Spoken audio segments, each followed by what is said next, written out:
In this video, I'm going to show you how to build a next level Shopify e-commerce store with Facebook ads. You're going to see some next level Facebook ad strategies. So for those guys quitting Facebook to go to TikTok, Snapchat ads, let me tell you this. Facebook is extremely powerful because they have their pixel all around the internet. Like Facebook is not just tracking the users from Facebook, it's tracking the users from all around the internet. If you use Facebook ads, you can sell everything you want. For example, on Facebook, we can sell products for $300 the product.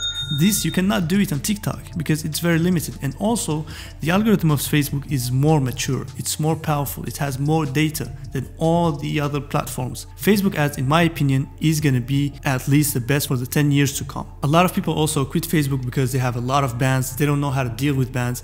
Don't worry guys, I'm gonna show you everything in this video, how to deal with bans, how to deal with everything. You're gonna be running your Facebook ads 24/7. Don't even worry, because I'm focused only on Facebook ads. This is the only thing I know, so I'm gonna show you everything you need. You're not gonna have any problems, not even any bans, if you follow my strategies on Facebook ads. A lot of people are talking about the iOS 14 update and stuff like that, that Facebook's dying. This is absolute crap. Facebook has become even more powerful after the iOS 14 update, because a lot of people have moved away from Facebook because of the bans. They have moved away to TikTok, Snapchat ads, because they don't understand that nowadays Facebook has less competition and more ad space. This is just amazing, and the ad costs are also lowering, so Facebook is absolutely the best. If you want to be successful in e-commerce, you got to focus on one platform. I see a lot of guys, they are here and there in Google ads, trying TikTok ads, Facebook ads, and they don't have results because they're not focused. What I've done is I done all my energy only in Facebook ads. I don't know anything about Google ads,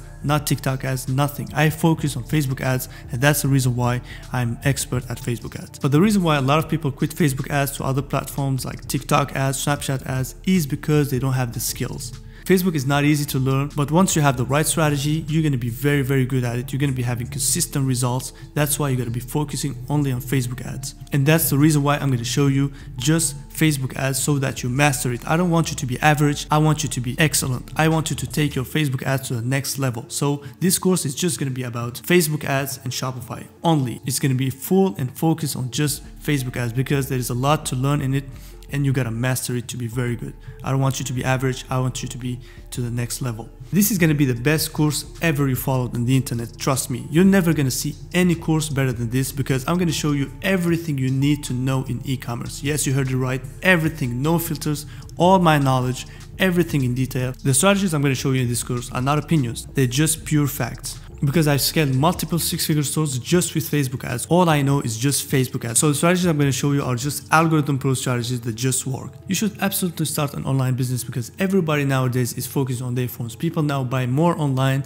So if you don't do e-commerce, you're just left behind because everybody nowadays is more focused on their phones than in the real life. So the online business is the best and the easiest business model. A lot of gurus on the internet show you different strategies and different opinions, and you don't know who to follow. What I'm going to be showing you here in this course is absolutely facts. It's not my opinion, not his opinion. It's something that works. It's something very simple. I don't care about nobody's opinion. What I care about is facts, is something that works, and I'm going to show it to you. I'm going to show you how to find winning high-ticket products, how to build a store that sells, how to scale with Facebook ads to the next level. I'm going to show you everything you need to be very profitable in e-commerce, period. Also, all the strategies in this course are tested. It's not opinions. It's me testing and split testing different strategies, spending thousands and thousands of dollars on Facebook ads to show you exactly what really works right now.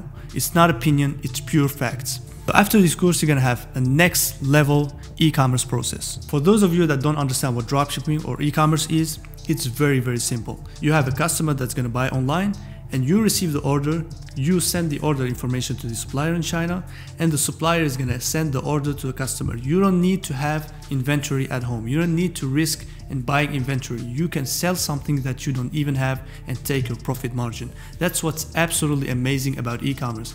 But to be able to do this and have a successful e-commerce store, you gotta have some sick next level Facebook ad strategies, because there's too much competition. A lot of people are doing the same thing, where in this course I'm going to show you some strategies that nobody has ever done. So you got to do something that is different from your competition to get some extraordinary results in e-commerce. So a lot of people are worried if dropshipping is dead.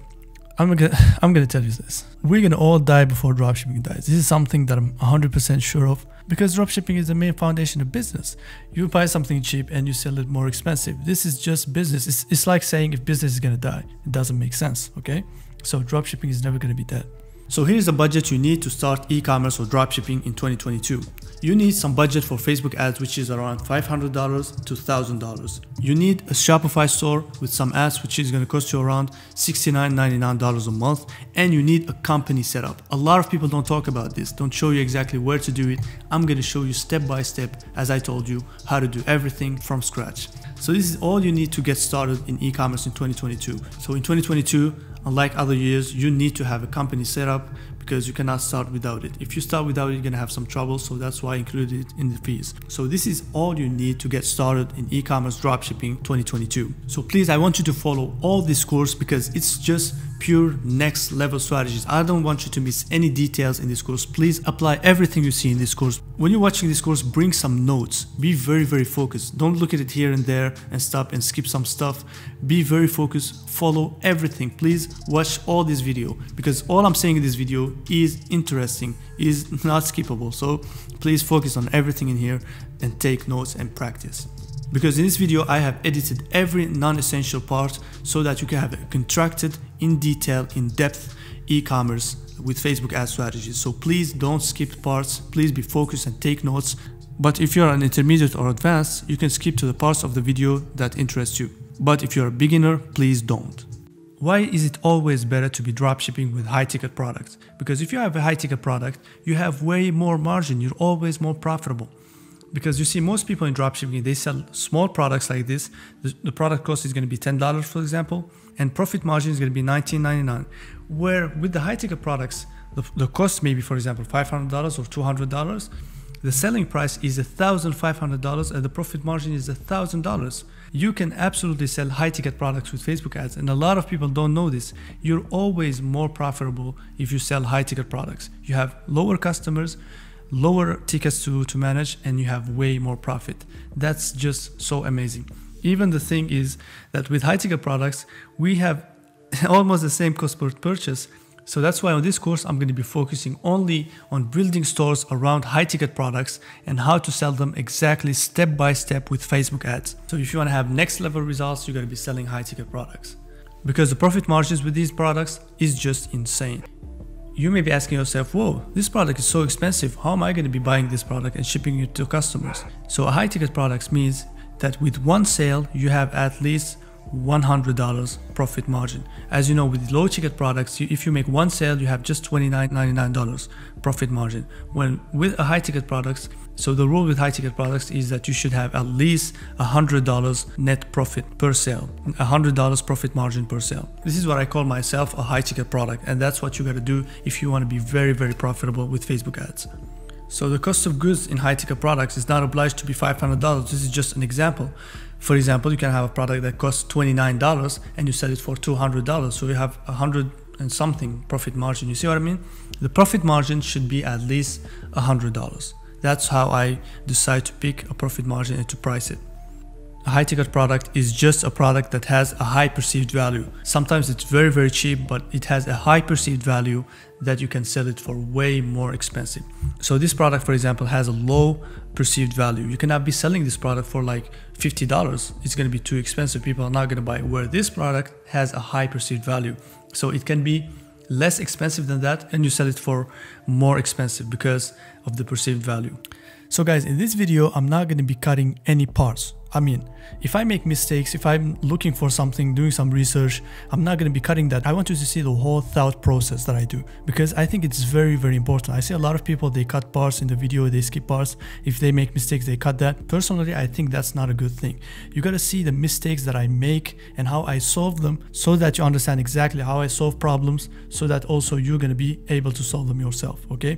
Even if sometimes the video is long in some parts and stuff, I'm really doing that on purpose so that you see all the thought process in this e-commerce thing so that you understand exactly how we solve problems in e-commerce. This is not just a YouTube video. This is me being with you and scaling a six-figure store together. So it's going to be me and you scaling a six-figure store from zero and everything is going to be live. You're going to see my mistakes and you're going to see everything till we take it to the top. And I care most about the value in the video than the aesthetic of the video. So that's the most important for me, and I want to solve your problems, okay? Look at all the things that I make, even the mistakes that I made and how I solve them.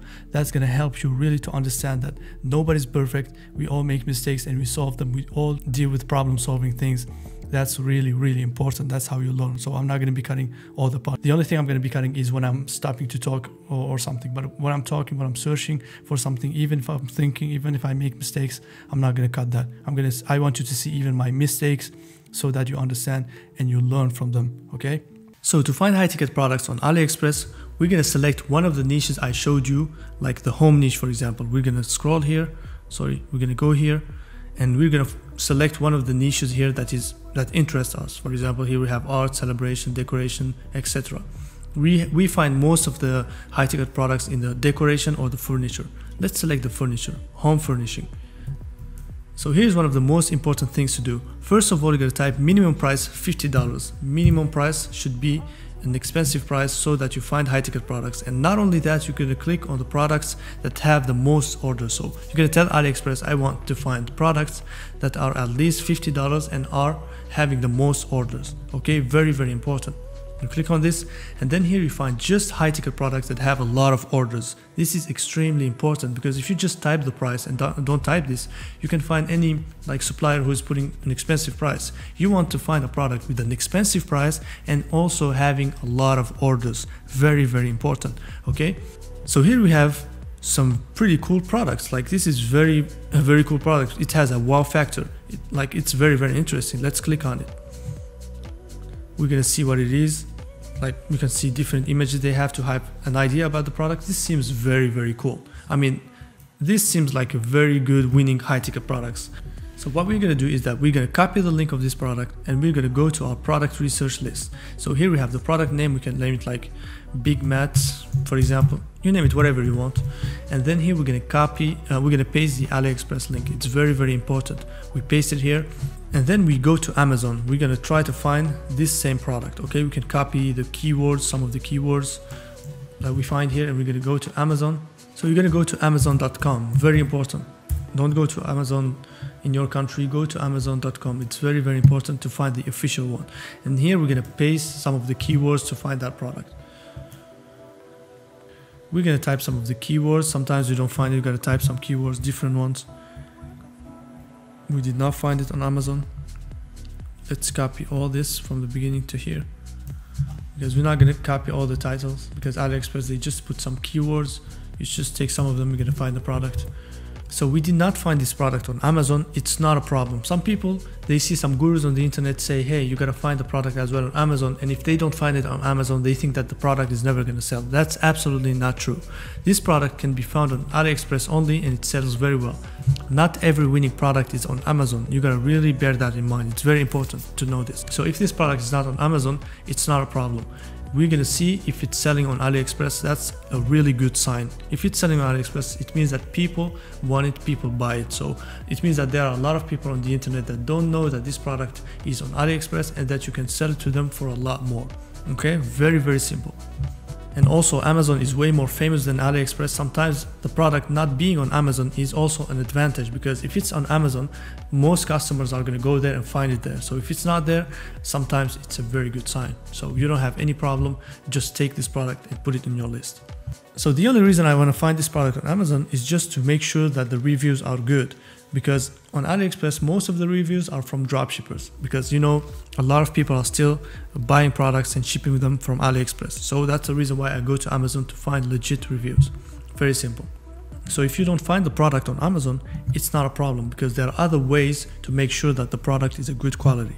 So the second way to find high ticket products is to go to Facebook ads library. We're going to click on it. So the first thing you're going to do in the Facebook ads library, very important, is to change the country, because a lot of people, they don't find the products they want, because by default, Facebook is going to put the country you're in. For example, now I'm traveling to Portugal, it puts Portugal. So you're going to click here and you're going to select all. Very, very important. Click on it. And then Facebook is going to show you all the ads around the world. So you don't want to be limited to one country. Okay. So here we have the ad category. You're going to select it as well. And then we're going to put all ads. Very, very important. And here we're going to type the names of competitors that are in the same niche. For example, we are in the home decoration niche. We're going to find some dropshipping stores that are as well in the home decoration, some successful dropshipping stores, and I'm going to show you how. So we're going to go here, and then here we're going to scroll down. I want to skip the ads, and we're going to select here 23 most successful dropshipping stores. We're going to click on it. So here we have Inspire Uplift. We can type their name because they sell everything. So what I prefer is to choose a store that has a niche. So Inspire Uplift are a general store, so let's skip it. Let's find another store that has the same niche as we have. Okay, we scroll. When we see the image, we're gonna know which niche the store is in. So here we have a store that is in the home decoration. We see some home decoration stuff, very interesting. So 90% of the stores have a Facebook page. Okay, so we're gonna type the same name on Facebook and we're gonna find it. Okay, so it's Mayowington. Let's copy it, see if they have a page. We're gonna type it here. We're gonna type it here. So here it seems that, let me see if they have, it seems that yes, they are selling products, home, like they're selling decoration product for cats. Okay, this is their logo, and we see here their logo. Okay, it's the same logo. It means that this is the store, and we're gonna also confirm that by the ads they're running, if they're still running ads. So now we have the product, and we're gonna see the ads that they are running on the ads library. So it seems that they don't have any ads running. We're gonna go to another store. If you don't see them running ads, go to another store that is in the same niche. We're gonna scroll down here. We're gonna scroll down. We're gonna see some products that are in high ticket niches. So this product is in the mechanic niche. As I told you, we can find some like high ticket products. So here we found another website that is in the home decoration niche. As we see in the images, we're gonna copy it. Control C. We're gonna type it here.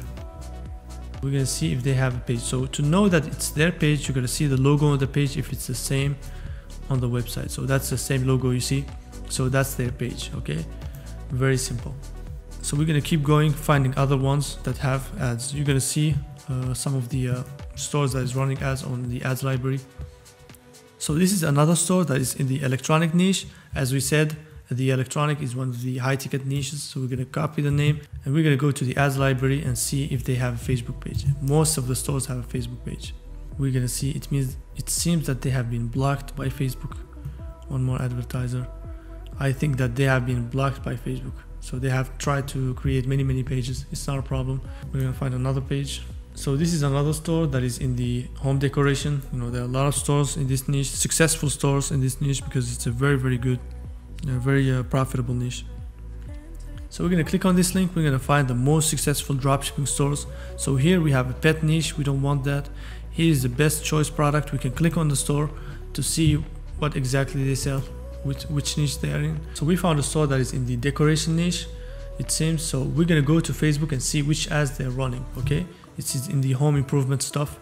So we're going to go to the Facebook and we're going to type best choice products, the same name of the website, to see if they have a page on Facebook. So let's see here if they have a Facebook page. So here they have a Facebook page. We're going to see what the name of the page is. We have typed in the Facebook ads library the same name as their page and we didn't find it. We're going to see if they have a Facebook page. So their page name is BCP products. Okay, so we see it here in the link, BCP products. We're going to go to the ads library. We're going to copy it. So we see here their page. It's here. It has 56,000 subscribers. So we're going to see the ads they are running. Okay, so this store is running a couple of ads. Okay, we're going to scroll down. Here they're running some stuff for Christmas. So here we see that they're running 19 ads. Okay, so we're going to scroll down. We see the ads they're running. So here they're running something for Christmas. As you know, at the time I'm running the video, it's Q4. So these products are really good to sell in Q4, and they are decoration products. Okay, so we scroll down. We're going to see they're selling some Christmas trees.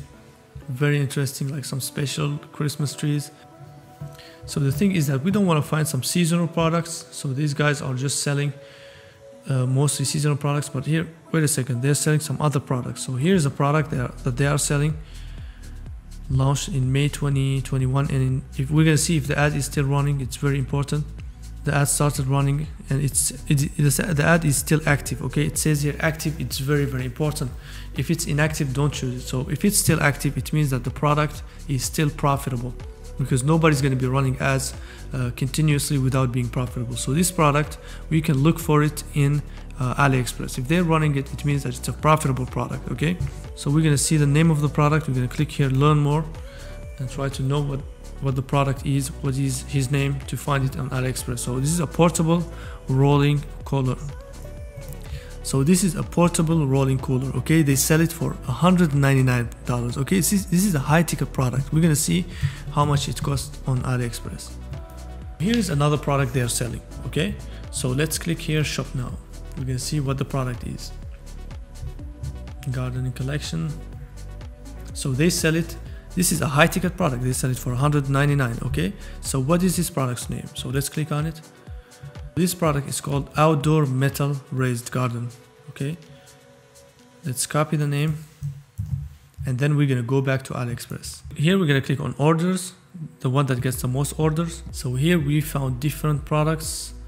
We're gonna scroll down to find exactly the same product. So let's see which product they have, the type of product they have. So this is the product exactly. So this is how it is. Okay, and we're gonna try to find the same product. It's not obliged to be exactly the same product, the same design 100%, but the same type of product. Okay, it's not obliged to be exactly the same, but if you find the same type of product, not too different, but the same like function, everything, it's fine. Okay, some people, they find a product with a competitor, they find a different variation, and they say, no, I'm not going to choose it, I just want to find exactly the same one. No, you can find a different variation and still make a lot of sales exactly like your competitor. Okay, so here this is a product. Let's see if we have something that is similar here. It should be metal. Okay, that's important. Okay, the material should be in metal, or maybe not metal. Okay, we found here different products. So these products are like the same type of this product. So this is the same type. Okay, so here it sells for, let's scroll up. So here they sell it for €3. Here they sell it for 12 euros or dollars, let's say. So here we have it for $12, and we sell it, and the competitor sells it for $129.99. Okay, this is a very good product. So let's copy, let's click on this product. So we're gonna find this one on AliExpress, because this one is metal, we didn't find it on AliExpress. So we're gonna see raised garden bed. Now we found exactly the same product they have, you see. So here we click on it. So as you see guys here, this is exactly the same product we have. Okay, it's 65 euros, and they sell it for 94. You know, what is this? So here is one of the products they're selling. We're gonna find it on AliExpress. We're gonna copy here. So we're gonna copy here the keywords. We're gonna go back to AliExpress. We're gonna paste it here. So we paste the name of the product here on AliExpress. We're gonna scroll down here to see exactly the same product if we find it. And here we have the same product. So we click on it, and here we scroll down, and here this is the same product, the same type of product they are selling, exactly the same one. Okay, so we found the product they sell here on AliExpress. So it's 86 euros, and they sell it for 129. So you have a big profit margin. Okay, this is so powerful. Okay, so we're gonna click on this product, for example, and we're gonna copy the link. Even if it's not exactly the same product, you can find a different variation, and then you can put it and sell it for the same price or a little bit less. Okay, very simple. Try always to have at least $100 profit margin per sale. So we're gonna go back to our product research, and then we're gonna type the name of the product. Let's say here, garden bed. Sorry, and then we're gonna here paste the AliExpress link, and we're gonna try to find it on Amazon if it's there. Amazon. So here we see the same product on Amazon, and it has more than 1,000 reviews. Let's click on it. Here we're gonna scroll down, and we're gonna check the comments. So here we're gonna check the comments. So here's a comment that says, just as great as I hope. So these comments are so great, it means that this product is very, very good. Okay, so we can paste it and confirm that it's a good product. So we can put this product on our product research list. Another way to find high ticket products is we go back to AliExpress, we select a niche, and we see the different niches in that niche. So for example, here in this home decoration niche, we have garden, we have celebration, different stuff. For example, in home furniture, we have home furnishing, office furniture. So once we do that, we're gonna go back to Google and we're gonna research, for example, office furniture. So here Google is gonna show us different high ticket products in the Google shopping tab. So here we're gonna scroll and see the different products. We're gonna click one by one and see if the products are cool, if they sell on Amazon as I showed you. So here we have a cool product, Jarvis Bamboo Stand Desk, for example. We're gonna see if there's something special. If it's not just a brand, be careful, don't select brands. Select some products that have something special. Don't select products that people buy because of their brand, okay? Very, very important. So this maybe is a branded product. We're gonna go back and see something that is not a brand. So here we have different high ticket products. We can keep going. So this product costs 729 pounds, and trust me, there are people that buy these types of products on Facebook ads, okay? So we can like find a cool product in here. For example, this one is 69 euros. We want to find something more than 100. So here, no, this is the wood, this is the brand. We're gonna keep scrolling. So the thing is, we don't want to find heavy products. We want to find products that have a high perceived value. It doesn't mean that the product should be very big, very heavy, so that it's expensive, okay?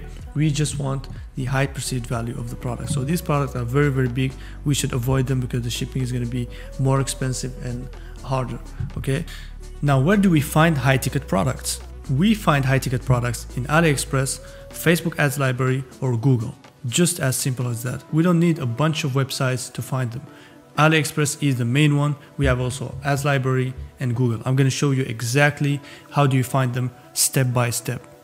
And guys, please stop using BS websites to find winning products like Dropshipping or eSnipers. These websites are not updated and they're just affiliate links. So most people who show you these websites just want to earn money from you with affiliate link. These websites are absolute BS. They are not updated. So their products are very old winning products that don't have any value. So product research is extremely important. So you got to take it very, very seriously. Don't worry, I'm going to show you exactly how to find them with the best method. So what are the best niche for high ticket product? The best niches for high ticket products are home and garden, electronics, and machinery. So those are the niches where people are most likely to spend a lot of money on high ticket products. So those are the niches where we're going to find our high ticket products. Now, to find suppliers in China, you just go to Facebook groups like this one, Fast Delivery Dropshipping Suppliers, and you post a message where you look for suppliers. So let me show you the message you're going to be posting. You're going to go here and copy the message exactly as I show you. So you're going to post this message. You're going to say, "Hi everyone, I'm looking for a supplier in China that offers 7 days shipping times to the EU and US. Please DM me if you meet this criteria." It's a very, very simple, precise message. You just go and copy this message, very simple, and go to the Facebook group. You go here to the Facebook group and you're gonna write this message. You're gonna post it here and you're gonna post the message. Okay? There are a lot of Facebook groups for suppliers. You can do it also on any dropshipping kind of group in Facebook. There are a lot of suppliers that go there also. And if you post this kind of message, you're gonna find a lot of suppliers that are gonna DM you. Okay? So this is a group to find suppliers. So they're not gonna reject your post because its main purpose is to find suppliers and they're gonna DM you. You're gonna see after 1 minute or two, I'm going to get a lot of DMs. So after posting this message, you're going to get a lot of suppliers that are going to send you DMs on the Facebook groups. So what you're going to do is you're going to go to a Google Sheets and you're going to type their names and their phone numbers. So you get everything organized. So for example, here, this is one of the suppliers that sent me a DM because of the post, and they asked me, "Hello, do you still need a Chinese dropshipping agent?" And I'm going to send them yes. Just one agent. You're going to get a lot of agents and send them exactly this message. You ask them for their WhatsApp. You're going to be communicating with them on WhatsApp. It's easier, or if they have WeChat as well, or WeChat. I think WhatsApp is easier because most agents, they have it. If they don't have it, they're going to tell you that they don't, but most of them, they have it. Even if it's banned in China, they have a way to find it. It's not a problem. So this is one way to find suppliers in China. The second way is to go to Fiverr.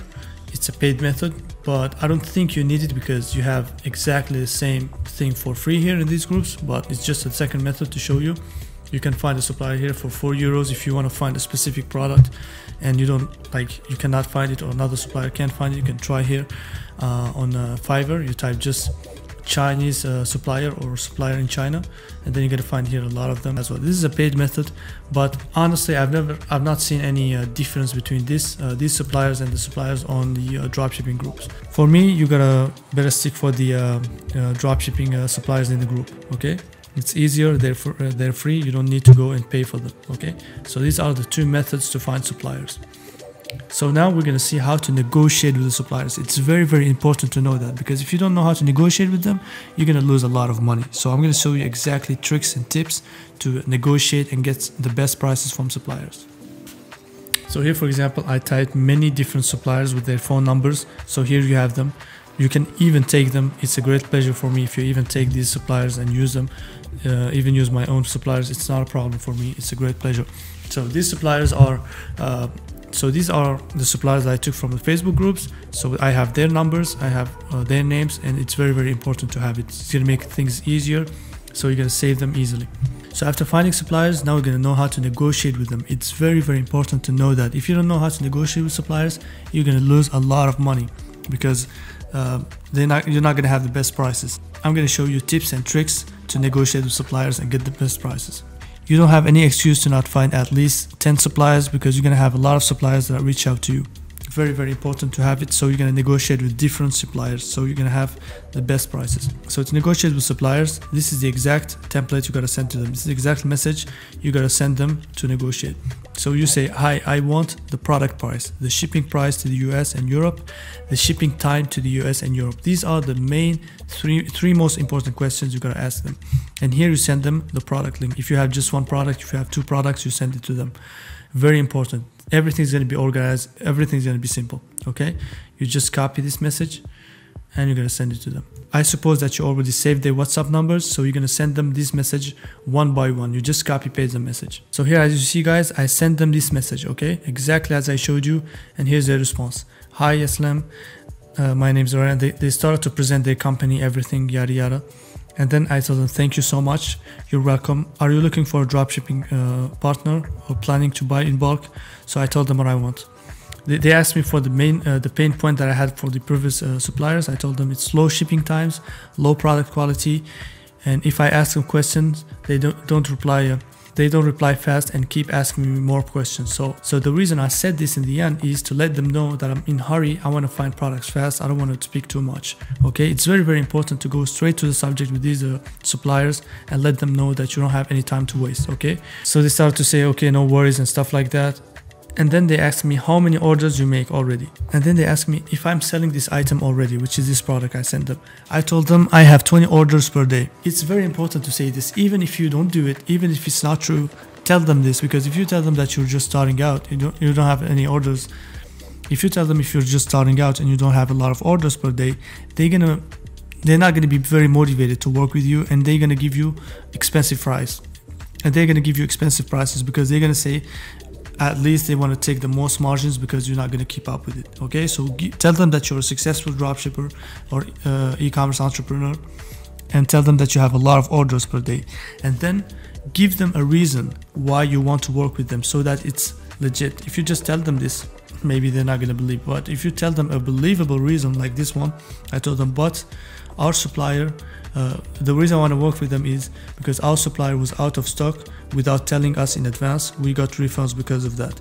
That's why we want to work with you if you provide better prices and good logistics. It's very, very important to give them a reason so they're going to feel it's true. Okay, so once you tell that and they believe you, then they're going to give you better prices. You do this with every agent. This is just an example with the agent I told you. So this is just one example.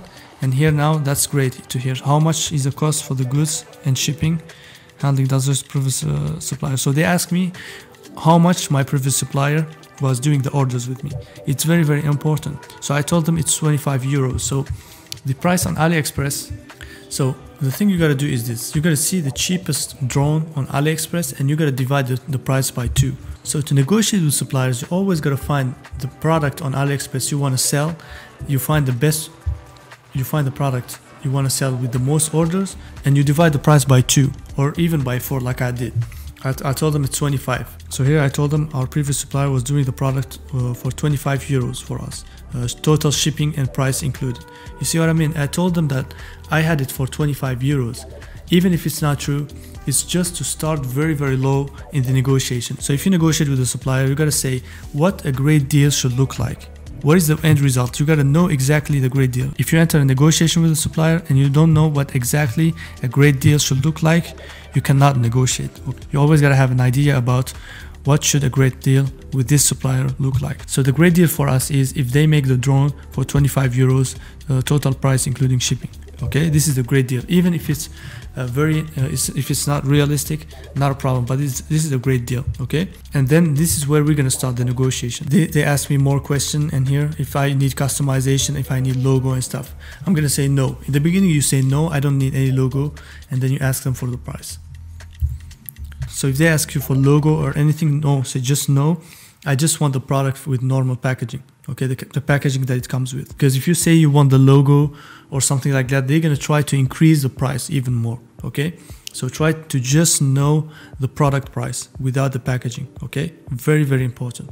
So after negotiating with different suppliers, I've seen the real price of the product, which is this price. Okay, I can now decide my profit margin. As now I know the real price of the product, I can see my competitors, I see their prices, and then I'm going to put my profit margin. This is very, very important. So I'm going to put $100 minimum, as I told you, for high ticket products, or even $200 or $300 profit margin. That's really, really important. So now I have the product, I have the price, and now we can put it in our store and do the pricing. So now we're going to set up our special e-commerce company. The website that I've been using is this one, the UK website. So in this website, you can have your company in the UK, an LTD company or a special e-commerce company without needing to go to the UK. This is just so amazing. Anybody in the world can do it. I don't think that there are some countries that are banned for now, but it's just amazing. Anybody can have a company set up with an address, and you can open bank accounts, Stripe accounts, Shopify Payments accounts, everything, because you have an address in the UK without being a UK resident. It's just so amazing. Here you can have the packages, and what we're going to select is the e-seller package. Very, very important. You click on it, and then here here you see it's £59, and after the VAT is going to be £69, £69.99. So here you have everything. You have a private limited shares company house, filling fee included. You know, you have email, copy of certificate, you have all the things, and the most important is the Payoneer account, UK account, and the Wise account. You're gonna have 2 business accounts for your business. These 2 bank accounts for your business is just amazing, especially if you're in a country where you're not allowed to have a special e-commerce business bank account. So you can have them included in your company, included in the package. It's just so amazing. The most important is that you have a company, because nowadays you should have it for Stripe, for e-commerce in general, and on top of it you're gonna have 2 bank accounts included in the package, and you have a London address, etc. You can read all of it. So what we're gonna do is click on buy now, and here you enter your company name. Let's say you can enter your store name or any type of company name. It's not even a problem. You can have a company like a holding company that has your company. It's not really it doesn't really matter. You can like name it before even naming your store. Let's say we can put like Deals Holdings, and we can submit to see if it's available. Great, it's available, and then we're gonna save and continue. And here it says, it shows us the package. So after the VAT is going to be $75.98, which is really, really affordable for an e-seller package company. Guys, this is a special e-commerce company, and it's very, very important to have it. This, for me, this website is really affordable compared to other websites. So you have it, you have all the other packages you can add. You can add this free screen discount because it's free. Everything that is free, for me, you gotta add it. You can add also introduction to an accountant. It means that you're going to have an accountant that's going to help you throughout the process of taxes and everything for free in this company. You can add it as well. And here you can add, subscription, insurance. If it's free trial, no, I don't think you need it, because maybe they're going to charge you for it after. So for these ones, you don't need them. Everything that is free, you can add it, but something that is paid, you don't need to add it. So you have everything in here. Check the agreed terms and then check out. So here I'm going to put my details, my credit card details, and pay for the company. So once you pay for the company, you're going to receive some instructions to show you what you're going to do, to send your ID and stuff like that. But after 1 week, normally your company is going to be done. Everything is going to be ready. Even if you're in a country like in Africa or like in different countries, India or something, you can have this company, okay? It's going to help you. You can have it, have a bank account in the UK, have an address in the UK without ever being there. It's just so amazing. So once you do it, you're going to receive an email. You're going to receive your TransferWise account by email, everything. You're going to be guided in everything. If you have any problem, you have the chat. They're very, very helpful. They're very, very fast. Like, let's type here hi. You're going to see how fast they are. They reply so fast. It's a human, it's not a robot. It's really a human that is talking to you. So if you have any problem, they respond so fast. You see guys, they're responding very, very fast. It means like you're talking really with a human, and you have any problem with the setup, everything they help you. So this is how you have a special e-commerce company set up. You can also have an LLC company if you want a company in the US. You have these two states, which is Wyoming and Delaware, which has, these are the two best states for having an offshore company in the US. You have lower tax rates and it's just amazing. But I've never done them, honestly. I've just done this one, but it's absolutely the same strategy. But it's the same strategy. You just buy the company, you receive an email with the company, everything, and an address without needing to go to the United States. So if you want a company in the US, you go to one of these two websites. If you want a company in the UK, you just get this website. So I have personally done this website. I've not done these ones. If you want an LLC in the United States, you go to this website, Wyoming or Delaware, because these are the best states with lower tax rates for companies in the US, for offshore companies. So these are the best ways and the easiest ways to have a company without needing to fill a lot of papers and stuff like that. You have it online, everything is done online, everything is emailed and done. So this is our product and we want to find a name for it. We don't just want to name it something like RC Professional Quadri something. Like we want to have a very branded name. You see brands, they have like special names, something that gives you a feeling, you know what I mean? So that's what we're going to do exactly for this product. We're going to give it a very special original name that gives you like a feeling, something very branded. So here we're going to put different names that we're going to choose from, like different brand names, like 4 or 5, and then we're going to choose the best. So to find a brand name, what I type is the product brands. If you sell a drone, we're gonna see what our competitors do, how they name the product. We have DJI, UV, or something husband, Parrot, Unique, etc. So we're gonna research them. We're gonna go to a new window and see the product they have. We're gonna type this and type drone. Yes, we're gonna go to the official website. We don't want to go to sellers like Alibaba or Fnac. We want to go to the original website. We're gonna click on it. So here we are in the original website. That's what we want. So we're gonna see the drones. Okay, here we have the drones. Let's see the different drones. So here they have different names, like different stylish names of their drones. So we can select some cool names. So here we have Tello. Here we have Tello Boost Combo, like the Tello and the combo, like it gives it like a feel, you know what I mean? Like it gives the name a feel, like they say Tello Boost Combo. It's like very, very stylish. It gives it a feel, not just saying something like that doesn't really have a feeling. It's very important to have something that tells something, you know what I mean? So in this name, what really attracts me is these two words, boost and combo. So we can go to our list here. We type boost with B. Boost combo to just have some ideas, okay? And then we're gonna go back to this website and we're gonna see different things. Even we can check different products. We can check robots. Like we can inspire. We can see a robot that has a cool name that also can go along with the drone. Robot Master, like there's the name Master, like it gives it something. Robot Master TT. So there is Master, this is a name, for example, we can type in Master. We're gonna see again some different things, like we have different drones here. Inspire series, Inspire. This is something Inspire 2 X5S standard kit, okay? We have advanced, okay? Inspire advanced. The word advanced is very, very interesting. Okay, we have Inspire advanced. We have also advanced. We're gonna pick some words that are in product names and then we're gonna make a combination of a cool name. You see, we have mattress 3 something. We have different names, Mavic, Enterprise Advanced. We have Phantom. You see, Phantom is very, very cool.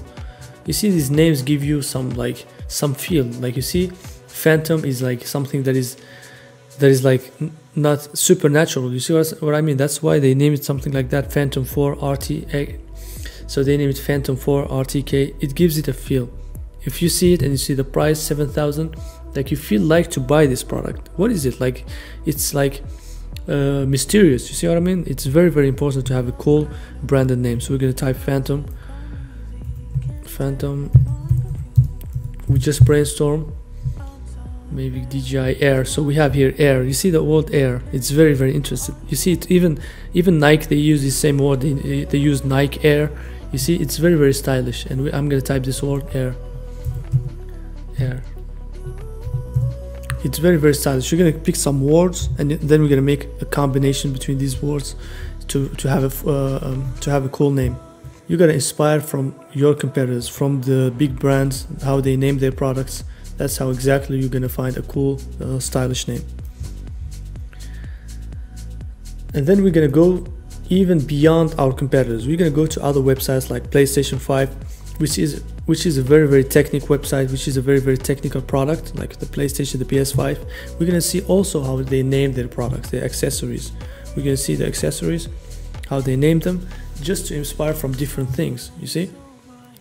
To not be just closed on one thing. We gotta be very, very open-minded. You see, the controller, they name it DualSense, wireless controller. DualSense is very, very interesting.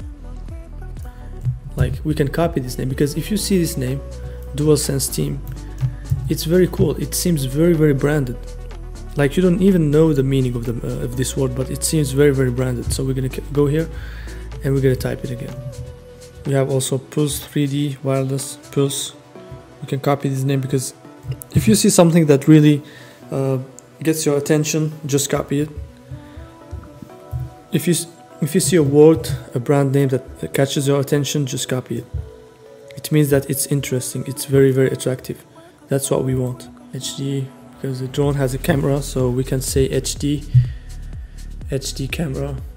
HD is very, very like a TV or something. I prefer something that is the drone, like it's not just about the camera, it's more than that. So we want to have a name that is more stylish than just HD, because it's not just a camera, it's something that moves, that flies. You see, we're gonna see the games. We can also inspire from games names. We can like search for drone games. If there's a game about drones, it can be very, very cool to inspire from. So here we have Rogue. Okay, this name just attracts my attention. Okay, it reminds me of another brand, of a bodybuilding brand that's named Rogue. It really attracts my attention. I'm gonna type it, because we can name our drone something that doesn't even make sense. So Rogue is very, very interesting. Like we can have, like the name doesn't have to make sense. It has to be attractive. It's a brand. It's something that is really, really impressive. So if you have an impressive name, it really makes a branded feel. They're never gonna imagine that it's a dropshipping product.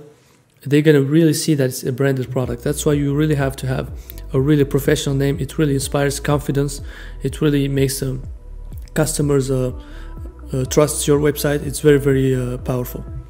NFS, it's very, very stylish. Heat, NFS Heat. Like the name is very, very branded. It makes a feel. That's what we want. So I'm gonna type NFS. I don't care what it means. You don't even care what the name means, you know.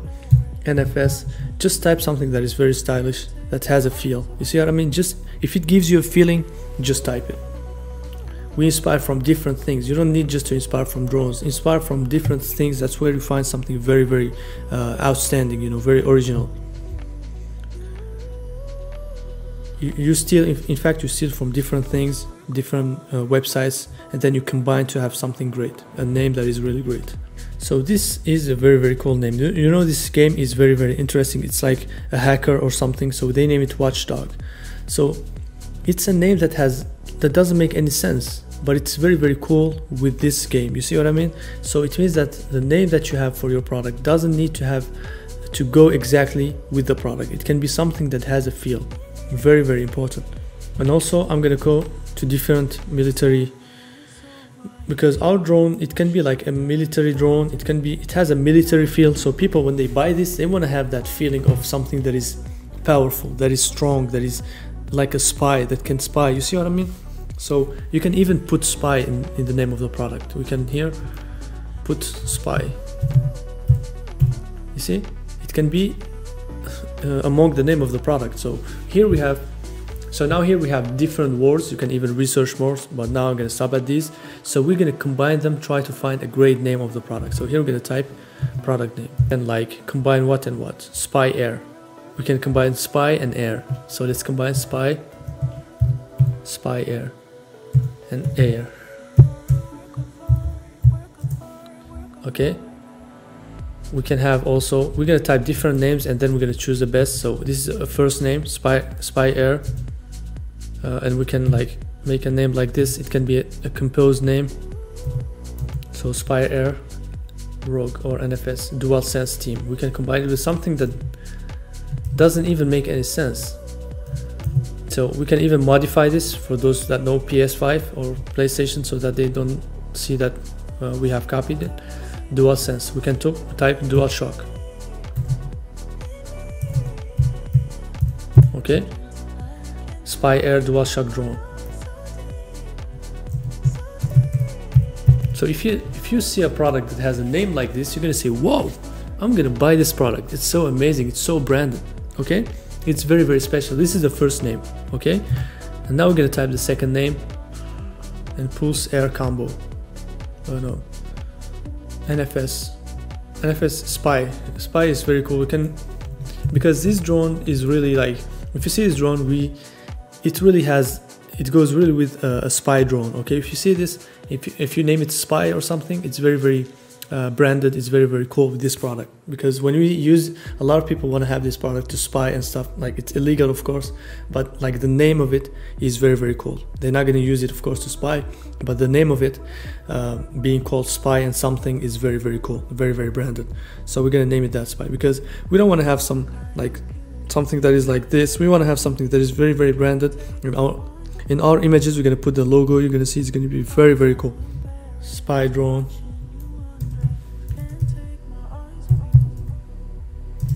It doesn't need to have a meaning. Okay, it should be cool. It should have a feeling, not a meaning.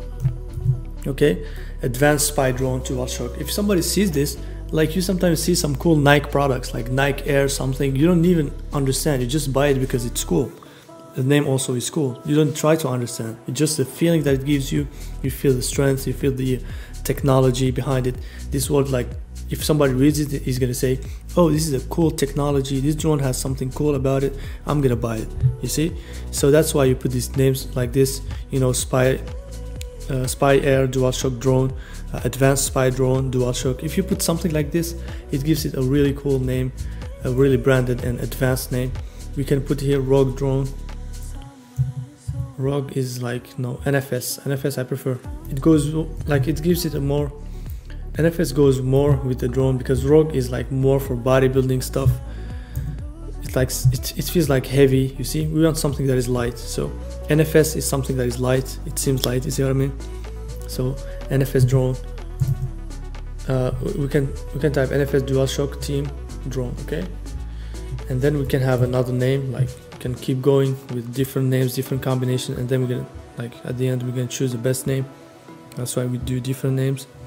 I have even an idea. We can name the Russian spy, Russian, of 2 words or 3 words like this. So spy air dual shock drone is like 4 words. Let's see our competitors, they do 1, 2, 3, 4. Okay, 4 words or even 5. Like, it's very cool. Okay, our name is very branded. It's not a too long name. So I think that spy air dual shock drone is the best. Advanced spy drone, advanced as well, is cool. We can have like different products. Like, we have 3 different, in fact, in our store we're gonna have 3 different drones or more, and we're gonna have a name for each drone. So we're gonna have this name for a drone, maybe this name and this name. Okay, so this is the first name we're gonna choose for the first drone, the white drone. This one, we're gonna give it that name. We're gonna give it the spy air dual shock drone. Okay, it's gonna be better. So now that we have our product names, we're gonna go and build our store. So now we have found the name of our product. Now we're gonna pick the name of our brand, because this is just the name of the product, it's not the name of our brand. For example, the PS5, it's the brand is PlayStation, but they have dual shock, they have different products. Okay,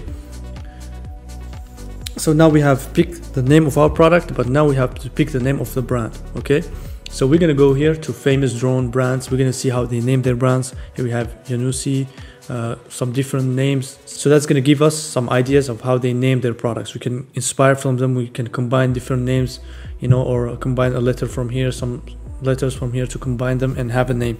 But what I'm gonna do is this. I'm gonna name it in a Russian army that I know, because this drone is like an army drone. You see what I mean? It seems like a spy, an army spy drone.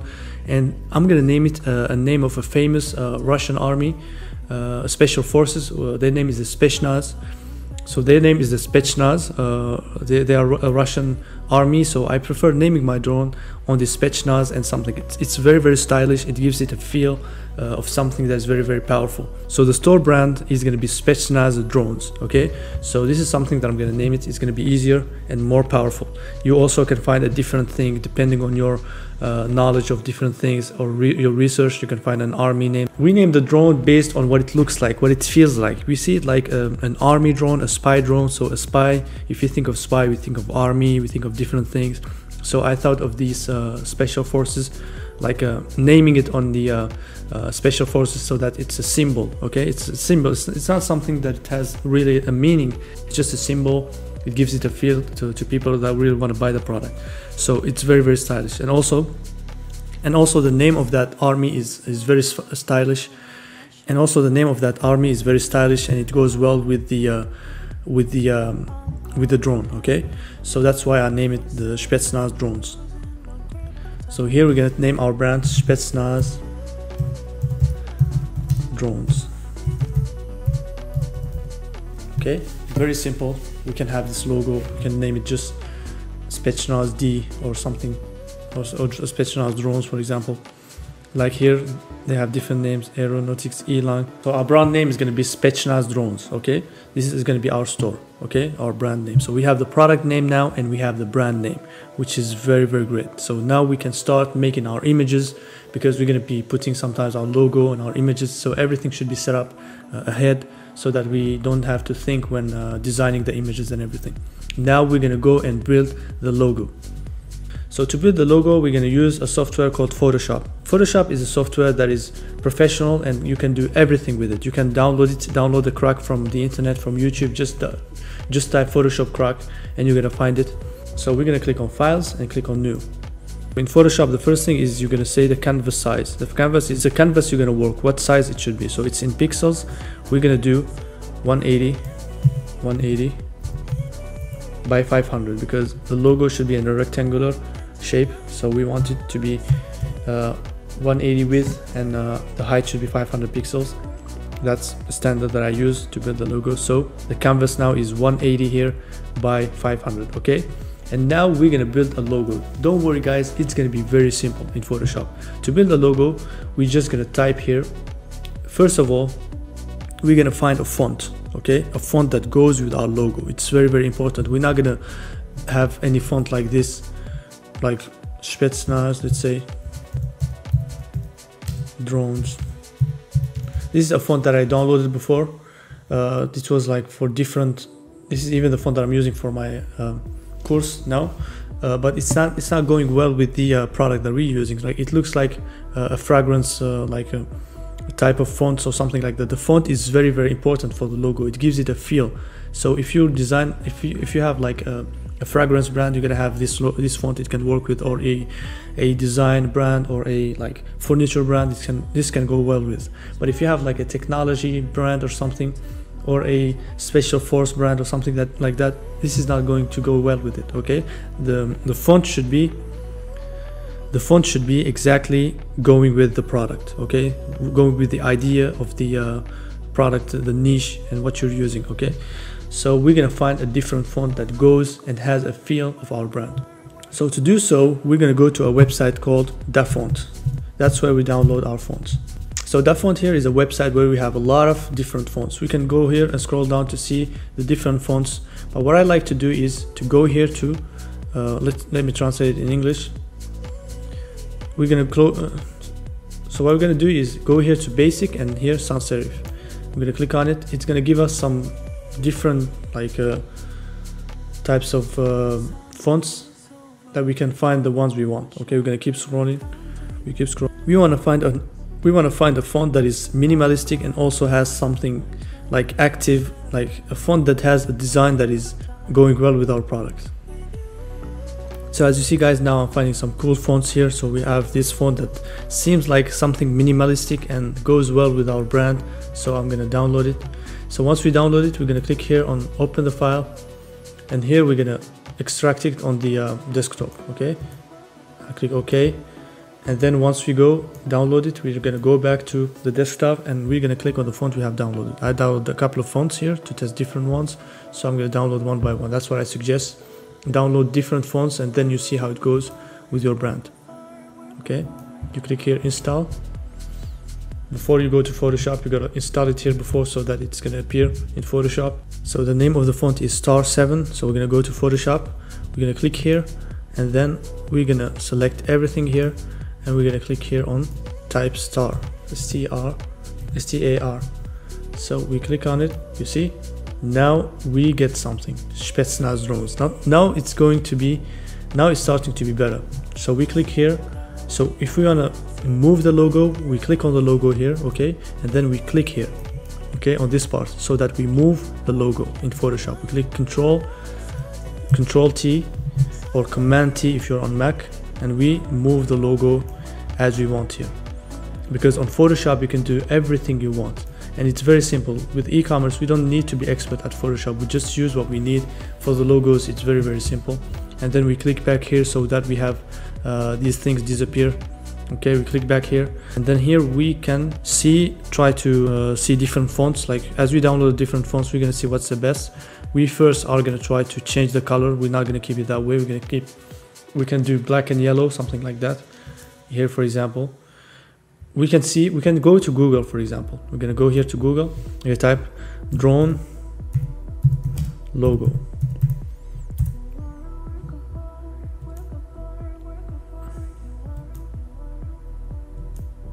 We're gonna type drone brands. We want to see the different brands, their logo, how it looks like. They don't show it here. Here we have DJI. So we're gonna go to drone brands, DJI.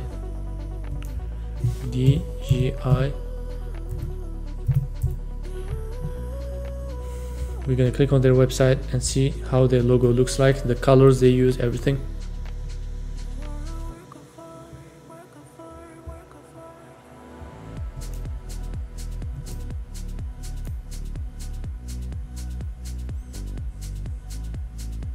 So here's their logo. It's very minimalistic. So it has here a big DJI and then here store. Okay, DJI store here in big, in capital. It's all the same color. Okay, that's what we're gonna do for our product. We want to make it simple. We're not going to complicate it. Sometimes simplicity is better. You don't need to have a complicated logo. You see the logo, very simple. So that's what we're going to do here. So we can have here Spetsnaz bigger, Spetsnaz in a font and drones in another font. As you see here, they have DJI in one font and store in a different font. Okay, we can click here and change the font of this with another font that we have. We're going to go back to our fonts and see their names. So here we have Dream MMA. We're going to see what it does. Dream. What we're going to do is this. It's going to be simple. We're going to delete this part. Okay, and we're going to move it here. Okay, we're going to move this Spetsnaz here. Okay, and then we're going to click again on the text and we're going to click anywhere here, and then we're going to change the logo. So here we selected another font that we downloaded. So we're going to see what it looks like. So we have Spetsnaz and we have drone here small. We're going to click here on this part to move it, and we're going to go here and make it a little bit bigger, and then we're going to do maybe a little bit smaller. Spetsnaz drones. We don't need to make something complicated. This is a very, very cool logo. Imagine if you have a packaging with this logo on it. It's very, very stylish. Okay, Spetsnaz here in big and drones. We just see our competitors, how they do their logo. They have here DJI in big and store in big, and we just do Spetsnaz, our first word, in big and drone in big. We don't create anything. We just inspire from our competition. So we're going to combine these two parts. We're going to move these two parts together. So what to do it, we go here in Photoshop to this part. We click on the two texts in here. We click shift to select the two texts in here. so that we move them all together without moving one by one. So here we click on them, we move them. As you see, Photoshop is going to center the logo. And then once it's done, we click on Control T if you're in PC, or Command T, Control T. And here we make it bigger, okay, so that it takes all the space, because you don't want to have the logo very, very small on your website, okay. So that's very important. So you see now we have a very big logo, very cool, very nice.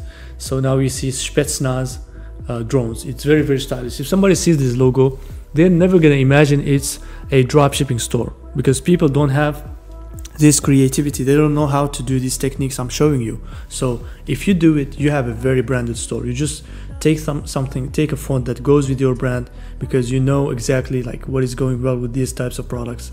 It's not a girly brand. You're not going to take something that doesn't go with the product. You're going to take a font that is really that makes a sense with your brand. Okay, so now we have our logo. So what we do in Photoshop is that we're going to click on this little eye to hide this background, okay, and then we're going to click on this to unlock it here, and then we delete. So we can drag it here or just delete it directly. Okay, so now we have the logo separated. So to save the file in PNG, our logo, we're going to click here in Files, and then we're going to scroll down, Save As, Save in your computer, and then here we're going to name it Logo 1, because we're going to try different logos. Okay, Logo 1, to see the best logo, just as we do with the names. So here we select PNG. Be very careful, select always PNG to not get the background. So select PNG and then select where you're going to save it. So we're going to go to our files that we organized. So if you do everything in Shopify, you always got to have a file that we name store file. In our file we have images, we have logos. So in logos we're going to save our logos. So everything is going to be organized. Okay, so save, and here we save our logo. Okay, very, very important. And now we can try different variations. We can try to make drones in yellow to see what it's going to do. Drones in yellow. So we select it here, we click here on text, we select drones here, and then we click here on the color here, and then we select yellow, something like this, to see what it's going to do. Spetsnaz drones, we can save it as well to test different things. Okay, it seems cool. Okay, then we're going to click on here, Files, Save As, save on your computer, Logo 2, Logo 2. Okay, PNG, we select here PNG. Always be careful to select always PNG here, and then we save it. Okay, save, done. And we can try also a different font. We can try here to change the Spetsnaz font to see what it's going to do. So we can try the other font, Dream MMA. We see what's going to do.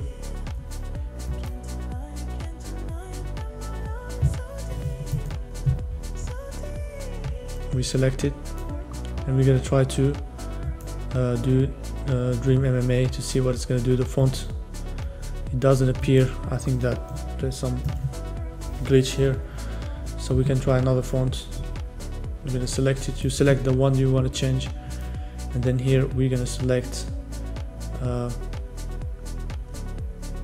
this one. So Spetsnaz drones, it seems cool as well. We're going to make it bigger. You select here, Control T, we select here Spetsnaz, and we select here, and we click Control T, we make it bigger. Okay, Spetsnaz, this seems also cool. Spetsnaz drones, okay, very big. And then we click again on drones, we make them bigger, Control T, and then here we scroll down here to make it even bigger. Now we have another variation of the logo. We just click here to save again in Logo 3, Save As, click Save on the computer, and Logo 3,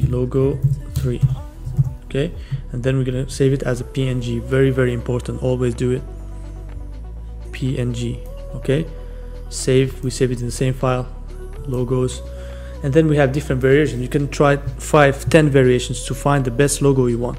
But here's the thing, don't waste a lot of time on building the logo. Build something that is cool, but don't waste a lot of time on it, because the most important is the marketing, is the Facebook ad technique. So don't waste more than, like, let's say 10 minutes on a logo maximum. I'm saying maximum. Very, very important. Okay, once you do it, you know, you move ahead. So because you got to move to something more important. That's where you got to spend the more.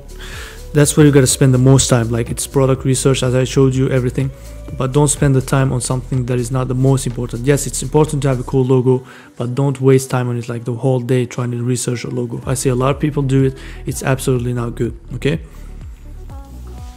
we can try another variation of our logo. We can go back to here to that font. There is a cool feature here in that font. Let me translate it in English here. So here in that font we have a cool feature. When you go here to dinge pads or something, if you go back here to that font, there's one more thing we can add to our logo that is going to be very, very cool. We can go here to that font, we click here, we search drone, because you have different things.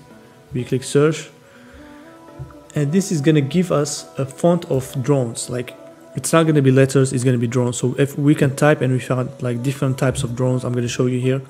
So we can see something that is cool here that we can download that goes with our brand. Okay, I'm gonna say here something that goes with our drones. Okay, we're gonna try to find here a font.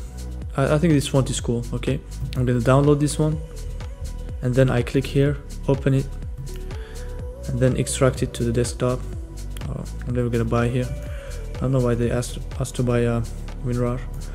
And then we are gonna go and download the font as I told you. Click here, install, so that it's gonna appear on Photoshop. Okay, so this font's name is Drone Icons. We're gonna go back to Photoshop, here to Photoshop, and then so here I'm gonna leave the first logo because I find it cooler. So I'm gonna select the two calcs here, and I'm gonna move them. So Control T, so I can move them because I'm gonna add the drone icon here. So I'm gonna select the text because it's counted as text. I'm gonna click here anywhere, then I'm gonna move it after. So this is the text. I'm gonna select everything here, or I'm just gonna type here drone icon, drone regular. So here we have different drones. So every letter is gonna give you a drone. So I'm gonna make it bigger so you see. Control T. So let me select it again. I'm gonna delete here all of those. So I'm gonna click on the letter A, letter by letter, to see what it gives me. A gives me this, I don't want this. Z gives me this, no. E, R, no. T. I click letter by letter to see the one that I want. This is very, very cool. Whoa, this is very nice. So it's exactly like our drone. I'm gonna select it. I'm gonna click here, Control T, and then I'm gonna make it bigger. Boom, very nice. Guys, this is a very, very nice logo. So now we have a drone logo, so that the logo has more life. You see what I mean? So here we have the name here, we have drones here, and we have this drone. I like the drone like this. So it's not just separated, like the drone cuts the S here. I think it's more stylish. It gives it more life, guys. This is a very cool brand. I think this is very cool. So let's make this all dark. Let me try to make this dark. So I'm going to select drones. So you select the text that you want. This says drones, so it means that it's this one. So we're going to select it. And then here we're going to click on the color. Instead of changing back the color, what we're going to do is, as you see this pen here, when you click here in this logo, it's just going to pick the color of this one. So it gets directly, instead of you searching to match it with this color, you just click here and exactly matches it. It's very, very cool about Photoshop.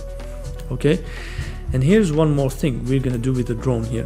You see the drone cuts the S, but it's combined. So we want something that we don't want it to be like just touching it like this. There should be a separation so that you see the wing here. You see what I mean? I'm gonna show you exactly what I mean. So we're gonna click here on the letter I, which is the drone. The I is gonna show us the drone.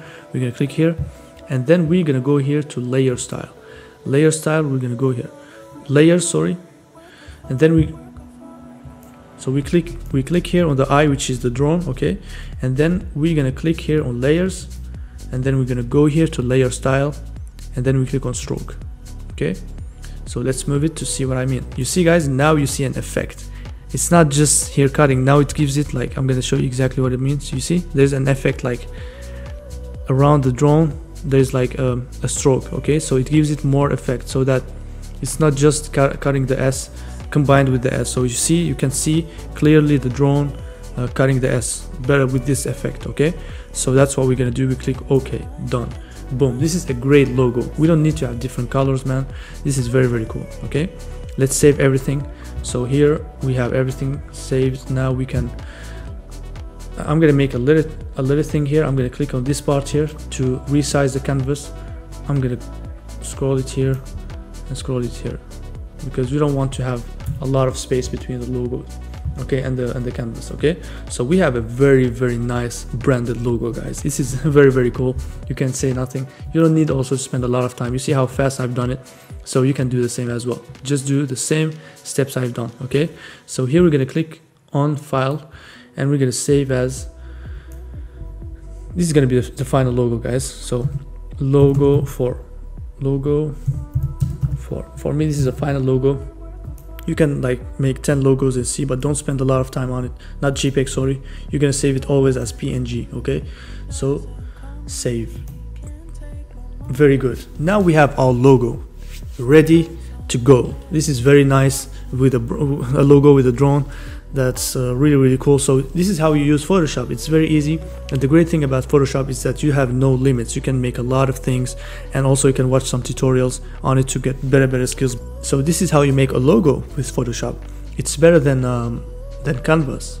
I don't know how you call it, Canvas and different software, because Photoshop is more professional, and you can make a lot of things in it. Okay, and you don't have paid features like in Canvas and other softwares.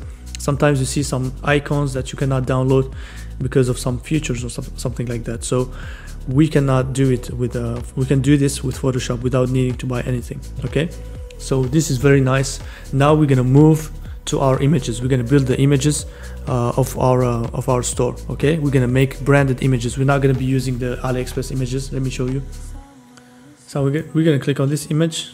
So this is a product. So now we're not gonna be using exactly these images. We have to edit these images to have branded images, because these images look so AliExpress. You see what I mean? Like, you're not gonna put images with these logos or something like that. Some people, they just leave them with the same font, same everything. We're gonna change everything. We're gonna just keep the image, the product image, because it's very, very professional, but we're gonna remove everything with Photoshop. All this like very weird text and this kind of stuff, we're gonna remove them with Photoshop. We're gonna put our logo. We're gonna put the same text or a better text with better fonts. I'm gonna show you everything how we're gonna do it, and we're gonna also sometimes isolate the image. Sometimes you can put this image in a different background. I'm gonna show you exactly how to do it very easily. You don't need to be skilled in the Photoshop to do it. It's very, very simple. Even a 3 years old can do it. So what we're gonna do is we're gonna download a Chrome extension called AliSave Chrome extension. Okay, we have AliSave here. You click on it and you're gonna download the Chrome extension. Okay, I have already downloaded it, so you download the Chrome extension. So AliSave is gonna allow you to download images from AliExpress. Okay, so here we can download our images. It's gonna appear here in your extensions, so you have to pin it so it appears here. When it's here, you just click on pin, so it's gonna appear here. Okay, let's say here it's AliSave here. You click on it, and then we click here on variations. Okay, we're gonna download all the products variants.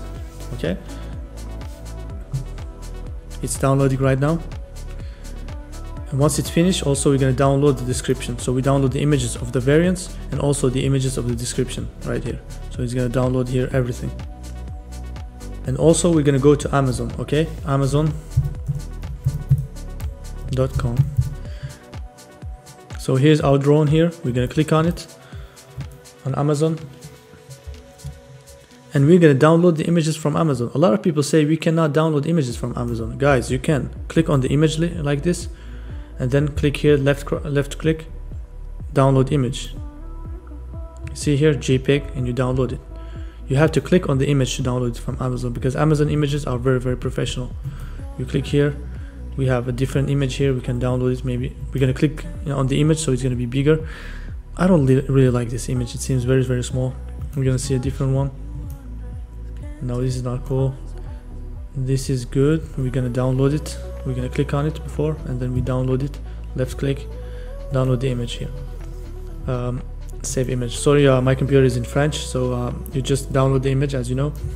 And here we click here, and then we download this image. Very professional, guys. In this image we're gonna use it, we're gonna make Photoshop, put our logo. It's gonna be very nice. So that's why we download images from Amazon. And we're gonna click here, we're gonna download this image. Click here, save as, and we're gonna download. No, we're gonna click on the image before.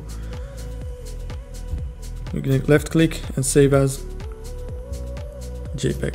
Very nice.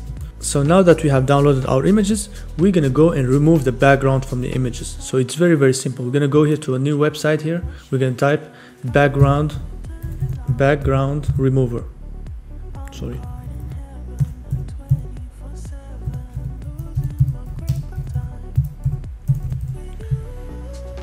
So we type background remover. Background remover is a website that helps you remove the background automatically. It's very simple. You don't need to use any tools like Photoshop or Canva. You just type it. You click here on upload image here. So remover.bg. So you click on this website, upload, you skip all the ads. And here, I'm gonna accept the cookies. Honestly, I don't like it, but so I'm gonna import the images. And here I'm gonna, let's say I wanna isolate one background image. Let's say we want this image. Honestly, this product has very cool images. Like, you don't really need to isolate the background, but sometimes you want to take off the text, for example. We just click here on the image, we upload it. You're gonna see how it's gonna isolate the background. Now we have the drone alone. Like the drone, we can put it in a white background, black background, anything. We can use it anywhere. So we're gonna download it. So these are gonna be images that we're gonna use. So if you want to download it on HG, you're gonna buy something, but you don't need that. You can just download it like that, it's fine. So we're gonna do that with the different images as well. So upload image, and here we're gonna go to this one as well. So even if it's a white background, we can want to remove the background, so we can use it on a different color background easily. Download. You don't need to like have any skills, so you can use this in different backgrounds. And then we're gonna upload another image. Products. You see how smooth it removes the background. You see, now you have the product. Like you can, I'm going to show you how cool it is, you know, very simple. And then we're going to upload another image. Now we have like some products that we have removed, and we can keep going with different suppliers. Like we have downloaded images from this supplier. Let's go to another supplier that has the same product to see different images. It's very important because this supplier doesn't have a lot of images. Let's see another one that has different images of the product. And as you know, guys, I told you I'm gonna also add different products, this product as well. I'm gonna download its images because it's gonna be in my store as well. So it's gonna be in our store as well, this product. So we're gonna download as well its images here, and we're gonna download variations. And then here we're gonna download the description. This is the first thing you gotta do before building your store. You gotta prepare your images, prepare everything, and the store is gonna be very fast, because this is what takes time, to have cool images, branded images. And then you're gonna move, and in your store it's gonna be very fast, but you should have your images first. Okay, then we're gonna like go here to the background remover, and we're gonna also remove backgrounds for this product. Okay, so we're gonna have everything ready. So this is cool. It has some complex images. For example, this image, I'm gonna give you this image, for example, this background here. Like, let me show you here in a bigger way. Let me show you here. So we have this product. So here it has a background here. It has a background. It's very difficult to remove it. Like, you gotta know how to use Photoshop to remove it. It's not difficult, like, but you gotta know how to use Photoshop to remove this image. So let me show you how we do it without knowing anything in Photoshop. We just select this image and we import it here. You're gonna see, boom, it isolated everything. Now you have the product. You just have this next to it. You can delete it very easily in Photoshop, but it isolated everything. Now we have the product alone. So it picked its wings, but it's not a problem. Like, because the product, this image was not showing the complete product because it was cut in the corners, but it shows you how it removes the product. I'm going to show you a different image, for example. Let's upload an image that has the product shown completely separated. They separate the drone, they separate these people, so it's very cool. Okay, like, we're going to do it with another image that shows the drone in a bigger frame. We can isolate this image as well. Okay, it's very simple. So we're gonna isolate it. boom, it isolates everything in the product. So it isolates even the kits, everything. So you can just choose the product here, the one that you want, and delete everything here in Photoshop. It's very simple, and we're gonna download it.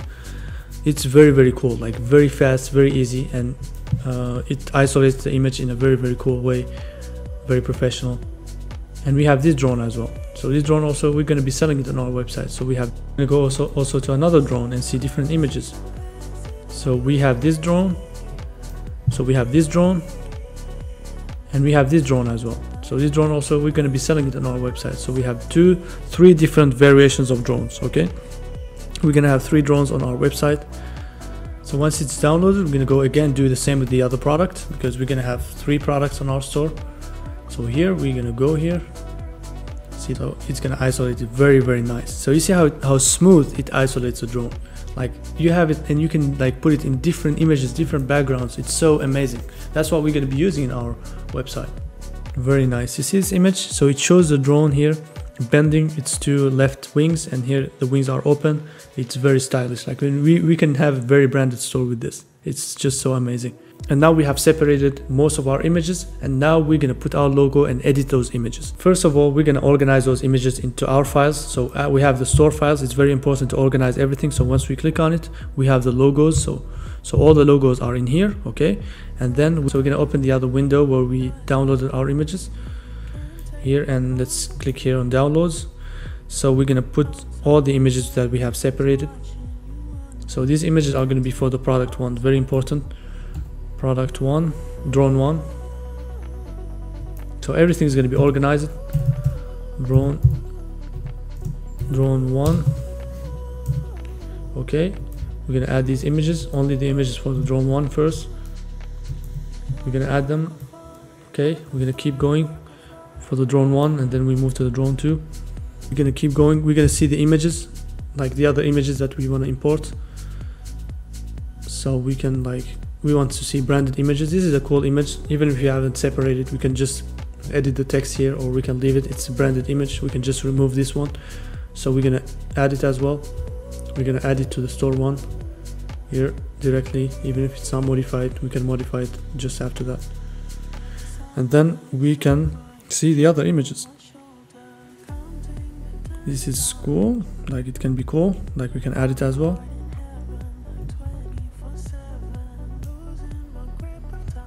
So let's see. This image is not very good, you know.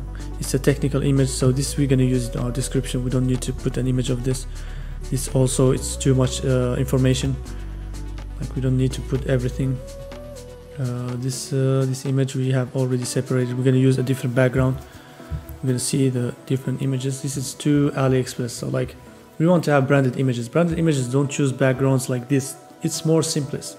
It's more simple. Like we don't need to show the product in these backgrounds. I'm going to show you a branded store. This image looks a little bit cool. Like it's cool. This image is cool. We can use it. It looks branded. So we don't need to add a lot of images. Sometimes just 4 or 5 images, 4 nice images are fine. Okay. So that's fine for this product. And we're going to here add the new window, which is drone 2. We're going to add the images as well. Drone 2. So here we're gonna go back to Photoshop, we're gonna click on File, New, and we're gonna create a canvas that is 180 by 180. We want square photos, very important. 180 by 180. These photos also we can use them in ads because we're gonna be designing as well our ads, our photos for retargeting, everything in the same canvas. So we're gonna create them because for Facebook ads we're gonna be using as well 180 by 180. So we're gonna design everything in the same canvas. So we can keep that. Once we're gonna be designing the ads, it's gonna be ready. Okay. So we're gonna import our photos. We click on File here. We click on Open, and then we're gonna go to our store files. You see how everything is organized. Images. We're gonna go to drone number 3 because that's the one I want to start with. So the white one. So here. So that's what I want to start with. So here we're going to click on Open All Images. We're going to open them all together. So these are all the images for that product. So he's going to open all the images here. So here we have our drone. You see it's separated. We can use it in different backgrounds. Okay. So here we're going to move it like this so that it's going to be separated. and also we're gonna move the other backgrounds in here.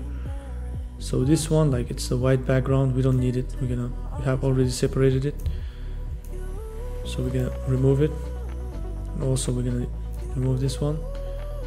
We're gonna also remove this one. This one we're gonna move it here. We don't need this one. This one we're gonna move it like this. I'm gonna show you why. And we're gonna take off this one because it's the one with the background. Okay, so we have all our windows like this. So we have this drone, so like we can put it like this, so it's a window like this. We can remove it like this, because the reason why I remove it is to be able to see the other windows, because there are too many images in the same window. So we're gonna remove them, so it's gonna be easier to manage. So here we're gonna start with this drone. Okay, I'm gonna move the window like this, and I'm gonna click on the drone. I'm gonna click on it here, and I'm gonna move it to the canvas like this. Okay, boom, it's here in the canvas. Okay, so here we can do everything with it.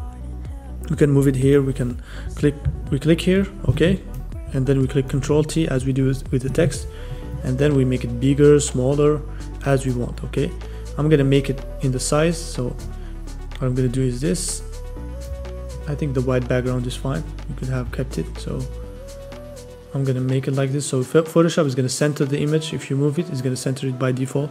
So we click Enter, and then we can put our logo. We're gonna import our logo file, open, and then we're gonna go to our logo here, images, store files, logos. So this is the final logo. We're gonna import it. It's a PNG. You see, it's a PNG logo. We're gonna put it again in our drone. So Control T. You see here, now we have branded images. It's not like AliExpress images. It's very, very branded, very nice. You see, you can put it smaller or bigger. Enter. You see how branded it is. Like nobody can say it's like, you can move this back. Nobody can say it's a dropshipping store. This is really branded. We can put them down here. I think it's more stylish. Let's see, like it's more stylish, honestly. So we have the brand like this. So it's very stylish. We can try it smaller to see. So now we have really branded images, like with the logo, the images, and we can try to put some text like here, next level drones, or like spy drones or something. We can put a text like this. Let's try something like let's see, I can try a sentence like it's time to spy. Let's say it's time, sorry, we're gonna put one of the fonts like the logo. It's time to spy. No, this is not the font we want. You see how important the font is. Like with this font, it doesn't give a feeling. The font is very, very important. It's time to spy. I'm gonna put spy bigger here. Spy. I'm gonna see the feel it's gonna give. Like nobody can imagine that this is an AliExpress product. People are gonna see that this is a brand. This is legit. Nobody's gonna imagine that this is a Chinese product. Like people are gonna think that this is a US made product or something like that because of the name, the brand. The branding is like everything, you know. It's time to spy. Let's put it a little bit smaller. Just giving it a feel.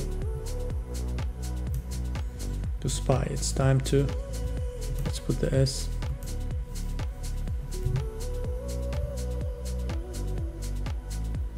Time to spy. Let's just put time to spy.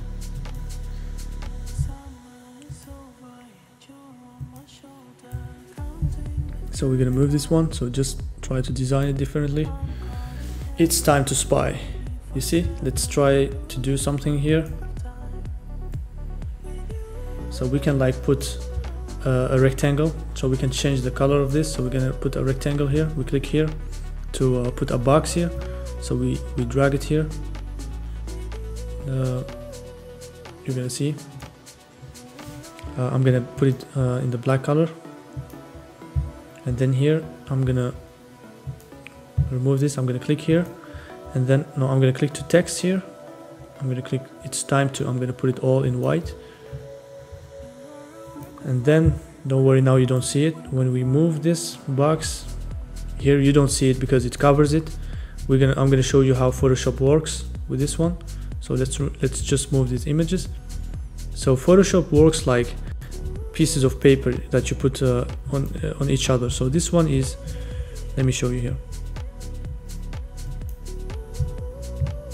Let's click on this one. So here we have all our layers. Okay, Photoshop works with layers. So layers are put in an order. So if you put the top layer here, it's going to be the layer that is going to be up front. Okay, so if we put spy, the rectangle is you see the reason why the rectangle is hiding the script, is hiding the text, is because the rectangle is above the text. So let's put the text above the rectangle.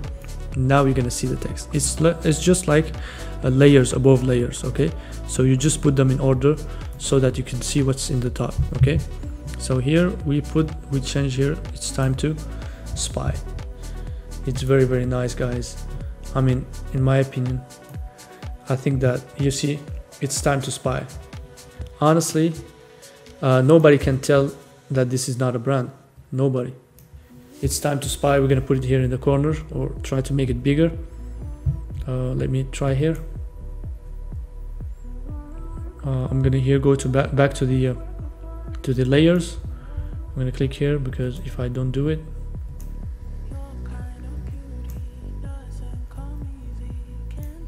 so I'm gonna go back to the layers. Here, time to spy. I'm gonna select the time to spy. It's time to, and the rectangle in the same time, so that when I move them, they move at the same time. So it's not gonna be separated. And also I'm gonna select spy at the same time. So I click to shift. So I select all of them. Shift control. So I select the rectangle, time to, and spy. So I can move them all together. You see? And then I'm gonna make them bigger all together. It's time to spy. So enter. It's time to spy. I think in the center is going to be cool. In the left as well, it's going to be cool. I think in the left is going to be better. It's more stylish. In the left, it's more stylish. So here we have a branded image. Okay, this is very stylish, very simple branded image. Time to spy. So let's save it. Control. We can hit Control S or Command S instead of just going to Files. Save on the computer. It's a shortcut.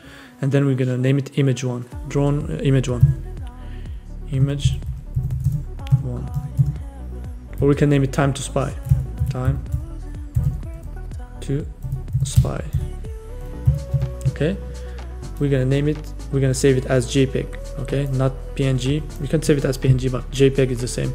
Honestly, it's not the same, but it's a combined image. You don't need to separate anything. So that's why we save it. That's why we save it. So we're gonna go to the store files. We click on images, drawn 3. Okay, that's what we're editing right now. And then here we're gonna save the image. Okay, save. Now we have our branded image. We should have like some cool quotes, some cool features about the product, like some cool sentences. That's what's gonna be making the big difference, you see. So now we're gonna move to another image. Branded, people cannot, like, people can steal it, but I mean, it's gonna be like, give it that branded feel. So it's our own images. Okay, when you do it, it's gonna be better. Okay, so we're gonna click on this and change the time to spy to something like we can inspire from, like, for example here, PlayStation. I like to inspire from them, PlayStation, because they have some cool, like cool sentences that they put, like some cool branded sentences that they put in their website, or in Nike as well. Like, you can inspire from different things because it's a technology website, so we can have different, you know, different images. Like this one on PlayStation, like you're gonna see some experience all new generation of incredible PlayStation games. So they have this sentence. We can put this sentence, but we change it, we adapt it to our product. So here they say experience all new generation incredible PlayStation games. We're gonna say experience all new generation of incredible like spy drone or something. Okay, we can copy this. It's very simple. Like, put some cool sentences, inspire from others, and adapt the sentences to your product. It's very, very simple. We're gonna go back to this to the sentences here, and we're gonna click here on text. We're gonna change this. I'm gonna paste it, and then here we're gonna I'm gonna hide the spy here. So to hide something, you just click on this eye, you click on it, it hides what you're clicking on, it hides the layer. And then here I'm gonna click back on the box here, the box, to make it bigger because it's small, it cannot contain all the text. So we're gonna click here, we click on the box here, the rectangle, and then we click here to move it, Control T to make it bigger. And here you see,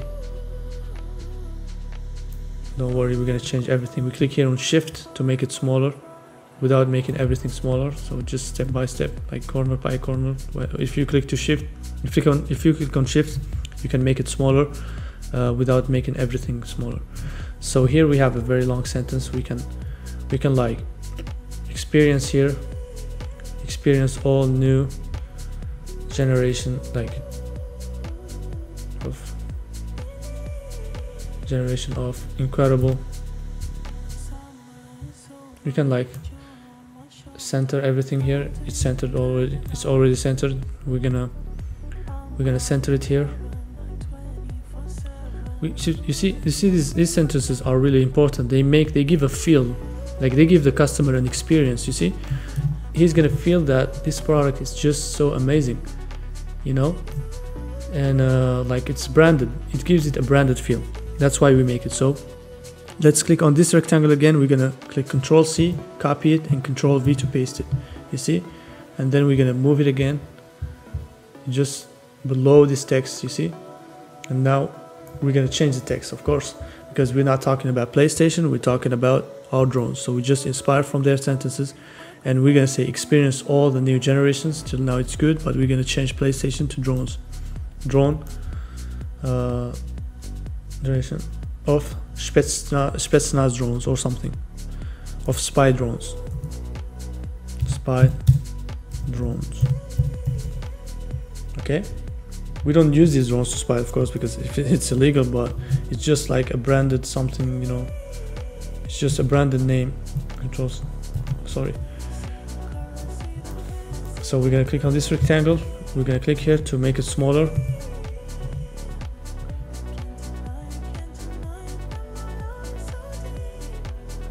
So we can zoom here, because if it's too far, it's hard to control.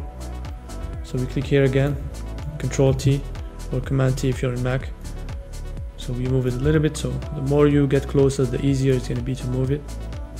So here we're going to go here to Shift, and we always click on Shift, because if you don't click on Shift, it's going to make everything bigger, everything smaller at the same time. When you click on Shift, you can move part by part. You see, alone. Click here. You see. That's what is good about using Shift and moving the. So let's click here on Shift.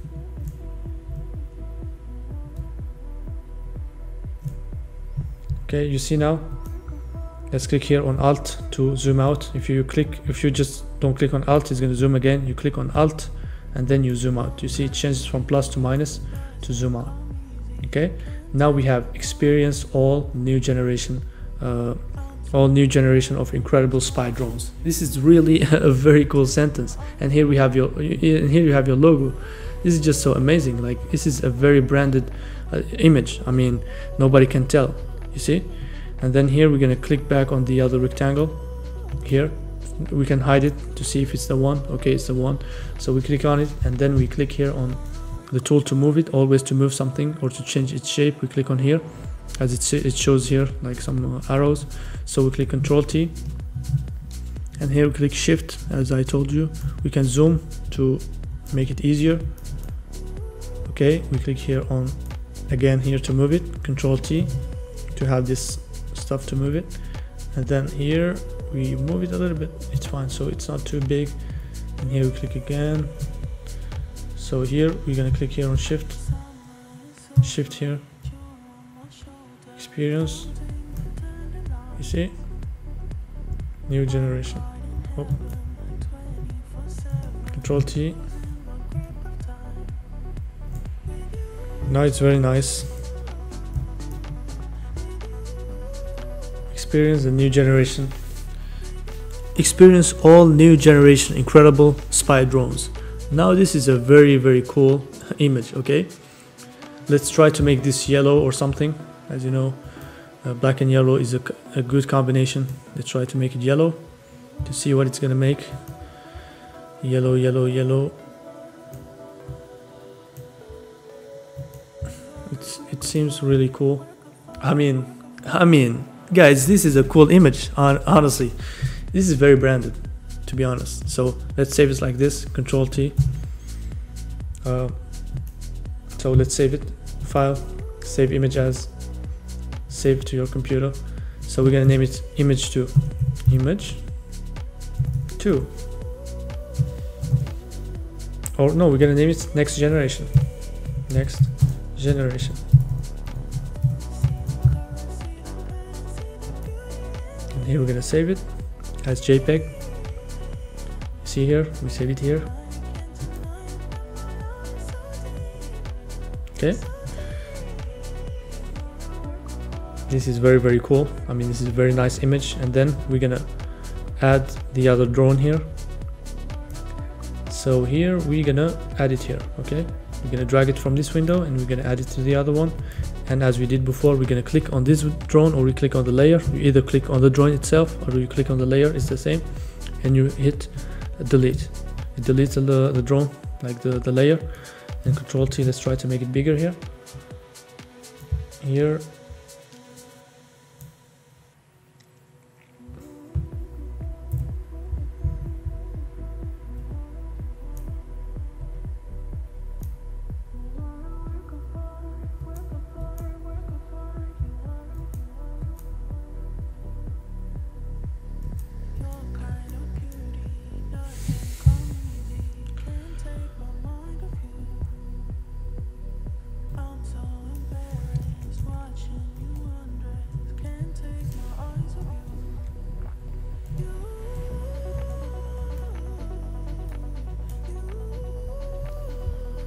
So now we have this drone here.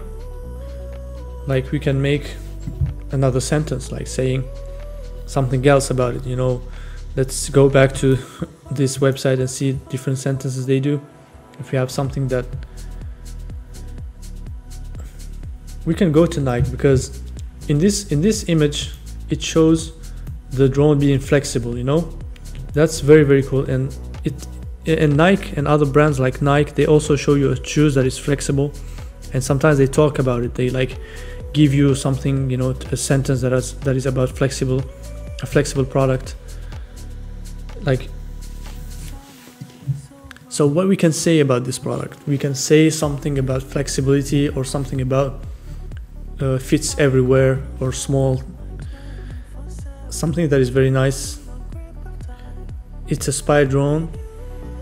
We can say something like it's a spy drone, so it needs to fit, so it needs to hide, or something like, I don't know.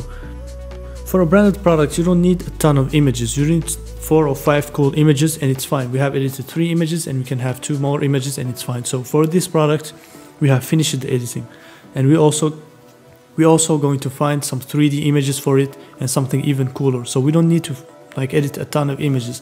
You see, branded products, they don't have a lot of images. If you go to Nike or other products, they have like a couple of images. I'm going to show you.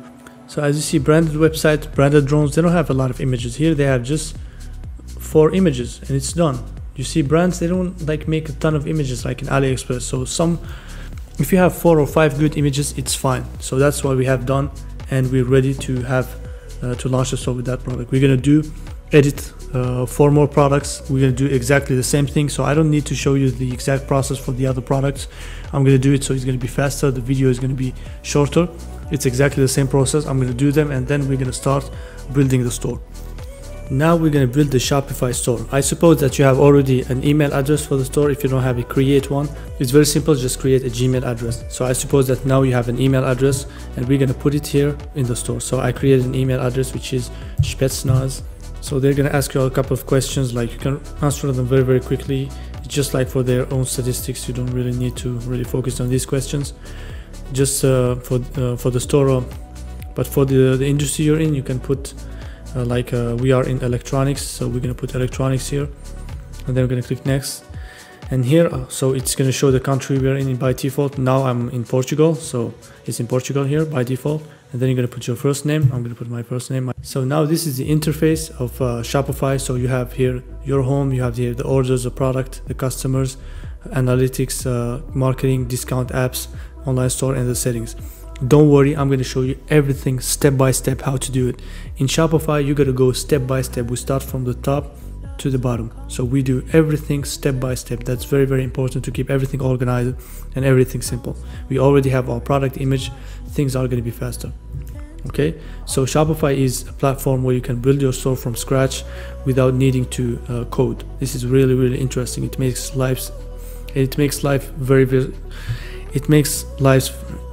people's life very, very simple. You don't need to hire a programmer to build a website. You can do everything by yourself with Shopify because it's very, very user friendly and very simple. So here we have the home.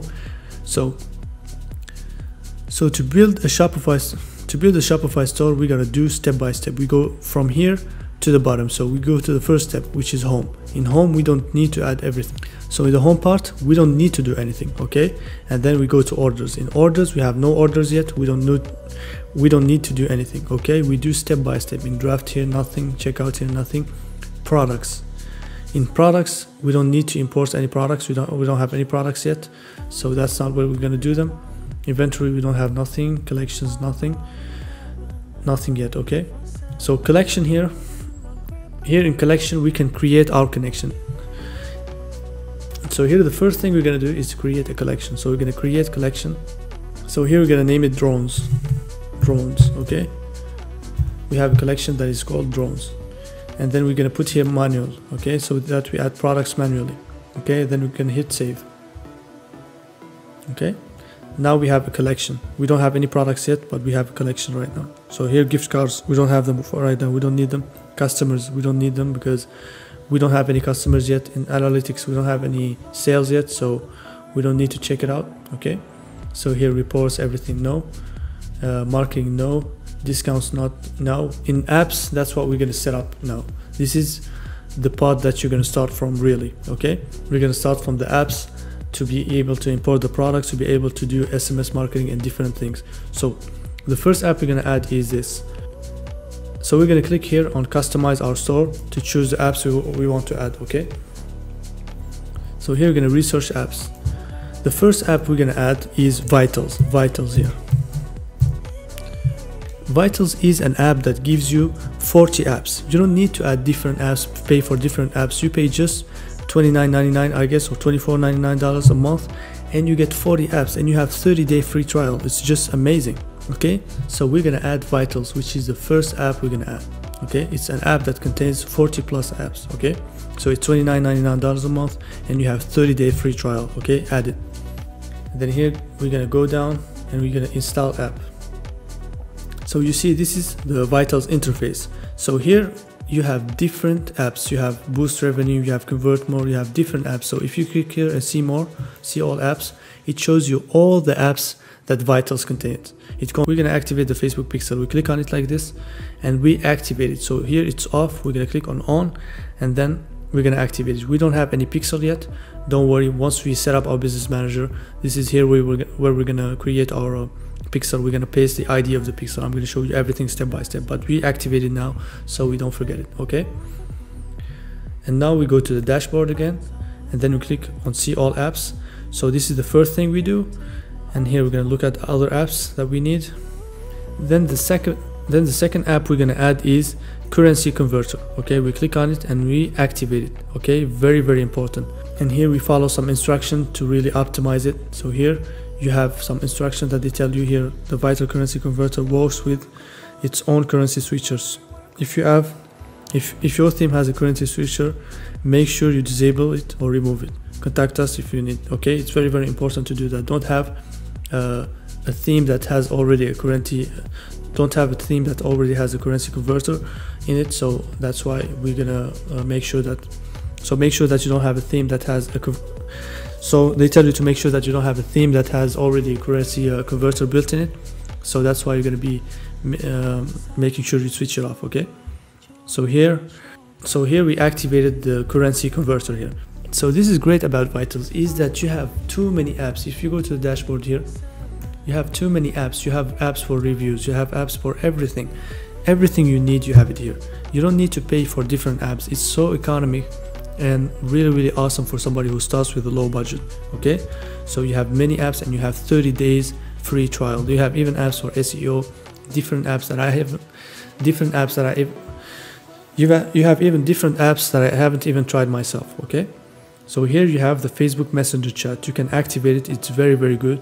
You switch it on so that people can contact you via Messenger on Facebook. So after you're gonna log in with your Facebook account, everything. Okay, it's very important, but we're gonna activate it for now, and then we're gonna go back to it once we build our Facebook page. Then we're gonna go back to it once we build our Facebook page and connect it here. Okay, then we're gonna go back to the dashboard. We're gonna go back to see all apps again, see any apps we have to add. And here we have another great app, which is Visitor Replace. We're gonna click on it and we're gonna switch it on. This is a great app. It shows you the live view of your visitors. If somebody visits your website, it's gonna show you exactly what they have done. It shows you exactly how they scroll your website, where they click, exactly. It's just so amazing. So you gotta always activate it. It's gonna help you. It's gonna help you really optimize your store. So you're gonna make decisions based on your prospect's experience and not based on opinions. It's very important to activate it. You also let's say maybe there is a problem in your website, the checkout button doesn't work. You're gonna see it. For example, if you don't have any sales, you can check the visitor replace and see your customers. Maybe there's a problem in the website or something. It shows you just everything. It's so amazing. So activate it all the time. You have here 5,000 free visitor replace, and above that you gotta pay for it. Okay, but 5,000, I mean, it's so amazing. It's just a lot. And then we go back to the dashboard, and then we click see all apps, and then we're gonna see here if we need to add anything else. Social media buttons, for now we don't need to add them because the theme, we already have it in the theme. It's your app, all in one chat. There are too many apps. You can have like product reviews. To be honest, I don't add product reviews to my store, and we have amazing results, like selling high ticket products with no reviews. Like product reviews are too spammy, too dropshipping style. Okay, if you sell a good product, you don't need to force it with reviews. Reviews are too dropshipping. Okay, you see what I mean? Like you don't see Nike having reviews. You don't see branded store putting reviews. So you don't need to put them. You gotta make your store look like a branded store. Me personally and my students, we never use reviews in our products. We just make a branded product with no reviews. If you see Nike, if you see other big stores, they don't have any reviews. No, and sales notification is not good. I see a lot of people put some pop-up in their stores. Somebody buys this, somebody buys that. That's not good. That's too spammy. Don't put that. You don't need to force things. Just let it simple. Let it minimalist. Let your store very fast. Don't put a lot of things that are going to distract your customers. Just let them go straight to the point and buy the product. Payment logos, you can add them if you want. So here you can add these payments. Okay, it's very good to show to the customers that you have them. You activate them like that and done. It's very cool. You have everything in this store. You go to the dashboard, and here you go back to see all apps, and then we're gonna scroll trust seal badges. So we don't need trust badges. If we have a branded store, we don't need to put trust badges. Okay, and then we're gonna scroll down here.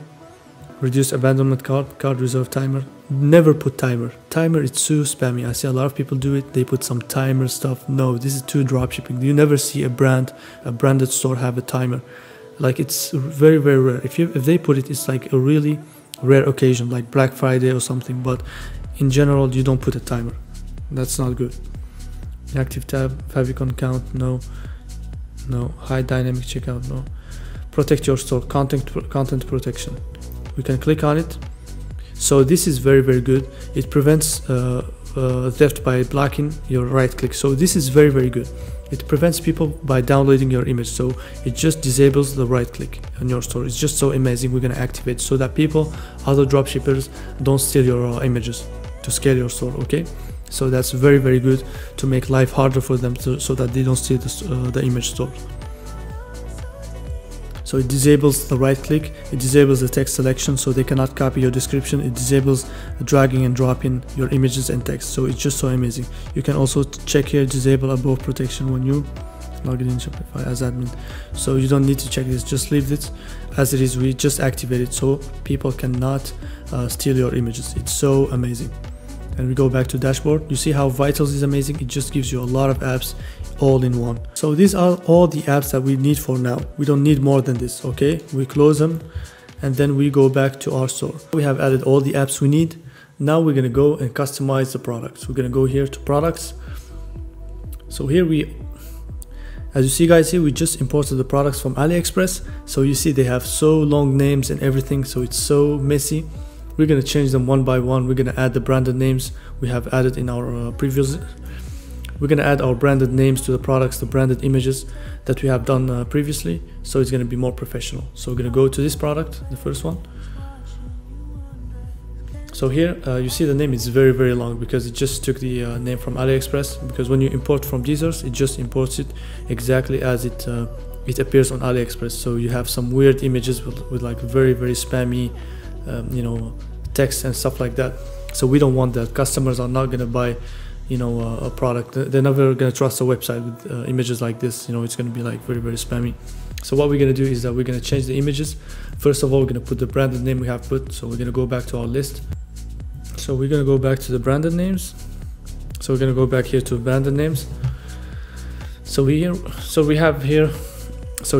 the product name. So we can choose a stylish name in here. So I think that Spy Air DualShock drone is very, very stylish. So we're going to put it. So we can copy this for this one, or NFS DualShock drone. I think it's very stylish. You know, we have 3 drones, so we can select 3 names of these ones. And then we're going to go back to the store here. So here we're going to go back to the store here, paste the name. Okay, this is very nice. So we have the store name here, the product name is very, very good. And now here we're going to delete everything. We're going to click one by one, we're going to delete the images. And once we land on the text, we just select everything from head to toe and delete. And then we select the image, we delete, select. Now we deleted everything, we can save. Okay, don't worry, for now we don't have any description because we haven't done the copywriting yet. So once we do the copywriting, everything, we're going to do the description, we're going to add the images, everything. We're just going to add the product name here for now, and then we're going to scroll down and change the images in here because these images are very, very spammy. We're going to select them all here, here, and here. We delete media. We're going to delete media. It's very spammy. You should never leave it like this because it's very, very spammy, and you want to have like a branded store with branded images. So what we're going to do is this. We're going to add files. We're going to add the images of the product. We're going to go to our store link, to our store files. So we go to store files here. We go to images, and then we go to drone 3 because it's a drone 3 images. We select them. So we're going to select all these images, the images that we have edited. So this image. So now here we have like branded images, like isolated branded images, and then after we have like the explication text and stuff like that. You see, like we can have it like this. I guess it's better. It's very, very, very nice like this. Or we can have it like this, so they see first of all the drone, and they're gonna see the other image. We can delete this one because it's the same. So we have very branded images in here, and then we are gonna leave them like this for now. And then also what we're gonna do is we're gonna edit the variants. You see here we have too many variants. We don't need that. Like it shows like variants from Russia, variants from China. We don't need this. So what we're gonna do is this. We're gonna click here, edit. We're gonna edit here the ships from first of all, and then we're gonna delete ships from everything. We're gonna delete that. We don't need it. We don't need to put where it ships from. We're gonna save.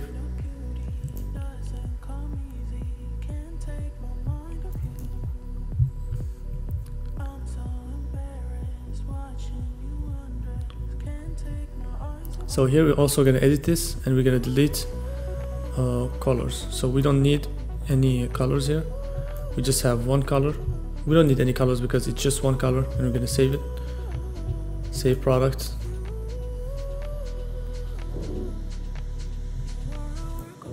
So this product we can put it for we can put it 999. Okay, we don't have to put any compare price because it's not a discount, it's a branded product, so we don't need to put like a cross price or something like that. We just leave the original price. It's going to be more branded, and don't worry, this price is like almost 1k 1000, and we're going to have an app that is going to be and also the price is very high. Don't worry, people still buy expensive products on Facebook ads, don't even worry. And also we're going to have apps that allow people to buy in 4 or 5 times the product, so they can pay every month like the fourth or the third of the product price. So don't worry, we're gonna add all of this because we sell high ticket products. We have a strategy for it. So we're gonna save this. So now the inventory management is DSR fulfillment center. Here's the SKU because we imported from DSR, so it shows it automatically here. The SKU is here, we don't touch it, so we leave everything. So we track quantity and continually selling when the product is out of stock. So it's very good. So we don't need to touch anything for now here. For now we don't need to touch anything, we just hit save. And then we're gonna go back to the other products. So cancel, hit save. Now we're gonna get to the other products.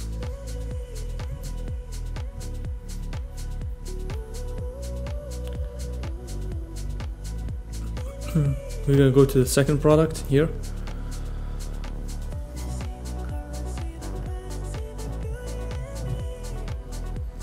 And here we're gonna change the name because it's very long. It comes from AliExpress and we're gonna change it. So here we're gonna go to our files, store files. We're gonna go to our store, our drone names. So we can name it Spy DualShock or something. We can name it Spy Air DualShock Drone. It's very stylish. It's a very branded name. We're gonna go back. And here we're going to type it here, paste it here. So we have this name that is very branded, and we're going to save it. And then here we're going to delete also, as we did with the previous product. We're going to delete all this description because it's very AliExpress style, so we don't want it. We're going to delete everything here. Everything here we're going to delete it, so it's not like AliExpress, because we don't need, like, it's very spammy. You're not going to have a high ticket store, a branded store with images like this or text like that. It's not stylish, you know. You should look like a brand.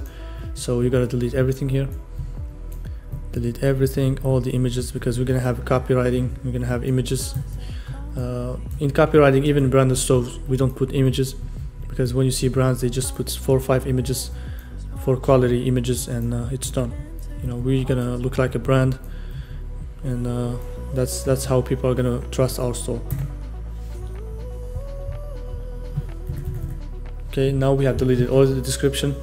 We're gonna get back to it once we finish the copywriting, because it's gonna be on the next part. So we just save it like this. We just change the name, delete everything in here, change the images, and do the rest of the other products. So we're gonna delete all the spammy images in here. So here and here, we're gonna delete this. Hit delete media, delete.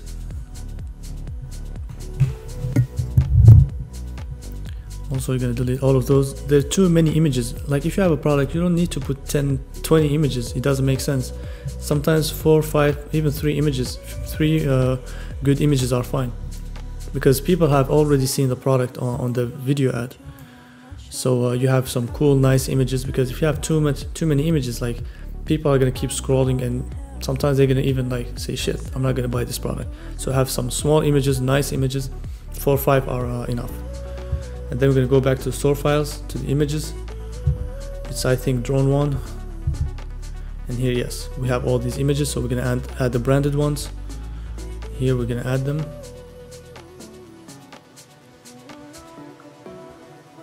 So here we have a branded image here. Here also we have a branded image. We have also a branded image here, a branded image here. So we're gonna add this one as well, so that they see it with the suitcase. And then we can add this one as well, and also this one, why not? And then we're gonna add those to see what it's gonna look like. You see, it's very branded. I mean, you see, very cool image, very nice. Here it's very nice. And now this image, you can even edit it back on Photoshop, put some more information in that image. So this one, we can put it like this. So we're gonna see what it looks like. So it's very nice. The image is very branded. Like it shows a drone, it's very nice. These images are very branded, so we need just some small images. Oh, this image is not what we want, so it's just a PNG image. We're gonna remove it. So we're gonna remove this image, and we're gonna, because it's a PNG image, so we gotta be careful to not add it like that. So yes, we have some cool branded image for that product. So here now we're gonna remove all the colors. We don't need all of them, so edit. We're gonna remove the colors, all of them. Okay, we just have one product and we're gonna sell it for that. Okay, and here we have to remove as well where it ships from. We don't need to say where the product shipped from. We don't care, customers don't care. Okay, so we remove that, and we're gonna change the price. We don't need a compare price, it's a branded product. We're gonna put here, so the product price on AliExpress is 22 euros or something, or 19 euros I guess. So we're gonna sell it for 100 and something, 199.99. Okay, so people have different prices. So they have a product that costs 200 euros or $200. We're gonna change this to dollars because it's more international. And then we're gonna have a product for $1,000, like different prices for different types of customers with different budgets. So you see, we're gonna save here now, and here we have a blank description. We're gonna get back to it once we finish the copywriting. So here for the quantity, we can like add something, even if we continue selling without quantity, but we can just add something. You know, I don't like to leave it blank. just me, you know, I don't like to leave it. I wanna always put a high number, so to just make sure, you know, in case there is something. Or this product has options. No, it has no options. So here we just want to make sure everything is fine. So we don't need to put any weight. So inventory management is DSL because we imported from DSL. We have the SKU that automatically comes with the DSL importing. And here we have available. I just put a number like this. And here we can, this is a physical product, of course, and we don't need to put any size, or we don't need to do that. You know, we don't have any, honestly, we don't need to do it. It's the supplier that manages everything, you know.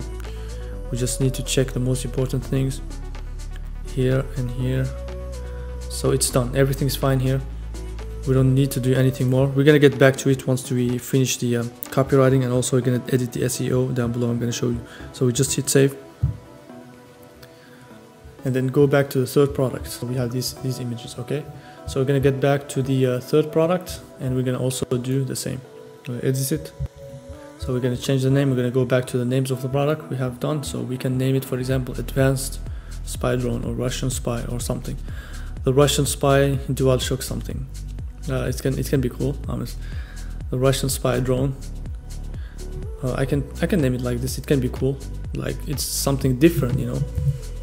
Like we can name it the Russian Spy Drone Dual Shock Team, something like that. It seems very special. You see, when people see it, boom, it's kind of like they're gonna feel that it's strong. You know, people like always allocate Russia with as a strong country. You know, it gives like that psychological effect. You know, when you name a product, you know, you have this you have Russian name on it or something. It seems very cool, and we can try it. You know, put a name like this, and then, you know, as it's a different product, so it seems very cool. So we're gonna delete these images and add the ones we edited. Delete here.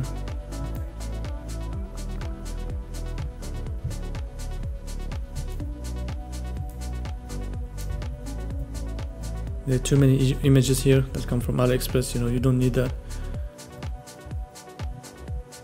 Maybe you can leave this. Sometimes you can find some branded images. We can leave them. We can delete these ones, and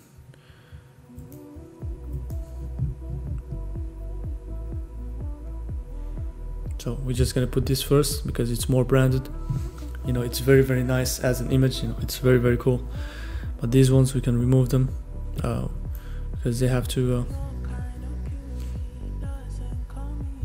I'm gonna go back to images and see here, drone 2.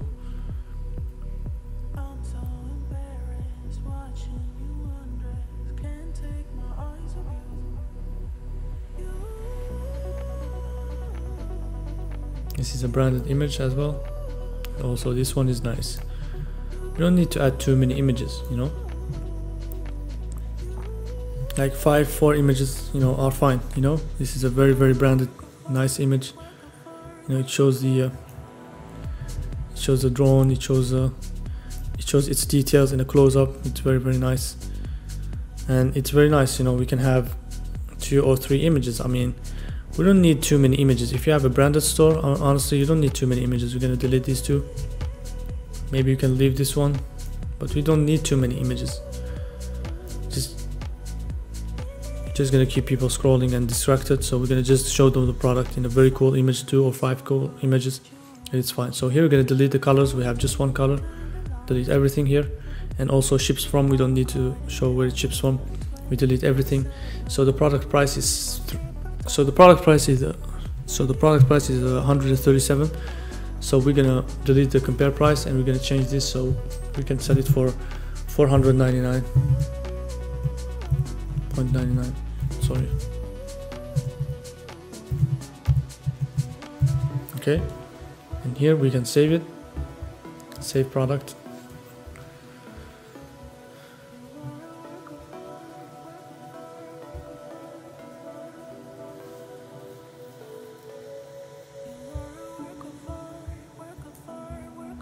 And here we're gonna scroll down here. Quantity, we're gonna add something. We're gonna add a number so we don't have 0. We're gonna save it so that we have something in case. So here we leave it blank. As I said, when we finish the copywriting, we're gonna go back to it and add it with some images if you want. So here we have done all the setup for the 3 products. We're gonna go back to the upsell product. We're gonna go to them. We're gonna go in the left here. We're gonna save. Always save. Very important. And then we're gonna go back. Sometimes it lags. Sometimes you save and it tells you, just go, and we're gonna check if it's saved. We're gonna get back. So it's saved. So once you hit save, no, we should delete everything here. We should delete all the images, delete all the description, everything.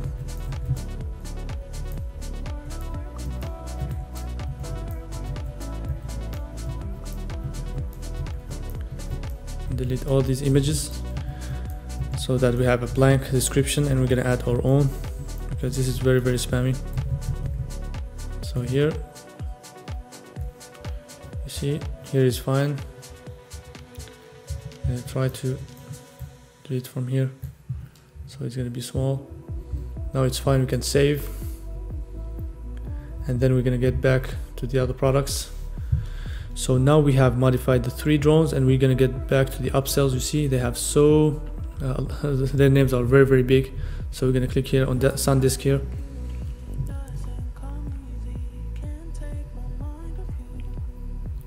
So first of all, we're gonna delete the name microcard. We're just gonna leave it microcard SD, 1 terabyte. We're gonna just have 1 terabyte, or we can have different ones.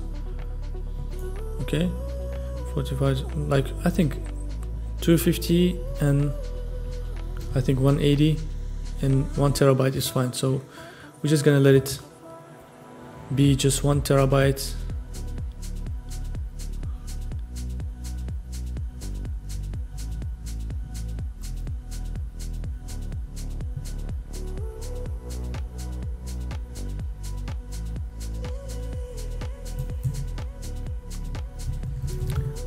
One terabyte, 1T.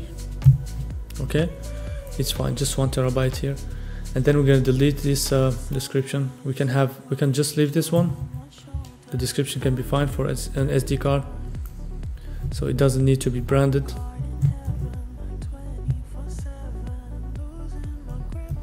So specifications, we can have it. Capacity, we have just 1 terabyte here. 1T. Okay. And here we're gonna have type TF, something like that. Quality, you can leave this. People can need to check this. Okay, so here we can save that. Okay, because it doesn't need to be branded. And here we can delete all of this. Okay, we can delete. We can just leave 1 image. We can scroll down here, and here we're gonna delete. We're gonna edit the capacity here. We're gonna delete all the capacities we don't need, or we can leave 3 capacities. Like we can, because if you have too many choices, it's not good. So we're gonna delete 16 here, 64, 128, and we're gonna leave 512 and 1 terabyte, only that, because we don't want customers to have too many choices. If you have too many choices, you know, you're gonna have a hard time to choose. So we're just gonna let them have limited choices so that they don't spend too much time thinking. We don't want them to think, we want them to buy fast. So yeah, we're just gonna put this 1 terabyte, so we don't need to put all this, so it's gonna be easy. Everything should be easy, quick to read, okay? You don't want customers to have a hard experience. You want them to have everything should be easy to read. You know, customers are not focused, so you don't want them to need to focus to understand what you want, okay? Everything should be easy. So save product, and here we're gonna remove ships from. We don't need where it ships from. We're gonna save product, because when you import from AliExpress, it just imports all the parameters coming from the supplier that you don't need. Save product. So here 128, we can sell it for $29.99.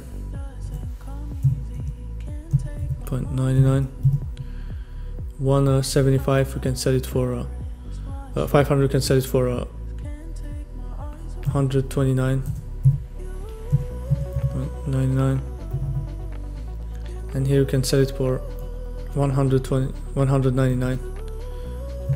So to encourage people to buy this one, okay?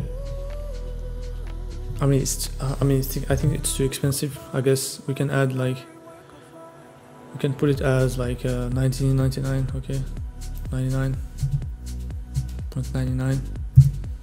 So these are going to be the prices. For 128 gigabytes, it's going to be like $29.99. For 512, $99.99, okay? For 1 terabyte, $199.99, okay? We're going to save it. Save it. Here we have everything now, so we can change the images. So these images are very spammy. We just need one image is fine. To be honest, we don't need to show the product in different angles, okay? And here we're gonna save the image here. So you see, we don't need to put all this, you know, we're not selling a camera, we're selling a drone. So we should delete all of this, you know, because it's gonna look spammy. For this product, you don't need too many images, just one. Just one image.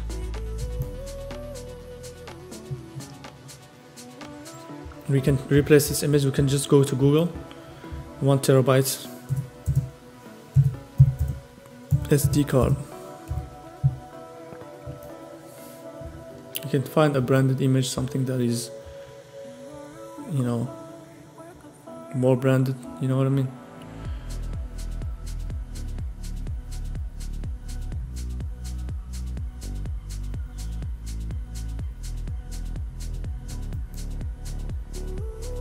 So this image is more branded, so we're gonna save it.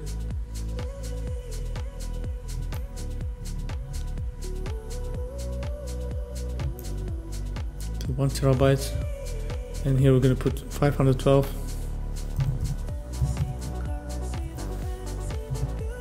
Okay, we're gonna save that image as well. We're gonna save it as well here. And here we have 128, okay. We're gonna also look for an image. 128. We find the same angle. Very nice. Like it's more branded, you see. I want it without the SanDisk. We want it without the SanDisk. Okay, yeah, very nice.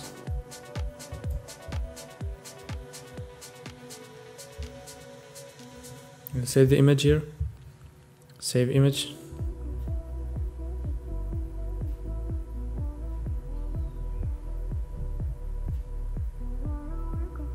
So here we're gonna go back to our store and we're gonna add the images. So for each variant we're gonna add a different image. So we're gonna change the image here. We're gonna click on it, and this is the 128. Okay, we're gonna add the 128.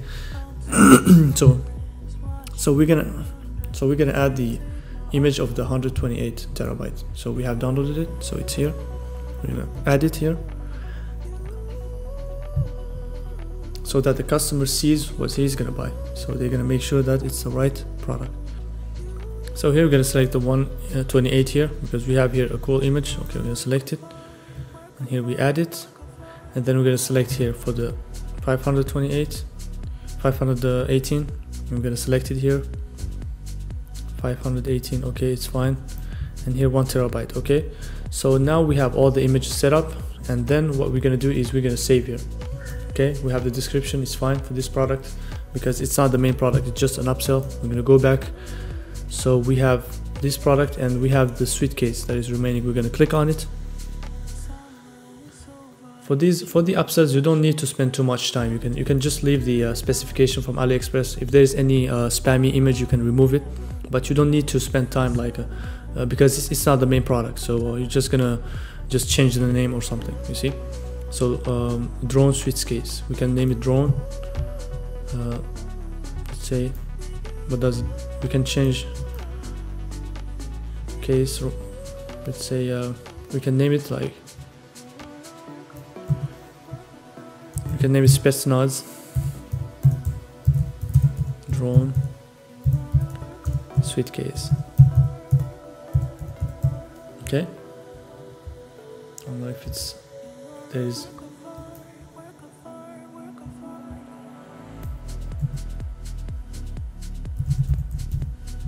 suitcase.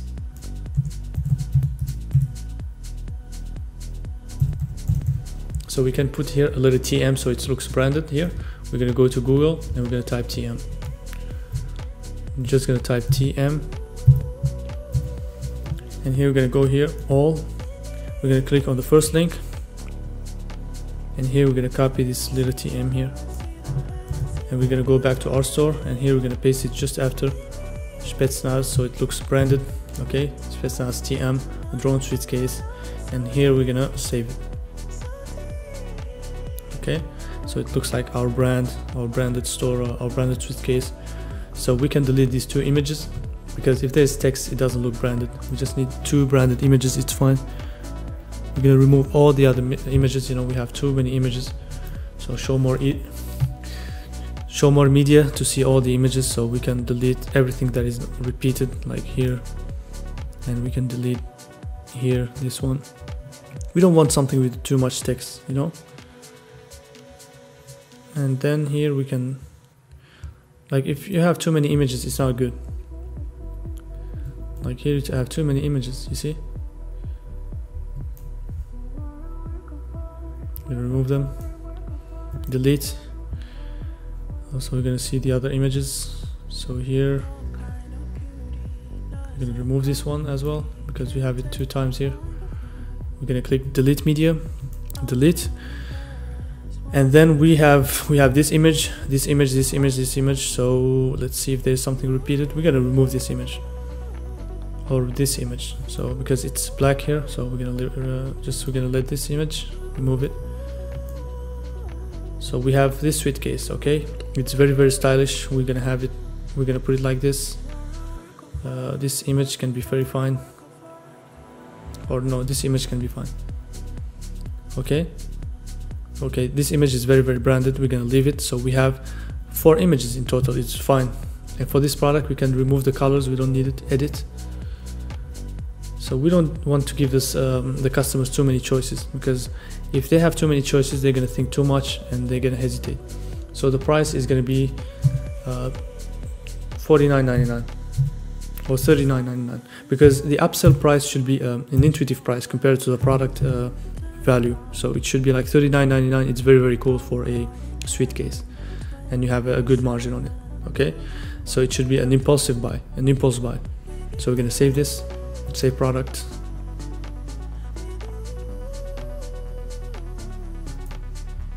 So here we have everything here. We can add this a little bit.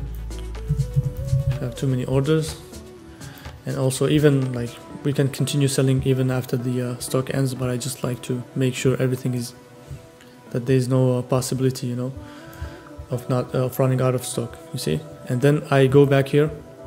So we already saved it. We can save again to make sure. We go here left. Sometimes it just lags. So here we have named all our drone So here we have added all the branded images and named all our products. So now it's very good. So we can just change this image. So for this product, we're going to delete all these images that I forgot to delete them. So I'm going to delete all of them because they are too spammy. So now I'm going to delete all of these images. I'm going to delete this one, you know, just leave the branded images, the branded looking images, because those ones have too many information and we don't need them. So, and also I'm going to delete this one, delete media, because there are too many images. So, and here we're going to add more media. Here we're going to add the other images. Okay, it looks more branded if you have this one. And here we're going to go back to our images in here, and we're going to add here this image because it's more branded. And also for this one we're going to add it. It looks more branded and more stylish. And here one, we're going to add this one. So now we have very branded images, you see. Now we have very branded images, you see. It's not like the AliExpress images. So we took them from Google, like with a very good angle.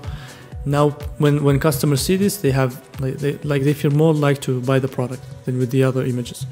So now we have named all our products. We have done all the settings, and all we need to do is to continue setting up all the other settings on the Shopify store. So we have finished with the products. Of course, we're gonna go back and once we finish the copywriting, we're just gonna go back and paste it. It's gonna be very simple. We have already finished the product, so we need just to add the copywriting, which is gonna be another part.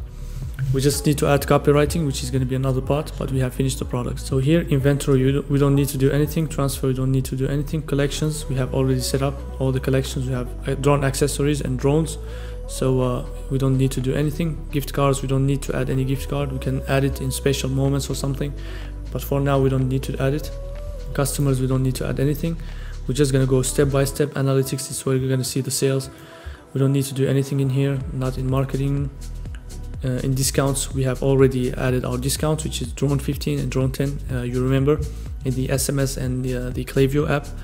And the apps, we have added everything here. So in the apps, we have added all the apps we need. These are all the apps you need. You don't need any more.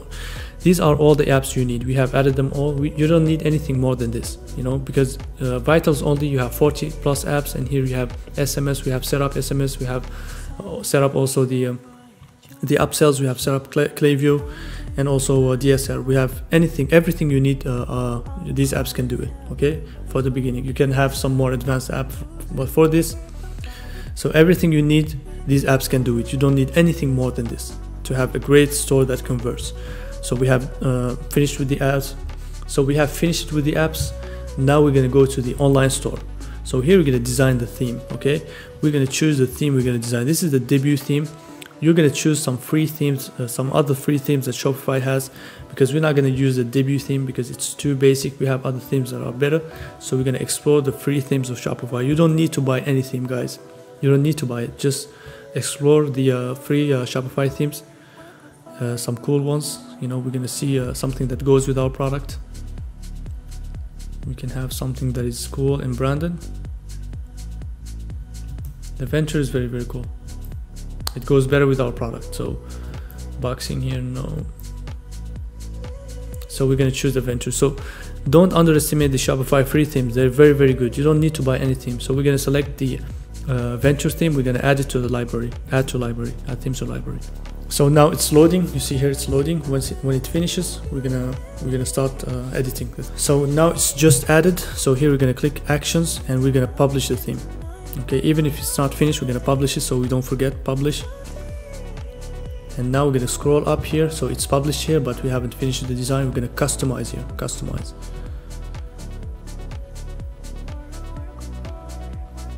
So here we have the theme. So in Shopify, you have the theme, you have the vision in here of the theme, you visualize it in here. In the left, you edit the theme. Okay, in the left you have all the sections of the theme that you edit one by one. So here is the desktop vision. So if you click here, we switch to the mobile vision. Okay, you see here we switch to the mobile to see how our store looks like in the mobile. It's very important to have switch between the mobile and the desktop. And also the mobile is even more important because customers, you know, go to both mobile and because mobile is even more important because customers are more buying from mobile than from desktop. So they you gotta really focus on the mobile side also. So you gotta also So you really gotta focus on the mobile part, very, very important. Okay, so now we can start designing. So here is the header. So the header is the first part here. We're gonna click on it. We're gonna add a logo in our header. So we're not gonna let just the name of our store here. We're gonna switch and add our logo. We're gonna select image here. We're gonna upload an image, and here we're gonna go to our store files. Here we're gonna go to the store files here.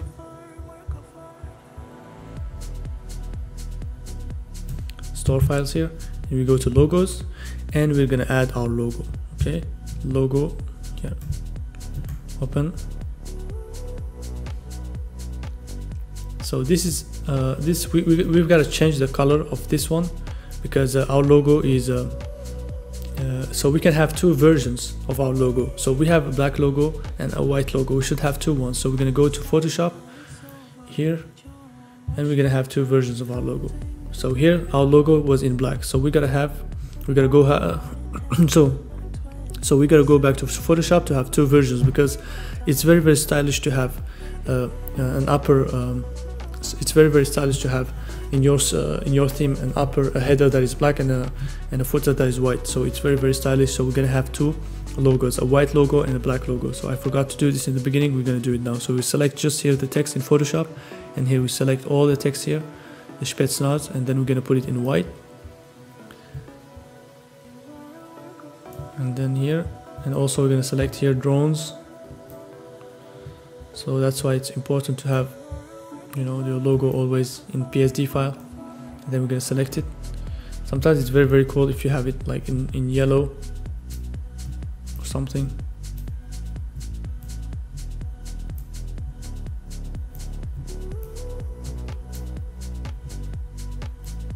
So we can save it, and the drone can be white. Okay, the drone is the eye, and then we're gonna select it. Here I'm gonna select it and I'm gonna put it in white. So here we're gonna click here, and we're gonna click on files, and we're gonna save as.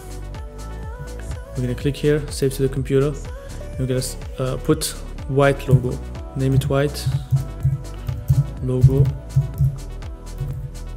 and here we're gonna save it as a PNG, very, very important.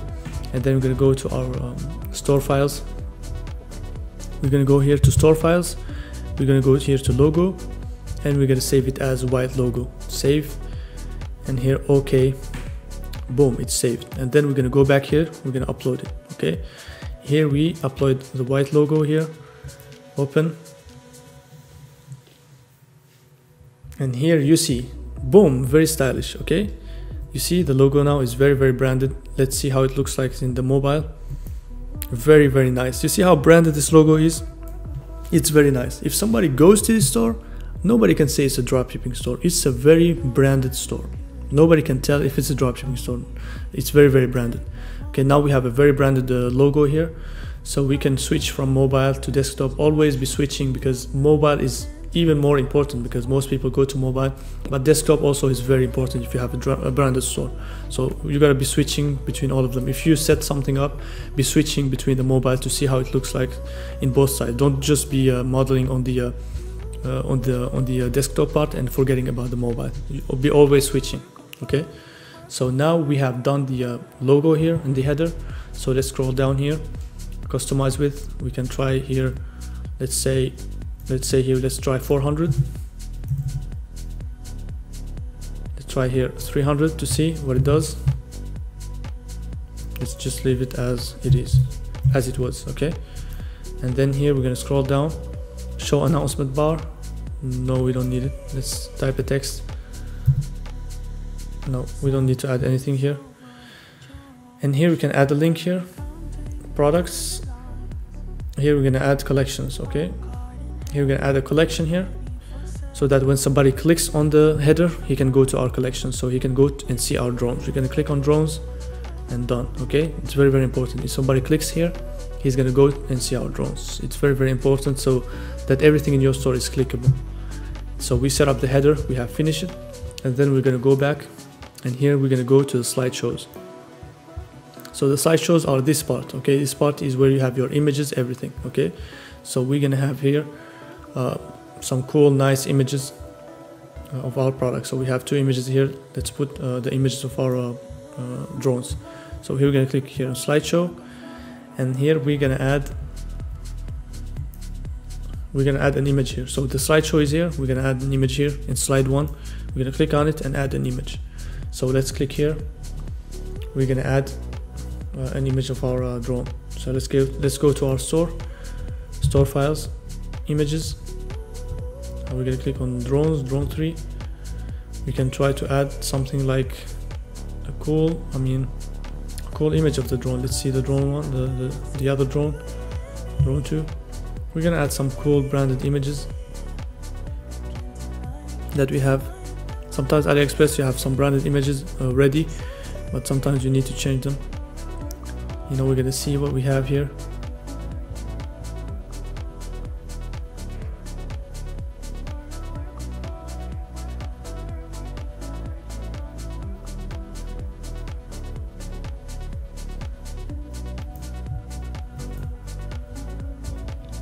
So we're gonna check this one. So we can add this one. It's gonna be very nice, I guess.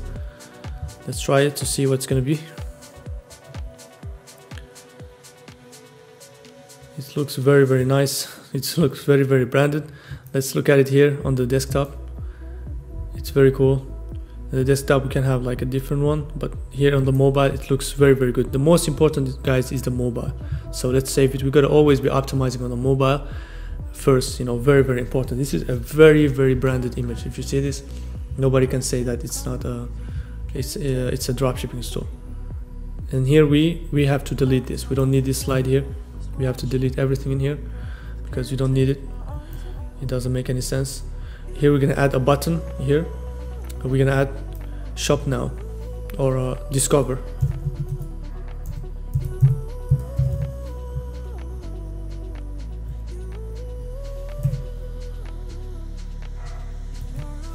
We're gonna add a button here. We're gonna add here products or collections. We add our collection here. Here we're gonna add our drone collection here. So discover, if somebody clicks on discover, he's gonna go to our drone collection. Okay, so we're gonna save this. It's very important to have a button in here. When somebody goes to your main page, he's gonna see your discover page. He's gonna click here and see the products you have. So we have to add another image in here. So we added the first branded image in here, and then we're gonna add another image here. So here we have finished from this slide, and we're gonna go to the second slide. Second slide, we're gonna add another image. Select image here, upload an image. We can add something that is nice. Let's try to add this, see what it does. Try to add this, open to see if it's branded, if it looks cool. Let's see on the desktop. Now we can try another one.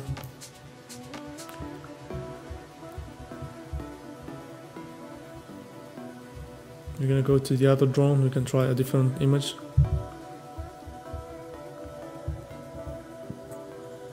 No, this is not. No. We're gonna go to another drone.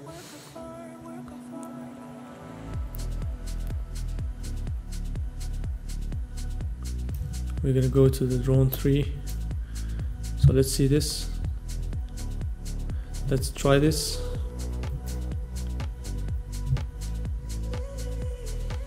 I think this image will be very, very branded. What we're gonna do is this. We're gonna add our logo in here. We're gonna edit this image in Photoshop. We're gonna go to Photoshop here, file, open. Because sometimes you get ideas down the road, you know. We're gonna go here to images. Let's say it's drone 3 or drone 1. Let's go to images here, drone 2. Oh, yeah, it's a very, very good image. So what we're gonna do here is in Photoshop we have a great tool. We're gonna deactivate this one, because if you don't deactivate it, we cannot edit this this layer. We're gonna click here, deactivate it, because it was locked. So here we're gonna click on this tool here, this brush. We're gonna click on it, and here what we're gonna do is we're gonna click on Alt and right click, okay, and then we make it bigger. We scroll like with the mouse, we make it bigger, and here we're gonna click Alt and we're gonna pick a color, the white color here, okay. Alt, we're gonna pick this white color, and then we're gonna brush over this, okay. We're gonna brush over this to delete all of this, all the surroundings, because I'm gonna put our logo here. So I'm going to remove all these spammy texts. So we're going to remove all of these, you know, because sometimes, you know, you don't need all of this information. Sometimes it looks just too spammy. It doesn't look too branded. So we're going to remove everything here. We can put like a great image, our logo here. Let's see how it appears on the store. So on the store it appears like this, and on the phone let's see how it's going to appear, so we don't crop anything. So if our logo is here, it's going to be fine, it's going to appear. So if it's here, it's going to appear. So let's add it there. So we're going to add our logo here. I'm going to click here, we're going to add our logo. Control Z. So we're going to add our logo here. We're going to click here to move it. We're going to click on the logo here and we're going to move it. We're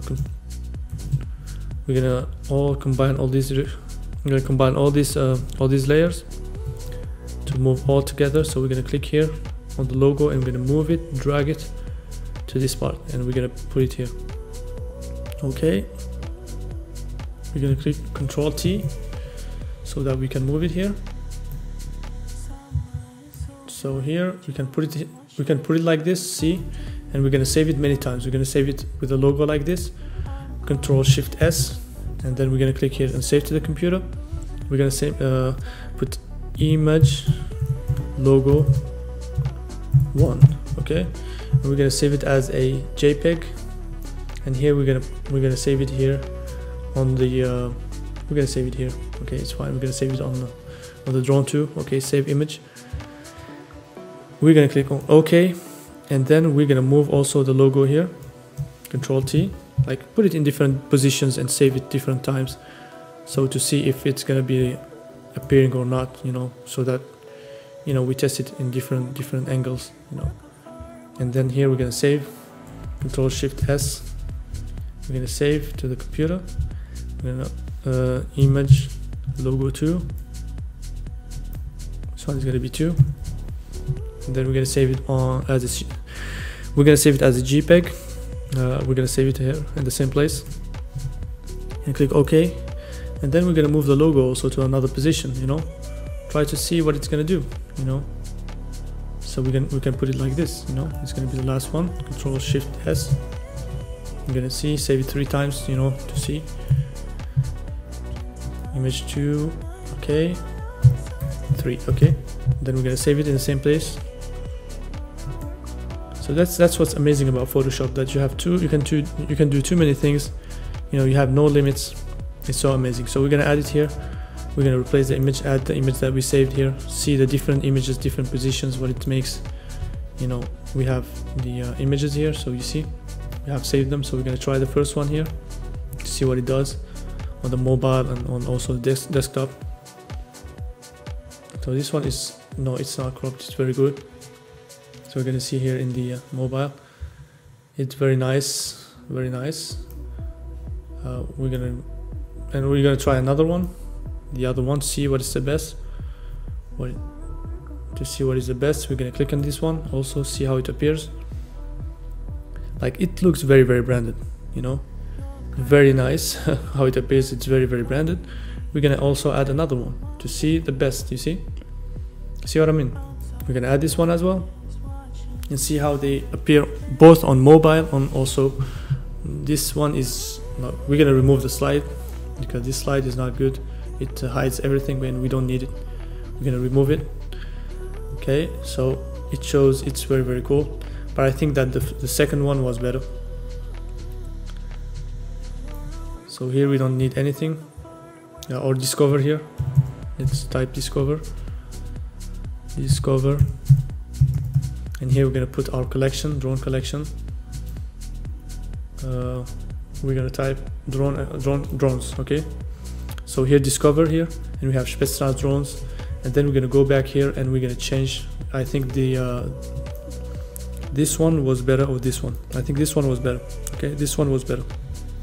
It's more branded. We're gonna select it, and here we're gonna hit save. Okay, everything is ready here in the slides part. Okay, we have different images, we have different cool, you know, crazy images. It's very, very nice. We could also have a sentence in here, but I think it's fine. We don't need to add too many text in here. It's very, very nice. It goes so well with the background, with the logo on top of it. It's so amazing. and this one also with the Spetsnaz drones here. It looks very, very branded, guys. For this store, it's very branded. Nobody can say that this is a dropshipping store. So we have done these 2 parts, so we're going to go back. Here we have 2 slides, so we have done the header, we have done the slideshows, and now we're going to see the collection list. So we can add here a collection list here, because the layout here, I think it's fine, because they have done a basic cool layout for a branded store. So here we're going to add the collection list. Okay, click here on collection list, go back here. No, it's not going to be collection list. We're going to delete the collection list. We're going to remove section. Here, featured collection, that's what we need. Here we're going to try to make it smaller here. So here, oh, it's fine. Here we're going to change collection. We're going to add drones. It's very nice here. And here what we're going to do is this. We're going to go back, and here we have the feature collection. It's nice. Let's see how it looks like in the desktop. So in the desktop we have this, very cool, and we have this one, very nice, very branded. And here we have the feature collection. It doesn't look very nice on the desktop. Let's see how many rows. If you add 3 rows, let's see in the mobile. On the mobile here, let's add just one row.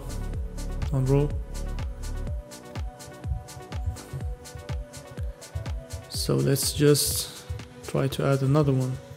So we can remove this image in here, because the drones here, where this color is not nice. The blue color with this the theme, like with the brand, is not nice. So we should have just white and yellow, black and yellow and white, just 3 colors. That's gonna be fine. So we're gonna go back here. We can edit something here.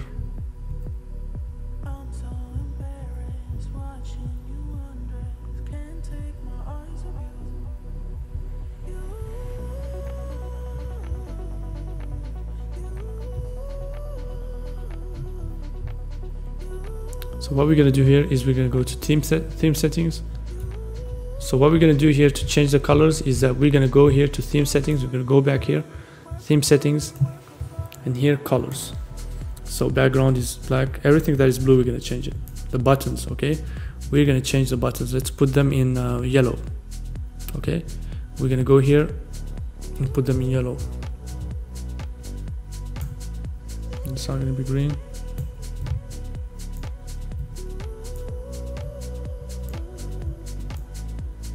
It's going to be better. It's going to be going well with our brand because our logo here is white and yellow or brown, so it's going to be better this way. So I think it's going to be a dark yellow, dark closer to the brown, and then we can save it. So that's going to be nice. Anything that is blue, we're going to change it to yellow. Okay, I'm going to select it here and done, because we don't want to have blue colors in our website. We just want to have black, white, maybe gray and yellow. Okay, yellow, or I don't know this color if it's yellow or closer to brown, but this color, okay, because it goes well with our brand. Okay, now we have our collection here. We have the drone here, nice in a big image, and here we have the collection here. It's very, very branded. We have the other drones, and let's see on the desktop how it looks like. Very cool, very nice. We could have a bigger like collection. If you have more products, it's going to be very, very nice. We can add them, but this one is fine. It's very, very good. And now here we're going to add an image with text. Okay, text with image here. So we're going to customize. We're going to add an image here. Select image. We can add here this drone. Okay, boom, very, very branded, nice. You see how nice it looks like. Let's see on the mobile. It's very, very branded. Like, it shows everything, like the product from head to toe. It's just so branded. Okay, we're gonna put here a text. So we're gonna go to our competitors and inspire from them, see the text they put, or we can put here as a text here, as a in the text here. We can click here on the text.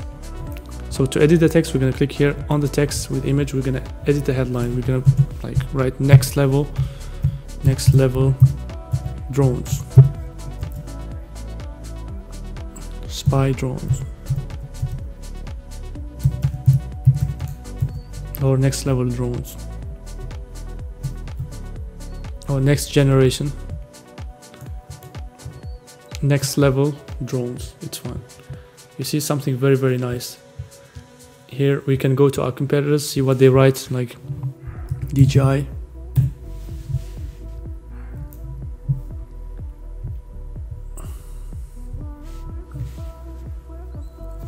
So we're gonna see what they write about their drones. We're gonna see here. We're just gonna inspire. So this is a drone that looks exactly like our, it looks a little bit like our drone. So we're gonna see what they do on their website. Let's see their website, what they write in it. So we should have here some cool text, some cool, nice. You see here. We can copy this text. Articles about drones, DJI. We can go here to news, and then we're gonna see some articles about the drones, because articles are people that really know how to write well. So we can just inspire from them. The new Mavic 3, you can just copy this. We're gonna copy it, and we're gonna go back to our website, and we're gonna adapt it to our store. So we're gonna go back to our store. We just wanna see some cool text, you know, that makes a good customer experience. So we can type this. The new, we're not gonna name it Mavic, so our product name is this. Let's go to products, and here this is the product. We're gonna say, instead of the new Mavic, we're gonna say the new NFS DualShock drone. Okay, we're just gonna adapt it to our store, the new NFS, because people that read this, they don't care, they just see a cool name with some cool text and they're gonna buy. You see what I mean? So it says the new NFS DualShock drone provides outstanding image quality and impressive features in affordable and lightweight package. You see, it's very, very good. We're gonna save it. It's very nice. This text is very, very powerful. You see next level drones, and you have a very cool text. What you do is this: you just copy it from different resources. Don't just take one competitor and then copy from him. You go to different articles, different stuff, and you copy some cool text. That's what you use also for your product description. That's what we're going to use also for the copywriting, you're going to see. But for this store design, we're just going to do some cool images in here, and it's done. It's very, very simple. And here we can add another section in here. We can add a product, featured product or something.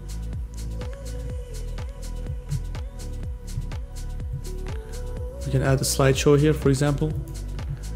And we can add some cool images in here. Slide one here. We can add here an image here. This image, and also we can add another image. We're gonna delete the slide. We can add here, view all our products, discover our drone, discover our drones, and here we're gonna select here collections, and here we're gonna select the drones collection. So if they click on discover our drones, they're gonna land on the collection. You see, we're gonna see how it appears like on the desktop. Very, very nice. I mean, this is a very, very branded store, guys. Very simple, very well made branded store. And here we have, let's say what here, we don't need anything here, so we can save this one. This, we're gonna save it, and here we're gonna go to the second slide. We're gonna add another slide here, another image here, and we're gonna go to the other product images, drone 3.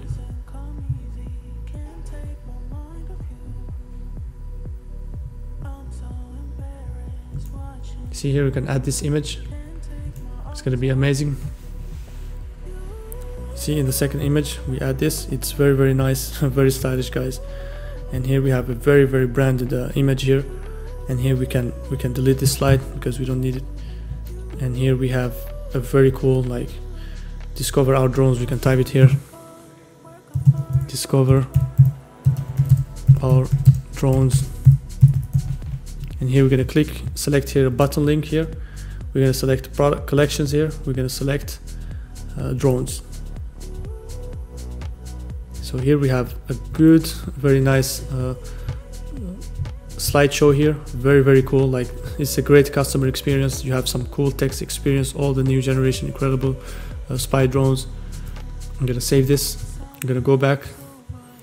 And here we can put this slide above so that we have it as a first image. Okay, I think it's going to be better. Okay, So we have this, and then we have that, because this one we see it already above, so we can have this one.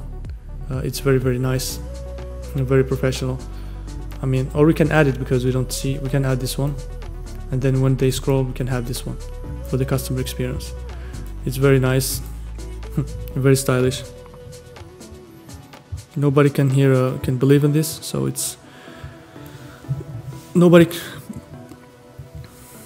can believe that this is a dropshipping store. And here we can have another section here. We can have logos list or something. Let's try logos list to see what it does.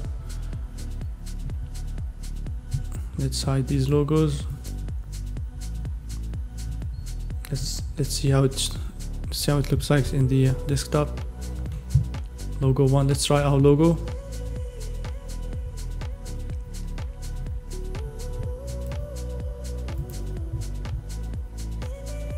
Like, we should have some cool logos here. Like, we can have some PNG, cool PNG logos in here. Our partners, we can say our partners, so that people, when they see this, they think, oh, our partners. So they're gonna see this is a cool brand, guys. If somebody sees this, they're gonna believe that this is a really legit brand. Our partners. But don't put partners like very, very famous partners. Put some partners that nobody knows, and then you can add them like this. So our partners, you can just create some different logos here and add them here. You see what I mean? So I'm gonna add, like, you can go back to Photoshop and you can add here. We can add here in Photoshop. Go to the logo part, and here we're gonna change the name.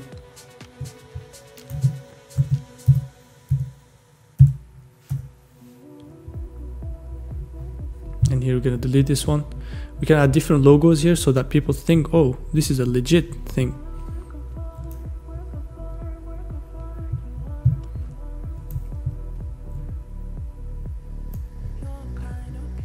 So we can have this, like, we can select all these, we can make them bigger. So I'm just creating some random stuff, you know, so that people are not gonna think. This is just about marketing psychology. So they see some different cool logos, it's just gonna stand out from a dropshipping store. That's all what we want. We don't care about these logos exist or not. They're not gonna Google it. Even if they Google it, they don't know. It's not like if you put Nike or something, it's not a known brand. They're just gonna see some cool like logos. They're gonna see, oh, this is a new brand, a new drone brand. I'm gonna try it. You see, that's what you want. You want sales. So that's what you're gonna do. We just add some different logos here. Go NFRZ, and then we're gonna save it as PNG on the desktop. I'm gonna put a different logo here, and we're gonna have like a different one here.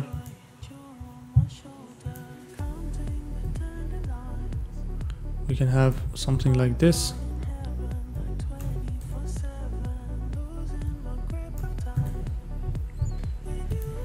We can have some other logos like this. You see? We have something like this one. Let's say we can put it in yellow.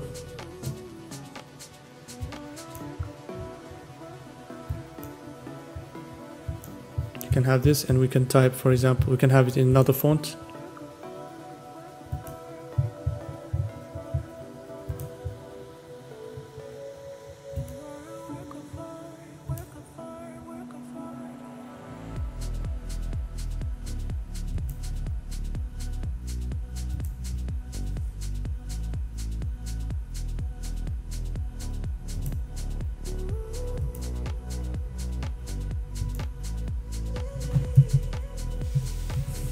Let's type a different, something like, we don't even think, like we just put some cool logos with different fonts, you know. That's what we care about, you know, some cool like different fonts with different logos.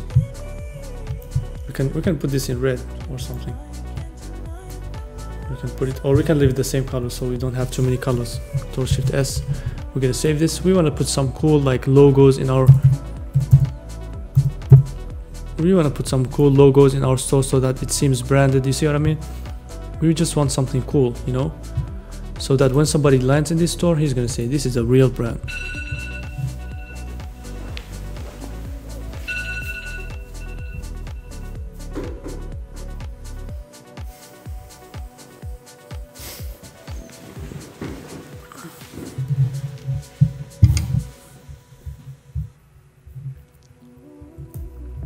So we're gonna add these logos, the other logos here. The other logo, we're gonna add it here. So we're gonna go to our desktop, and here we're gonna scroll down to the one we just downloaded, we just done. I think 3 or 4 logos are gonna be fine. I think 3 or 4 are gonna be fine. I'm gonna add the other one. Just doing some, like, you don't need to think of it a lot, you know, you just want to have something branded that has a feel, you see what I mean? So we have something that looks very branded, you know, we put some different types of logos, you know, and we're gonna put just one more and it's gonna be fine. So what we're gonna do is this. Let's see how it looks like on the mobile. So on the mobile we have this. So if you have 4 logos, it's gonna be really, really cool. You see what I mean? I'm just like typing some weird letters, nobody knows, you know, like nobody knows what it is, you know, you just like type some branded stuff. It's just about psychology. So we're gonna hide these 3 logos. So we can have like a third one. It can be cool, like having like 4 in here and 1 in here is gonna be fine. Let's see how it looks like in the desktop. It's gonna be very nice if you have some logos here. Like, it seems very branded. You see, guys, if you see this, nobody is gonna believe that it's not a brand. So we're gonna go back to Photoshop and we're gonna type some weird stuff in here. I'm just creating some different like fonts and something. PGY. Well, let's type this and let's see how we can have it like a brand. So this is very nice, you see. Let's see if we put it as a, and we're gonna change this one, and we're gonna change this drone to, let's type Z. It's gonna be nice. This one is gonna be very nice. This one looks very legit.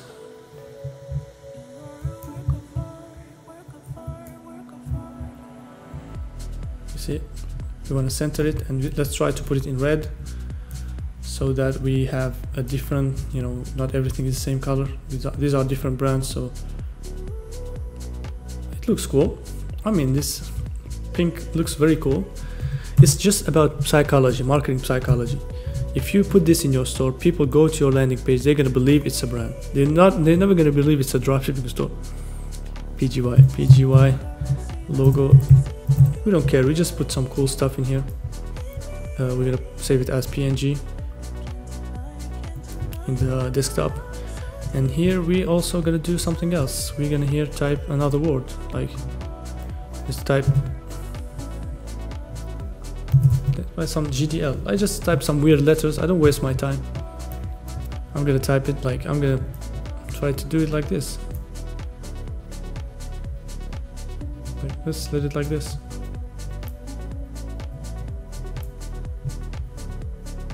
And let's try another font here. It just must look branded. Like, this is fine, this is cool. This looks very, very nice. Let's try to change this one. We're gonna change this one, and we're gonna type another letter. No, we're gonna type. This looks very nice. Let's see this. This looks very, very nice. Let's try to put it in another color, in the red color here.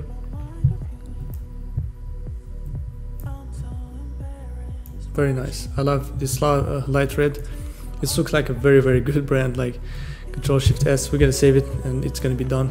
We're gonna have some, like, it's gonna be like partnerships in our store. You see, GDL.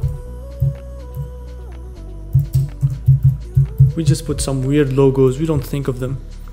You just like, it's just some marketing tricks in your and marketing psychology stuff. We don't care. You're gonna see how it's gonna look like in the store. We're gonna add it here. We're gonna add it here. Add select image here. We're gonna import from the desktop. We're gonna add this one. You're gonna see what it looks like. You see, it's very nice. Like when somebody sees this, man, it's very cool. It seems like very legit. When somebody sees this, he's gonna say, this is a real brand, guys. Nobody's gonna believe that this is not a brand. You see? Different logos, our partners. When you see this, you cannot believe that this is a dropshipping store. You see? We're gonna see how it looks like. We're gonna see how it looks like on the phone as well. So here, on the mobile. Very nice. I mean, guys, this is very, very branded. Our partners. You have the drones here. You have the text here. You have the catalog here. Some good and nice, amazing, cool images. It's just so amazing. We're gonna save it like this. We're gonna see also how it looks like on the desktop. On the desktop, it's like this. We're gonna see here on the desktop. So we have this image. We have this, and we have this one. Very nice. We can scroll down. We can scroll down on this. So we see this, very nice, very branded. You know, if somebody sees this, I mean, it's a real brand. Nobody can believe it's not a real brand. You can scroll down. You have your partners in here. You can add some more content. You know, just to start, this is really, really fun. If you see one product store with these images, it's really, really fun. So now what we're gonna do is we're gonna set up our pages. You know, the pages on the store, like we're gonna have privacy policy page and all the other pages. You know, it's very, very important to have them, social media pages and everything. That's very, very important. So now we have finished the primary, the home page for this product. We just need to have some pages in here. We're gonna add them in the next phase. So now we can edit another image. We can like add different drones in here, because the website here, we should add more. We should add more images in here. So we're gonna see our competitors. We're gonna see how they lay out the website. What I'm gonna do is this. I'm gonna try to animate this drone in a 3D model. I'm gonna do a trick I'm gonna show it to you. I'm gonna try to find this model in a very famous 3D model website that is called TurboSquid. So now we see our competitors. They have some GIFs on their website. That's what we're gonna do. We're gonna do some 3D animation GIFs on our website. We're gonna do a trick. Even if you don't know anything in 3D animation, we're gonna be able to do it. I'm gonna show you how. We're gonna go to a famous website that has 3D models, and they have a lot of products there that they have already modeled that you can buy. Sometimes you can find them for free. Even if you buy them, they're very, very cheap. So we're gonna go to a website that is called TurboSquid. Turbo, you see? But the thing about TurboSquid is that you can have professional images in here. So first of all, we're gonna take some professional image of the drone here. We're gonna download them. We're gonna download image here, because they have some professional 3D images that nobody knows about. You see, we're gonna download them here about this drone. Like, they have too many products, especially the tech products. You can find a lot of them here. So we can download the drone here. It's gonna be a very, very nice product page. So we can add it to our product page as well.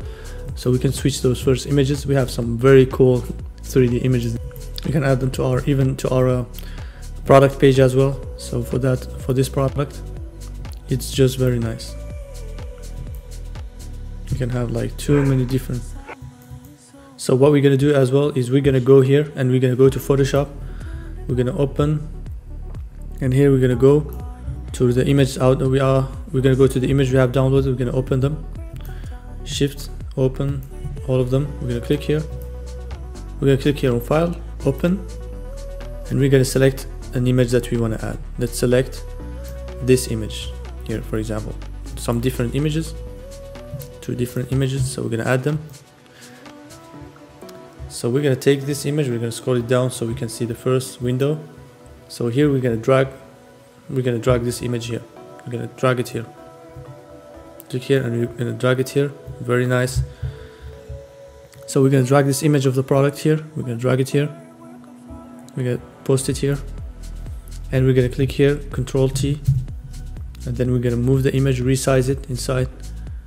So it's very, very nice. This image is just so professional because this is a 3D model. There's nobody that that knows about this website. So it has 3D models, and you're gonna have like original images for you without even buying them. It's just so amazing. And here we're gonna drag it here to this window, and here we're gonna put it. Control T. We can put it, instead of just putting the logo like this, we can do this. We can just put it down here. We're gonna scroll it down so it's down. the drone. So we're gonna do one thing. We're gonna click here to select, click the quick select here. We're gonna select the drone. So we're gonna select the drone here, the drone layer here, and then we're gonna select it quickly. Here we're gonna select, just you click and it selects automatically.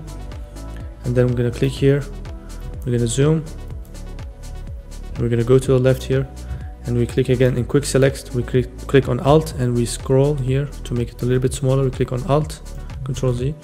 We're gonna click on Alt, so it's gonna be minus. So it's gonna take off the selection from here because we don't want to select the white background.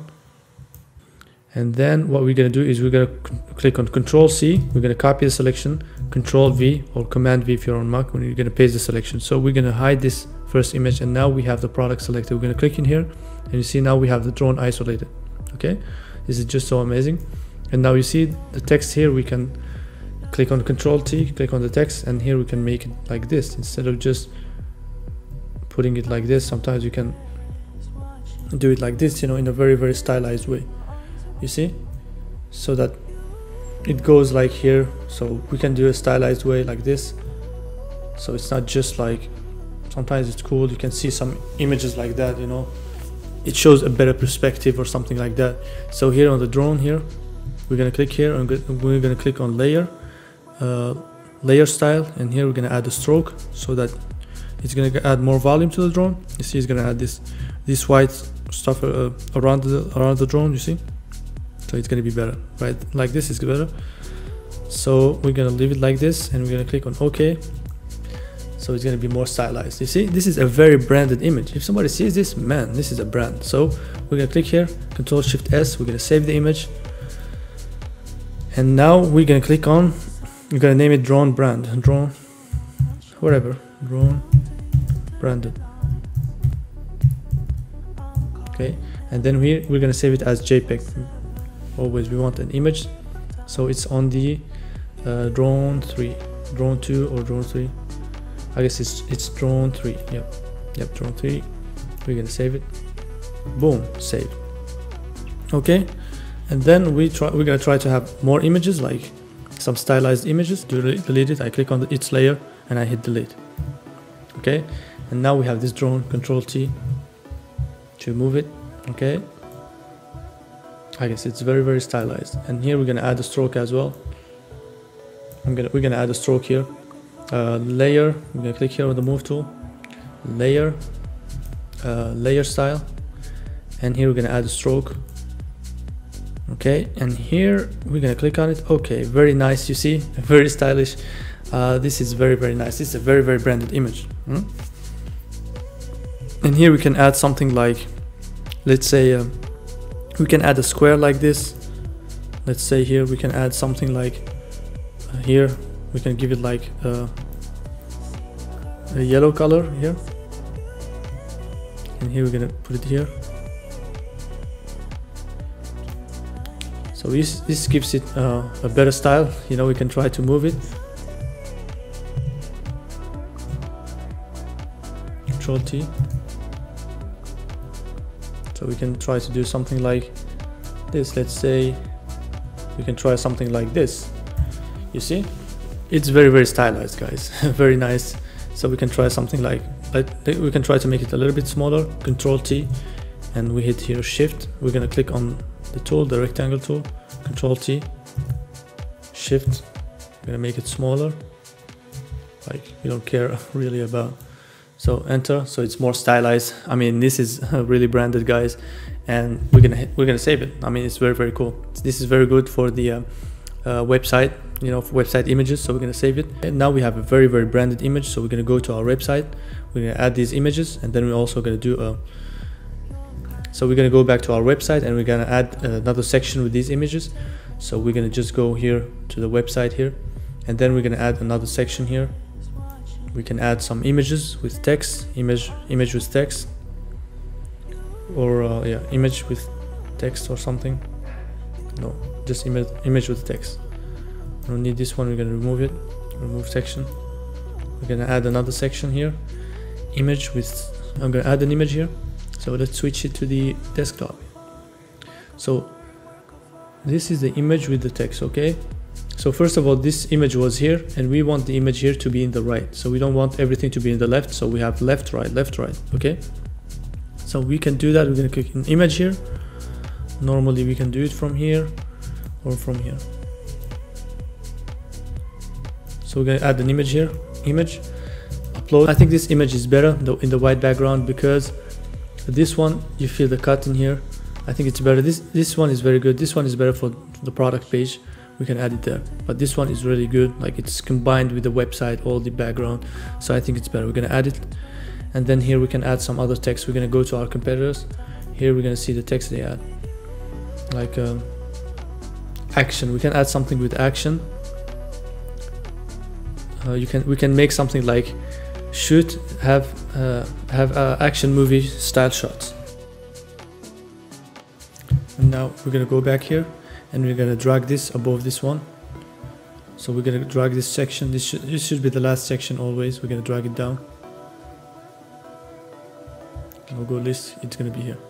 Okay, so now we finished the landing page, and now we're gonna do all the pages here in the footer menu. Okay, we're gonna go back here. So now we're gonna go to pages here. Click on pages. So we're gonna create the pages in here. So before creating the page, we're gonna generate the content in the pages. So we're gonna go here to settings. We're gonna scroll down here. We click on policies, and here we're gonna scroll down. So we're gonna have a refund policy. We're gonna create from template. We're gonna generate a page, create from template. So here we have a refund policy generated. So here we're gonna copy everything here. We're gonna copy it. This according to your days. Instead of saying 30 days return policy, we can say, like, it can be fine, 30 days, it's fine. For a high ticket product, it's fine. First is gonna be refund policy. Very important to have the pages.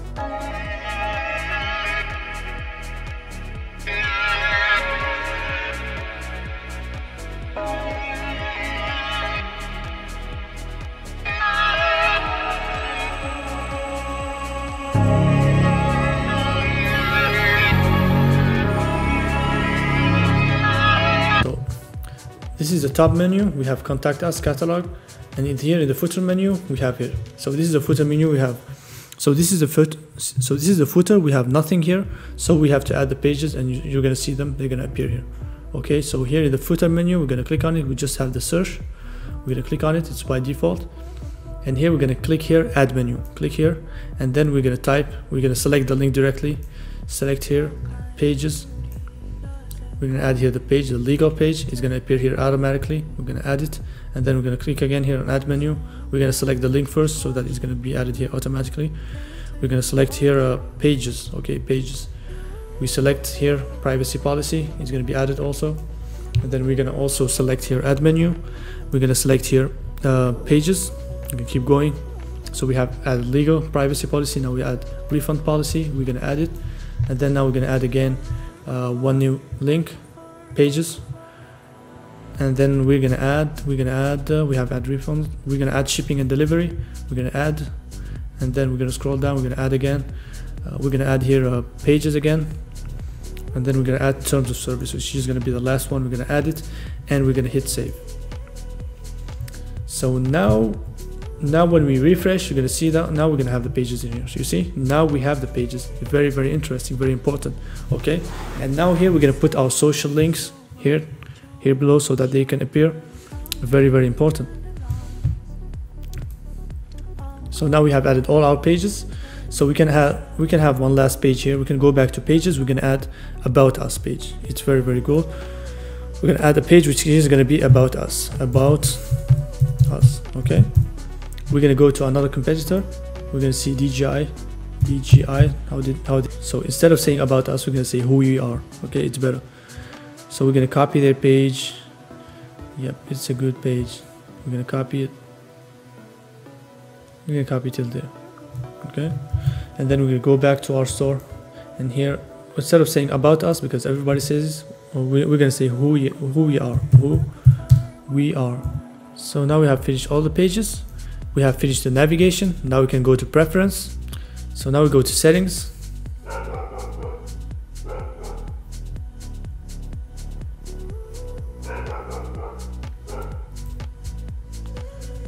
We go to store details. Putain. we go to store details, and then we scroll down, and then here we're going to change the store currency from euros to US dollar. Save, and hit save. Okay, we change the we select the US dollars because it's an international currency, so that everybody that goes can buy with US dollars. So we're going to put our store in US dollars. Even if we target different countries, the US dollars is the main currency, and also we have a currency converter in our store. So US dollars is what we're going to use as currency in our store. Very, very important. And then here we're going to go to plan. We don't need to do anything in plan. In billing, nothing. In user permission, we don't need to do anything. In payments, here we're going to do payments here. Here we're going to choose a payment provider. We're going to choose it. We're going to add our Stripe account. So I'm going to show you in the next part how to create a Stripe account, but now I'm going to show you how to add it. We're just going to set up Stripe, and here we're going to log in with our Stripe account. I'm going to put my Stripe email, and I put my password here, my Stripe password, because I already have an account, but I'm going to show you how we create a Stripe account and also Shopify Payment account. So now I have my Stripe that is active. So Stripe is to allow clients to pay by credit card on your website. It's very, very important.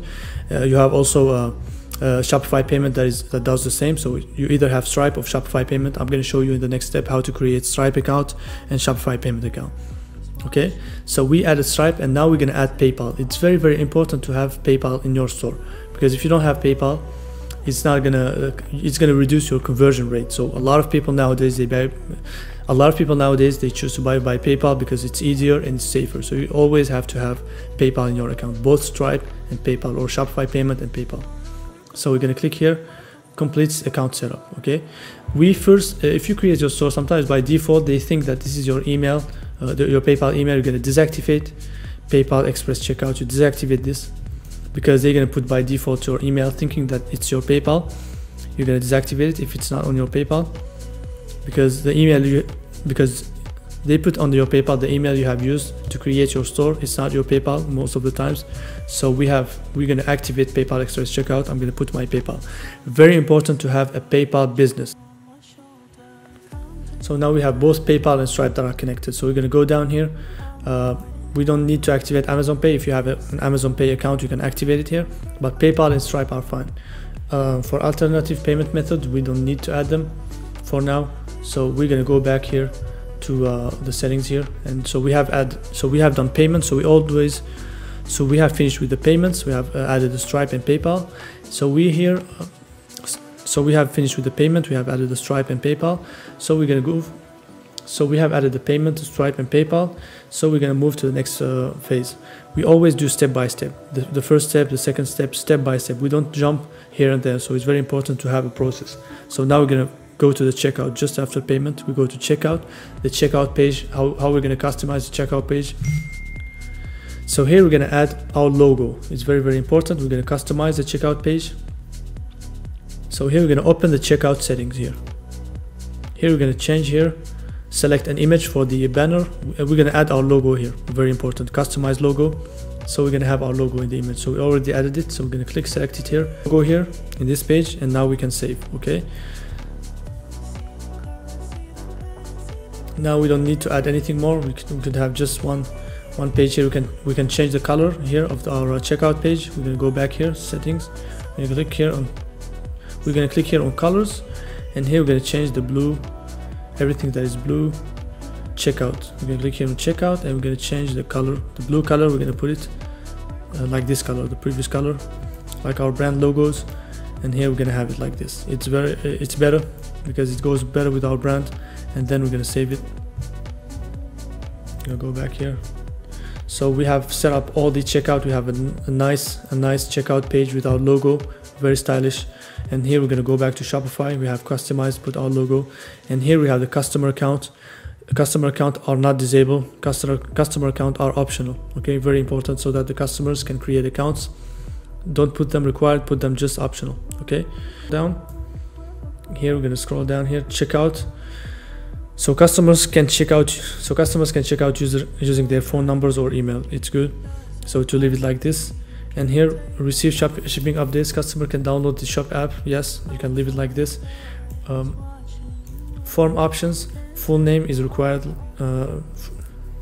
So you require only the last name. So you should not require the both of them. So we're gonna leave it like this. Company name is hidden.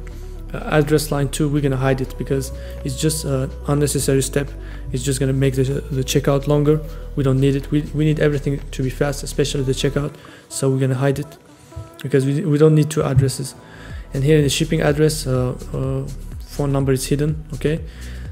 Tipping, we don't need a tip, honestly. It's high ticket products, and asking the customer for a tip is not really a good thing. I'm not saying it's not good, it's a bad thing, but we don't need it. So order processing, because we have already upsells and cross sells, so we don't need to add this. So order processing, while the customer is checking out, use the shipping address as a billing address. That's fine. Okay, that's fine, and this one is fine. After order has been paid, automatically fulfilled. Do not automatically fulfill. That's good. After an order has been fulfilled and paid, automatically archive the order. Okay, it's fine. Email marketing. Show an option to subscribe at checkout. That's good. SMS marketing, good. Automatically send abandoned. So here we're gonna deactivate this because we don't need Shopify to send the abandoned checkout, because we already have Klaviyo that is doing that. So we don't need Shopify to do it. Because if you have too many mails sending to the clients, it's not good. They can just unsubscribe from our email list, so we don't want that. So we have this, it's fine here. Here everything is fine. I think everything is good now, and the store language is in English, so we're gonna save it. Very good. Now everything is very good, so now we're gonna go back to the settings. So we're gonna go back to the left, and here we have finished from the checkout. We're now gonna go to the shipping and delivery. We're gonna click on shipping and delivery, and now we're gonna manage the rates. Okay, click here, manage rates. Okay, so what I do here, so we have all our products selected, so they have the same shipping rates. So what we're gonna do here is this: we're gonna delete everything here. Okay, I'm gonna delete here everything. I'm gonna delete here everything. So what I do here is this: I am gonna, first of all, I'm gonna move my address here from the shipping, because I do not ship from my address. I'm gonna remove it so that it doesn't appear. We just leave DSR fulfillment. It's very, very important to leave it, because if you move it, if clients buy, it's gonna show an error. So we're gonna leave it.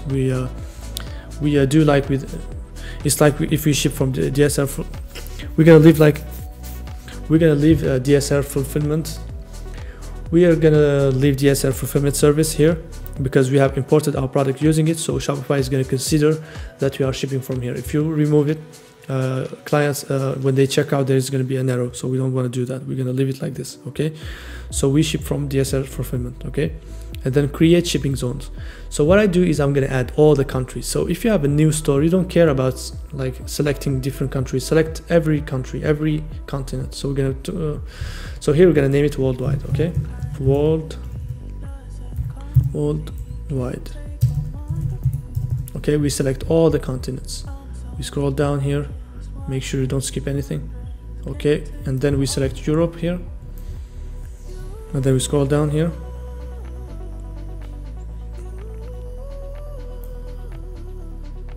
and then we select Africa. Select every country. You don't care. Then after, you're gonna know which countries you should select, but in the beginning you don't want to miss out on some orders, just have the order, and then you're gonna know how you're gonna send it. If you can't send it, you can refund in the worst cases, but we're always gonna find solutions. So select all the countries. That's what I do. You don't need to be thinking, just make the sales, and most of the orders you're gonna get them from the countries that you're targeting. So but select all the countries, because sometimes you get orders from those. So yeah, you don't want to miss out on anything. So we scroll down here, and then we're gonna select other countries here. We select the continent, Oceania. We select everything here, everything. North America, very important. You're not gonna miss out on the US and other countries. So everything is selected now. I'm gonna make sure here everything is selected. Very nice. Okay, now we're gonna click done. Okay, and here we have set up the countries that we ship to, but we haven't.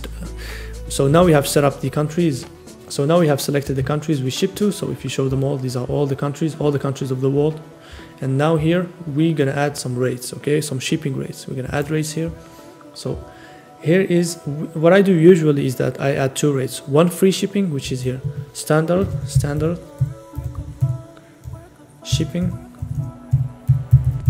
or I just leave it standard, simple. It's free. Okay, and then I click done, and then I'm gonna add another rate, which is gonna be priority shipping.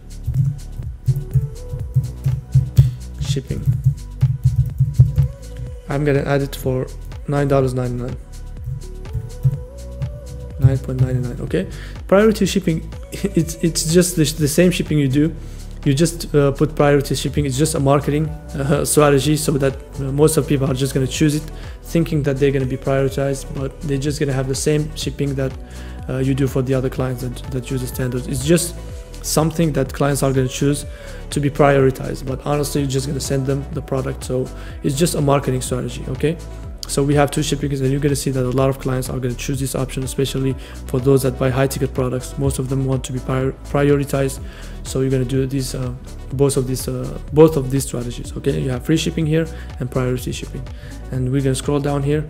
Everything is fine now. So here we don't need to select any countries that we don't cover. After if we scale our brand and we know that there are some fraudulent countries or something, that after if we scale our brand and we don't want to like target some countries, or we don't want to have sales from some countries, we can create a shipping zone that we want to extract. Okay, but for now we don't need to do it. We're just gonna hit save. Shipping and delivery, we maybe go to taxes. So for the taxes, you're gonna go with the tax advisor, so that you can set up the taxes according to your company setup. Okay, you can set up the taxes. You know, I cannot show you this because I'm not a tax advisor. So every country, every company setup has its own taxes. So you're gonna do this with a tax advisor. Okay, very, very important. And then for the location, we don't need to do it here. We don't need to put anything here. It's not the problem. It's not very, very important. For gift card, we don't need it. Markets, it's coming soon, so we don't need it now. Sales channel, we don't need it. So here we need domains. We're gonna click on domains here, and then we're gonna buy a domain name. So buy a new domain. Okay, we're gonna type here Spetsnaz. So now we have bought our domain, so now everything is good. And then we're gonna click here on manage. Now everything is good now. So we have this as our primary domain. Now we have bought our domain. Now we're gonna scroll down here. We don't need to do anything more. All these steps we have done them, so everything is good now. The language, we can leave it. You can set the language if you want to change the language of your store. I put it in English. If you want it if you want to have the store language in your own language, you can change it. If you speak only French, you can put French. If you speak better another language, you could put another language. You just change the language, and it's gonna change for the store.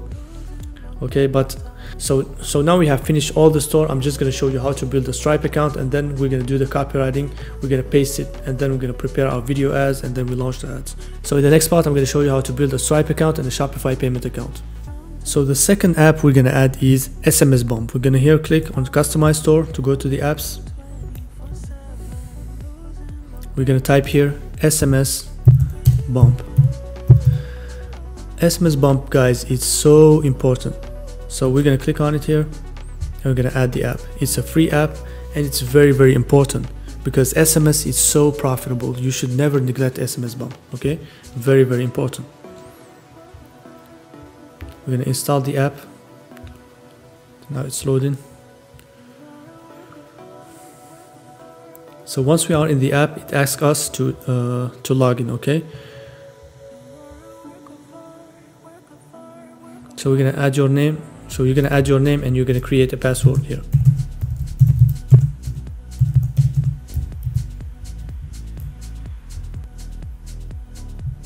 You're gonna save your password.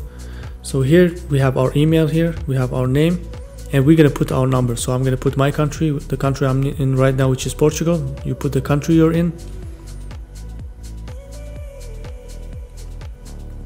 It's gonna be PT here.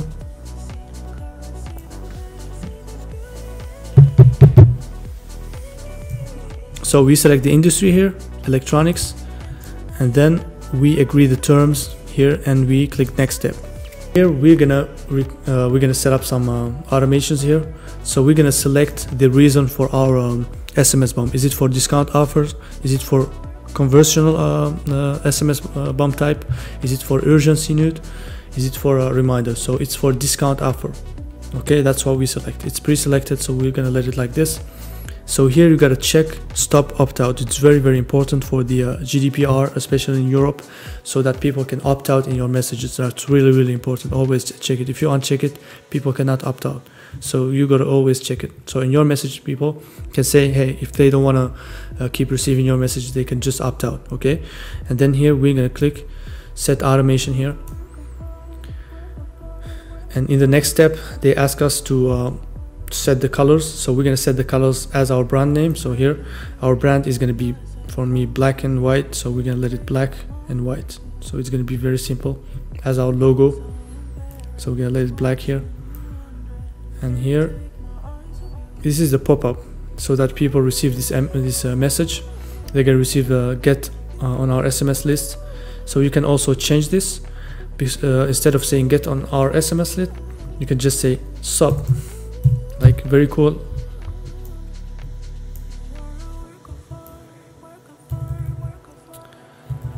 You can say get a free, get 10% off,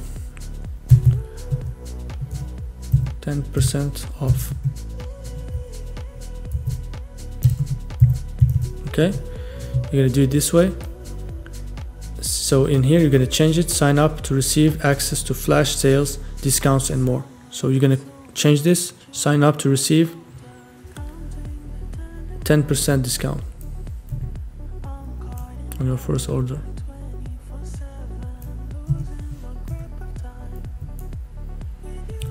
Sign up to receive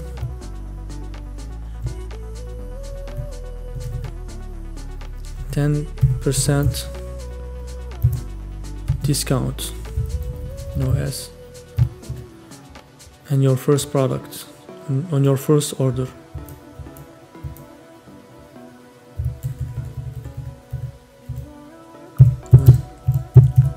First order. Okay, and then here create pop-up.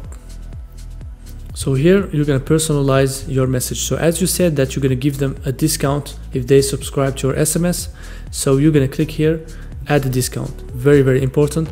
You're going to change here from fixed amount to a percentage, and you're going to put 10% as you said, because if you don't change this and they sign up and they don't receive a discount, that's not good. Okay, you promised them to receive a discount if they sign up, so you got to give them a discount. So add discount code here. So it's going to be automated. You don't need to create a code. Just when they click on this link, they automatically get a discount on that order. Okay, so it's going to say welcome to store name. It's going to be your store name, text club. Okay, this is the name of the person. You will be the first to get our personal. You will, instead of saying this, you say you will receive, get, or say just get your discount on your first order now. Okay, shop now, and they have this, the website URL. Okay, you don't put shop now,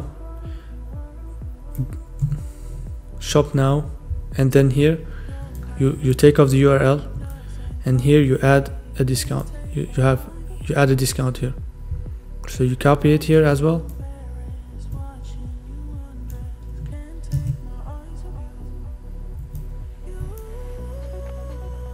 So when you copy it here, you're gonna select here discount URL, and you're gonna add a tag and give it discount code. Okay, discount value. Okay, very, very important. No, not just discount value, sorry.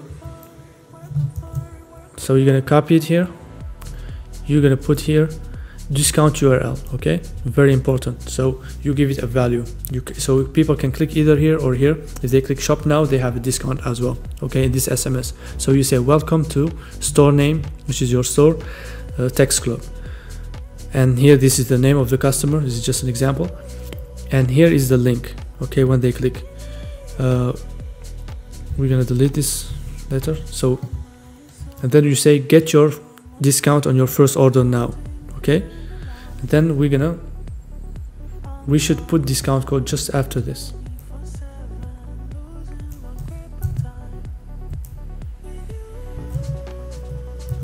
we copy it, we paste it here, and then we're gonna copy it, we're gonna select it, we're gonna add here discount URL, okay, so that when they click here directly they have a discount code. Okay, we can remove it from here so that we don't have too many links in that text, so we're gonna keep it short and straight to the subject. So welcome to your store name text club. Okay, I don't like text club, welcome to just this, or text club, it's fine, it's cool. This is the client's name. Get your discount on your first order now, they have the link. Shop now, they have the link. Stop opt out. Okay, very good. Now you have everything set up. Now set up messages. Okay, now you are in the SMS bump dashboard. Okay, the first thing you need to do is this. You click add, you're gonna add some a balance here, because if you don't add a balance, if clients have registered in your SMS, if you want to send them retargeting SMS, you cannot if you don't have a balance. You should add at least $20. But now SMS bump have a new update, they don't let you add a balance directly. You should request a validation. So you click on request a validation, and then you're gonna chat with them. You just send this message, which is directly ready to send. So they're gonna reply fast normally. So they're gonna send you a long text message. Okay, great choice, click next. Here they're gonna show you exactly how the platform works, you don't need it. I'm gonna explain to you everything. Done. Okay, we're gonna go back to the chat. We're gonna click again here, add, request validation, and then we're gonna send our message.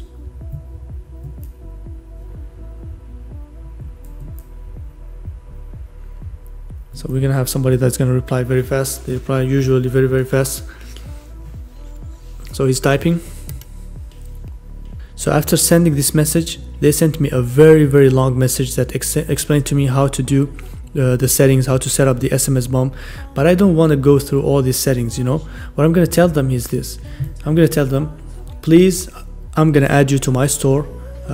And you're gonna do the setup, because it's their job. Okay, you can tell them that it's gonna be way easier for you. So I'm gonna send them this message, please let me add you to my store. So I sent them, please add me to the store. So I sent them this message. Please let me add you to the store to do the setup for me and activate the account, because I don't want to go through all this. So they're professionals, they used to do it, so I'm gonna just let them do it. They're gonna send me a request access to the store, and I'm gonna show you how, and they're gonna do it very fast. Okay, they're gonna reply to me, tell me, hey, I sent you the access here, please accept me, and they're gonna add it, and they're gonna do the setup for you guys. It's gonna be very simple, so if you don't want to do it by yourself, because in this message they show you exactly how to do it, but sometimes, you know, it's a bit tricky, so just let them do it. I sent them again a message. So I sent them, you can send me access request to the store, if they could not understand, with a smiley. So it's going to be cool. If they are lazy to do it, I'm going to make life easier for them. So he's active right now, he's going to respond, and he's going to say he's going to accept it normally, because it's their job. It's their job to help you, to not make life harder for you, because you make them money, so they got to do the job for you. So after you send them this message, they're gonna send you a request to access your store and do the setup for you. You just go to settings, and then here you go to user permission, and then you scroll down in here, and then here in collaboration, you're gonna see a message in here where they're gonna send you an access. You just accept it and done. They're gonna do everything for you. And you go back here to SMS and you click or add, and then you're gonna add an amount. You're gonna see here $20 or $10. You're gonna add $20 and you're done. If you add it, they're gonna ask you to add your bank account, so that you link it to your store, so that you add a balance in here. It's very important. So once you have added your balance, we're gonna go back here to flows. So we're gonna click to flows, we're gonna click on flows here, and we're gonna activate the flows we want. Okay, we have here flows, we have here automations. Okay, in flows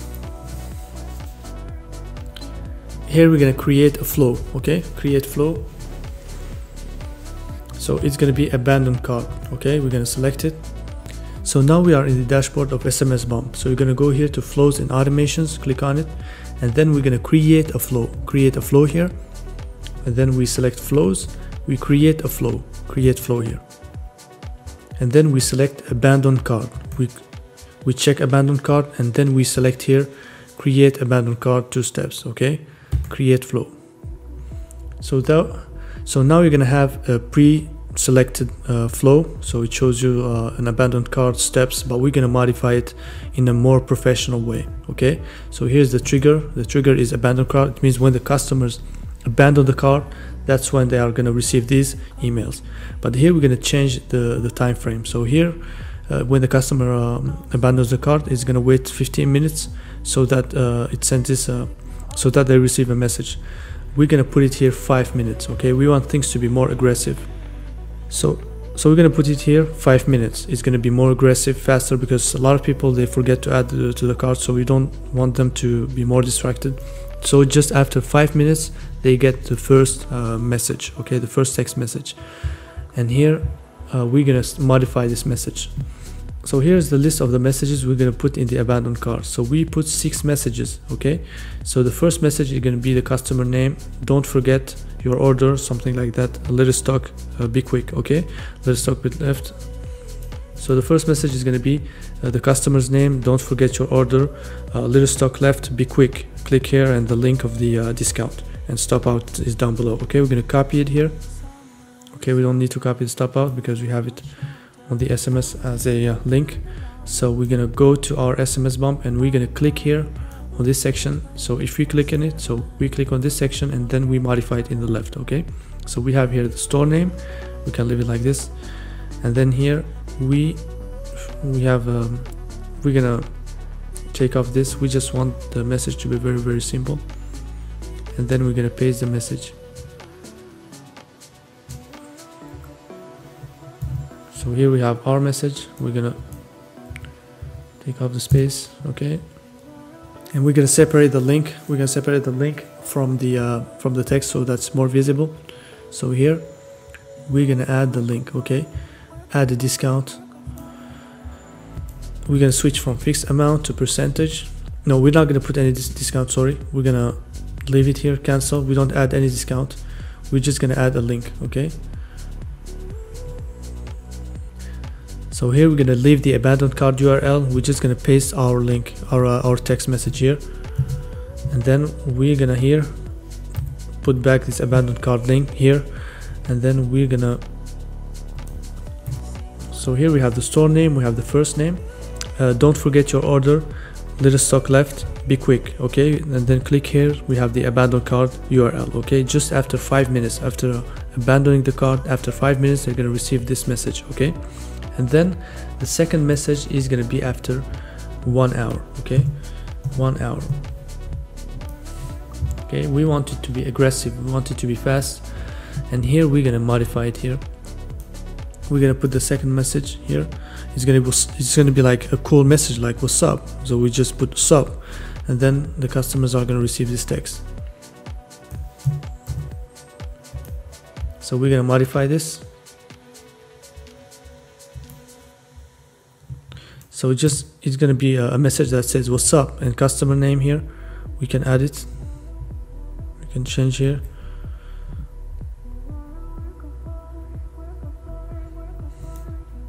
We're gonna remove the discount from here. So here we remove the discount, very important. In the second message we put no discount. It's just after 1 hour.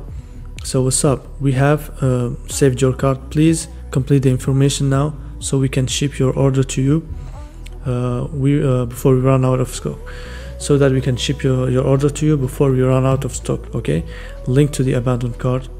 We're gonna, so click here, we're gonna say just click here. Okay,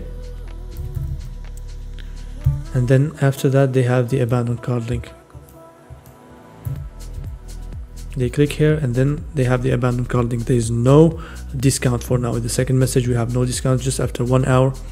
The discount is going to be in the third message. Okay, and then here we're gonna add here a step. It's not going to be an action, it's not going to be a condition, it's going to be a delay. Okay, we're going to add a delay. Here it's going to be in minutes, it's going to be in hours. Okay, after 24 hours Okay, after 24 hours we're gonna add another, we're gonna send them another message. Okay, so 24 hours, add a step here is gonna be, we're just gonna duplicate this.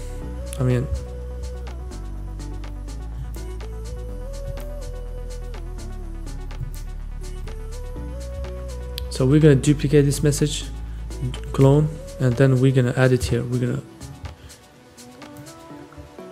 So after setting up this message, we're gonna clone it in 4 times. Okay, we cloned it 1 time, we're gonna clone it again, clone and clone again and clone again. Okay, we should have 6 messages in total. Okay, 1 2 3 4 5 6, I'm sorry, 6. Okay, we have 6 messages. We're not going to count the delays. We have 6 messages, 1 2 3 4 5 6. So now we're going to put the delays in between. Okay, so the first delay was 5 minutes. The second delay is 1 hour. The third delay is going to be 24 hours. Okay, here we're going to add a delay. It's going to be in hours. We're going to put 24 hours. Okay, 24. They're going to receive the third message after 24 hours. And then the third delay is going to be after 2 days. We're going to put here, instead of hours, we're going to put days. We're going to put days, 2 days. Okay, they're going to receive the fourth message after 2 days. Okay, and then the other one is going to be after 3 days. Here we click on it, we click add delay here. We're going to click here on days. Sorry, here we're going to click on days, and here we select 3 days. Okay, and then here we're going to add 4 days here.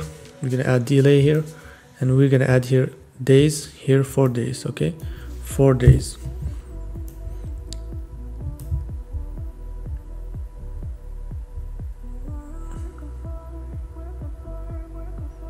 So the first message, so the first trigger is abandoned cart. After 5 minutes we have the first message, and here after 1 hour we have the second message.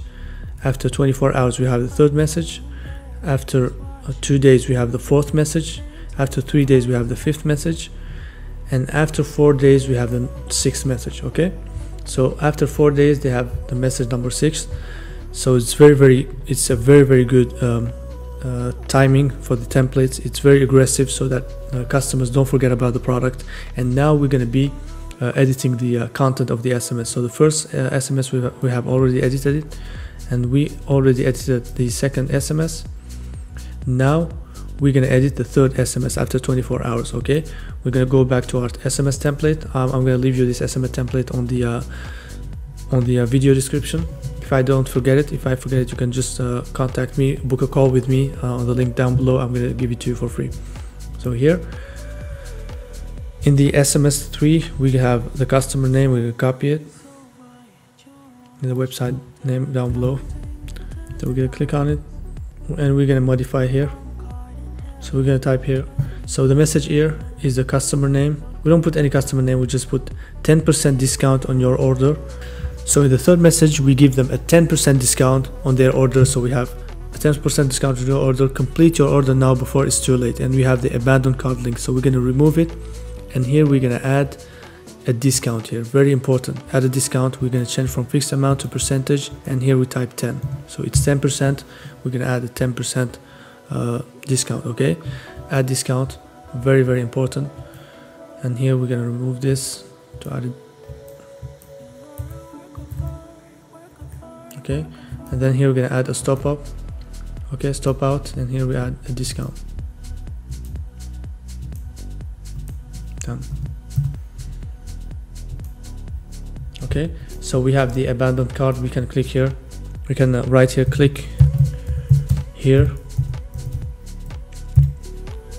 click here, and here we have the URL. So the discount URL is 10%, and here we have the opt-out, so that they can have the choice to opt out for the GDPR new rules.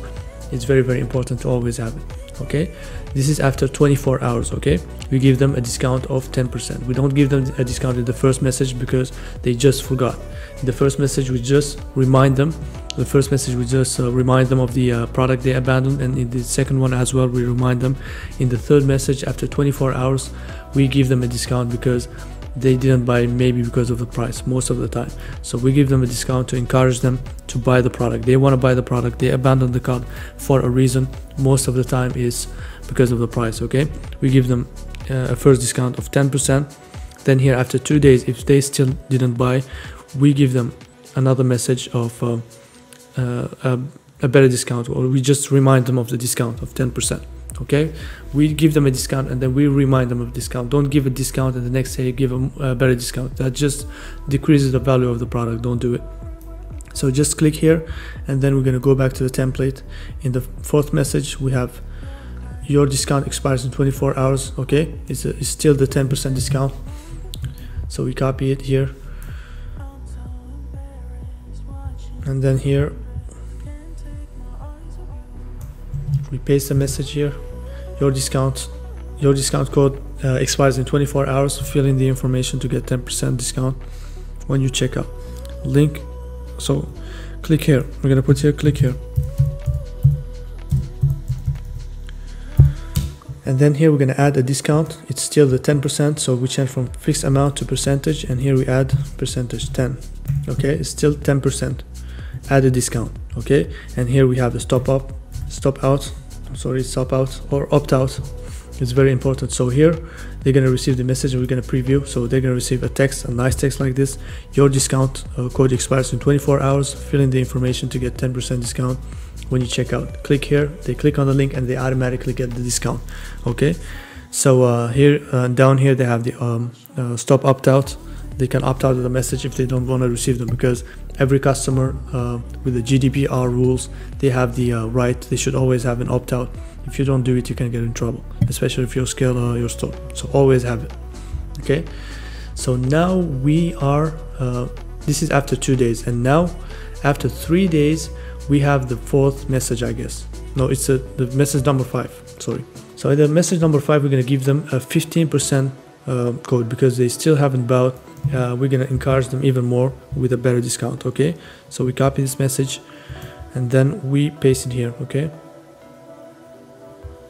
we are going to click here. So you click here to change it. If you don't click, you're going to just change the first one. You always got to click on the one you want to change, and then you can change it here to the left. Okay, we change everything here. Okay, we paste the message we have, and then here we're going to add a discount. Now it's not, it's a percentage, but now it's not 10%, now it's 15%. Okay, 15% here, and then add discount. Okay, now we have the discount. We can just, instead of just putting the discount here, we're going to put click here, or get it here to change a little bit. Get here, which is a discount. Okay, do not always have the same call to action to change a little bit. So we're going to preview it. So another 15%, like if you get this message and you want to buy this product, man, you're going to buy it. Another 15% for you. Here you go. Promo code link. No, sorry. I'm going to change this. Here you go. Yeah, here you go is better than promo code link. Okay, sorry. Let's say here you go. I think it's more cool. Here you go, instead of just click here. It's more spammy, like here you go. It feels more cool, more natural. So let's preview the message now. Another 15% for you. There are only 6 drones left. Okay, so it's personalized. We know that it's a special it's a message about the drone product, so they're gonna remember the product. Okay, there are only 6 drones left. Hurry up. There you go. Here you go. Okay, they have the link here. They can click and they go directly to the store. Very, very important. Okay, and then now we are going to the last message, which is after 4 days. Okay, here it's after 3 days, here it's after 4 days. Okay, we're gonna click on it, and the last message here is gonna be 10,000 people recommend us. Get your 15% code here. Okay, we're gonna copy it here, It's the last message, so you want to show how your brand is great, how a lot of people love it, and then you're gonna tell people that they should join the community. You know, they should buy your products because 10,000 people recommend them. Okay, so we're gonna paste it here, and then here we are gonna add a discount of 15%. Okay, add a discount 15%, not more. Always the maximum is 15%, because if you add more, it's just devalue the product. Okay, 15% is the maximum. If somebody doesn't buy after that, it's not Black Friday, it's like a normal discount, so you're not gonna put crazy discount. So 15% for me is really the maximum. Okay, so preview. So here they're gonna get this last message, which is 10,000 people recommend us. Get your 15% code here, and they're gonna click on the link and they're gonna buy. This is gonna be the last message. Okay, 10,000 people, you recommend your brand, you say how a lot of people follow your brand and they love it, so that they really should join the community. Okay, so this is the last message, and with this SMS bump, we most of the time with these templates get a lot of sales. Sometimes we make let's say 1K a day, and 30% of the sales are coming from the SMS bump. Okay, from these SMS templates, because they're so powerful and they go on days. You see, it's not just 2 or 3 SMS, it's like 6 SMS, 6 professional SMS, and these SMS are done by my agency that I was hiring and that I'm giving to you for free. These are really professional SMS done by professional marketers. Okay, so this is really powerful. You got to use 6 SMS like this so that you get the most of your customers. Don't just throw them 2 SMS, throw them many SMS so that they buy. And SMS is very cheap. If you do it, you don't waste money, you always win. And here you're gonna hit save. Now we have saved our abandoned cart flow. This is the only thing you need for SMS. If you have this, you don't need anything more. Now we have set up our SMS. We're gonna go now to the email marketing. And now guys, we have added the SMS bump, and we're gonna add now the Klaviyo app. Customize the store. So we're gonna add Klaviyo, which is the email marketing app. Klaviyo. So this is an app for email marketing. We're gonna have the abandoned cart as well sent to the customers by email marketing. We're gonna also have it for some customer welcome emails and everything. I'm gonna show you in all the setup. We click on it and then we add the app. Click on add app. So don't worry guys, it's a free app. They only charge you when you send more than 300 emails, but for now it's free. We install the app. So now we're gonna create an account. You put the email here and then we're gonna create a password.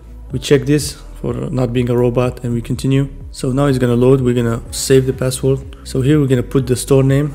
The sender store name is so this is very important. If you have your email sent, they're gonna choose the store name here, so it's gonna appear on your email. So Spetsnaz drones is fine. I think it's good because it's our brand name.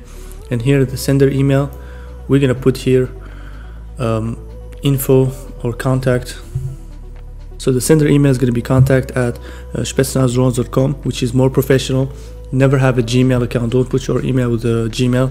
It's not professional because customers are going to see it. So just have a contact at something. Okay.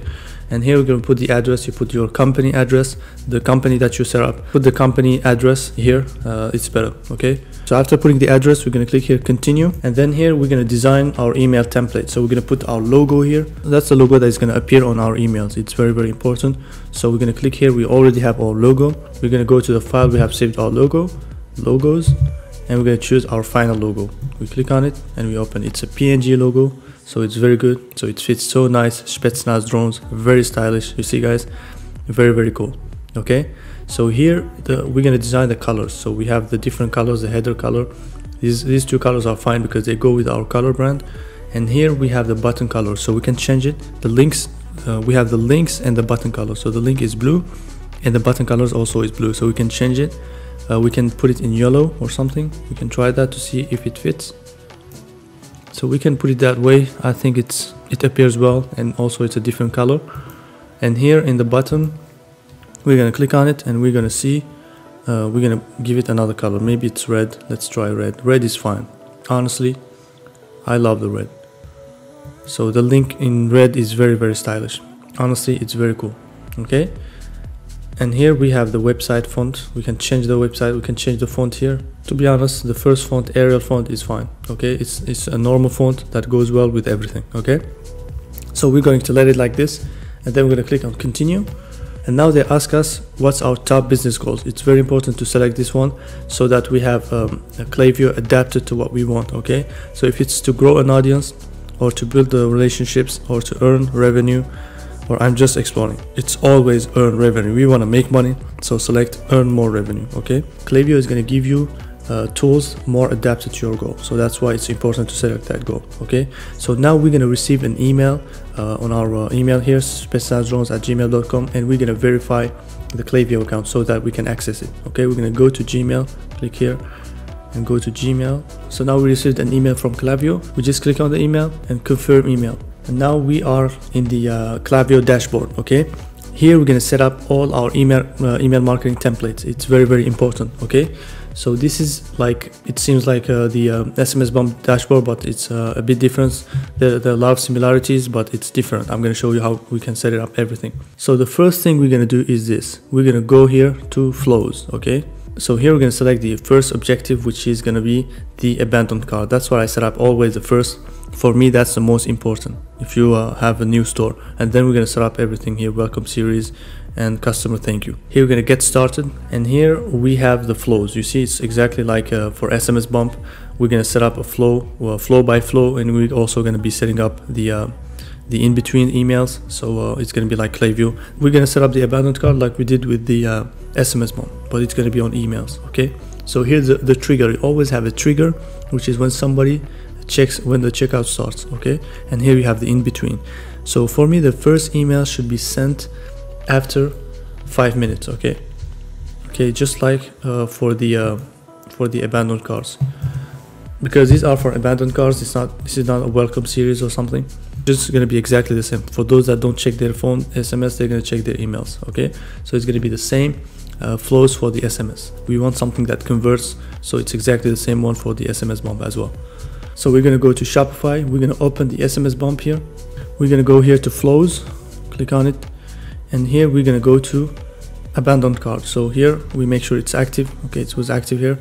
Very good. We're going to here edit. We're not going to edit it. We're just going to copy the same templates. Okay, we're going to click here, and here we're going to copy this. Maybe we're going to remove the links, but we're going to copy it, and we're going to go back to Klaviyo, and here we're going to click on this box.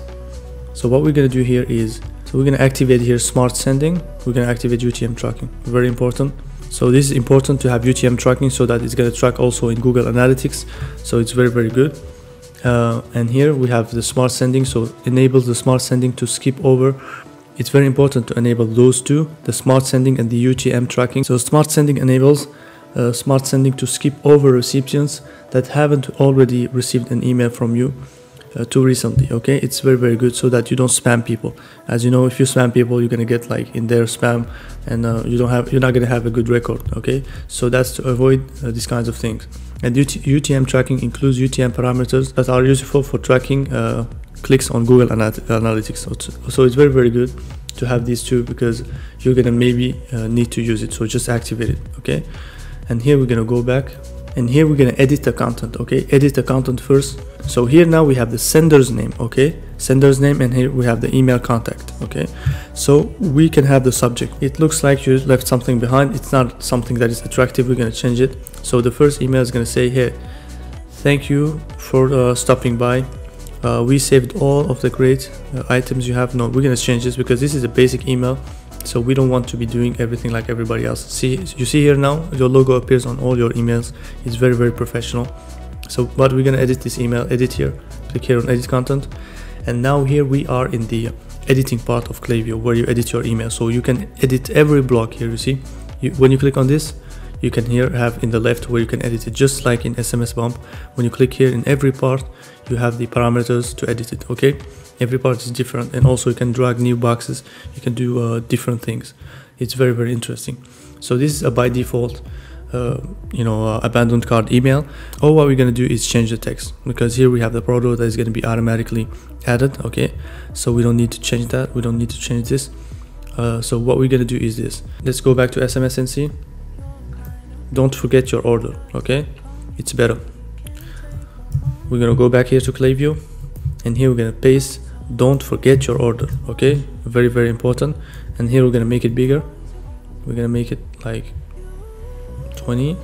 we're gonna make it a little bit bigger, 24, let's say. Don't forget your order. I would like to change the color as well so that it fits the text as well, the logo. So we can select it.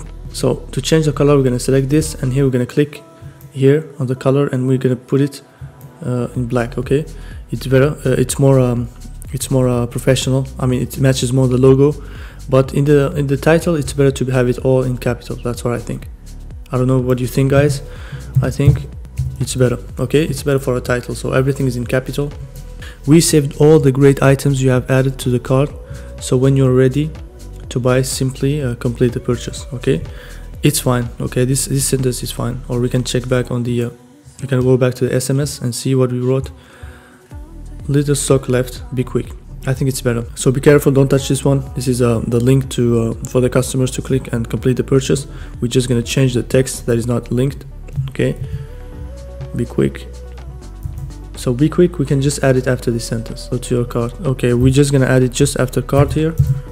Little stock left, be quick. It's very important for urgency, so that the customers don't take their time. They see that they may be gonna lose a product, so it's gonna be better like this. Okay, a red background or something, just like this one. So we should have it like red, but not too red, and the text should be also in a different color. Okay, we're gonna change the shop now color. So here we have the logo, shop now, don't forget your order. Here we have the text, and here we're gonna have the item that is abandoned in the cart. So we leave it like this. If you have any questions or need, don't hesitate to contact our support team. Okay, very nice. And now we're gonna save it, save content. So now we have a very beautiful email.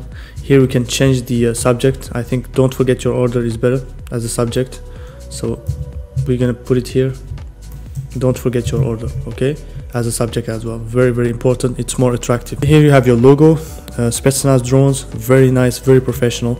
And here we're gonna save it, save changes. Here when you put here the subject, we're gonna click here on save changes. Okay, Spetsnaz drones. Some people can put like a name here, like if it's a customer service manager or something, but I prefer put the brand name. Okay, it's more professional for me. Like people are gonna remember it. If some people put Sarah or Emily or something, but I prefer putting the brand name, so that when the customers see it, they're gonna remember. But if they see another name, they don't know exactly what exactly is happening. Don't forget that the customers are getting too many emails, so you gotta stand out. Okay, so sender's name is gonna be Spetsnaz drones. Save changes, and then here we click on done. So we have finished the first abandoned cart email. Here we're gonna go to the second email. It's just gonna be like the SMS bump. Okay, the SMS abandoned cart, and here we have to wait 20 hours. We're gonna go back to the SMS, see what we have done. So we have 1 hour. Okay, we're gonna just send it after 1 hour. It's gonna be aggressive, guys. So we click here on this box. So everything you want to change something, every time you want to change something, you just click on it, and in the left you're gonna have the options. So here we're gonna have 1 hour. So we're gonna save it, and then here we're gonna click on this box to change the other SMS. Okay, and here, I'm sorry, the other email. Click on it.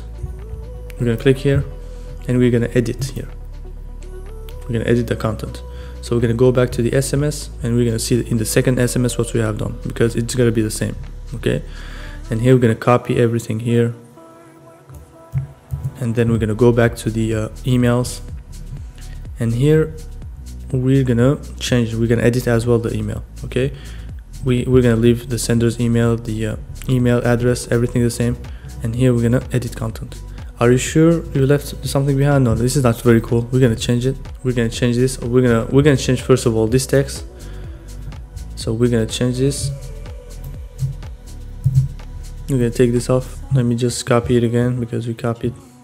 We don't need to copy the abandoned checkout. We're just gonna copy the text. And here we go back to the clay view. Here we're gonna copy paste the SMS. Okay, and here we're gonna organize everything. So here you have an email that is cool. So sup, we have saved your cart, please complete the information now. So we're gonna change the color, so it should be all in black. Here we're gonna click here, so it appears better. And now we have the title, so we can change the title as well. So are you sure you want to leave this behind? We can change that. So we're gonna go to the email. We run out of stock. We can say we run out of stock. It's very good as a titles.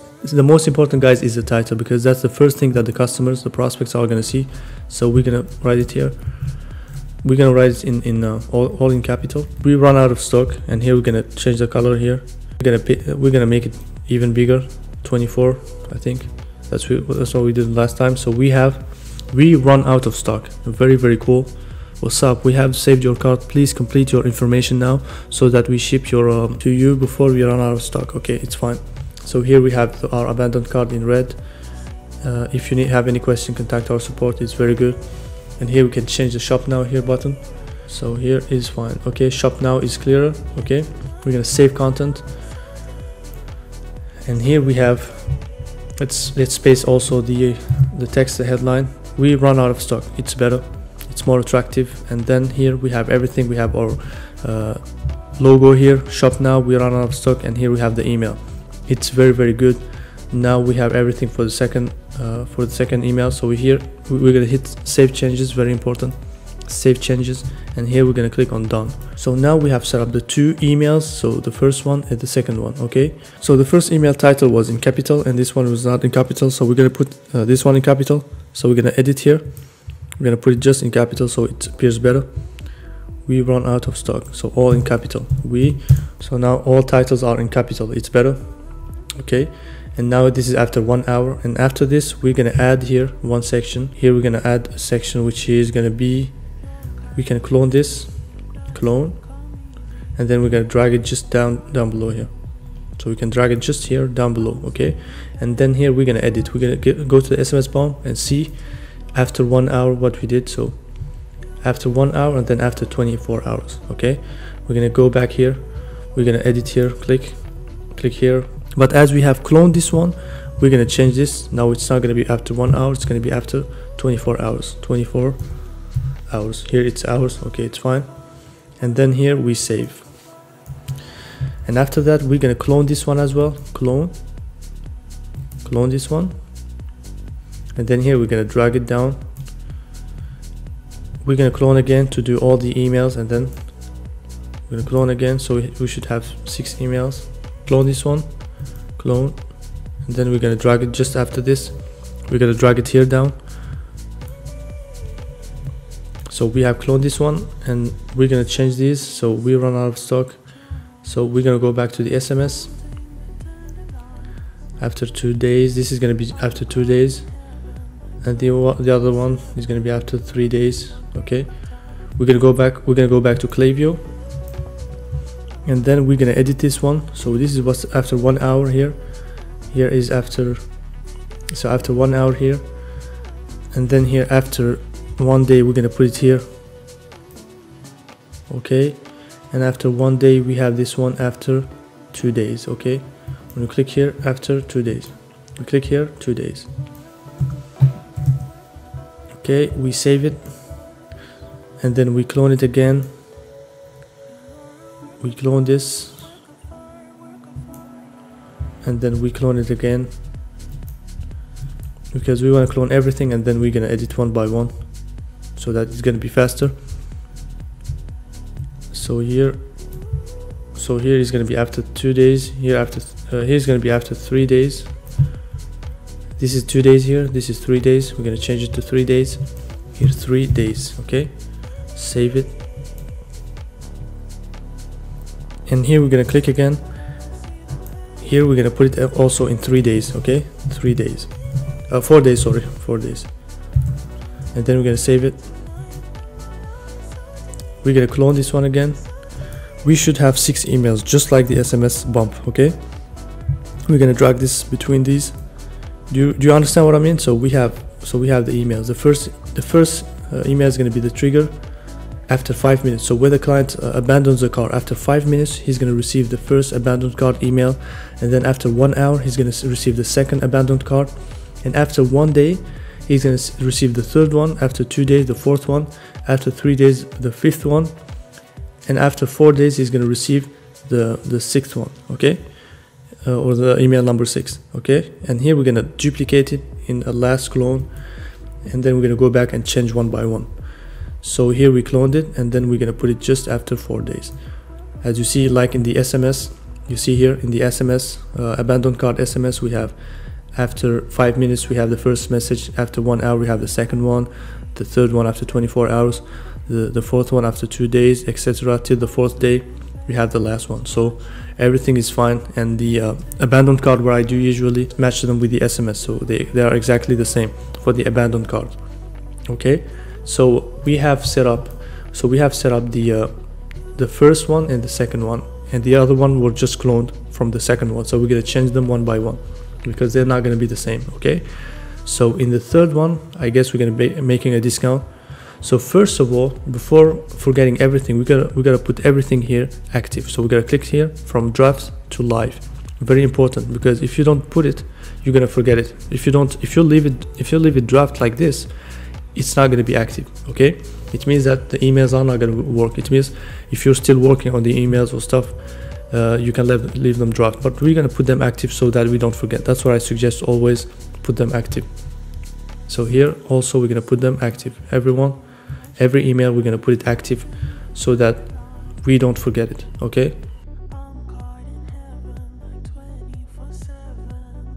so we're gonna go back to the second. We have done the second one, we're gonna go to the third one, so after 1 day.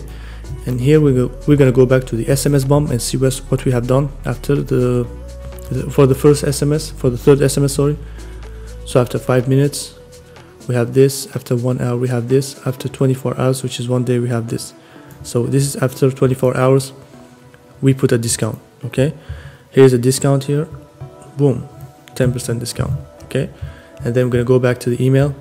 After 1 day we're gonna click here and we're gonna edit the content, and we're gonna give them a discount. And here we're gonna go down and change the text. Okay, the first text we're gonna change it.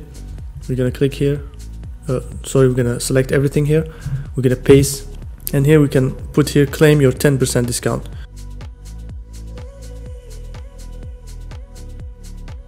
Claim your 10% discount, and here they have the item. In the email, the difference is that we're gonna add the discount code, not like in the SMS where we have the link directly. I just give them a discount code that they're gonna type in the website. Okay, so use code, I'm gonna write here, use code. So this is going to be the discount code, and here we're going to give it a color. We're going to give here a background color, which is going to be red or green, I don't know. We're going to put it in maybe in green, let's see, and we're going to change the text color into white. Let's select the text here, and we're going to change it to white. So now we have changed the text to white. Here we have the code. We're going to put space here. Use code drone 10. Okay, this is the code they're going to use to have the discount code. And don't worry guys, in the Shopify backend we're gonna add this code so that when they use this code it's gonna work. For now we haven't added it yet, but we just put it in the email, and then we're gonna add it back in Shopify. So we can go back to Shopify. Here in the discounts, here we click on discount, and then we're gonna create a discount. Okay, then we're gonna select here discount code, click on it, and here we're gonna add 10%. Or we're gonna just type the name of the discount, drone 10. Okay, and here it's a percentage. Okay, and then we're gonna put 10%. Okay, we can select all products, so it's fine, so that it doesn't bother us. And then here we're gonna let the start date start from now. We're not gonna put any end date, and then we're gonna save discount code. Now if they put this discount code, drone 10, discount code drone 10, it's gonna work. Okay, on any product we have, so it's fine. The email now matches the store. It's very good. Now we have everything. We can copy this because we're gonna use it. We can copy this because we're gonna use it also on the title. So we have everything now. Everything is good, everything is branded, so we can go here and save content, sorry. And then here we're gonna put that as well here, claim your 10% discount. It's better, save changes. Okay, saved. Now we're gonna hit done. So we have the first email, which is don't forget your order. The second, we run out of stock. The third, claim your 10% discount. The fourth is gonna be here, like the SMS. Let's see, number 4, after 2 days your discount code expires in 24 hours. Very nice. We're gonna copy it here, and here we're gonna go back to Klaviyo. We're gonna change this also because it was a clone of the second email. Okay, we're gonna just edit here. We're gonna edit here the text before, and then we're gonna go back to this, edit content here. So here we're gonna first edit the text. We're gonna click here, click on this box, and here we're gonna select everything except this link, because this is the link of the abandoned cart. So they're gonna go back to the abandoned cart, and then they're gonna apply the discount code we're gonna give them. So that's why we don't remove it. So here we pasted the text from the SMS, and then we're gonna select it all, and then we're gonna give it a color here. It's better, so it appears better. And now we're gonna set up everything. So here we're gonna select drone 10, and we're gonna put it in red as we did before. Here we're gonna click here on the this box here to put a background behind it. So we're gonna put a color background. Okay, and here we're gonna put a little space so that it appears better. And here we're gonna select drone 10, the text itself, we're gonna select it here, and then here we're gonna click here on the text color, click here, and then we're gonna put it in white. Okay, so it appears very well. Drone 10. Okay, very nice, very clean. So everything now is clean here. So now we have everything nice, and then we're gonna go back, we're gonna save content. So before saving content, your discount is expiring soon. Okay, this is more urgent. We don't say just it's expiring, but it is expiring soon. Okay, and then here we're gonna save it, save changes. We're gonna copy it as well, and then we're gonna put it here as well in the subject of the email. So very nice, everything is very branded, very stylish, you see, with a great logo. Here your discount is expiring soon. We're gonna here save changes, and then here once we do it, we're gonna click here on done. So we have done the first one, the second one, the claim your discount, the fourth one. So we have done 4 emails now. We have just 2 emails left. So we're gonna click here on edit. After 3 days we're gonna have this email. Click here on edit here, and then we're gonna go back to our SMS to see the 5th email, like the email after 3 days what we have done. So it's a 15% discount now. So we're gonna click on it, and we're gonna copy it. We're gonna copy exactly the same thing, and then we're gonna go back to the SMS bump, to Klaviyo, and we're gonna edit the content, here.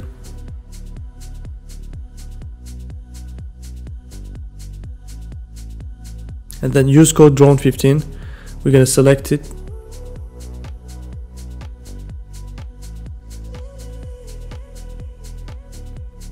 Another 15% discount, use code drone15. There are only 6 drones left. Okay, very good. So once we say that, we're gonna copy this drone15, and we're gonna also create another discount in the Shopify backend. We're gonna copy discount here, and we're gonna go back to Shopify to discounts. We're gonna go here back to discounts, and we're gonna create another discount. So we already created the drone 10 discount. So now it's active. You see here it's active. If people use it, you're gonna see here how many people used it. So now it's very good. We're gonna create another 15% discount. Here, create discount. Here we're gonna click on discount code. Here we're gonna paste the code name, which is drone15. This is a discount that they're gonna apply. So here we put the percentage, we leave it as it is. So if you want to put fixed amount, if you want to just say get $20 discount, you put an amount.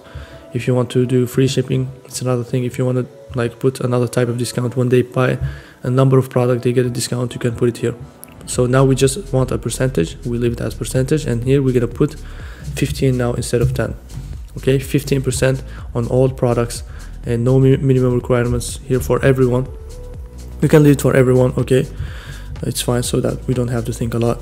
And here we have the active date, so it starts from this minute, and it doesn't have an end date. Don't put an end date unless if you have a branded store, but in the beginning just don't put an end date so that you don't make any mistake. Okay, and then we leave it like this, and we save the discount.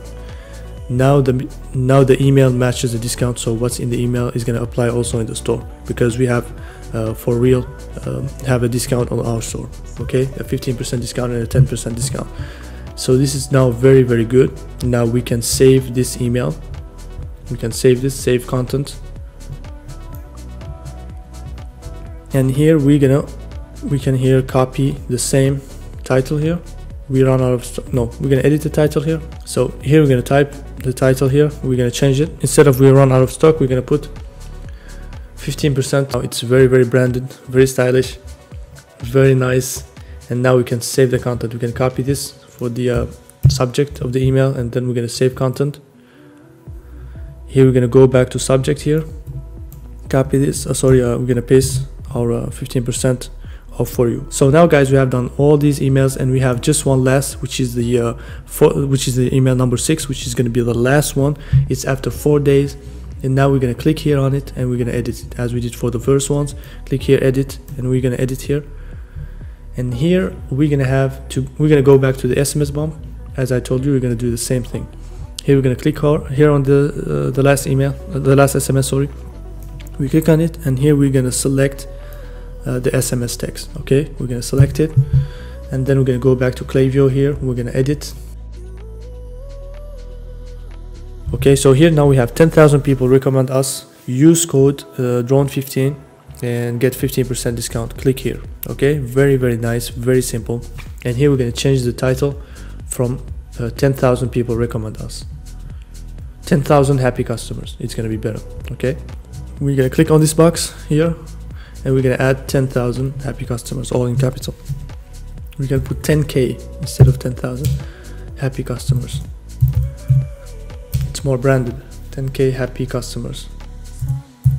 Nowadays everybody knows what 10K is because of Instagram.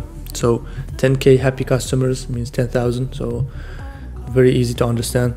And here they're gonna see the text.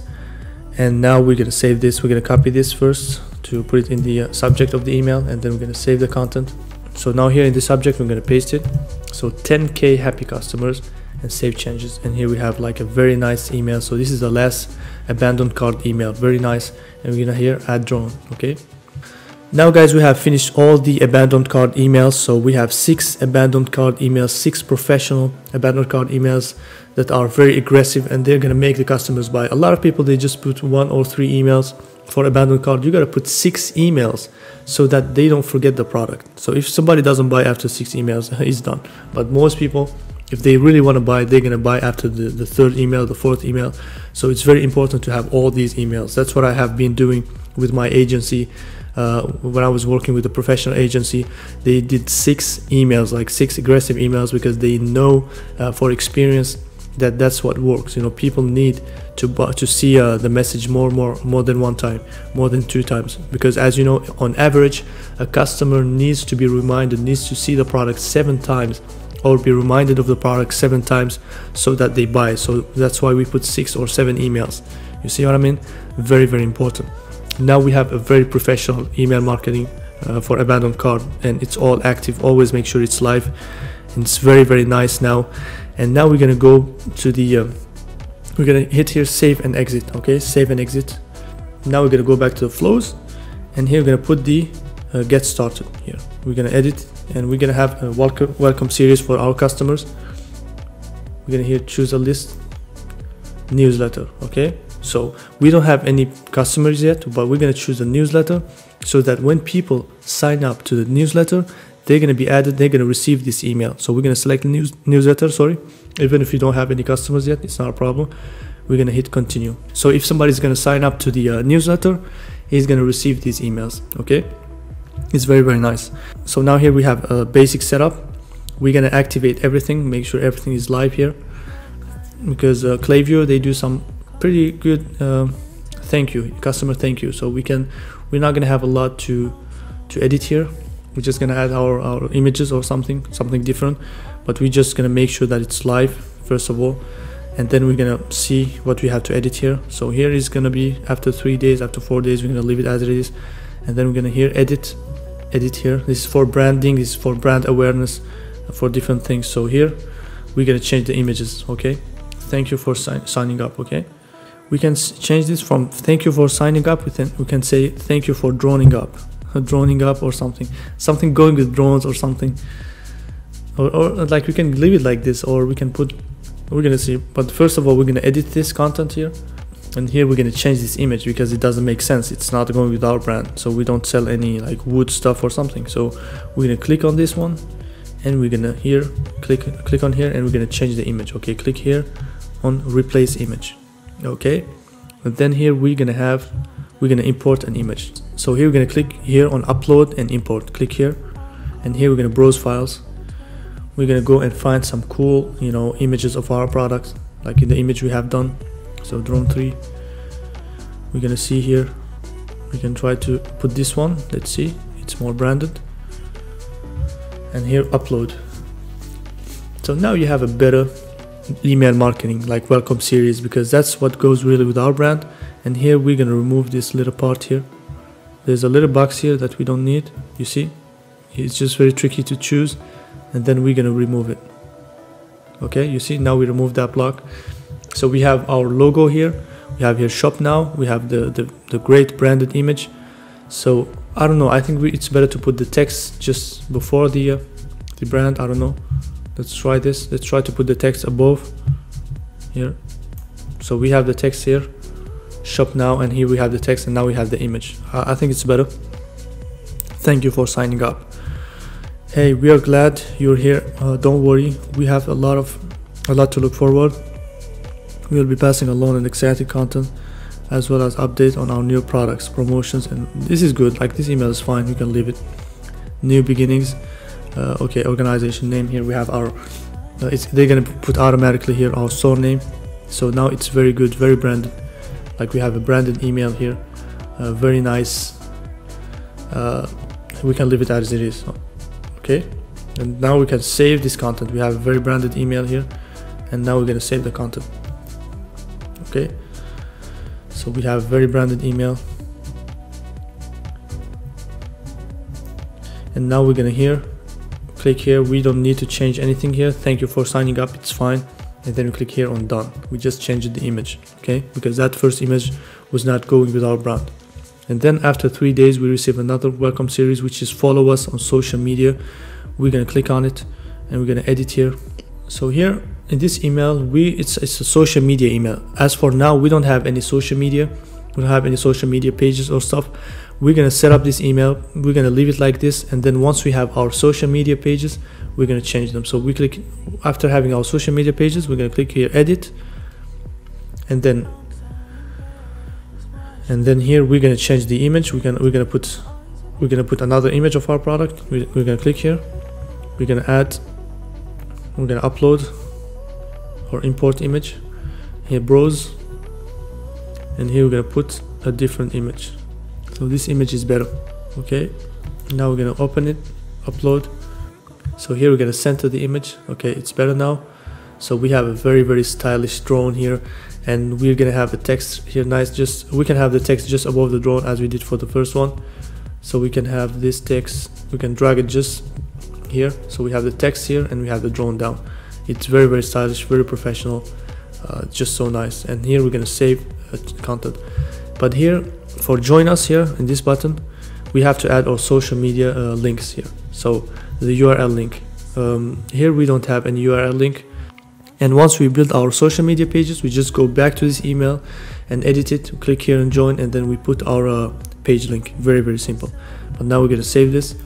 So it's just to show you how we design the email and everything. And once you have the page, I'm gonna show you. We're gonna go back to the Klaviyo email, and then we're gonna put back everything. And then here we're gonna remove that block, and we're gonna save content. So now guys, we have a very professional email, like welcome series. Like, we can edit here again the content. So for the text here, we're gonna edit it. So the text is very long. Like, we can make it more compact. It's very because so we can make the text all together. So it's more branded. And now we have to save the content now. Save here, and now save content. And now here we have all our email here, a very nice minimalistic branded email. And now we're gonna save changes here. We didn't do any changes in here, but it's not a problem. We're gonna have to do here to click on done.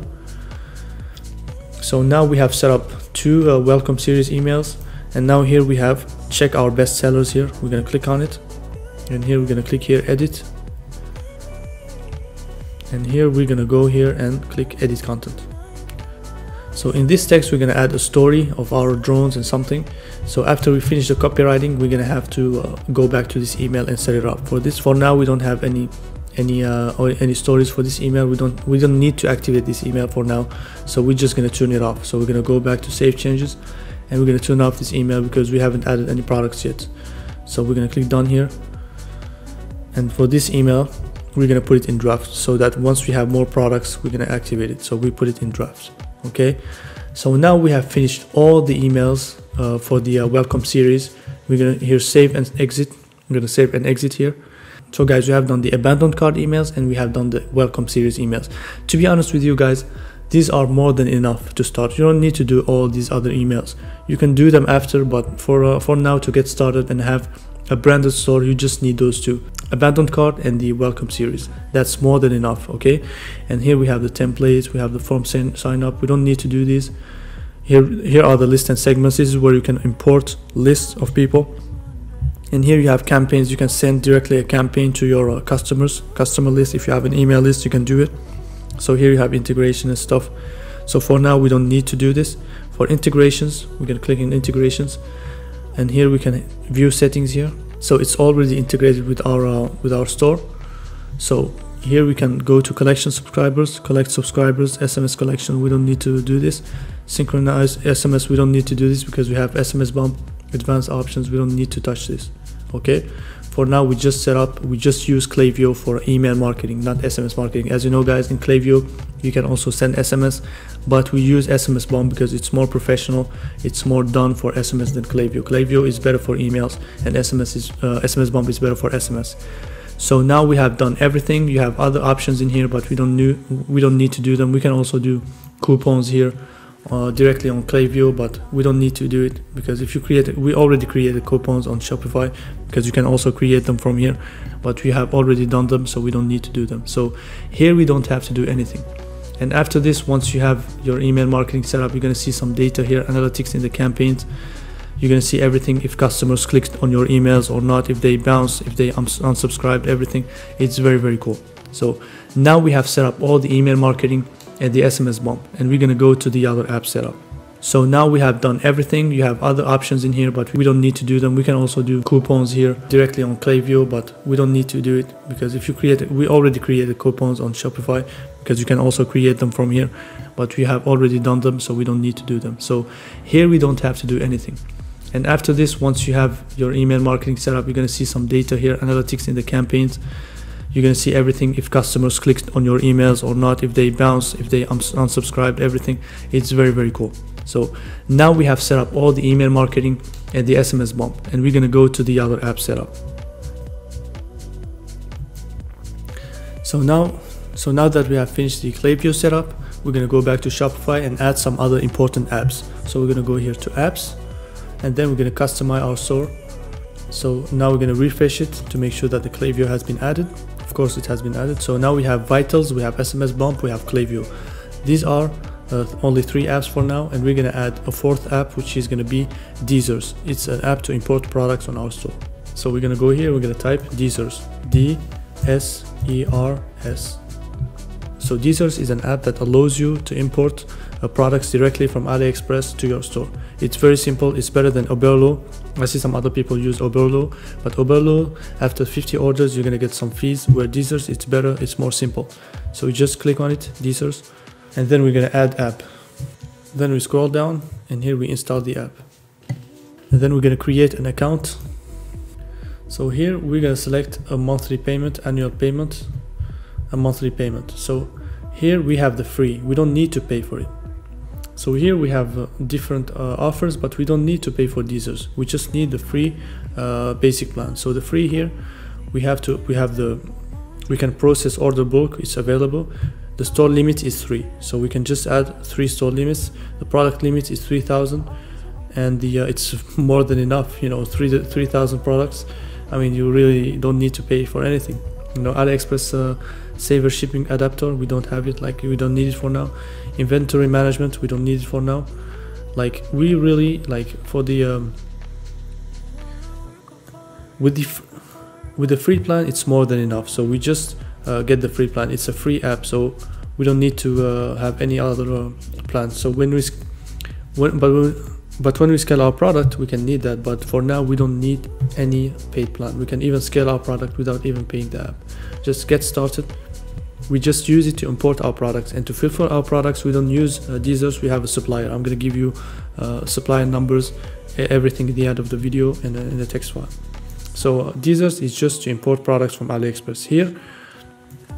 So once we do that, we're going to go here to AliExpress here, we're going to click on it, we're going to link our AliExpress account. Okay, your AliExpress account, you're going to link it. If you don't have an AliExpress account, you just go to aliexpress.com and you create an account. Once you have done it, I suppose that you have an AliExpress account, you just type your email and your password.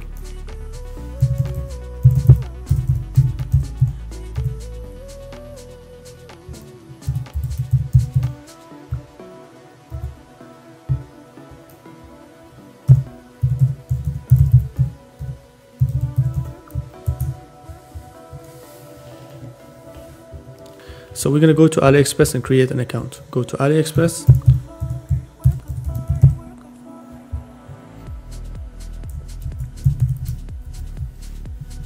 And we're going to create an account on AliExpress. Here, we're going to create an account. We're going to access with Google. Here we're going to select our account. So now we have an AliExpress account. We're going to go back to Deezers. We're going to type our email.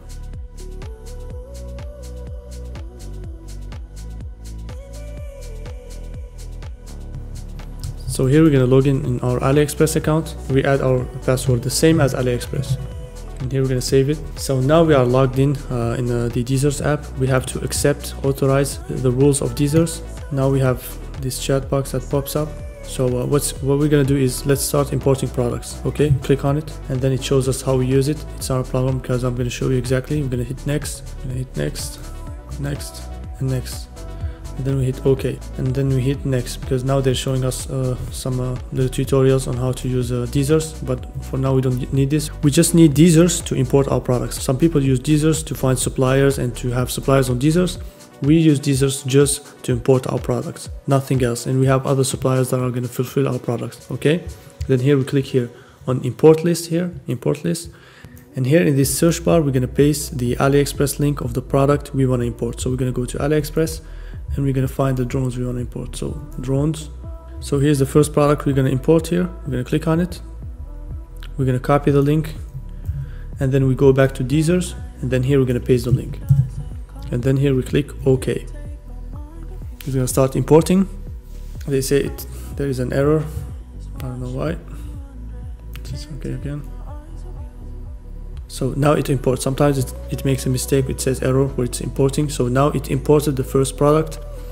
So here we're going to import the second product here. We're going to click on it here. We're going to copy the link. Then we go back to our Deezers, and then we're going to paste the link again here. We're going to paste the link and then click OK. So now it imported the second product, and then we're going to go back to AliExpress and import the third product. As I told you, we're going to add at least 3 products to our store. It's not just going to be a one product store. It's going to be a one niche store. You always got to have more than one product in your store. It's very, very important to increase your average order value. And we're going to paste the link. Click OK. Now we have imported 3 products on our store. What we're going to do is we're going to go here to edit. Click here, edit product. And here we're going to select the collection here, and we're going to select drones. Okay, as we already set up the collections. And here we're going to select the type. We don't need to type any type here. Here we don't need to paste any type. We don't need to put any tags, neither any vendors. So we are the only vendor. So we just need to select the collection, which is drones. Okay, and then here we're going to click on push to Shopify. Push to Shopify, so that is going to push it to the store. Here are 2 very important settings here. You got to select continue selling when out of stock, and here also publish to online store. Very, very important. You don't want to have people order and when it's out of stock you don't have the drone available, because sometimes it's linked to the supplier on AliExpress stock. Let's say he doesn't have any stock and you have an order, people cannot order. You don't want that. So you want to keep selling even if you're out of stock, because there are too many suppliers. You can always find this product. So we select this product here, and then we hit push to Shopify. So it's going to push it to the store. It means it's going to add it to the Shopify store. And now we're going to save it. Now it's added to our store. We're going to do exactly the same for the other 2 products. We're going to click edit, and here we're going to select the collections here, drones, and then here we're going to scroll down and we're going to push to Shopify. Here we're going to select the product here. We're going to select those 2, continue selling when out of stock. also publish online store to online store. So it's going to automatically publish to the store. And then we're going to change the images, everything. Push to the online store. And then here we're going to save. And then here we're going to click edit. We're going to click here on the collection, select drones, and then we're going to put it into the store, push to the store. And then we're going to select the product, select here, continue selling when out of stock, and also publish an online store, push to Shopify. So we can save now. And now all the product have been added successfully to the store. We can make sure, so if you go to Shopify, we go to products. So now we have all the product added to the store. So the product titles are very, very long. They imported exactly the product as done in AliExpress, but we're going to change the title. We're going to change the images. We already did branded images of the product, so we're going to change everything. These images are not good. They're just AliExpress images. We're going to change everything. We're going to change the title. As you know, we already done the product names, everything.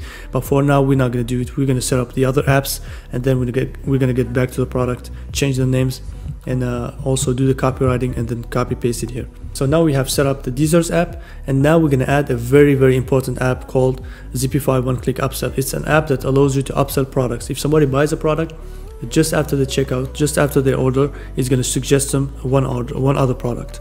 It's going to suggest them one other product. It's very, very important to do it. So we're going to customize that app. We're going to click here, customize store, click here, and then here we're going to add the app, Shopify. When we just type Shopify, we're going to find it. Shopify One-Click Upsell. It's a very, very good app. We're going to click on it, and then we're going to add the app. It's a paid app, but don't worry, you have 30 days free trial. So we're going to add the app. It's really worth it, and you have 30 days free trial, like 1 month. And now here we're going to add the app. We're going to install the app. Okay, so here we have installed the app. So this app allows you to sell different products with your product. Let's say a customer buys a product, it's going to upsell them another product. Just after they order, it's going to suggest them another product. So it's going to increase your average order value. So it's very, very important. So here we are in the app dashboard. We're going to click here, let's go. And then here we're going to approve the subscription. So we're going to accept the terms of service. I have read everything. And then here it shows us a tutorial, but you don't need it. I'm going to show you exactly what you need. Next step. And here we're going to select the industry. We have electronics. And here monthly revenue, we can hit like less than 1,000 because you start a new store. And here less than 1,000. Okay. Next step. Here you're going to create your first funnel, create first funnel. And here they're going to show you, you're going to type the product name. So, I mean the funnel name, you're going to type drone, the drone funnel, drone 1 funnel. I'm going to explain to you why. Okay. So we're going to select the product, the trigger product. The trigger product means the product that if the client buys, he's going to get the suggested other product, the main product that he's going to get the upsells with. Okay, so we're going to select one product or one collection. So I mainly select collection. Okay, I select the collection because I want, if anybody buys something from the collection of the drones, they get another upsell. So that I don't need to specify each upsell for each product, because those are the same type of product. Those are drones, so we can upsell the same type of products to them. Okay, so we just select the collection, and here choose collection. We're going to select drones. Okay, here select. So we have the drones collection here, and we're going to hit next step. So here's the checkout. After the checkout, we can choose a product. But here, before adding the products, I'm going to show you one very interesting thing. Here we have added only 3 products to our store. We have added only 3 drones. This is not enough. We got to add 2 or 3 more products that go with the drones. For example, if we sell drones, we can sell other extensions with the drones. And how do we know which extensions do we sell with the drones? Which other products should we sell with the drones? We're going to go to Amazon and know that. I'm going to show you. We're going to go to Amazon.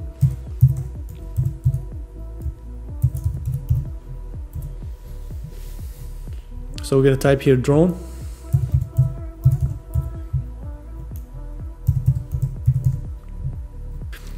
So here is the same drone that we sell. So we're going to click on it.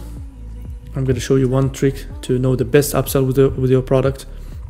So if you want to know which products you should upsell with your product, you got to go to Amazon, because some people, they don't know exactly what's the best product to buy, to sell with your product. So to know this, you just got to go and see what the market is buying. Go to Amazon and see what exactly you should upsell with this product. So when you scroll down, you see this product, you scroll down, there is a great tip that Amazon shows you. They show you the frequently bought together products. So it means that On Amazon, people mostly they buy these products with this product. So you can sell a suitcase with this product, you can sell a battery or a disc, another SanDisk with this product. It's so amazing. So you don't need to create something. If you sell this product, you have to sell a SanDisk at 128 gigabyte SanDisk. Like, they're gonna buy the drone has a camera, so sometimes they need more memory. You can upsell them a digital SanDisk with more memory. So that's what the market wants. So you don't create anything, you just see what the market is buying with this product and you add it to your store. Okay, so it means that they buy this drone and they buy this and this with. So we're gonna add these two products on our Amazon, on our store, sorry. We're gonna add these two products, so we have a SanDisk and also this. We're gonna go to AliExpress and we're gonna find some SanDisk memory cards and also a suitcase for the drone. We're gonna type here in AliExpress, we're gonna type drone suitcase.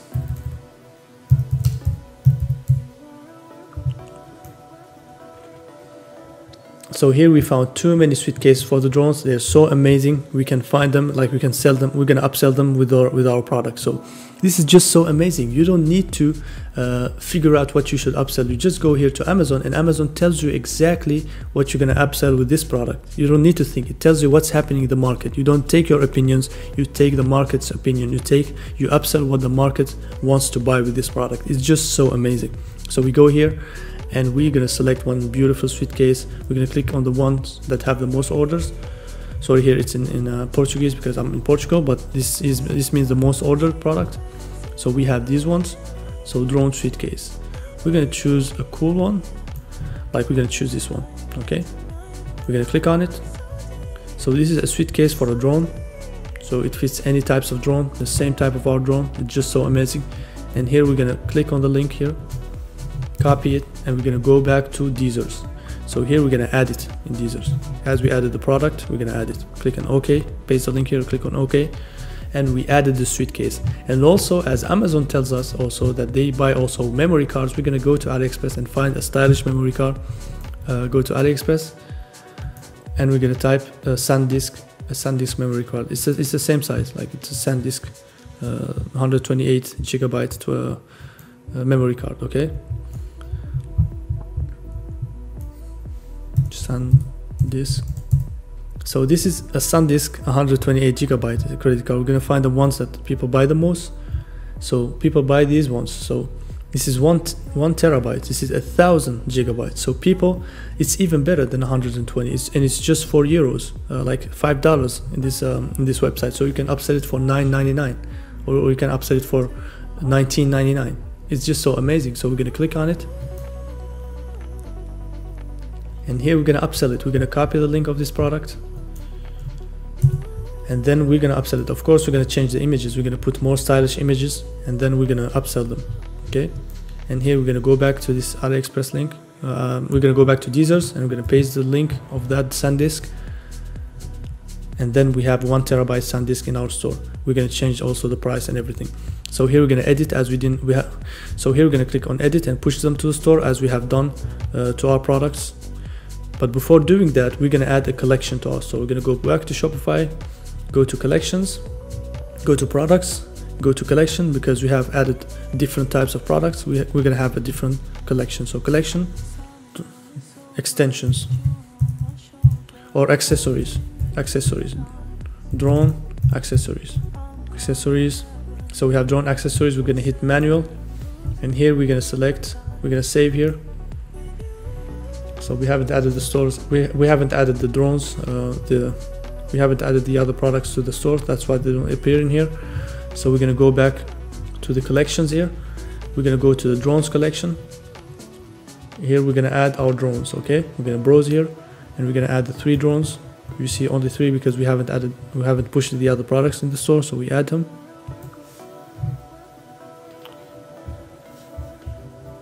And then here we have 3 drones here in the drone collection, and then we're going to go back to Deezers, and then we're going to edit and push those 2 to the store. We're going to edit here. Here we're going to select the collection. So here we're going to select the collection now.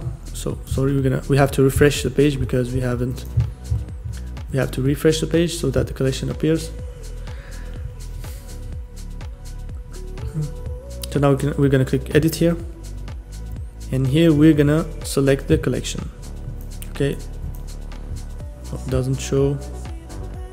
So here we're gonna add those two products to that collection in the store. We're gonna click here edit, and then we're gonna select the collection. Oh, why doesn't it show? We're gonna add them to the home page. Okay, and then we're gonna click here, push to Shopify. Here we're gonna select that product. We're gonna select continue selling when out of stock, and here also publish to online store. And here we're gonna click push to Shopify. Okay, very important. No problem. Here we can add them to the other collection. It's not a problem. And here we're gonna save them. Save this product. And then we're gonna go back to this product as well. We're gonna do the same. Edit product. And here we're gonna add collection. Home page. Okay. And then here we're gonna push to Shopify. We're gonna select the product. Select continue selling. Select continue selling. And also publish an online store. Publish to Shopify. Push to Shopify. Sorry. And here save.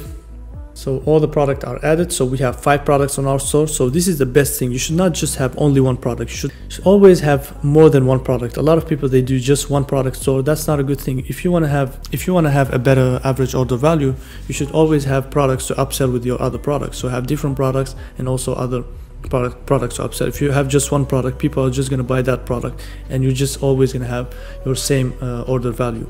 So if you want to have better results, always do other products. Go to Amazon and find what other people buy with your product, and you upsell it. This is now we have all the products we need on our store. We're going to edit them, add the images, and then we're going to set them up in the Shopify one-click upsell, so that we're going to get the customers to buy more products. We're going to go back to Shopify, and here we're going to go back to the collection. Just add those 2 products to the new collection, and here we're going to go to collection here. And here we have drone accessories. We click on it. Here we're going to do the same. We're going to click here on browse. Here we're going to add those 2 products, which is the SD card and the suitcase. Okay, I'm going to add them to the accessories, and here we add them. Okay, it's just so amazing. Now we have everything done with the collections, and now we're going to go back to the apps. Okay, we're going to go back to the apps, and we're going to click here on Shopify and click upsell. So here we're going to continue our funnel. So I'm going to show you guys. Here we were in the welcome. We have done the business details. We have created the funnel. So now we continue in the funnel. We have selected the trigger product. So we have selected the trigger. The trigger was the collection with the drone collections. Okay, if somebody buys a drone, he's gonna get an upsell. Okay, we have the upsell, which is here. We're gonna add it now. We haven't added it. So if somebody buys a drone, we want to upsell him a product that most people buy with this drone. And Amazon tells us. So Amazon is the market. This is where most people buy online. So if you see something on Amazon, it means that this is what the market wants. Okay, so people want to buy the drone with this and this. So you don't have to upsell them something that you have just decided by your own. You got to see what the market wants, and then you're going to upsell it. So that's when you're going to be more likely to get sales, because you are going to upsell something that is relevant, that the market wants, that the generality of people are going to buy with this product. Do you understand? It's very important. So let's go back to the Shopify here, and we're going to choose a product. So here in the checkout, it means that if the client is in the checkout, you can show him another product before he buys. So let's add, for example, here we can add the SD card. Okay, in the checkout, I want him to see the SD card here. The SD card is here, so they can buy it. Don't worry guys, we're going to change all the names, everything. We're going to do everything branded, change the images, but now we're just going to set up the upsell. And here we're going to add it. Okay, so when the customer is in the checkout, he's going to see an SD card. He's buying the drone. Also, he's going to see this. He's going to buy it because he's going to want more memory as well in his camera. Okay, it's just logic. And then here we're going to continue to the next step. And here this is this is the upsell. Okay, this is the upsell just after the order. Customize your offer here. Customize offer. And here we're going to add the product. Okay, we're going to click here on got it. Okay, and here we're going to add our product. So here it says that our store is protected by a password. So we're going to go back to the store and deactivate the password, because if you don't deactivate it, it's not going to show up. You should always deactivate it, because the store was had a password when before selecting the plan. So we're going to go here to online store. We're going to go to preference, and then here we're going to disable the password. Disable the password here. Disable the password, and here we're going to save. And we're going to go back And here we're going to close this. We're going to go back to apps, and here we're going to click here. We're going to refresh this window. So here we're going to click again on customize offer, and then we're going to click on got it here, and then here we have an SD card. We can customize it after. Once we do our product description and everything, we can customize it. You can go back to it and customize it. So now we're going to save it as default. Now the price, we can change it and everything, but for now we're going to change, we're going to save it as default because we haven't set up all the product price and everything. We're going to save as default. Yes, we just want to have the funnel right. Okay, the funnel is very, very important in e-commerce. You got to have a good funnel. That's going to drive the customers to buy, and that's going to increase your average order value. And here we're going to customize. Here we're going to review and publish. We're going to hit here next step. Here we're going to click on next step. So here is the funnel. Okay, here you have your funnel. It's the checkout. The customer is checking out. He's going to get in his checkout this offer. He's buying the drone, and he's going to get this offer. Why not buy the drone with also an SD card of 1 terabyte? Okay, and then once he adds it, maybe he's going to add it. If he decides to not add it, it's not a problem. And then after that, he's gonna have a thank you page, but we should have another product after. We're gonna publish the funnel, and we're gonna edit it. We're gonna enable OCU. It's for better tracking. We're gonna continue. So here we're gonna edit the funnel. So there's one important thing that we gotta do. We gotta go to our store. So we gotta enable the app. Okay, so here's one important message. So they say here, please make sure the OCU is selected in primary purchase on your store. So we got to go to our store here, online store, settings. We got to go to our settings here, and then we're going to go to checkout. We're going to scroll down. We're going to select, and in this part we're going to select Shopify one-click upsell as the primary upsell app. It's very, very important. We're going to save it here.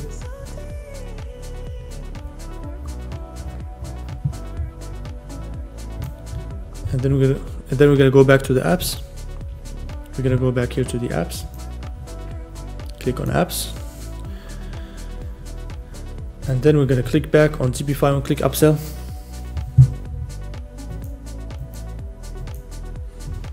So we're gonna refresh it. See.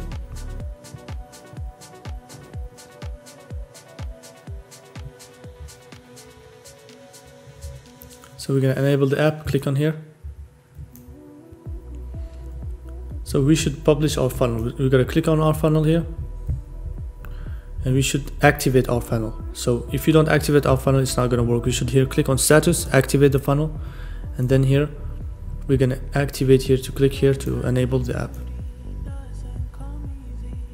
So we're going to click on our funnel here, and then we're going to have a trigger product. So we're going to select, we have forgotten to add a trigger product. We're going to change the collection. We're going to change collection, and we're going to add here drones. Okay, select here,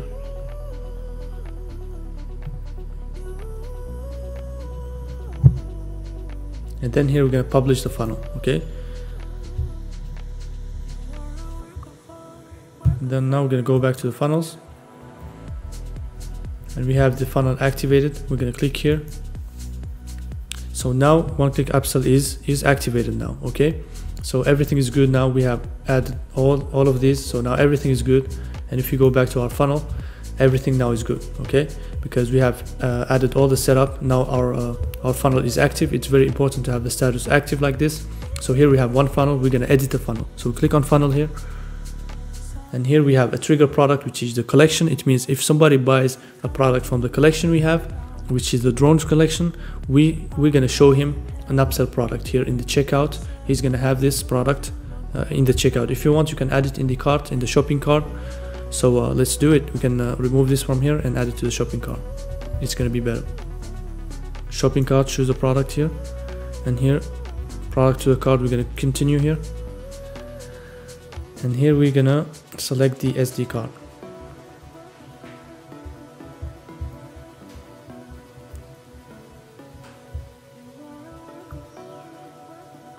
We select the SD card here and add, and then we're going to scroll down.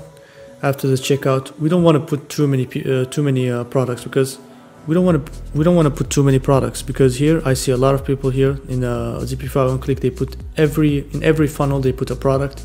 It's not very important. That's going to be too much. Just put 2 products, one in the cart or in the checkout, and then when you scroll down, just here after the checkout, when the customer completes the checkout, after he buys, he's going to get another pop-up. It's going to be just after he buys, he's going to get a pop-up showing another product. So here we're going to click on it, choose, and continue here. And here we're going to choose the suitcase. No, it's not here. So here we have the funnel. So we have a trigger product, which is the drones collection. So if somebody buys 1 drone from the collection, he's going to get in the shopping cart an upsell of the SD card, of 1 terabyte SD card. And then in the checkout, after he completes the checkout, he's going to get as upsell. And after he completes the checkout, he's going to get this suitcase in the upsell. So it's very, very good. This is going to increase your average order value by 30% or more. It's very, very important to always upsell products with your product. This is very, very important. So now we have completed all our Shopify one-click upsell app. So we have a great funnel that we're going to be testing. Sometimes we can test different funnels. We can test with different products. We can add this in the credit. Sometimes we can test different funnels. We can add, for example, the suitcase here, and then in the end we add the SD card in the end to test different things. But for now, we're going to do it like this and test it. It's so amazing. Now we have a great funnel now, and we're going to add another app. And now we hit publish funnel. It's very important. If you don't publish the funnel, it's not going to work. So this funnel, it's published, okay? They warn you, just it's published, so any changes will go live, okay? So now we have everything published now, and we're going to go back and make sure that it's active, because sometimes it can be published and not active. So the status is active. So here it's going to show you the views, the conversions. So if people buy something from your funnel, it's going to show it to you here, and then you're going to know that having a funnel and having an upsell is having upsells with your product is very, very important. Okay, so here now we have a funnel, and then we're going to add another app. Now we're going to create our Stripe account. So you're going to go to stripe.com, and now we're going to create our Stripe account. So here you go to stripe.com. So we're going to go here to sign up. You're going to scroll down here and click sign up. Don't have an account, sign up. I already have an account, it's here, but I'm going to sign up to show you how we sign up. So here you're going to paste your email. So we can use the email that we use to create the store. I'm going to type Spetsnaz store, drones, and then we're going to select the country. Let's say I'm here in Portugal, for example. I'm going to select here Portugal, and then here I'm going to set up the password.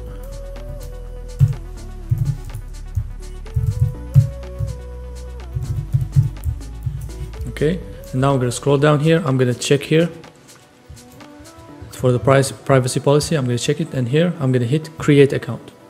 So now I'm here. I just created the account, but it's not enough. I have to send my company documents to activate the account. So the account is not activated. So I'm going to go here and click to activate the account. Activate account. So here they're going to send me verification email. So I'm going to go to my email. Here you go. I'm going to go to the Gmail. So we go to our email. We click on the verification email. So we're going to click on the verification email, and we're going to verify the email address. So now we have verified the Stripe account. We're going to type our password that we have used to create the account. Then now we hit continue. Then we're going to save the password. Now we are in the dashboard. Okay, so we're going to click here again on activate the account. So now they're going to ask us about the company. Sorry, this is in French. I'm going to translate it in English. So now we verified the account, and now we're going to activate again the account, but this time we're going to put our company details. So I'm going to put my now I'm going to put my company details. So my company is in the UK.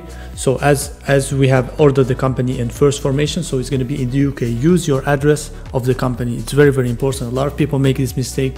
When they create a Stripe account, they use their own address. Use the company address, okay? Here we're going to select, I'm now in Portugal, but my company is in the UK. I'm going to select the UK, and you're in your home country, but you have, if you have your company from first formation, you're going to select here the UK, United Kingdom, okay? And here you're going to type your address, it's exactly the same address as you're going to have, because it's a general address for all those that have this company in the UK. So it's going to be this one. And now here we're going to select the business type. Very, very important. It's company. Okay, it's a company here, very important. And then we're going to select here limited liability. It's a limited liability partnership. Okay, or corporation, private company. So it's a limited company, so we can continue. So the postal code, we're going to type it. There was a mistake in here. So now we're going to hit continue. Now I'm going to put the legal name of my company. So my company here was, let's go back here. So it was, so YS Holding Ecom. Okay, this is the name of my company. So I'm going to copy it. And then this is the dashboard of first formation when you create your company. So we're going to go back here to Stripe, and then we're going to type the name of our company. Oh, sorry.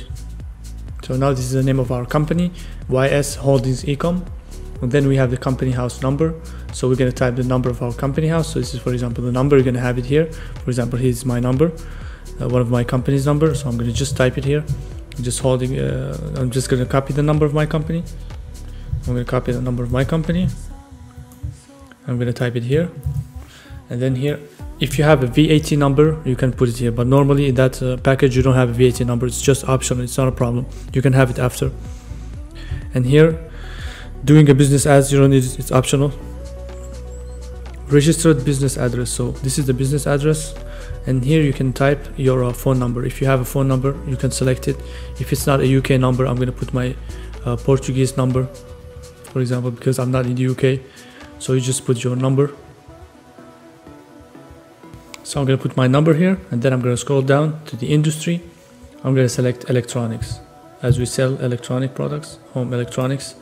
And then here we're going to type our website. So it's going to be, we're going to type the URL of our website here. It's going to be here, Spetsnaz drones here.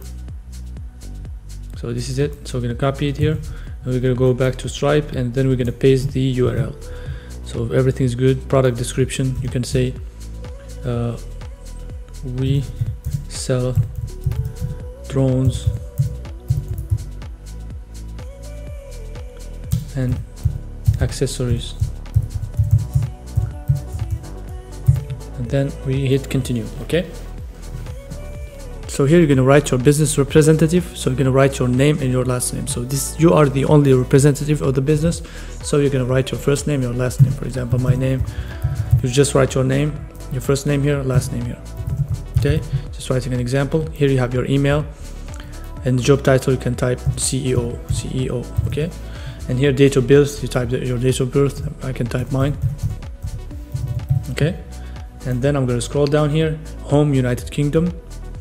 No, for your home you can type your home address. Okay, home address, you can type the address you're in right now, the one that you have used to create your address. Okay, now so you can be careful, don't type the address of a country that is banned from Stripe. Just be careful with that.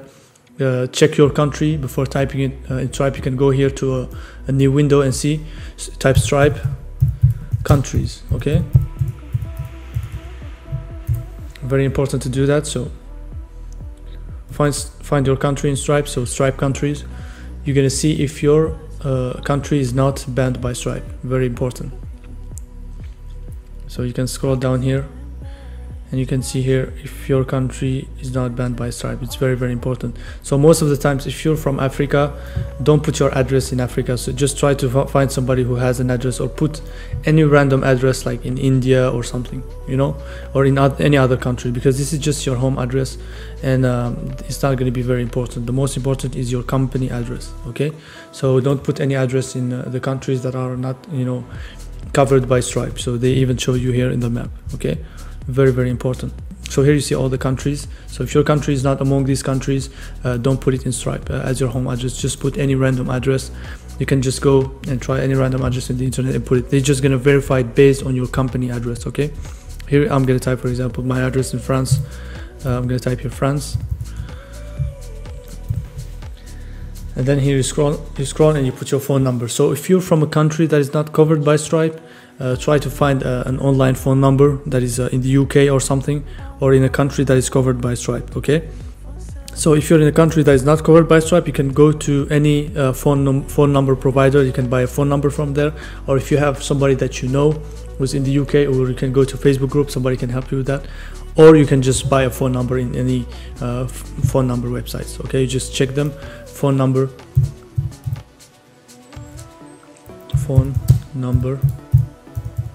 UK.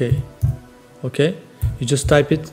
You're gonna find a bunch of websites that sell phone numbers, virtual phone number system in the UK. You can find them. So just find a legit website and buy a phone number from them that you're gonna use to verify an SMS. So make sure that that number can provide you SMS. Okay, it's very, very important because you want to verify sometimes with SMS and have a phone number in the UK.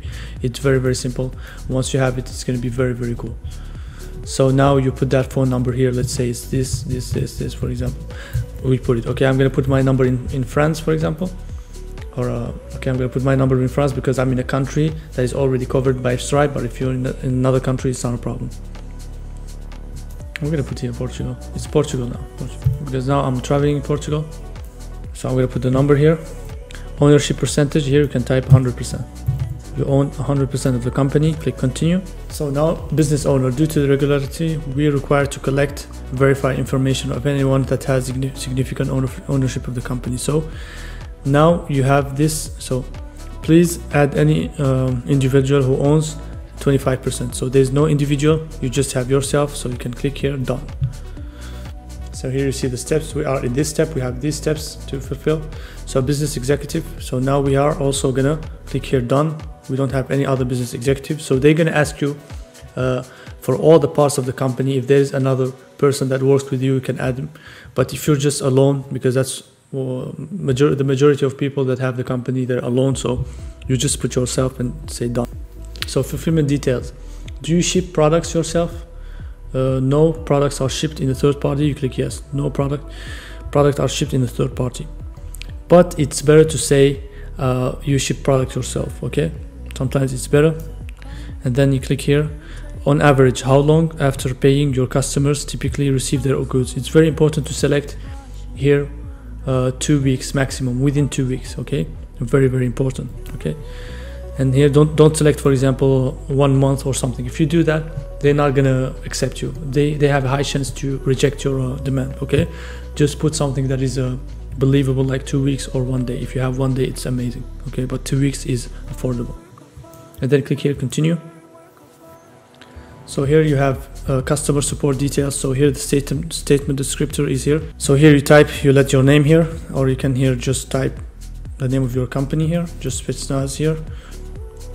This is going to appear on the bill. Okay, a statement descriptor is the business name of a customer will see in their statement card. Okay, choose the name that's at least 5 characters. So this is what's going to appear on the invoice. Okay, just let your brand name appear. You don't need .com. Okay, you just need your brand name on the invoice. And here the business name is, you can type, for example, let's say so you may provide more specific details about the charge within when a suffix is used, it's combined with the,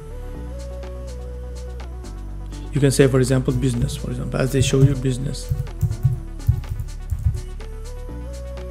And then you can say, for example, here, then type drones. Okay, you can type here drones, only drones, type here drones. Now here we have our number and we have to continue. Okay, and now here we're going to add our bank details. So when you have your company open, so you're going to receive a TransferWise account, you got to open that. So when you create that LTD company, you receive a TransferWise account and a Payoneer account. So you can use your TransferWise account. You're going to use your IBAN and your account number, because when you create your account in your application, you can have it. You got to put it in here. Very, very important. Put your IBAN and your TransferWise that you received from the UK. I'm going to put mine here, and I'm going to continue. Very, very important to do that. So I suppose that you already created your IBAN, and I suppose that you already created your bank account. If you haven't created, to do this part, very, very important. So now I type the code. Now it's going to verify. Very good. Now it's verified. So they ask us to copy this this code. Okay, save this emergency backup code in the store. It's very, very important to save it, so in case you lose your access or something, you can always access your account. So we're going to copy it here, and then you have to save it somewhere else. You have to decide and save it in a place where you can always access it. Okay, very, very important. Then here we're going to click done, or you can download it as well. Let's download it like this, and we have it as a file, and then you can save it, you know, somewhere you can always access it. And here we're going to click done. So now we have verified our bank account. We're going to click in continue. So join the ambitious business, combat climate change, set your contribution. So this is something that you can set. You're not obliged. So they said every dollar we will fund the next dollar. Like if you want to contribute to the for example, let's say if you want to contribute to the climate change cause, you can select if you want to, like in every transaction you spend 1.5% in climate change, in the fight against climate change. It's very, very good. You can select it, but if you don't want it, you can select this. So yeah, it's like something that is not obliged. Okay, you can just choose it, but you can not contribute. Okay, you can say not right now. If you want to contribute, you can say that. So if customers pay, they're gonna see this in the billing. Okay, but if you don't want to contribute, just say not right now. But in the beginning, most people just want to make money. You don't want to contribute and without being profitable in the beginning. So just hit not right now. You want to be first of all profitable, and then once you make a lot of money, you can contribute. So now here you review all the details. You can make sure you haven't made any mistake. You look at everything here, and now you can click submit. Now you send your details to Stripe, so you see if they're gonna accept or not. They're gonna accept. If you do it exactly as I showed you, they're gonna accept. So your account now is active. So now we activate our accounts, and then we can use Stripe. Okay, very, very good. We activated our account. We have set the bank account. Everything is good. Now everything is nice. Okay, now we can use Stripe. We have linked our bank accounts. Now everything is very good. We can start login and creating Stripe. So you can just link the Stripe account to your account in Shopify, and once the customers order, you're going to see the orders here, and you're going to see the payments here appear. For now we don't have any payments because it's a new account. You're going to see every payment here is going to come directly to your bank account that you have linked to Stripe. So this is exactly how you create a Stripe account. Now I'm going to show you how to create a Shopify payment account. So now I'm going to show you how to create a Shopify payment account. So the first thing you got to do is you got to put here in settings. You got to go here in settings, and then you got to go here to your store details. You got to make sure that the country you're putting here is accepted by Shopify payments. You can go here and type Shopify payment countries. So these are all the countries that are accepted by Shopify payments. Okay, so if your country is not among these countries, don't worry, we're gonna put the country that we are in. So for example, if you're in France, France is not accepted by Shopify payment, it's not a problem. You're just gonna put a country here that is accepted by Shopify payment.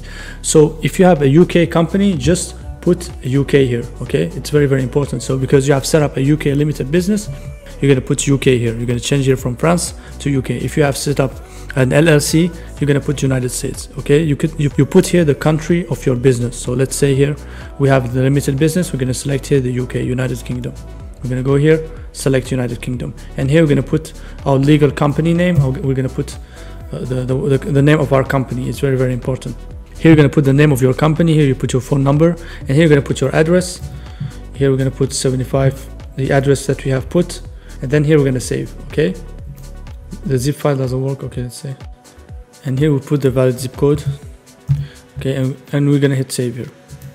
So now we're gonna go back to the payments here. We're gonna go back here to payments, click here, and now we're gonna select another payment provider, and here we're gonna click here on choose another provider.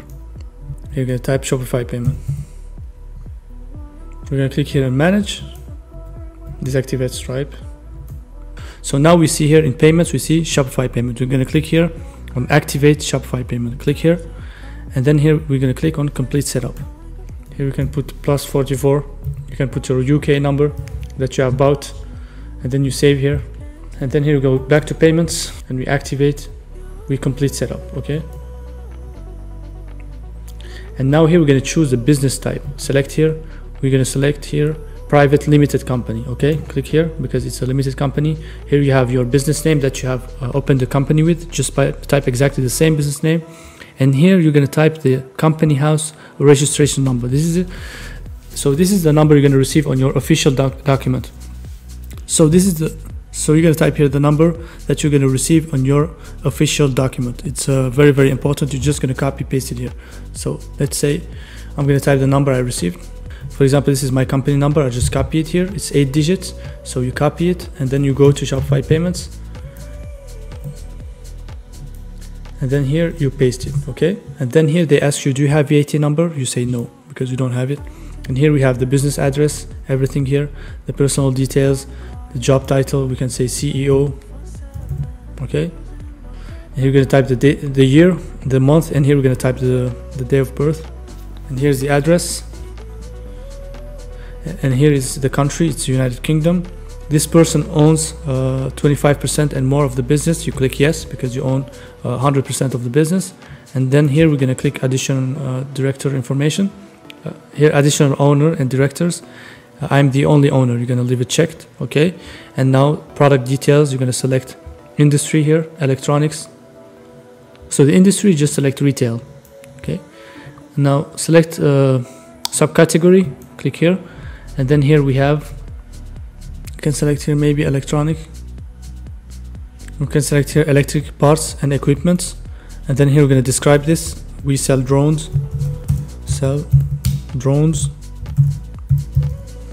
we sell camera drones, and you type yes. So here we sell camera drones, and then here you're going to scroll. So here you have the customer billing statement here, you leave it here, and then UK number, you leave it here. So here they ask you for the banking information. So this is the sort code and this is the account number. You're going to put your account number in TransferWise, and here the sort code, because when you open your company you're going to have a UK bank account. So you're going to have a sort code and account number exactly as I show you on the image. That's what you're going to copy here and paste it. So it's in your TransferWise account. When you go to the app, to the account information, you're going to see the sort code. So you paste it here and your account number here. And then here you click complete setup. I'm going to paste mine here and I'm going to show you. So now you click OK, setup. You click here on setup. And now we have created our Shopify payment account. Now it's activated. We have also PayPal here. So it's very, very good. Now we have finished our Shopify payment account. So here you see your credit rate. So they charge you 2.2% of any transaction. So now we have our Shopify payment account created. Now we're going to create a Facebook page. So we're going to go here. We're going to type the name of our brand, Spetsnaz Drones or SP Drones. SP Drones to make it more stylish. Okay, SP Drones, and here category. We're going to type electronics here, and then here description we're going to type next level drones. We can type it all in capital. Level drones. Then here we're going to scroll down here. We're going to create page. So now here we're going to add a profile photo. We're going to click here, and we're going to add the same one of our Instagram. We're going to click here, and we're going to add it. We're going to scroll down, and now we're going to add a cover photo. So to add a cover photo, we can go to Photoshop here. We're going to click here, File, New, and here we're going to see what Facebook asks. What are the dimensions of Facebook? We're going to go back to Facebook here, and here we're going to see the dimensions. So Facebook is asking for, let's say, how much. So we're going to type Facebook page cover size. So it's 800 by 51 by 315. Okay, file, new, 851 by 315. Okay, and here we're gonna add something interesting. We can add our logo here. We're gonna add our logo. We're gonna move it here, and then here we're gonna add the logo here, so it can be fine. We're gonna add it here in center, so it can appear on. So we're gonna add it here in the center, not too big, so it can appear on mobile, on a desktop as well. We're gonna click enter. We're gonna save it. Control Shift S, and we're gonna save it. Save to your computer, and here we're gonna SP cover. And here we're going to save it as JPEG. And here we're going to save it. Save here. And now we're going to go back to our Facebook page. We're going to go back here. We're going to add it here. Add cover. And here we're going to add it. Boom. So now we have a very, very nice branded cover. Spetsnaz Drones cover here. And we have our logo here. Very, very nice. Very branded. And now click save here. So here we can add a button here. We're going to click here, add button. So a button has been added to your and now we're gonna click here, take it off. So we're gonna add a button here. So now if you want, you can add a professional WhatsApp number if you have one. I'm gonna add mine, but you can add a professional WhatsApp if you want, but it's not obliged. We're gonna take it off. So here we're gonna leave, okay? It's not obliged if you don't need it, so customers can contact you by email or on the chat on your website. Leave.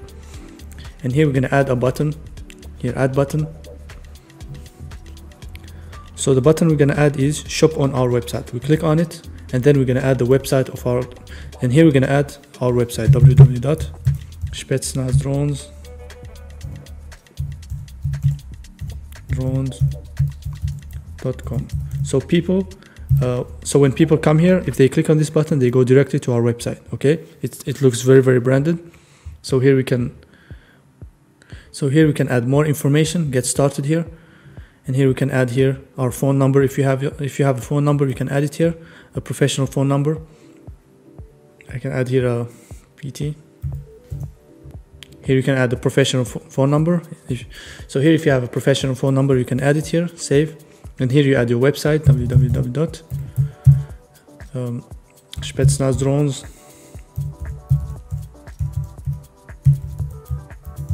So you add your website here, save and continue. And now you add your email, the email of we have. Contact the professional email, add just your professional email. At spetsnazdrones.com.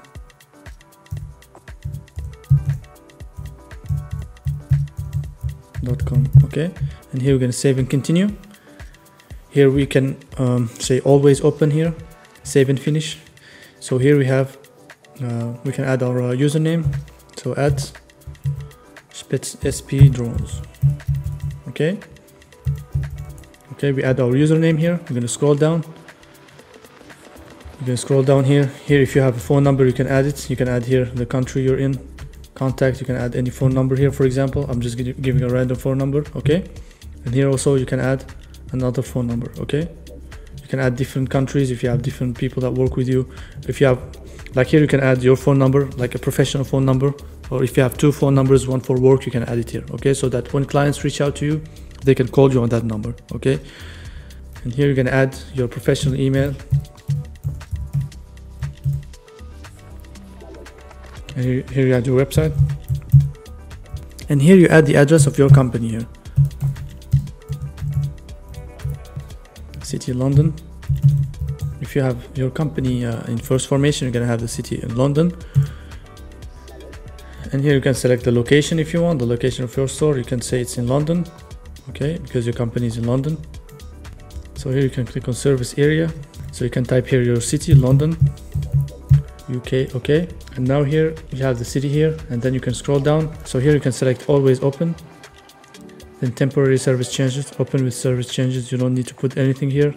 Here you can put your privacy policy pages. You can copy them from your website and put them here. So I'm not going to do it here, so it's just copy paste. And then you scroll down, and here you don't specify anything, because this to specify is better for restaurants and everything like that. You don't need to specify any price here. Most of the time it's restaurants that do that, so you leave it unspecified. Okay, and here you don't add any other account. So now you can save. So you're gonna go back to home, and then you're gonna uncheck this. You're gonna leave. So now you have your page. So you can post 6 to 9 photos in here. That's what I recommend. Don't leave the page. Don't leave your page without photos. Always post 4, 5, or 6 photos in the page. That's very, very important. Okay, so now we're gonna create a post, for example. Here, always post in your page. Don't leave it empty. Okay, you select an image, just post images. You don't care, images of a product. You can post images of your logo, you know, anything. You can post this image, for example, anything. Just post 5 or 6 images, and then you're gonna post. Then you post 6 photos or something. Always create many posts. You can post this photo. So you should post 5 or 6 photos in your page so that it's professional. Okay, now our Facebook page is ready for advertising. It's very, very professional. So now we're going to do the copywriting, and then we're going to start our ads.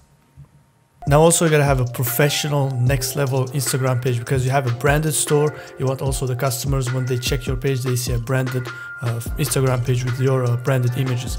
So use the same images that we have made in Photoshop, we just post them. So try to have a page, an Instagram page with 4 or 6 images. Don't just have one image, and try to have at least 10 followers. Don't launch your ads with 1 or 0 followers.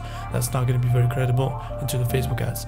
And now you have a professional Instagram page. You just have a bio with your website link and everything, as you know, and that's very. So now guys, we're going to do the copywriting. It's very important in the copywriting to be doing everything in a separated document. I see a lot of people, when they do copywriting, they go to the product here. They try to do the copywriting in the product page. Like they go here, for example, in Shopify, and they try to do the copywriting here, and they try to type their ideas and everything. This is not good. This is not the good way, because if you're here, you're too distracted. There are too many buttons, there are too many things, and you cannot really focus and inspire. So for the copywriting, you should be always in a different document just for writing. Okay, here we say, so here we're going to do our copywriting. We name it here copywriting. We're going to name here our ideas. We're going to put here brainstorm all our ideas, and then once we finish the copywriting, then we're going to copy it and go back to Shopify and paste it. It's just going to be a copy paste, but here we're going to write all our ideas. So the first thing we're going to start from is ideas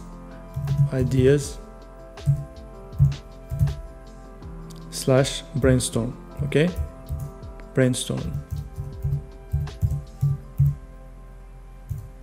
Okay, and here we're going to go to a line, and here we're going to click on here. So we have different ideas here. Every idea is separated. So I'm going to show you how we're going to find these ideas. So we want to do copywriting for a drone product. We have to see how our competitors do their copywriting. It's very important. We don't create anything. We just inspire from different competitors to do something original. Okay, now we're going to go to our first competitor, which is the DJI. We're going to see how they do their copywriting. We're going to see here in their products here. They have here some products. Let's see here, consumer products. They have a DJI product here, which is similar to our. So here we're going to choose one product that is closer to ours, which is this one. We're going to click on it, and we're going to see how they do the copywriting for this product. We're going to scroll down here. We're going to see sentences. So they have an interactive website, which is so amazing. So we don't need to do a website like this. We just want to see the ideas they do. So here there's a very cool sentence here that says here is a very cool sentence that says imagine above everything. So we're going to copy it, and we're going to go to our copywriting here. We're going to paste it. We just paste some ideas. Okay, sorry, imagine. And then we're going to go back to their website. We're going to see different cool sentences. We just inspire. We want to inspire from them. We're not going to copy their website. Seeing is believing. Okay, we can copy that also. It's very cool. Seeing is believing. You know, we want some catchphrases. You see what I mean? We want some cool sentences, some branded cool sentences. We inspire from them. We're not going to copy every sentence. We're just going to copy some cool sentences they have from different sources. So here they are talking about the camera specs. Maybe our camera is not the same. We're going to go to AliExpress, see our product's camera. We should not do some specs that are not in our product. We just see how our competitors does, and we inspire from them. We're going to go to AliExpress. We're going to see the specs of our product's camera. Okay, we're going to go here. So now we're going to see the specs, the real specs of our product. So we're going to see exactly the real specs, the camera specs and everything. So we have here 4K video resolution. So we can type that. Very nice here. We can type it here. 4K. So our product is 4K video resolution. We just want to tell the truth. We don't want to copy exactly what they're saying. We just inspire from them. They're talking about the quality of their camera. We also are going to talk about ours. And here we're going to see also something else. This is how they describe their camera, how the power of their camera captures stunning imagery with legendary Hasselblad camera. So we can copy this and modify it. So here we see ultra clear details. This is so good. This sentence is very powerful. So we can type it as well. We want some cool sentences. Ultra clear details. Okay. We want some cool sentences that they have. Enhance HDR for cinematic content here. Very, very nice cinematic content. We're going to type it as well. We want some cool sentences. Now we're going to have other sentences here. So here we have the description of all of this. The Mavic Air 2 takes the power of, they say here that their drone takes the power of the next level, offering advanced features. We can type the name of our drone and type exactly the same sentences and modify it a little bit. Okay, so we can inspire from this. It's exactly the same type of our drone. Optimize capture, we can type that as well. Optimize. Okay, and then we're going to go back here. We're going to scroll down again. We just want to inspire from different competitors. We're going to inspire from them and also see different competitors, so we combine different things so that we have an original copywriting. We never copy, we just inspire from different things, and then we just inspire from different things, and then we do our own copywriting. We don't create anything, we just combine different things. See the whole picture. This is a nice sentence. Let's see something better. We don't need to copy everything because this is a big brand. They have a lot of things, a lot of different things to say, but we can just copy some little cool sentences and it's done. Master the skies. It's very, very nice. We can make that master the skies. Okay, so we're going to be more original. We're not just going to copy from one competitor, we're going to copy from different. So we're going to see all the drones brands. We have here DJI that we already checked.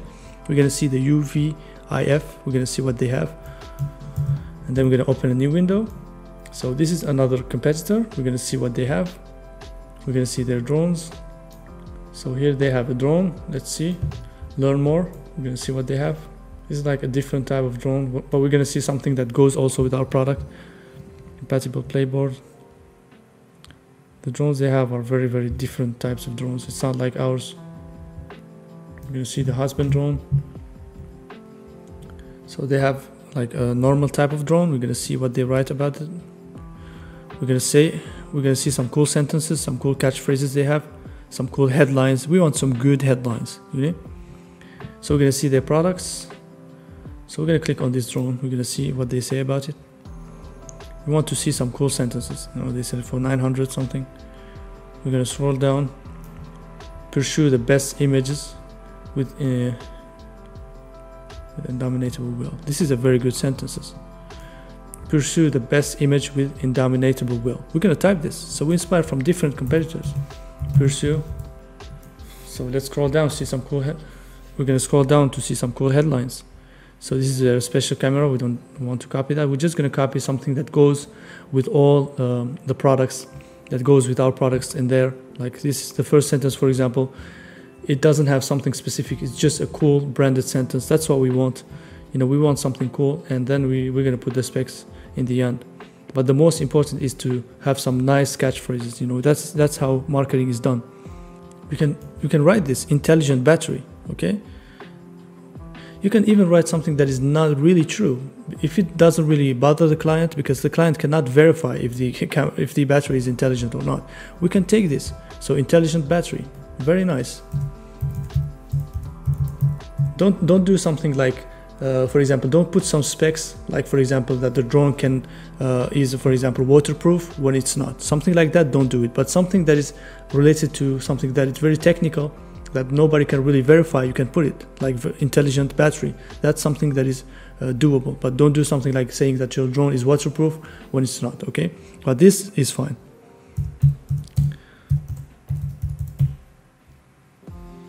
And then we're gonna go again and see.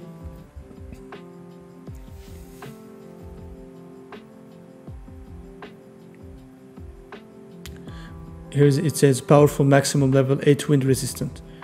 We can say that powerful wind resistant. We can say just powerful wind resistant. We can say this. We can say all this sentence: powerful maximum level 8 wind resistant. We can type this sentence as well. Powerful maximum.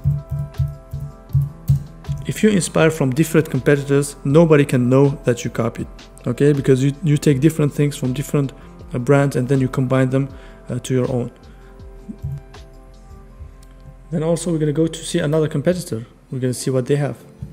So we have seen their husband. We're going to see some different competitors to have different catchphrases. we can see parrots. So we can take one last one and see what they have. They don't have too much. So for this one, it's fine. We have too many good ideas. We don't need to go too far, like with some cool ideas, because these ideas we're going to use them because these ideas we have copied, we're going to use them as headlines in our description. So we have enough ideas right now. We can check in other types. So now we have some good ideas. So now that we have copied from some different competitors, we're going to go also to Google image and we're going to type drone pack. We're going to see some packaging, because you know in the packaging you have some good headlines sometimes. We're going to see if we can see something interesting. So now we have some good ideas. We don't need to go further, so it's very fine. We have, because these ideas we're going to use them as headlines in our ad copy. Okay, we're going to go down and we're going to type copy, ad copy. No, we're going to type our description. We're going to use as a, because these ideas we're going to use them as headlines in our description, in our product description. So we're going to type here description, and here we're going to make it bigger. So here we're going to put the first headline. This is very nice. Imagine above everything. Imagine above everything. It's very nice. We can type it as the first headline. We're going to put it as, we're going to take this off. We're going to put it in bold, and then we're going to center it. We're going to write all our description here, and then we're going to go to the left here, and then we're going to go to our competitors, see what they say about this. We're going to go here. What do they say about imaging above everything? So they say imaging about everything. What do they mean? So we can, for example, copy this sentence. For example, higher dynamic range allows you, for example, it allows you for natural transmission between highlights and shadows, preventing rich visual information with a greater sense of depth. We can copy the sentence. It goes well with our headline. We can copy it, and then we're going to go back to our description. We're going to paste it, and here we're going to imagine above everything. Okay, we can make it bigger, and then we have here this, we can make it here. And now we're going to take the next one. Seeing is believing. We're going to say 4K video description, ultra clear details. It's better, ultra clear details. We don't need to take all the ideas. If you have a description with 4 or 5 headlines, it's fine. Okay, so we can here type this. So ultra clear details. So we're going to see that in our other competitor. So here we can copy the sentence. For example, it's talk about the image quality, which is ultra, which goes exactly with our headline. Ultra clear detail. We're going to say why. So here we say, so here they are giving the specs of their product. So this is a different product. This is a drone, but it has different specs from our drone. So we're going to copy this, and we're going to copy exactly what they say here, and then we're going to adapt it to our product specs. Okay, we're going to type with 1-inch CMO sensor. We're going to say why it's powerful. We're going to go here to AliExpress and see our specs. So here we have the specs of our product. We have the camera, which is 4.3 and something, and we can type this, and then we say exactly the same sentence that they have done. Okay, we're going to go here, 4.3 camera. We're going to say that. So here they say with its 1-inch, I don't know, CMO camera. We're going to say with our 4.3 camera. Okay, we just put our real specs. Very important. I'm going to type it here. Ultra high quality camera. Ultra high detailed camera. Definition camera. Enable you to share your video to media easily. Okay, that's what we want. Okay, we can type also other specs. This we can type, they type the camera specs and also other frame 4K 30. For example, they type the camera specs and also some other specs, and then they say enable you to share your videos to the media easily. That's the end of the sentence. That's the most important. Enable you, because you know people most of the times they want to buy drones to share videos on social media. That's what you want to explain. So to remind them, you want to make them imagine what they're going to do with this drone. It's very important. Okay, enables you to, and we're going to even modify the sentence. They just say enable you to share your videos to the media easily. We're going to say enables you to share stunning videos to the media. That's better. Enables you to share. We're not going to copy, we're just going to inspire from them. Okay, we inspire from the sentences. We're going to modify it. Okay, enables you to share stunning videos on social media or to the media. It's better. Media. Okay, this is very, very nice. We're gonna put others, enables you, it's easier. So we're gonna maybe put other specs. Let's say the other specs of our product, the 2.7K. And here we have also cinematic content. We can copy this, very, very nice. And then we're gonna copy it here. We're gonna paste it here. We just copy different, we just put some different headlines and then we explain them. We copy our competitors, but not copy them 100%. We just inspire from their content and then modify it a little bit to be original. That's the only thing. We don't create anything. You just see the competitors' content and then you copy them and you modify a little bit. Here we can type, for example, get cinematic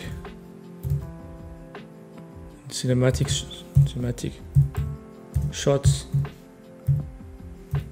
just like in Hollywood movies. Hollywood. I don't know if you write like Hollywood movies, blockbusters. Hollywood. Big budget movies. With its HD camera.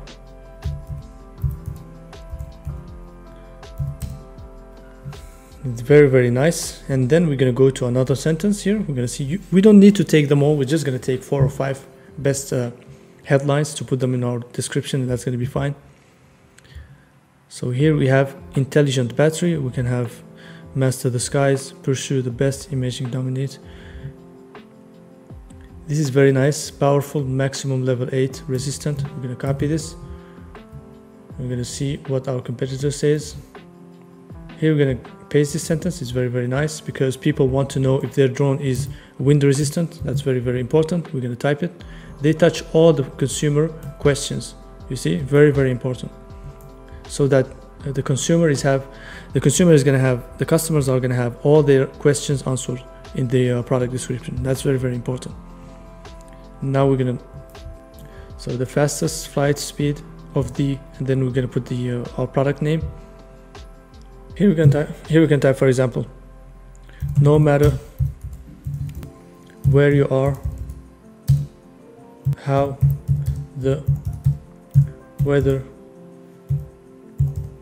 is,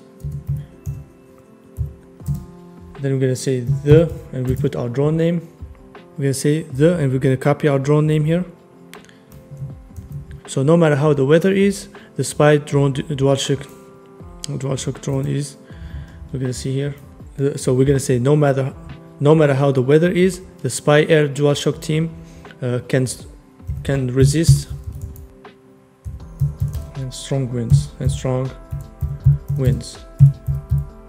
The toughest here. We're gonna, instead of saying strong 2 times, we're gonna say toughest. Weather conditions and strong winds. Very, very nice. We can add one more headline. We don't need to put everything here. We can put here intelligent battery because people always worry about the battery. We're gonna copy here and we're gonna put here intelligent battery. Then we're gonna make it bigger. Everything is designed here, okay? You design all your description in here, and then you're gonna copy paste it in your Shopify store. So we're gonna see what they said about the battery here. So this is the product name, and then battery uses 3 lithium powered. We can say that people are not gonna really understand what's really inside the battery, so we just can say wherever we want here.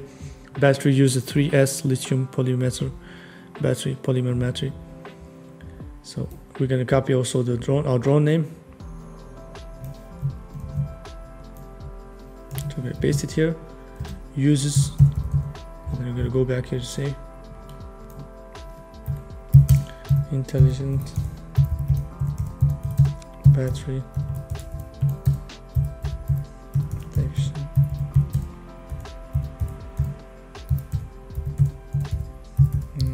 Unit So now guys, we have all our product description. Very nice, very simple. We can add even more if you want, but I'm just going to show you how we do it step by step. This is a fine, very good branded description. And now here we're going to add our ad copies for the Facebook ads. So here we're going to add here our ad copies. So now guys, we have finished all our product description here. So we have started from the ideas and brainstorm. So here we have all our ideas, and then we use those ideas as headlines, and then we write our description based on those headlines. We can copy from the competitors and then modify it a little bit, and also we can put the idea and then write our own text. The most important are the headlines. We just copy them from the competitors. We can change them a little bit, and then it's done. We have all our description very, very fast, very easily.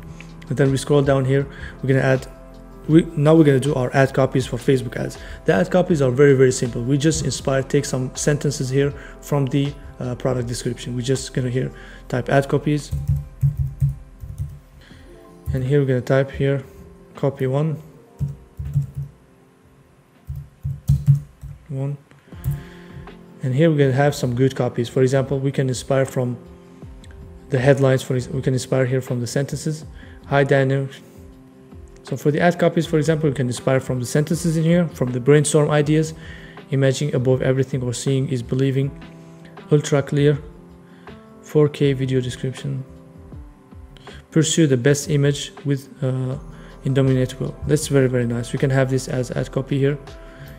Ad copies need to be very short. We don't need to have very long ad copies. A lot of people think that you should write some long ad copies with emojis. Brands don't do that. Brands have simple ad copies, straight to the subject, and no need to have something very, very long. We can have this as the first ad copy, and here we can have our link if you want. Get yours now. We should have a straight call to action.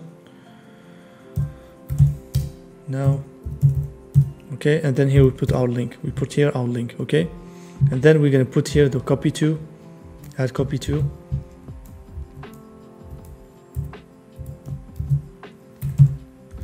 Then here we're gonna paste another text here. We're gonna inspire from the headlines here. So after the ad copy one, we're gonna type here the headline. As in Facebook ads, we're also gonna have ad copies, which is the primary text, and also the headline. In the headline, we can just have one other text here, which is, for example, seeing is believing, or 4K video description. We can have this ultra clear details, or cinematic content. That can be fine. We can choose one of them, or master the skies. That can be very nice. I think this is the best for.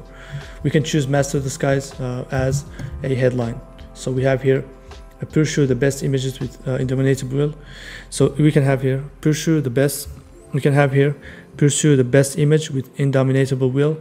And here we have get yours now, and have our product link. And here in the headline we have this sentence, master the skies. This is a very, very nice ad, very nice ad copies for the Facebook ad. Okay, very short, straight to the subject. Here we can have a big S, master the skies. Okay, there can also be in a big T. Okay, we can have this as first ad copy, and also we're going to do the same for the others. We're just going to copy here, ad copy 2.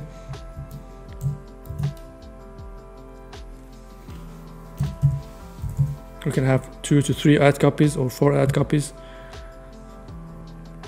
So here in the ad copy number 2, we can have imagining above everything, okay? And then we can take off this one. So we can have here a very, very small sentence here, imagining above everything, with a dot, and here at the headline we can have. And here in the headline we can just have our drone name. It can be nice. We can have the name of our drone here. We can have,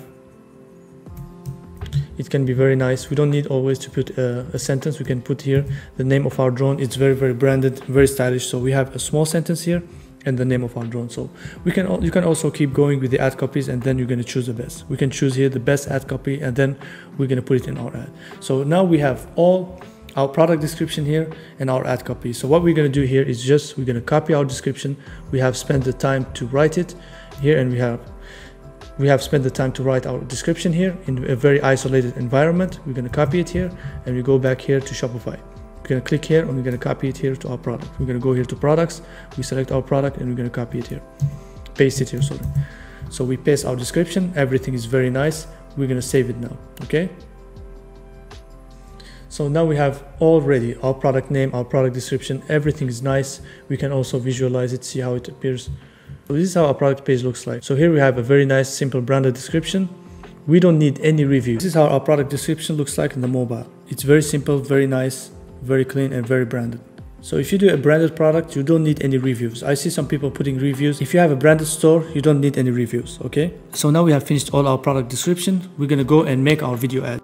So now guys, we have finished our copywriting. We're gonna do now what we call the client avatar. This is very, very important. It's gonna help you to determine exactly the right message you're gonna put to your clients. It's gonna help you to put the right message you're gonna put to your clients.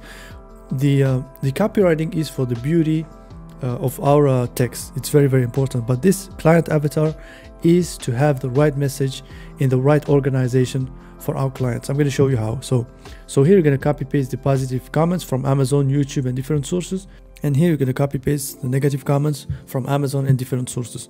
Okay, so here you're going to type the comment source if it's from Amazon, from YouTube, or blogs, for example. And here we're going to type the type of message. This is very, very important. If the comment is about the technical parts of the drone, if the comment is about the safety of the drone, so this is what the type of the message is, okay? And here we're going to do the same for the negative comments. And here we're going to also type the type of message, the positive comments, and the score. It means how many people are interested in this positive thing about the product. For example, how many people are interested in the safety of the drone, for example. How many people are interested in the quality of the drone. You see what I mean? So we're going to put here some numbers and we're going to organize them, okay? And here we're going to do also the same for the negative comments. We're going to say how many people complain about the quality of the drone, how many people complain about this and that, okay? And then we're going to organize them. This we're going to do it to know what to prioritize. If people want more this about the drone, we're gonna know exactly about the comments. So here we're gonna write many comments. We're not just gonna write 4 or 5 comments. We're gonna write 200 comments. So this, at least you should write 100 comments, copy paste 100 positive comments, copy paste 100 negative comments. So we go here to Amazon, and then we're gonna go to the products, the same product we have. We're gonna scroll down to the comments. So now we select only the positive comments, the 5-star comments. We click on them, and then we're gonna scroll down. So here we see a positive comment. We're gonna copy it. We copy it, and then we're going to go back to our list, and then we're going to paste it here in the positive comment section. So what we're going to do now is this. We're going to read all these comments. So very, very fast, we're going to know the general idea about this comment. So they say incredible for those wondering what's the difference between the original Mavic, and we want to know exactly the general idea, the keywords of the comment, so we understand what this person wants about this product. So if the comment is too long, you don't need it. You can avoid it. We're going to take a simple comment. This guy is describing a lot of things. So this guy says, as an avid photographer who is new to aerial photography, I am delighted with the DJI 2 Mavic. It's easy to fly. Okay, this is a keyword, easy to fly. I even took it out over water on my first flight, through briefly, so easy to control. So this is a fact that it's easy to use, okay? These are the keywords. And also control it in cine mode. Despite small compact size, it's surprisingly stable and stays sharp image even in some wind, okay? It's easy to use. So this is the main idea of this comment. We're going to copy it here, copy the comment, paste it here. So the general idea, the source of the comment is Amazon,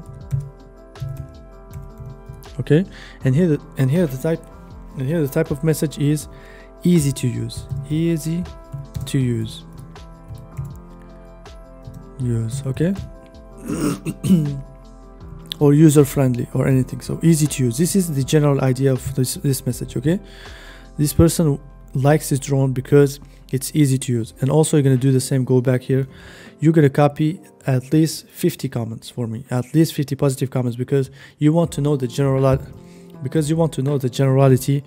of the positive comment, what people want most in general about this product. So you cannot know that if you just copy 2 or 3 comments. You gotta see at least 50 or 100 comments, and then you can have a general idea about what people like the most. Very, very important. And here we're gonna do the same. For example, here, significant updates across here it says significant updates across the board when compared to the meaning. The main one is definitely outsourcing 2.0, which is a timorous improvement. Wi-Fi system, sorry. The mini, everything else bumped will 4K camera. So this guy likes the drone for the technical part. Okay, he's talking about 4K here, talking about I don't know what, Osinus 2.0. So this guy likes the technical part about the drone. So he likes the specs. Okay, let's say the specs. So we're gonna copy paste this comment. It's good specs, if I can say that. You can say whatever you want. So good specs, it's that you understand the general idea of the comment, so you see the keywords that are in the comment. Okay, so this guy is inspired, is interested by the good specs of the comment, of the drone, sorry. And here you're going to type Amazon. Here you're going to continue, so I'm not going to type 200 here, so you're going to copy paste 200 or 100 or 50. The more you do, the better it is. Okay, you're going to copy paste at least 50 positive comments here, and here you're going to paste 50 negative comments. So we're going to do all that over. You're going to do the same copy paste, see the general idea, paste the source here. You also go to YouTube, different source, and see the type of message. We can also do the same on YouTube. We're going to go here, we type drone review, and we're going to click on this video, for example, and then we're going to scroll down here. We're going to see the comments, what people say in different sources. Okay, for me, you can type 50, you can copy paste 25 Amazon reviews and 25 YouTube reviews. Okay, YouTube comments. So this guy says, okay, how did this thing not get absolutely destroyed by those birds at start? Does it have any built force shield? So this is very interesting. This is a very interesting comment. So this is a negative comment, not a positive, because this guy is worried about something. So a negative comment is when somebody is worried or saying negative things about a product. So this guy is not saying a positive thing. So he's worried if the product has a protection, so against birds, if it's solid, if it's protected against birds. So he says, okay, but how did this thing not get absolutely destroyed by those birds at the start? Does it have any built force shield? Very nice comment. We're going to copy it in the negative comments. Copy it, and here we're going to go here to the negative comment here, and we're going to paste it. Guys, this is very important because you see real people, you know, asking questions about a product. It's not you who's going to be giving your opinion. You see real people's opinions, and then you're going to use them for marketing. It's very, very important. I'm going to show you how to do it exactly step by step. And here we're going to align the comments. So okay, but how did this thing not get absolutely destroyed by those birds at the start? Does it have any built force? So the comment source here is YouTube. Okay, so the type of message here is protection, drone protection. Okay, protection system. Okay, protection.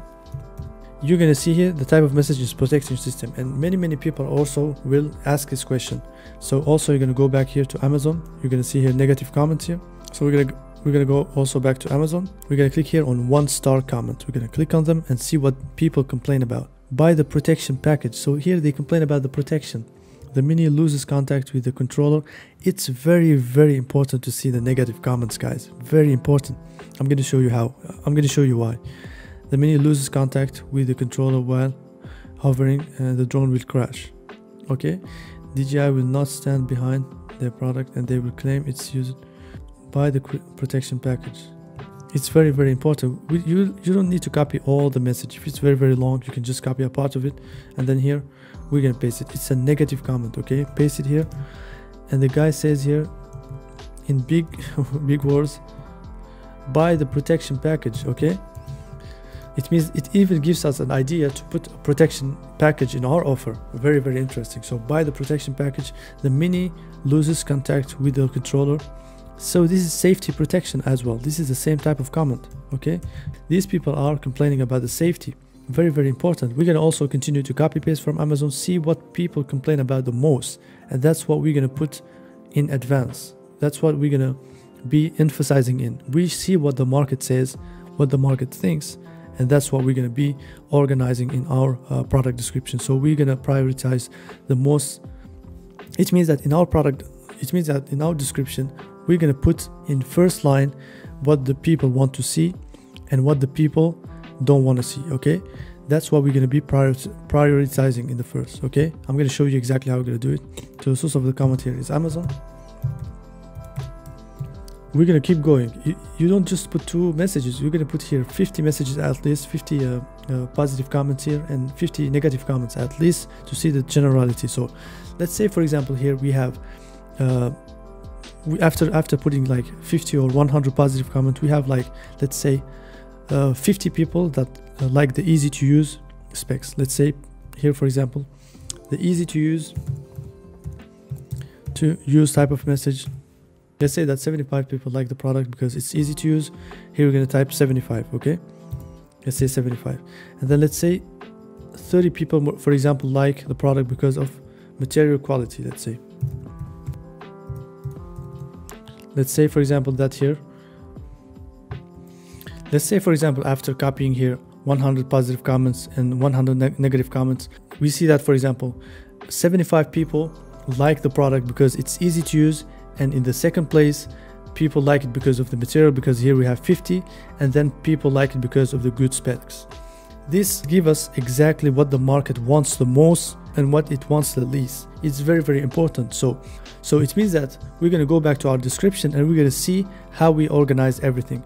It means that we have to prioritize the easy to use thing, because people want this product because it's easy to use. So we're going to see here. So here in our description, we have put some cool sentences, but we have to organize them.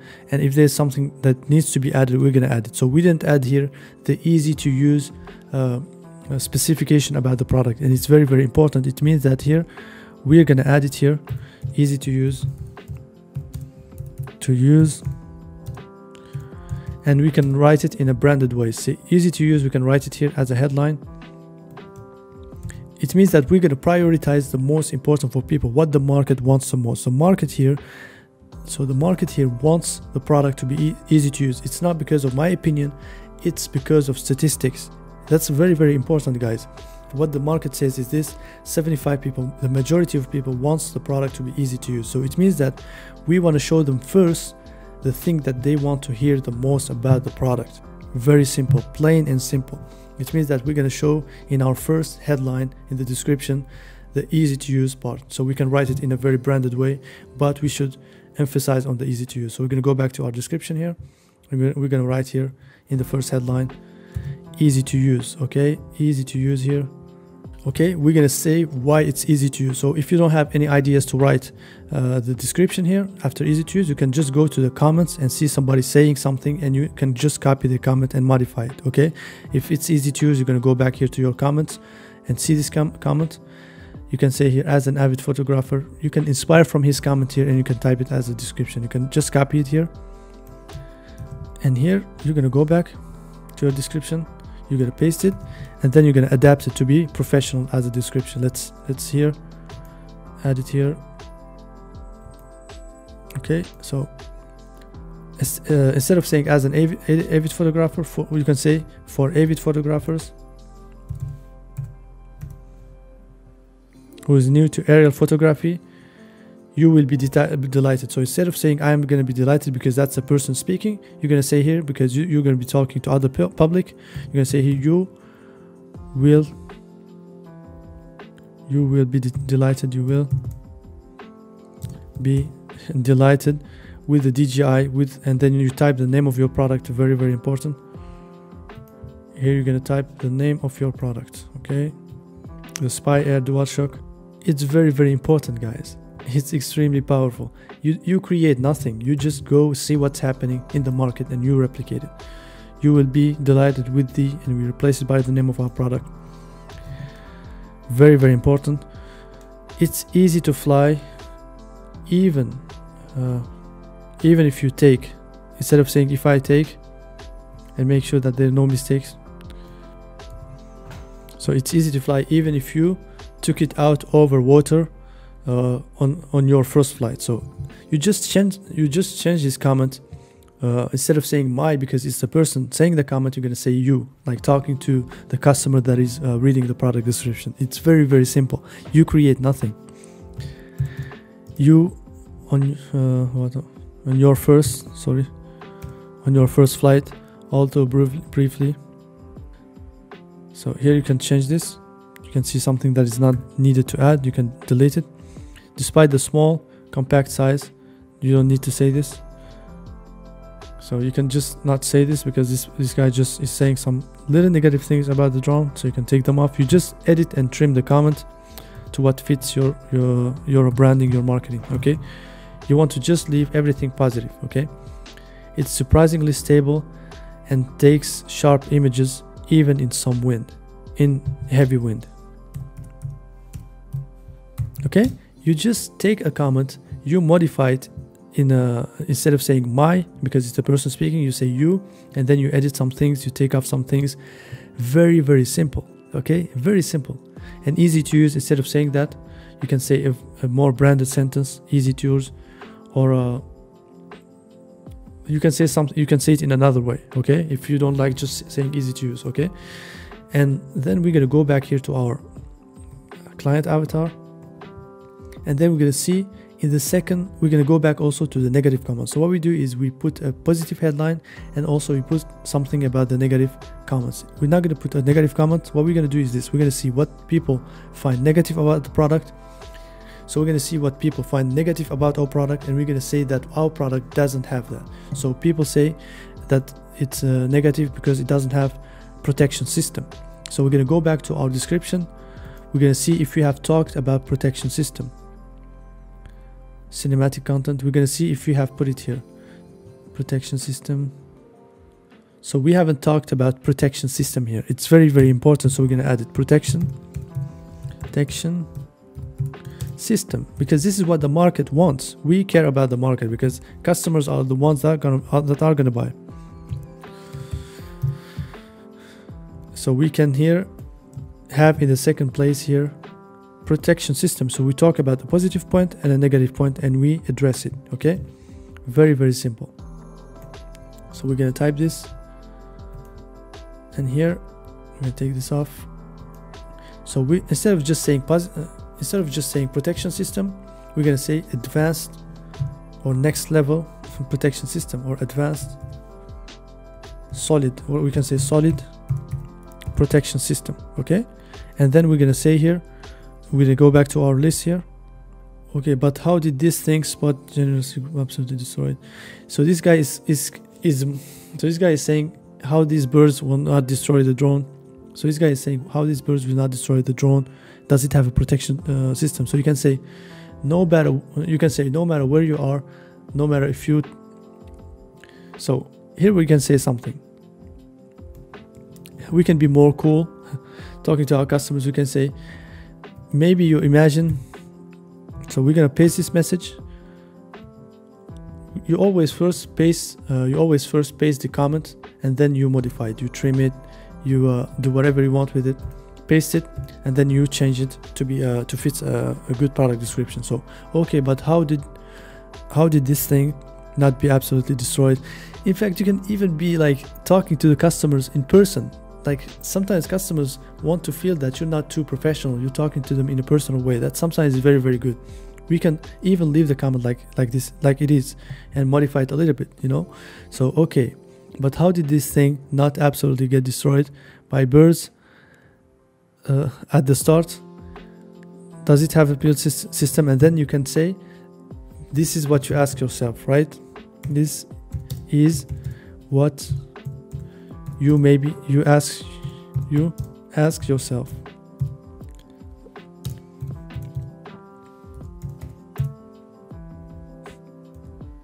Okay, if you say this, if you have a copywriting like this, guys, trust me, customers will buy your product because they feel it's personal, it's talking to them, like it's just amazing. This is what you're asking yourself, and then you write, don't worry.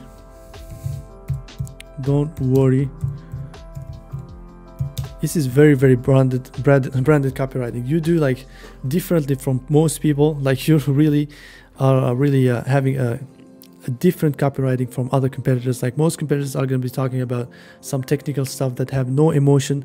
In this copywriting, you have great emotion. It's so amazing. And here you say, don't worry, our drone, or you say the DJI, you can say here the Spy Air DualShock drone team. you see here the DualShock, we can say it as a system, as a protection system, is is equipped with the latest DualShock system, DualShock team protection system. Okay, we can say something like this, because this DualShock, when we see it, we really understand it's something to do with protection. Okay, it's just so amazing. So you see, we see, okay, but how did you say here, okay, but how did not this thing, you see, even saying this thing is very, very cool. Like, people will say that you're very, very close to them. I mean, it's very, very nice, like, to speak this way. Sometimes the customer being cool. Sometimes you don't need to be too professional. You see, even brands do it. So, okay, but how did this thing not get absolutely destroyed by those birds at the start? Does it have any built force shield or something? This is what you ask yourself, right? You can say here, right? Don't worry. The Spy Air DualShock is equipped with the latest DualShock team protection system. Allows you, and you can say, no matter how the conditions are, it won't be destroyed. It won't be destroyed. You see, very clear, very straight to the subject, and talking directly to the customer in a personal and branded way. This is very, very nice, guys. If somebody reads this, they're gonna really be attracted by this copywriting. They're gonna feel that all their questions are answered, and in a personal way. This is very, very nice. Trust me, it's amazing. And then we're gonna go back here to our client avatar, and we're gonna also maybe, and we're also gonna be going to the second thing that people want the most. So this is the first thing that people want the most, for example, easy to use, and then material quality, for example, let's say, or the specs. So in the second row, we can talk about the material things, and we're going to see the comment about it. We're going to do just exactly the same as we did, and then we go to the negative comment, do it again just as we did for the first two ones. So this is how you organize your copywriting and have a copywriting that it talks exactly to the customer. It's extremely powerful, and it's not about what you think about the product, what you think should be said in first and in second. It's about what the market thinks. It's about something that is real. It's about facts.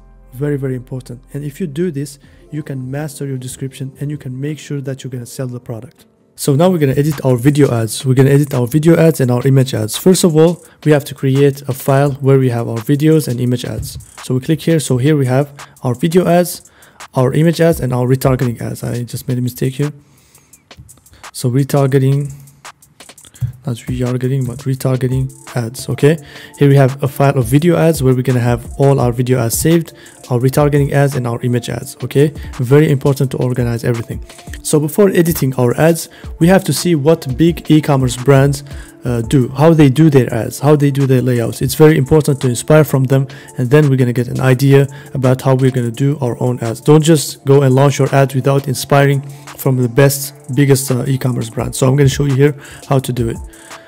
So we're going to go here to the Facebook ads library. We're going to type one big brand. For example, this is a French big fitness brand. So they sell this this balance, for example, and these are their ads. We go to the Facebook ads library. We're going to see the ads that they have launched. For example, this is an ad they're launching. This is for sure a retargeting ad, or this is a Black Friday ad, but it seems like a retargeting ad. So here they put the image of the product, and here they say save up to 50% off. Okay, if it was Black Friday, we can take, for example, our product. We can, for example, take an image of our product. We put it like this. So for example, here they have put their product on image. They have put their logo here. They have put the reason, which is Black Friday sale, and they put the discount here in big and a nice colored font. So this is exactly what we're gonna do. We're gonna inspire from them and do exactly the same for our image ads. Okay, so these are mainly retargeting ads. Okay, what we see here are retargeting ads. You see here they do different layouts. They put their logo here. We can see how they do it, and then we put our logo, we put our product here, and we do just the same. Very, very simple. We can see different ads they have done. They do image ads here, video ads here.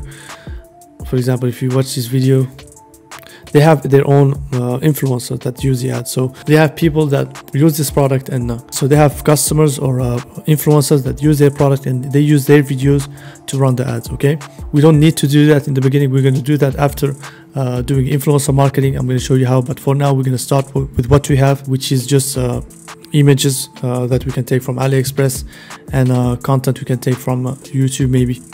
that we can take from YouTube if you want. So here they do a nice image ad with 70% off, very nice. So now we have inspired, we have seen how they do their ads. We're gonna go to Photoshop and do the same. We're gonna go here, start with our image ads. We're gonna go here to Photoshop. We're gonna open a new file here, new, and we're gonna put the width 180 by 180, 180 by 180.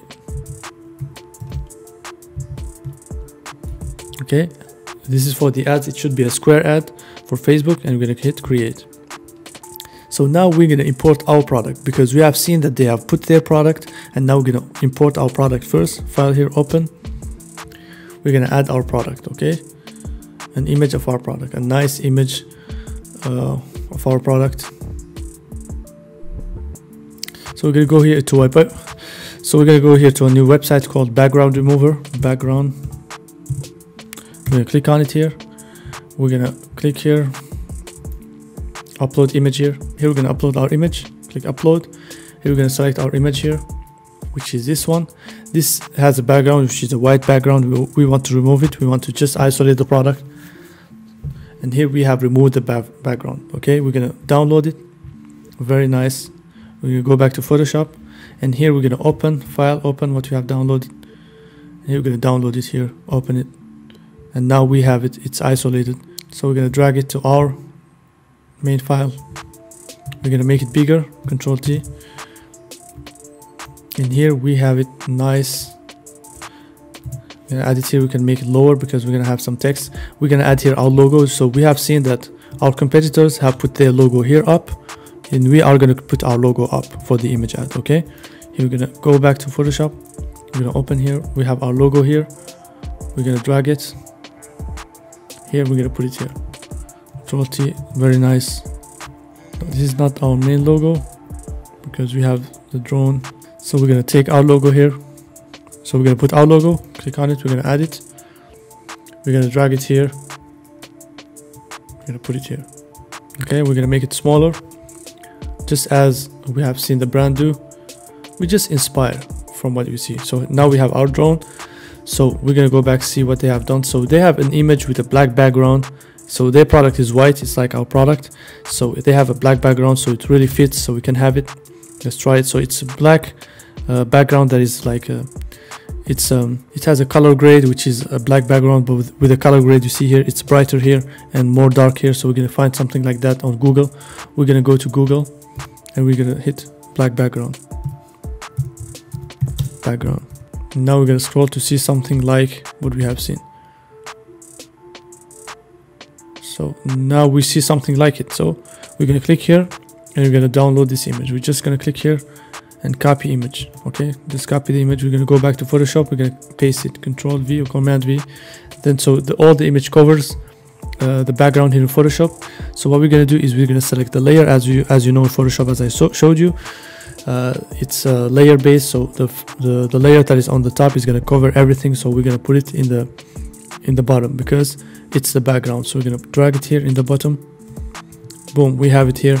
Very nice. So what we're gonna do now is we're gonna take our logo. We're gonna click on our logo. We're gonna put some stroke over it. So we're gonna click here on our logo, or we're gonna put a white logo. We're gonna import our white logo because it's better, because we have a white background, black background, sorry. We're gonna import the white logo here and we're gonna import it so it fits better. As we have done two logos, it's for this reason. So we have our white logo. It appears way better, more nice. So now we do it like this. We drag it and done.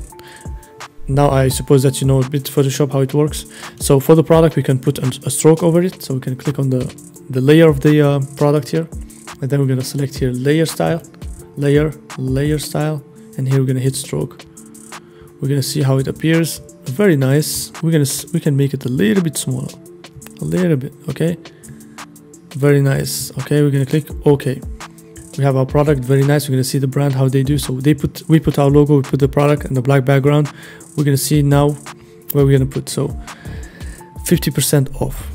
So this is a retargeting ad. So we can, first of all, we're not gonna start from the retargeting ads. It's just a simple ad. So we're not gonna be putting any discounts. Okay, so all we're gonna be putting is a headline here. For example, next level drone, or the best drone. We can go back to our headlines here in our copywriting. We can see some nice headlines here, and we can put them in the sentence. Like they say, fly farther, see clearer, 4K video description, seeing is believing. We're gonna see something very nice. Solid protection system, imagine. We can say this, a powerful maximum resistant 8 wind resistant drone. We can type drone here because people should know what it is. And then we're gonna go back here to Photoshop. So we're gonna drag this a little bit because we're gonna put the sentence down here. And we're gonna click here on text, and here we're gonna add, click text, and here we're gonna paste the sentence. Oh, it was. And then we're gonna here select the font we want. And then we're gonna put a white color here. Click on color here. And we're gonna click here to move it, Control T. Now I suppose that you know a bit how we do Photoshop. Now we have to select here again because it was the drone font. We're gonna select this font again,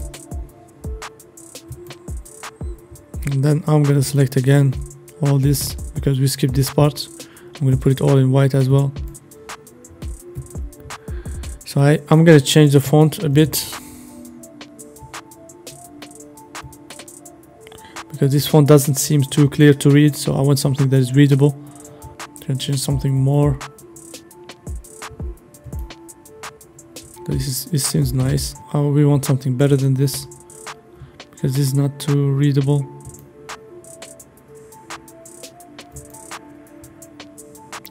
Let's see this.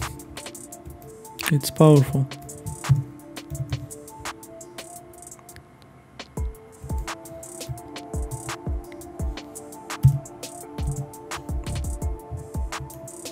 So this is more readable.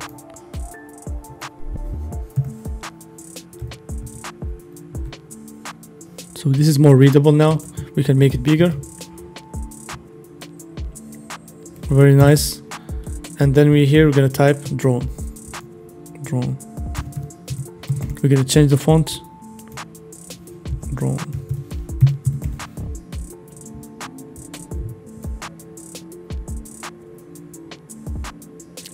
Or we can just type the name of the product, or we can type the drone. Yep. Very nice, you see, very stylish. We have a very nice image ad here. Let's see our competitor if there's something to add. Very nice. Like we have our logo, we have our product, and we have a nice sentence. So this is a retargeting ad. This is what we're gonna do for our retargeting ads, but we are not doing a retargeting ad, we're doing a simple image ad. So the only difference is that there's no discount. Okay, and now we're gonna go back here. So this is a very nice ad, image ad that we can have. Very nice, and we can just save it and then save to our computer, save it as image JPEG file, and then we're gonna save image ad 1, image ad 1.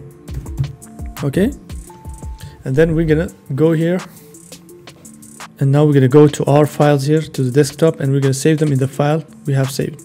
So we're gonna go here to our video ads image file, and we're gonna save it in image ads. Okay, save it here in image ad 1. Okay, we have saved it. Very nice. And we can have a different type of image ad. We can have another image ad with a white background. So we're gonna open a new image, open here, and then we're gonna open image ad. This really is a nice image ad. Like this is a very nice image ad. So we have here time to spy here, Spetsnaz as drone. We can use this as an image ad. Okay, this also is a nice image ad. We don't need to modify it. This is the image that we have done for our product description, but it's very nice for an image ad because it just looks like exactly how our competitors. It just looks like how our competitors do the ad. There is a product here, there is a sentence here, there is a very nice call to action, a very nice branded sentence here. So we're gonna save it as an image ad file here. Save as image ads, because you can use some product images as image ads because we have already modified them.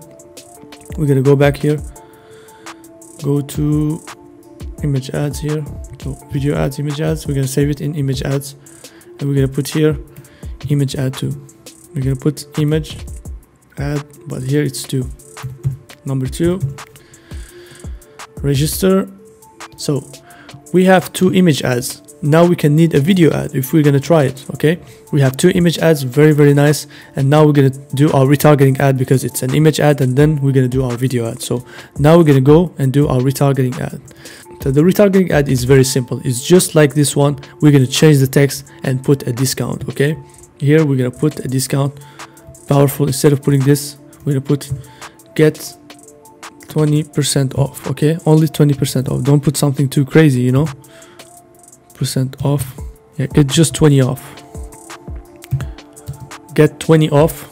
In here we're gonna write use code. Okay, it should be very clear. And here we're gonna write use code, and we're gonna change the font here, drone 30. Okay, drone 30. Okay, so here we're gonna change the font here, and here we're gonna put here drone 30. Okay, use code drone 30. Okay, very nice, very good image ad, retargeting image ad. So we're not going to be putting some crazy like 50% off because it's not Black Friday. If it was Black Friday, we could put 50%, even 70% off. Of course, we should always keep the profit. We should always do a discount while we stay always profitable. Very important. So but for normal times, don't put something more than 20 or maximum 30% off. If you put too much discount for retargeting, it's just gonna devalue the product. Okay, so get just 20% off or 20 off, use code drone 30. Okay, and now we're gonna add that discount code to our Shopify store. We're gonna go back to Shopify store here, and then we're gonna go to the discounts. Here we're gonna go to discounts, and then we're gonna add that code so that we don't forget it. So very important. Every time you put a new code, add it here, create a discount code here, and we're gonna create a discount code. And here we're gonna create add a code. We're gonna create here drone 30. Okay, as a discount code, it's a percentage, and here it's 30%. Okay, very nice. Everything is cool here. Okay, we're gonna save it, drone 30. Okay, we make sure that it's the same on the ad. Okay, very important. Now we have our retargeting ad. We're gonna save it, file, save it, save as, save onto your computer. Here we're gonna save it as retargeting. We're gonna save it here, JPEG, but this time it's not gonna be in image ads, it's gonna be retargeting ads. Okay, we're gonna save it here, and boom, saved. Very nice, very clear retargeting ad. We're gonna unzoom it, see if it's still clear. Very nice. If somebody sees it even from far, we still see the clear text. Everything is nice. Use code 20 off, get 20 off, use code drone 30, and also going to put it as a headline here. Like, it's just amazing. Okay, we have now our retargeting ad. Now we're going to do our video ads. So we have finished from Photoshop. We're going to use another software to edit our video ads. Okay, so to do our video ad, we're going to do a trick. We're going to do a 3D animation of our product, because I know a 3D website. I know a website that has that sells 3D models very cheap, and you find most of the dropshipping products. It's called Sketchfab, or it's called Sketchfab or TurboSquid. So we're gonna find it here. I already registered the website here, so it's called Sketchfab. So here we click on the website here. So this is a website that sells 3D models, and there are a lot of models here that are dropshipping product. They have a ton of 3D models in here. They have a character, they have products, they have different 3D models. So what we're going to type here is mini drone, okay, which is our drone, mini drone. We're going to see if they have our product. Very nice. They have exactly the same product we have. Okay, the same drone we have, they have it. It's just so amazing, and they sell it for $9. Don't worry, we're not gonna buy it. Don't worry, we have a trick. We're gonna click here on it, and we're gonna do a 3D animation without buying the drone.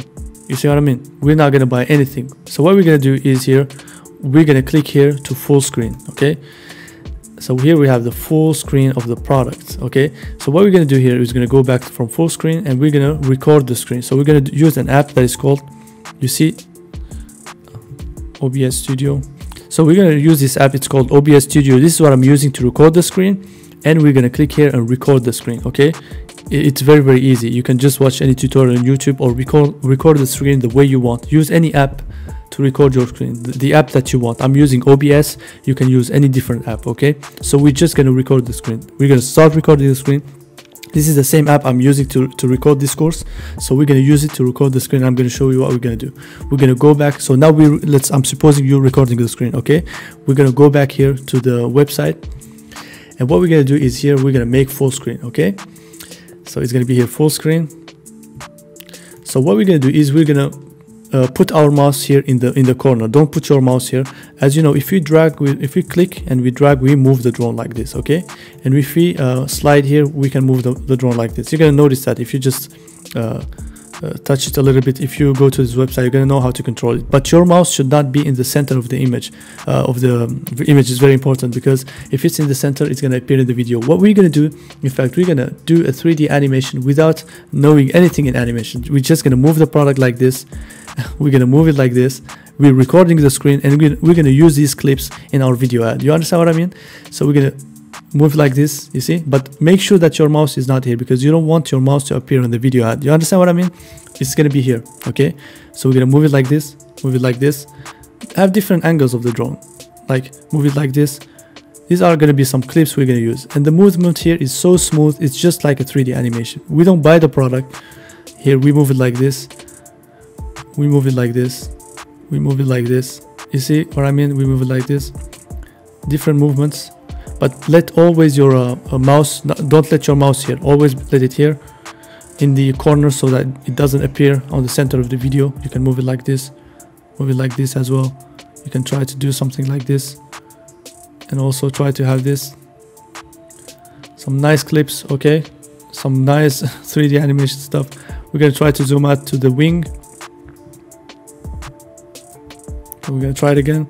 You can try again, because we're gonna edit it in the software. Okay, you see, we're gonna try to zoom again till we zoom really more to the wing. We're gonna try it again. Like, we're gonna have some nice clips, you see, of the wings. We're gonna zoom out different parts of the drone. It's gonna be like a professional 3D animation. We're gonna zoom out like this, zoom out like this. We're gonna zoom from the camera. We're gonna zoom from all the product features. You see, we're gonna try to zoom from the camera. You see, very nice, very nice here. We're gonna have a small 3D animation video to be really professional, to have something that our competitors don't do. Because most competitors are gonna go to AliExpress to just download some videos and do some shitty dropshipping videos. We're not gonna do that. We're gonna do a 3D animation without knowing anything about the product, about a 3D animation. You see? This is a website that a lot of people don't know about. You see, we zoom out here. I think we have enough. And then we can try to like rotate, have just some different angles. We're gonna rotate here, rotate here, rotate here. Do some different angles for the video. We just go here, you see. I'm never putting the mouse here. I just put it here, always in the corners for the video. You see, you see. We're gonna have some text here, a nice drone, so that people see that this is a branded product. Okay, this is a real brand. We're gonna put some text on it. It's gonna be very, very nice. Okay, and here now we have finished. We can close here, and here we're gonna stop the recording. Okay, and we're gonna use this recording in our video ad. Okay, very, very important. So now I'm gonna edit my video in a software called Adobe Premiere. It's a professional software. So to have it, you can have it for free.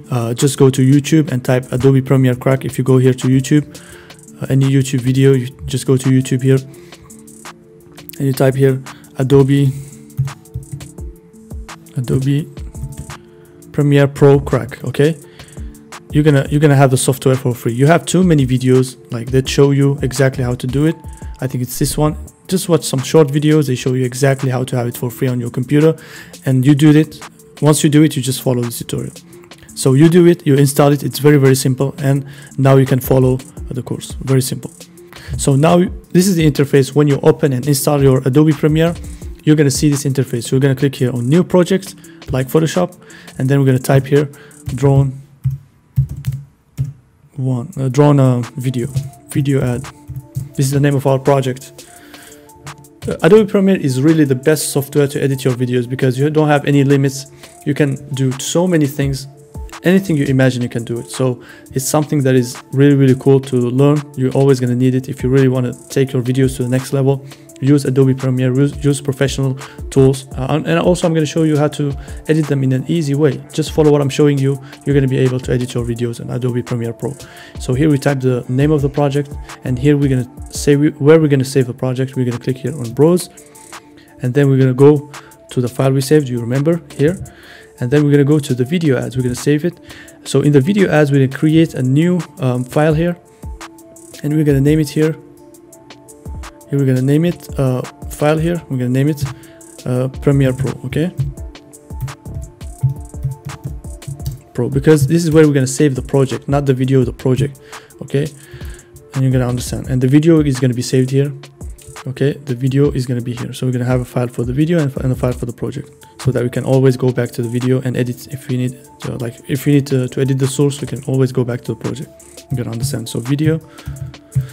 So we have the video here and the project here. So we're going to save it in the project, not in the video, in the project. Save it here, selection. And here we're going to click OK. We don't need to touch anything here. These are more advanced tools here. It's very professional. So we're just going to use the tools we need for e-commerce to edit the video in a very simple way. Okay, we click here and OK. Just follow what I'm showing you, how to edit. It's very simple. So don't be scared. This is a very simple interface. This is the interface you're going to see the video you're going to edit. This is the interface you're going to see the final results. This is a timeline where you're going to cut your video, the sound. You're going to add effects in here. Very simple. So here is where we drop every single item, every single clip we want to edit. We drop it here. Okay, import media to start. We click here, we right click here, or we can drag it from the exterior. We just right click and we import here. So we're going to import a file here, import, and then we're going to click here to import our clip, the screen recording that you have saved from the drone animation. You're gonna import it here. Okay, so we have imported the video here. So this was the video that I was recording at the same time with the course. So here what we're going to do is we're going to clip the part we want. So here is the part where I was animating the drone, moving it. So I'm going to click here. So I'm going to drag the mouse here to the part I want. Okay, so you can here drag this part to make the timeline slower. Like instead of being in minutes, it's going to be in seconds. Okay, so you're going to drag the mouse to the part you want to start. Okay, we're going to start the clip from here. Okay, from when I started. Okay, here we're going to click on the letter I. So when you click on I, it's going to cut it from here, it's going to start it from here. So when you click on I, it's going to start it from here, and now we're going to drag it to the part where we want to stop. We can drag here to make the timeline longer, and here we're going to drag here to the part where we have stopped. Okay, and click out, click the letter O. Okay, you click the letter I, you click on the letter I to start clipping from the start, and you click on the letter O to clip from here. And then you're going to drag the video. So here you can drag either the sound of the video or the video. So if you clip, you clip either the video and the sound. So you either choose to drag the video or the sound. We don't need the sound, we're just going to drag the video. Okay, we click here and we're going to drag it. Okay, very nice. And now we have dragged the video. There's one more thing we should do, is we should go here to sequence, click on sequence here, and then we have to go to sequence settings here, and then we're gonna reframe our the video, because we want to launch it on Facebook ads. And you know the size for Facebook ads is 180 by 180. Okay, it's a square size, not a rectangular size. Very important. So here we're going to change it here from 180 to 180.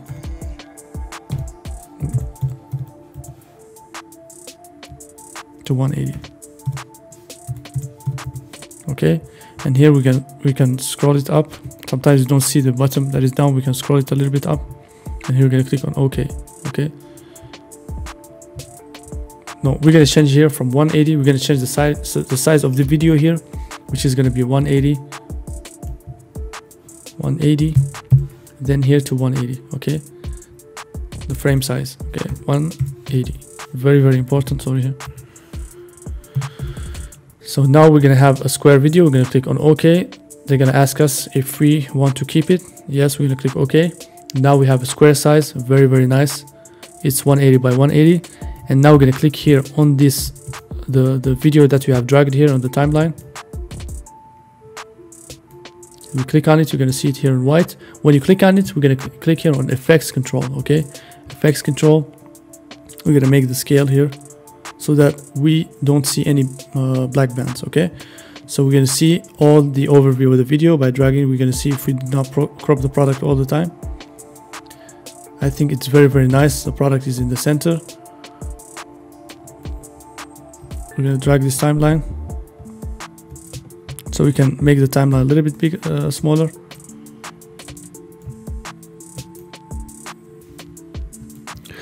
So now we have added the video.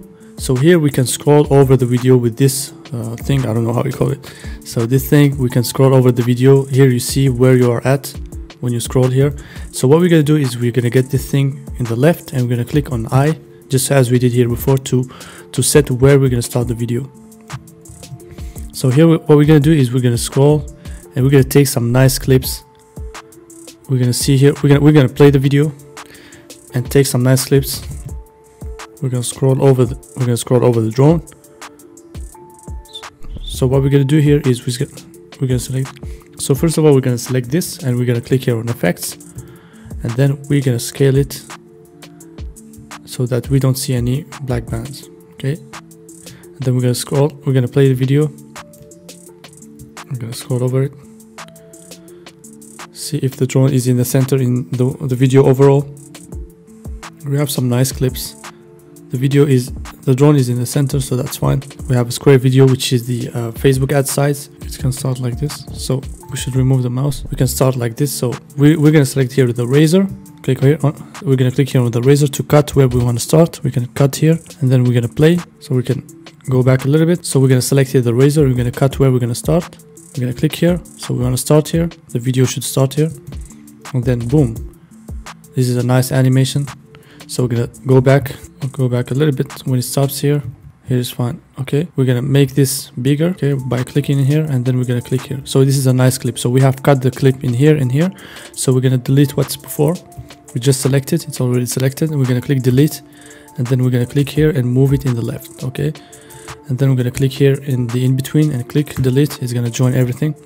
So now we have the video that starts like this, and then we're gonna take another angle. We just want to take some nice angles. So it starts from here as well. We're gonna click here, start from here, and then we're gonna play. As you see, guys, we don't see the mouse because the mouse was here, and now we just see a 3D animation. Very nice. It's like we animated the product.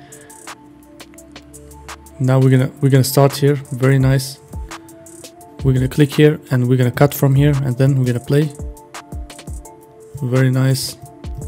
Then we're gonna go back a bit, and then we're gonna cut here, and then we're gonna delete what's before. We just wanna have some nice 3D animations of the drone, and then here we're gonna go here. So we have some nice animations. So we can also start from here.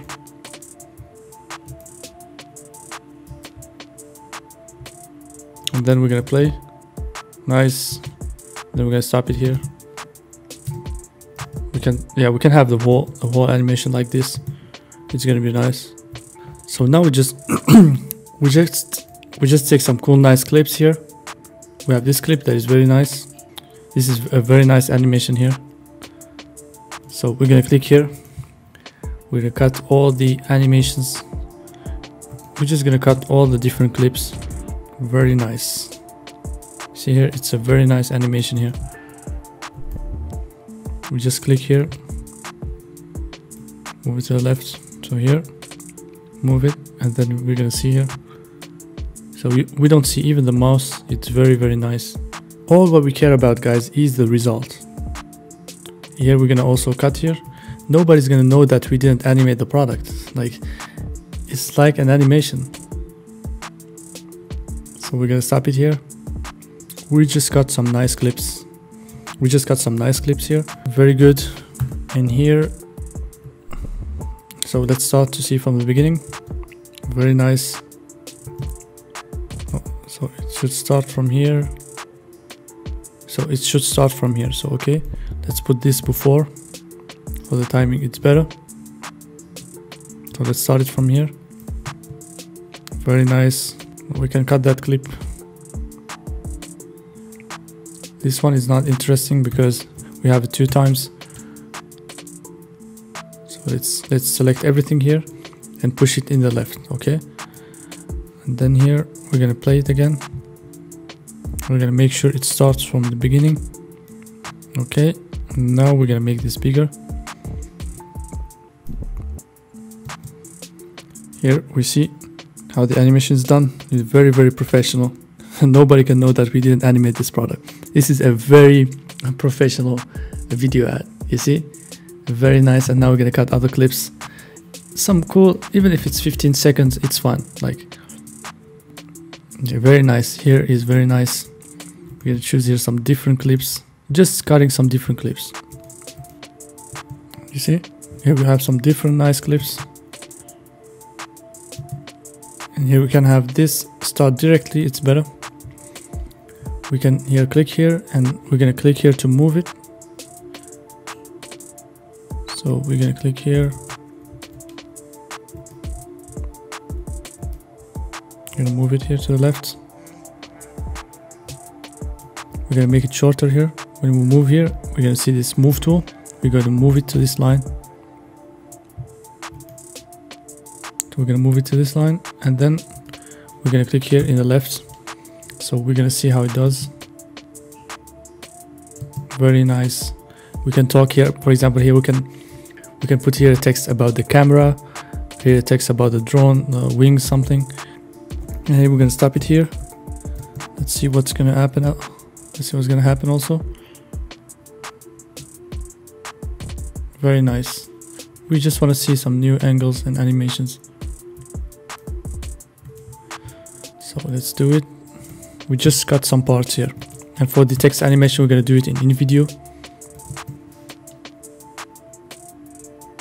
Very nice. And then we're going to cut it here. We don't want the sequences to be too long. And then we're going to continue. See how. Let's try to see here something nice. Very nice. We can have this animation as well. In fact, we're showing the drone in different angles, talking about different features of the drone. And then we click here again to move. We're gonna see how it works.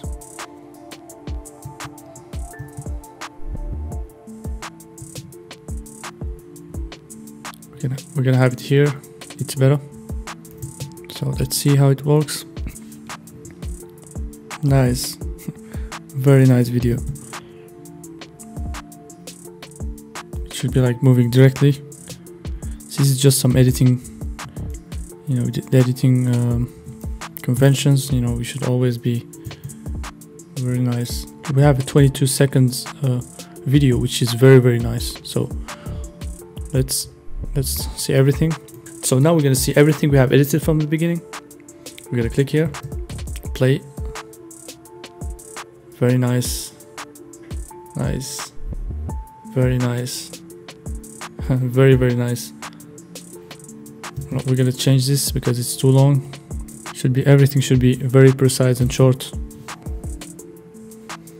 Very nice. We have some nice. Okay, we have to change that. We see how we animated the product, like without any animation skills. Very long, a bit long. It should not be very, very long. The sequences should be short. Not very long. Okay, very nice, very nice. You see, not too long. Have everything short. You know, always watch it. If you feel it's long, just if you feel that it's long, just cut something. Okay, very nice. Okay, it's a bit. It should be turn. It should turn directly. It should be in the movement directly, because if it stops, it's not professional. It doesn't look very professional. So let's see. Very nice. Very branded. Very stylish.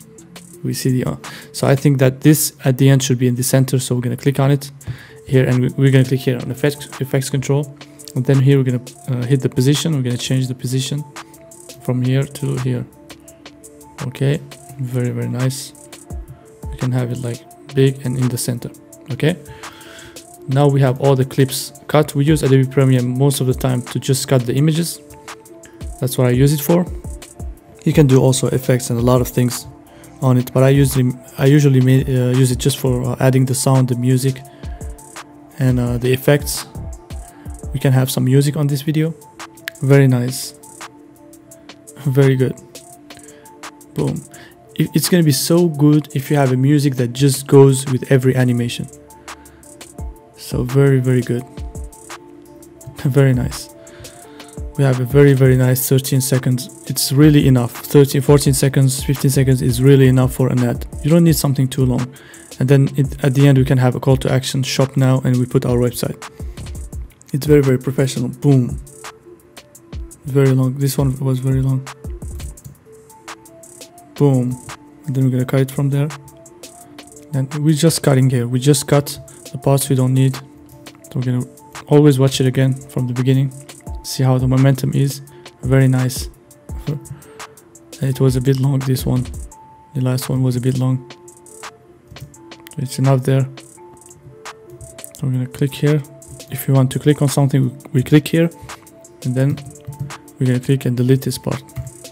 And then we're gonna delete it. Very nice. Very nice. Very branded. Very stylish. This ad is very, very nice. I mean, we're gonna add some cool text. You're gonna see some next level, you know, some cool branded text. We're gonna add some cool branded text on this ad. It's gonna be so professional. We're gonna add the music on this. So we're gonna go to a website called Epidemic Sounds. I think you know it. So we're gonna click on it.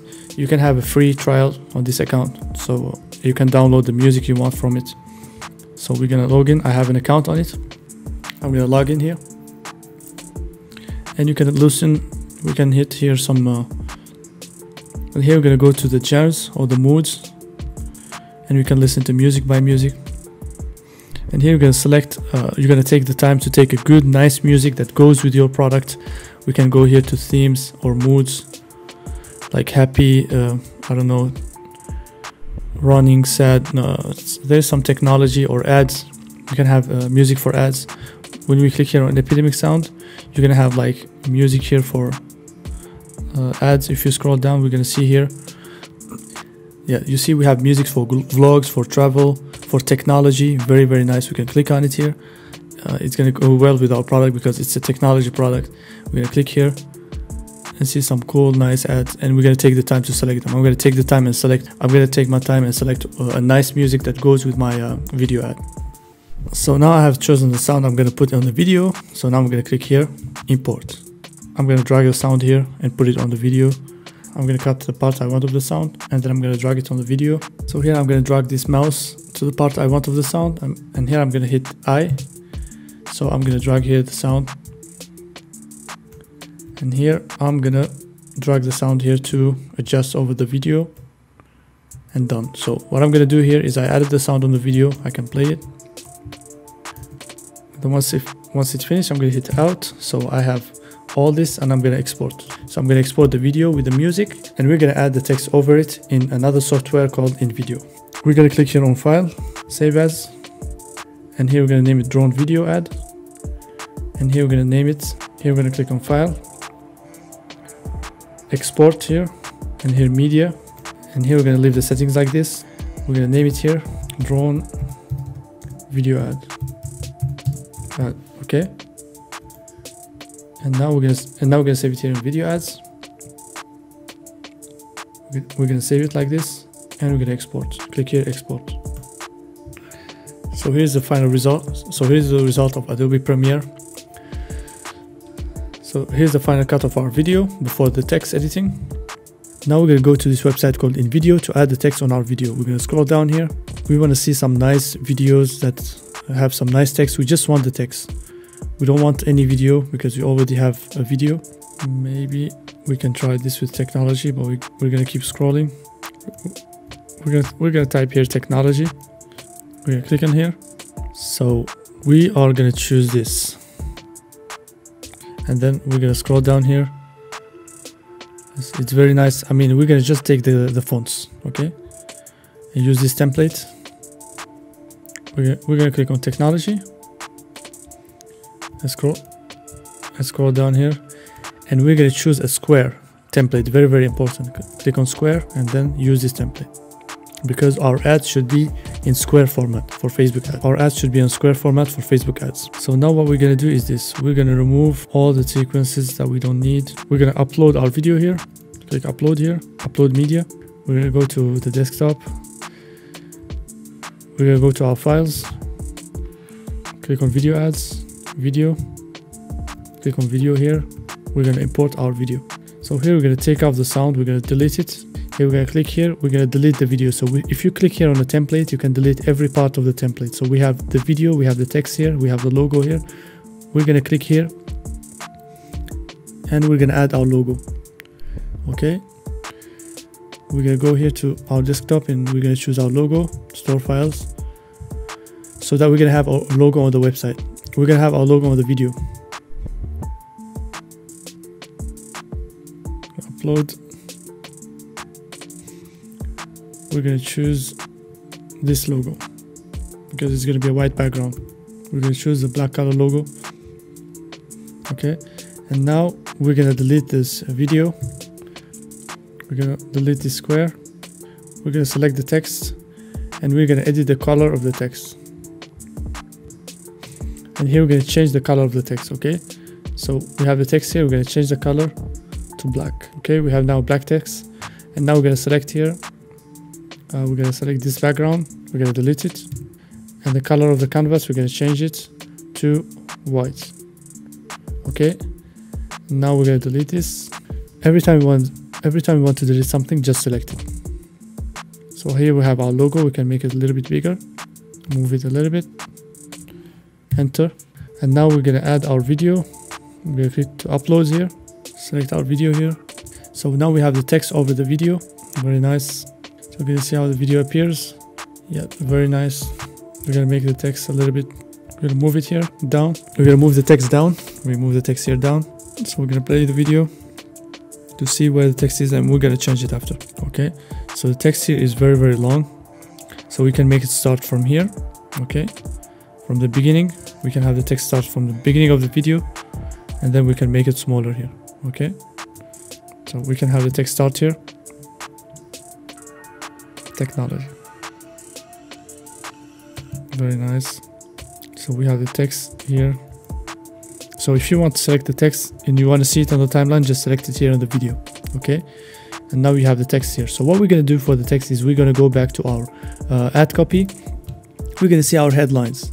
So we're just going to put some cool headlines here, like for example, imagine seeing above everything. You see what I mean? You can put something very nice like this as a headline, and we're going to go back to our video editing and we're going to paste it here. We're going to click on the text here, we're going to edit the text, we're going to paste that headline, imagine seeing above everything. We can put it all in capital.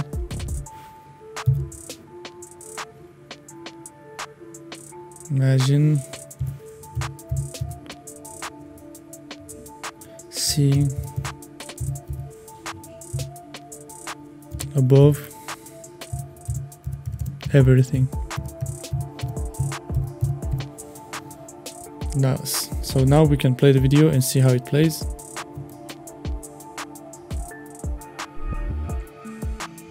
We can have a text that is longer than this, or we can have just next level drone. Let's say something that like I think it's gonna be better.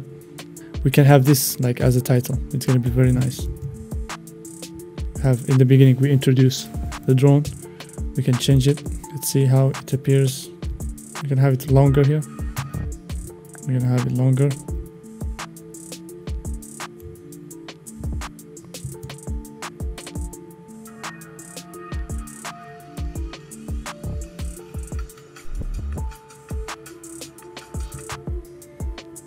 And then we're gonna add another text. We can click here, Control C, Control V. We're gonna have another text here, but this text we're gonna make it start. We're gonna make it finish here, and then start here. Okay. So we're gonna see the video now. The text here is too long. We're gonna make it. The text here is too long. We're gonna make it smaller. I think we can make another thing. We can just delete this spy air. We can just leave it like this, so it's becomes smaller. We're gonna see how it appears. We can have this all in capital. The dual show can be in capital. We're gonna make it. It's gonna be more cinematic, more professional. So let's see how it appears.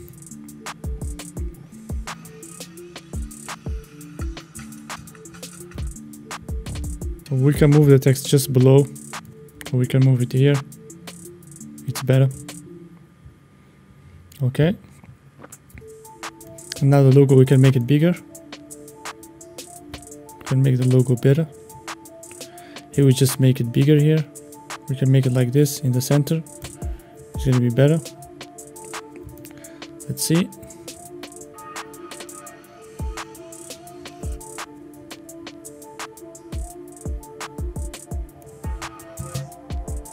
Let's put the logo above everything here. Yep, so now I think it's better. So now we're gonna put another sentence here. Let's go back to our product description here. We're gonna see some cool, nice headlines. We can make solid protection system. Solid protection system is very nice. We're gonna add it because people want to see something that is solid.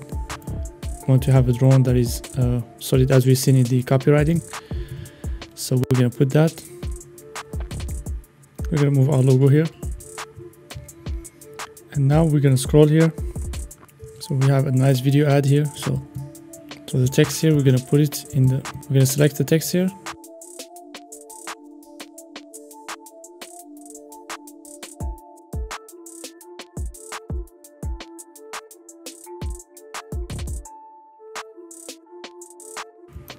We're gonna duplicate this layer, duplicate the scene, yes. And here, what we're gonna do here in this scene is that we're gonna delete everything, okay. And here we're gonna put get yours now here in the last scene. We're gonna put the logo bigger here. Intelligent battery system, we're gonna move it, and here we're gonna move this one as well. Here we're gonna make the logo bigger in the last scene. So we have our logo in the end, and here we're gonna put get yours now. So instead of DualShock here, we're gonna put here get yours now. Get yours now.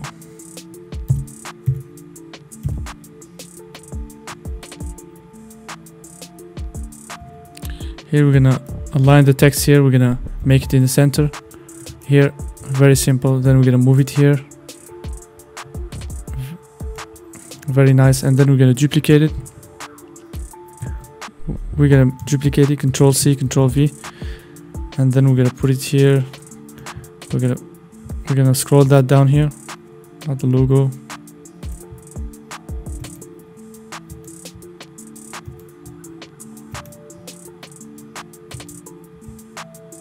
And here we're gonna put the website link.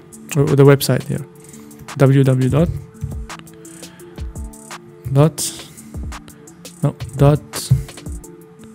Sorry, what is going on here? Spetsnaz drones.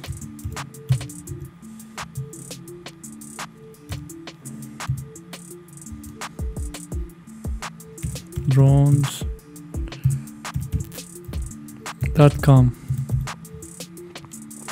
See, we have our website here. It's yours now. We have the website here. We should have like the logo bigger here. Get yours now should be even bigger. You can make it even bigger.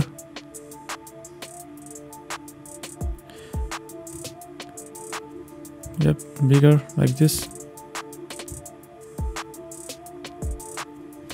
And the Spetsnaz drones can be also bigger. Make it bigger and more in the center. More in the center like this. So let's review the video again. Let's watch the video from the beginning. All the video now. We're gonna make it go all over the text here. Okay, we're gonna make it go all over the scene, the get yours now. And also for the website as well, we're gonna make it go all over the video. It's very important.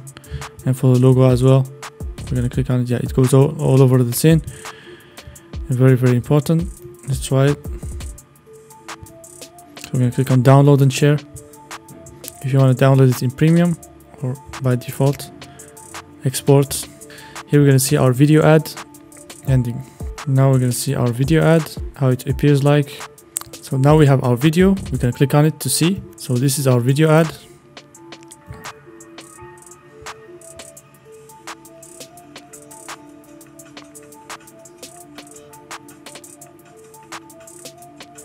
There's the battery system. Very nice. We have Get Yours Now. Very stylish, very nice professional ad. We have forgotten to put here a point. We're gonna edit it. We're gonna go back, edit that video. Okay. We're gonna go back here, edit the video. So we're gonna click here on this layer. We're just gonna edit that text. Okay. Now we make it smaller. We drag it here. Spetsnazdrones.com. Our logo, we can put it here in the middle. Get Yours Now, we can make it bigger. Get Yours Now, very, very big, very nice. So very nice. We have our website here, Get Yours Now, the call to action here, and our logo. So now we have our logo in the end, the call to action, and the website. Very, very nice professional video ad, 3D animation. We have finished now all our video ad. Let's see. Now here, let's click on download. Here we're gonna export it here, export. So it's loading in here. So now we have finished our ad. We can review it before downloading.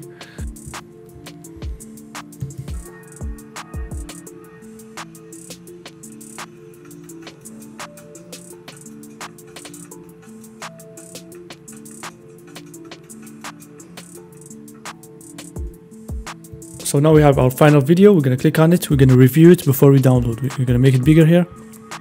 Very professional. Now we have a 3D animated video of our product. This is extremely professional and nobody has ever done it. You're going to be the 1% of all your competitors. It's just amazing. So that's how you do it. You know, we're going to download the video now. The video is downloaded. Now we're going to put it in our project. Okay, we're going to save it here in our, we're going to open here our file and we're going to save it in the files. Video ads here, video. We're going to delete the first one and then we're going to put it here. Okay, we're going to open a new.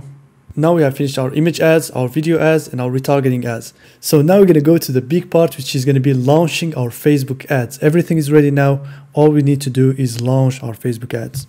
So to create a Facebook Business Manager, we're going to go to Facebook Business. We're going to click on the first link. So here we're going to click on More Tools. And here we're going to click on Ads Manager. So in this video, I'm going to show you how to organize the Business Manager.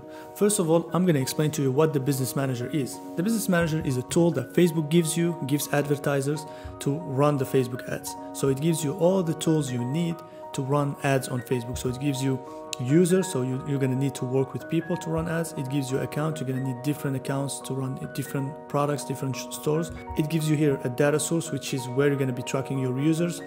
It gives you here a brand safety, where you're going to secure your domain name. It gives you all the tools here you're going to need to run ads in Facebook. That's the way you're going to see the Business Manager.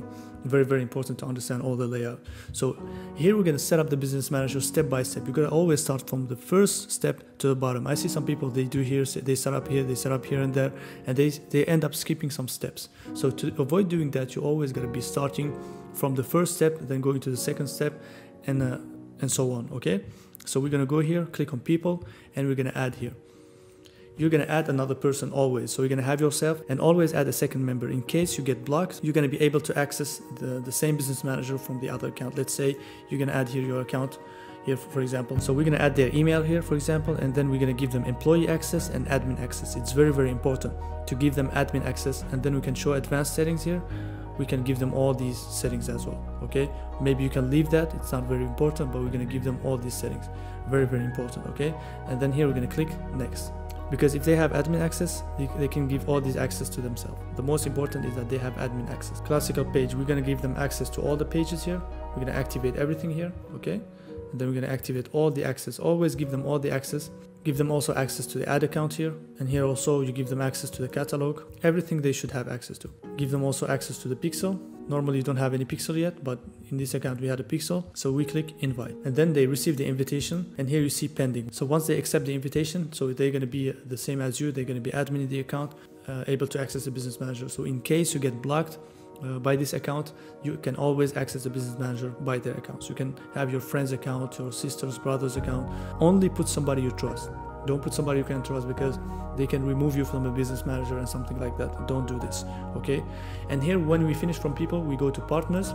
So here you can add another business manager. Like if you want to share your pixel from a business manager to another, you add them as a partner. But we don't need this. We're just going to use the tools we need in e-commerce, okay? And here we got pages, okay?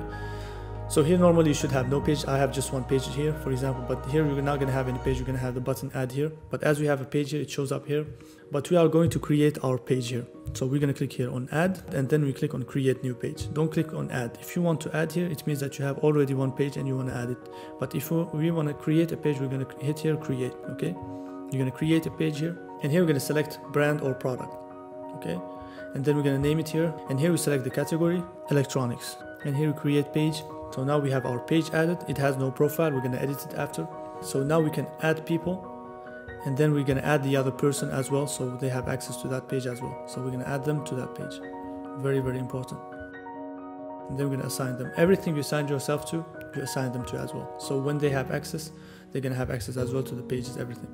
And then here we have the add account. We're going to click here on add account, and here we're going to click add. Normally here you don't have any add account, but as it's already created, normally you're going to have the add button here down, but it's the same. We just click here on add, and then we're going to create a new ad account. So once you have created the ad account, it's going to appear like this exactly. And then here we're going to connect our Instagram account. So here you're going to connect with your Instagram page. It's specialized drones. We're going to log into our page here to connect it to the business manager. So once we have connected the Instagram page, now we're going to link it to the ad account here, and then finish. So here it says switch to a business account. It's not a problem. We're just going to switch it from our phone to a business account in the settings. I'm going to show it to you. So here we have added our Instagram account. We have added our Facebook page, and for WhatsApp account we don't need it, like for WhatsApp business. So for data source, we're going to click here. We're going to click on pixels, and here we're going to add pixel. We're going to click here on add. We're going to type our store name pixel, our brand name pixel, Spetsnaz. Here we have the name, and then we're going to hit continue. So it shows us if we want to continue managing the business manager, or if you want to set up the pixel now. We're going to click on set up the pixel now. So now we have clicked to continue setting up the business manager, because we haven't added the pixel to our store. Here we're going to copy the pixel, and we are going to add it to our store. We're going to connect here on Shopify to our store. So we're going to go here to our apps. We're going to click on apps, and here we're going to go to vitals. Click here on vitals. So here we're going to click on the Facebook pixels, and here we're going to create a new pixel. Click on it, and then here we're going to paste our pixel ID. Here we paste it, and then here we leave it entire store. We want to track everything on the store. We don't want just to type, we don't just want to add it for one collection. You can add it just for one collection or a specific product tag, but we want to add it for the whole store. Anybody that comes to this store, we want to track it, okay? Very, very important. Here we're going to save it.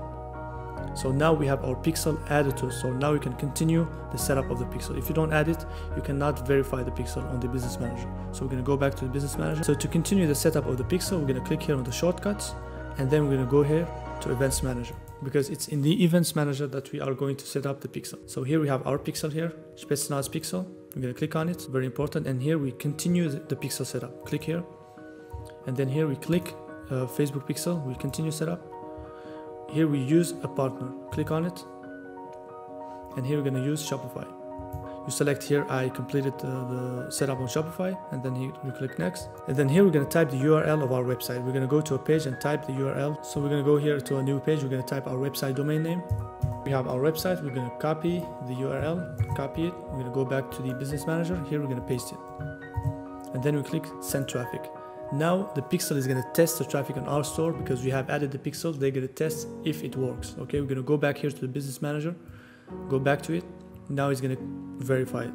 Now it's active because it has tested the event. It has tested that the traffic works and the pixel can detect one traffic. So here we click next. Now we have set up the pixel and we have tested the event, but we haven't finished to set up the pixel because we have one more thing to do. Now we have to go here to settings. Very important. And here we're going to scroll down. We have to make sure that this is activated. Very important, activate it. And then we make sure that everything here is activated. This is extremely important because a lot of people, they have a pixel, they don't activate this, and this has a huge impact on your tracking. If you don't activate it, your tracking is not going to be 100%. So Facebook is going to be turning this off so that you don't have the best tracking. They want to make you spend more. That's their strategy. So they don't want your traffic to be the best because it's in their advantage. Okay, so always activate this. Always also activate track automatically events without code. Activate that as well. Very, very important. And here you have your store connected. Make sure that your store here is connected. If it's not connected, connect it using the partners. Very, very important. And here also you have to choose a partner here. Very, very important. Choose Shopify. It's connected, okay? It's very important. If it's not connected here, it's not going to show up, okay? And here we're going to hit create allow list. We're going to add our domain name here. Spetsnaz drones. Type the domain name, and here we click next so that we allow our domain, okay? Click confirm. Now our domain name is allowed here. We hit close. Very good. And then here we're going to go back here to diagnostic if there's no problem. There's no problem here. You have no issues with this pixel. If there's any issue with the pixel, they're going to show it to you. And then here we're going to go to overview. Here we're going to scroll down here. And now we have another thing to do here. So this is the iOS update, but before doing that we have to go back to the pixel. So before doing this we have to go back to the business manager. We click here on shortcuts, and here we go back to the business settings. Here click on it. Here we don't need to do anything else. Now we have to go to the next step, which is the brand safety. We're going to click on it. Here we're going to click on it, and we're going to scroll down here, click on domains. Here we are going to verify our domain. Now it's very, very important. You cannot run your ads if you don't verify your domain with the new iOS updates. We're going to click here on add, and we are going to add our domain name. Here's an example of your domain. You add your domain.com. Okay, we have spetsnazdrones.com. This is our domain name. We're going to add it here to verify it. Okay, now it's added. It hasn't been verified yet. To verify it, we're going to select the DSN settings. This is the best for Shopify if it's a Shopify domain. For me, you're going to always have a Shopify domain. It's easier to verify on Facebook. So click here on DSN. Always here DSN, and then here we're going to go to the second row. We're just going to click here on the code that they gave us. We just click to copy. We don't need to copy like this. We just click, it's going to copy. Okay, and then we're going to go back to Shopify. So we're going to go here to settings, and here we scroll down to domains, and then here we're going to click on manage, and here we're going to go to DSN settings. So here we're going to click on add custom record. Here we're going to select TXT record. Click on it, and here we're going to add here @ you just add here @ in the left, and here we're going to paste the code we have copied from the BM. So here we click on it, and here we are going to confirm. So once we have done that, we're going to go back to the business manager. We're going to go back here to the business manager. We're going to click here on verify domain. Boom, it's verified now. We click done. Our domain now is verified. Okay, so now we can go back to the events manager, because there's some setup that we haven't finished on the pixel. We haven't done the parameters in the pixel for the iOS 14. So we're going to go back here in events manager, or we can click here on pixel directly, and here we're going to click on open on events manager. We can click here on pixel, and also we can open it on events manager. It's the same. Click here. So now we're going to click on our pixel. We select here the pixel that we have created, and now we're going to scroll down here, and then we're going to select here aggregated events measurement, which what says here new. It's because of the iOS 14. It's a new update. We're going to click on it, and then here we're going to click configure web events. Click on it, and here we're going to select our domain name. You see here spetsnaz.com. Okay, we select it, and then we're going to click here manage events, and then here we're going to click edit.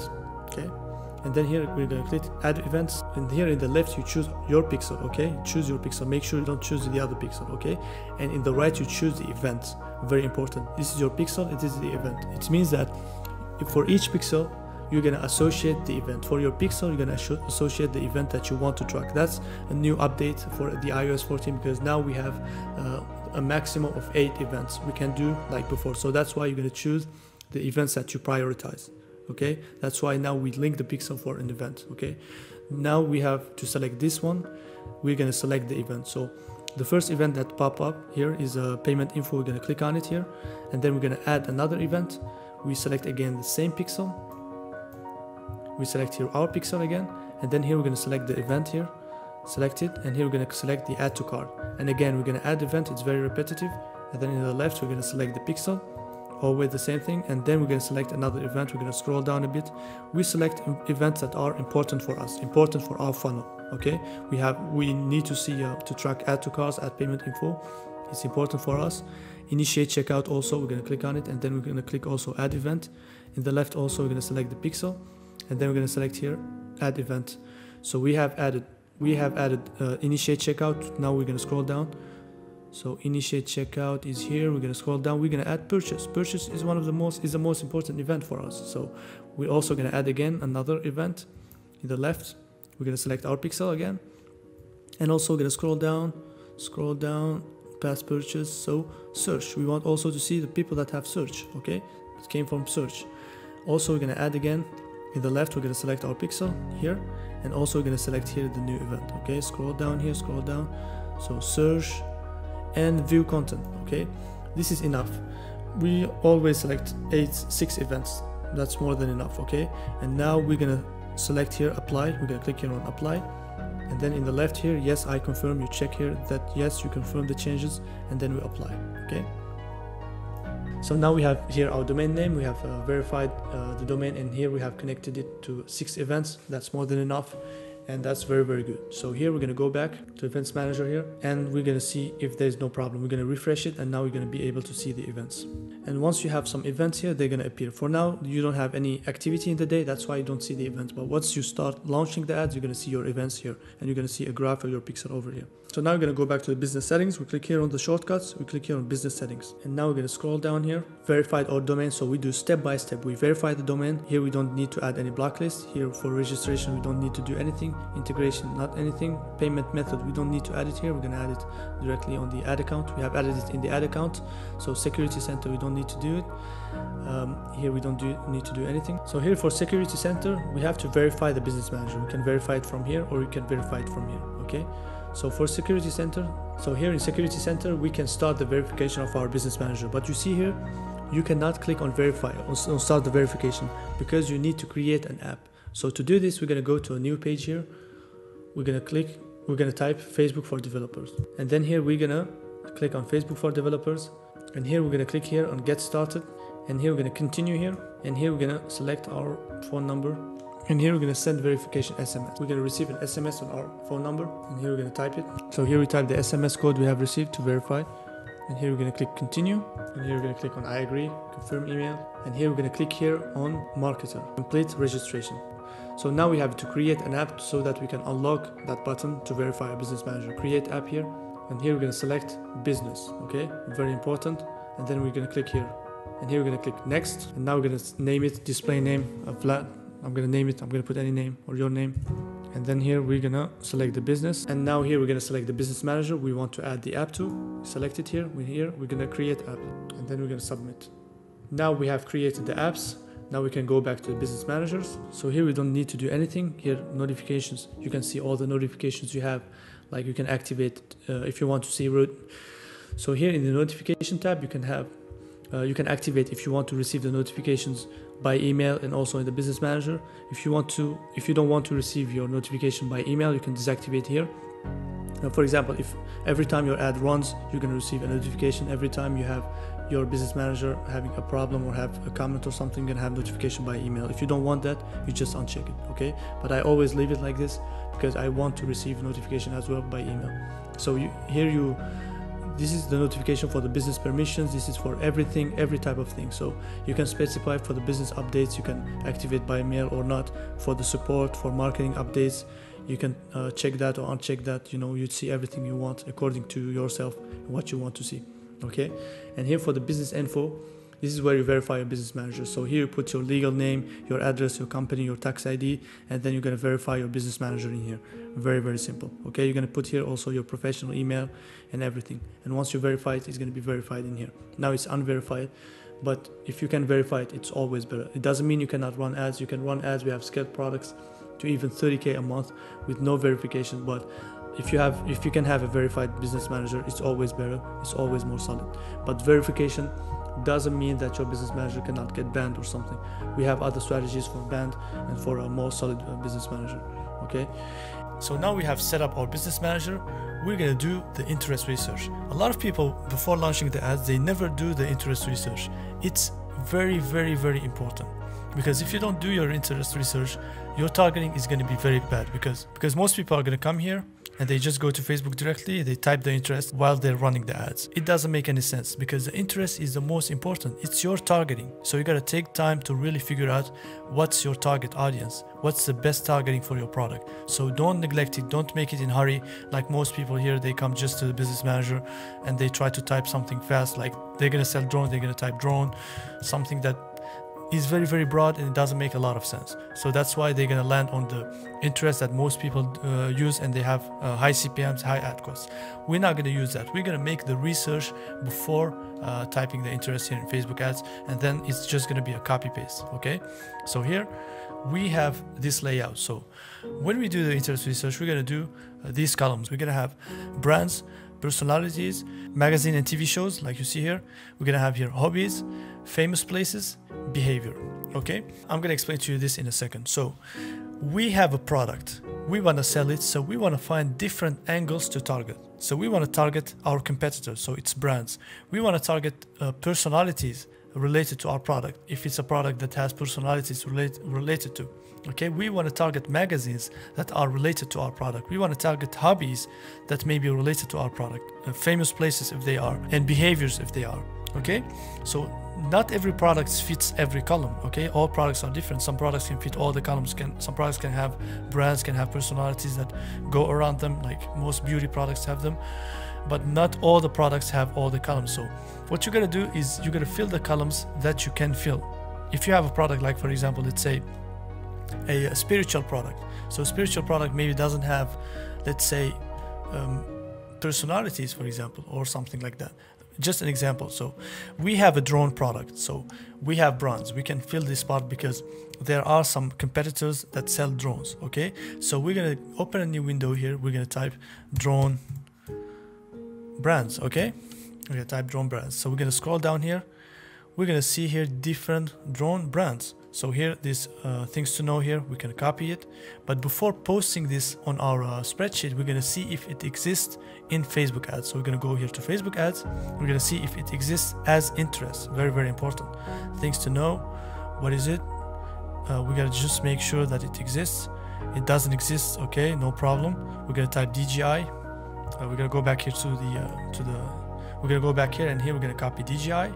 We're gonna see if it exists as an interest before typing it. Okay, we're gonna go here, and then okay, DGI exists, it's an interest. So make sure guys, it's an interest. It shows interest here. Very, very important. Okay, so DGI absolutely exists as an interest. Okay, very, very important.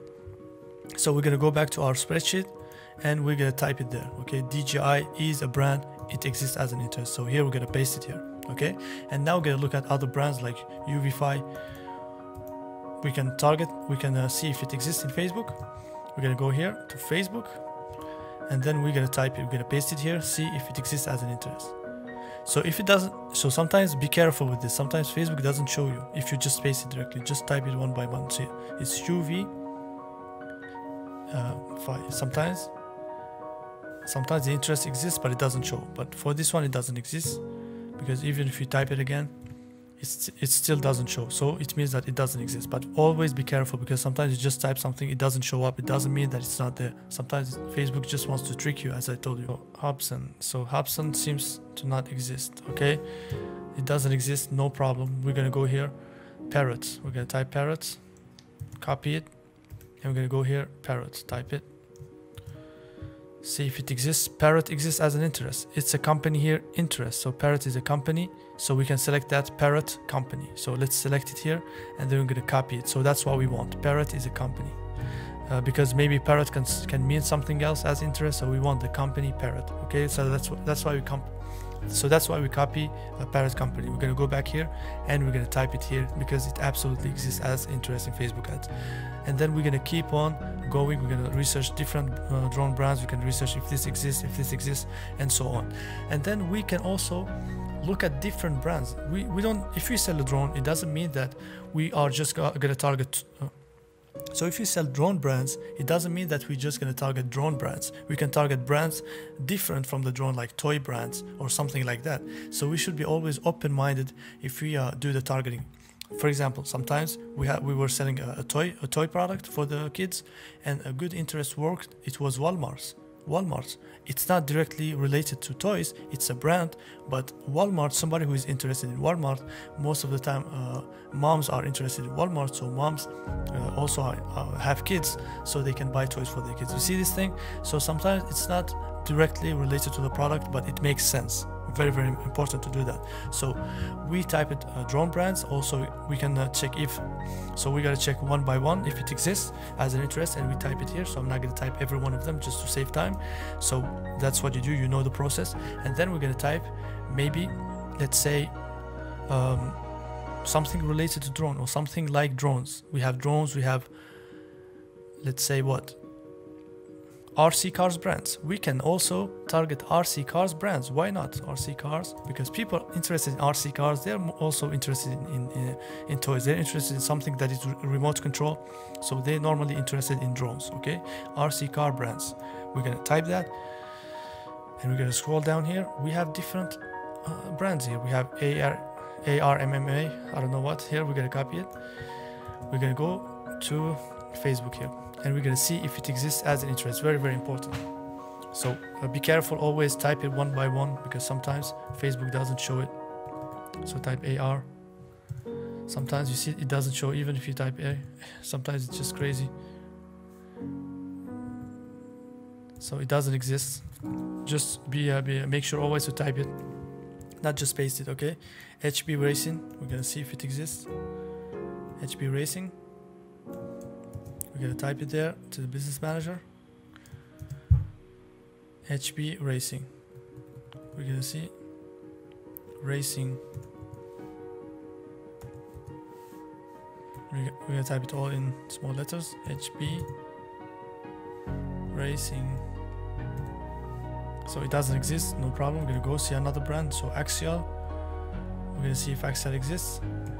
We're gonna go back to the business manager, and here we're gonna paste it. I even recommend to not just paste, because sometimes X-ray company, no, it doesn't exist. That's not the company. Axial.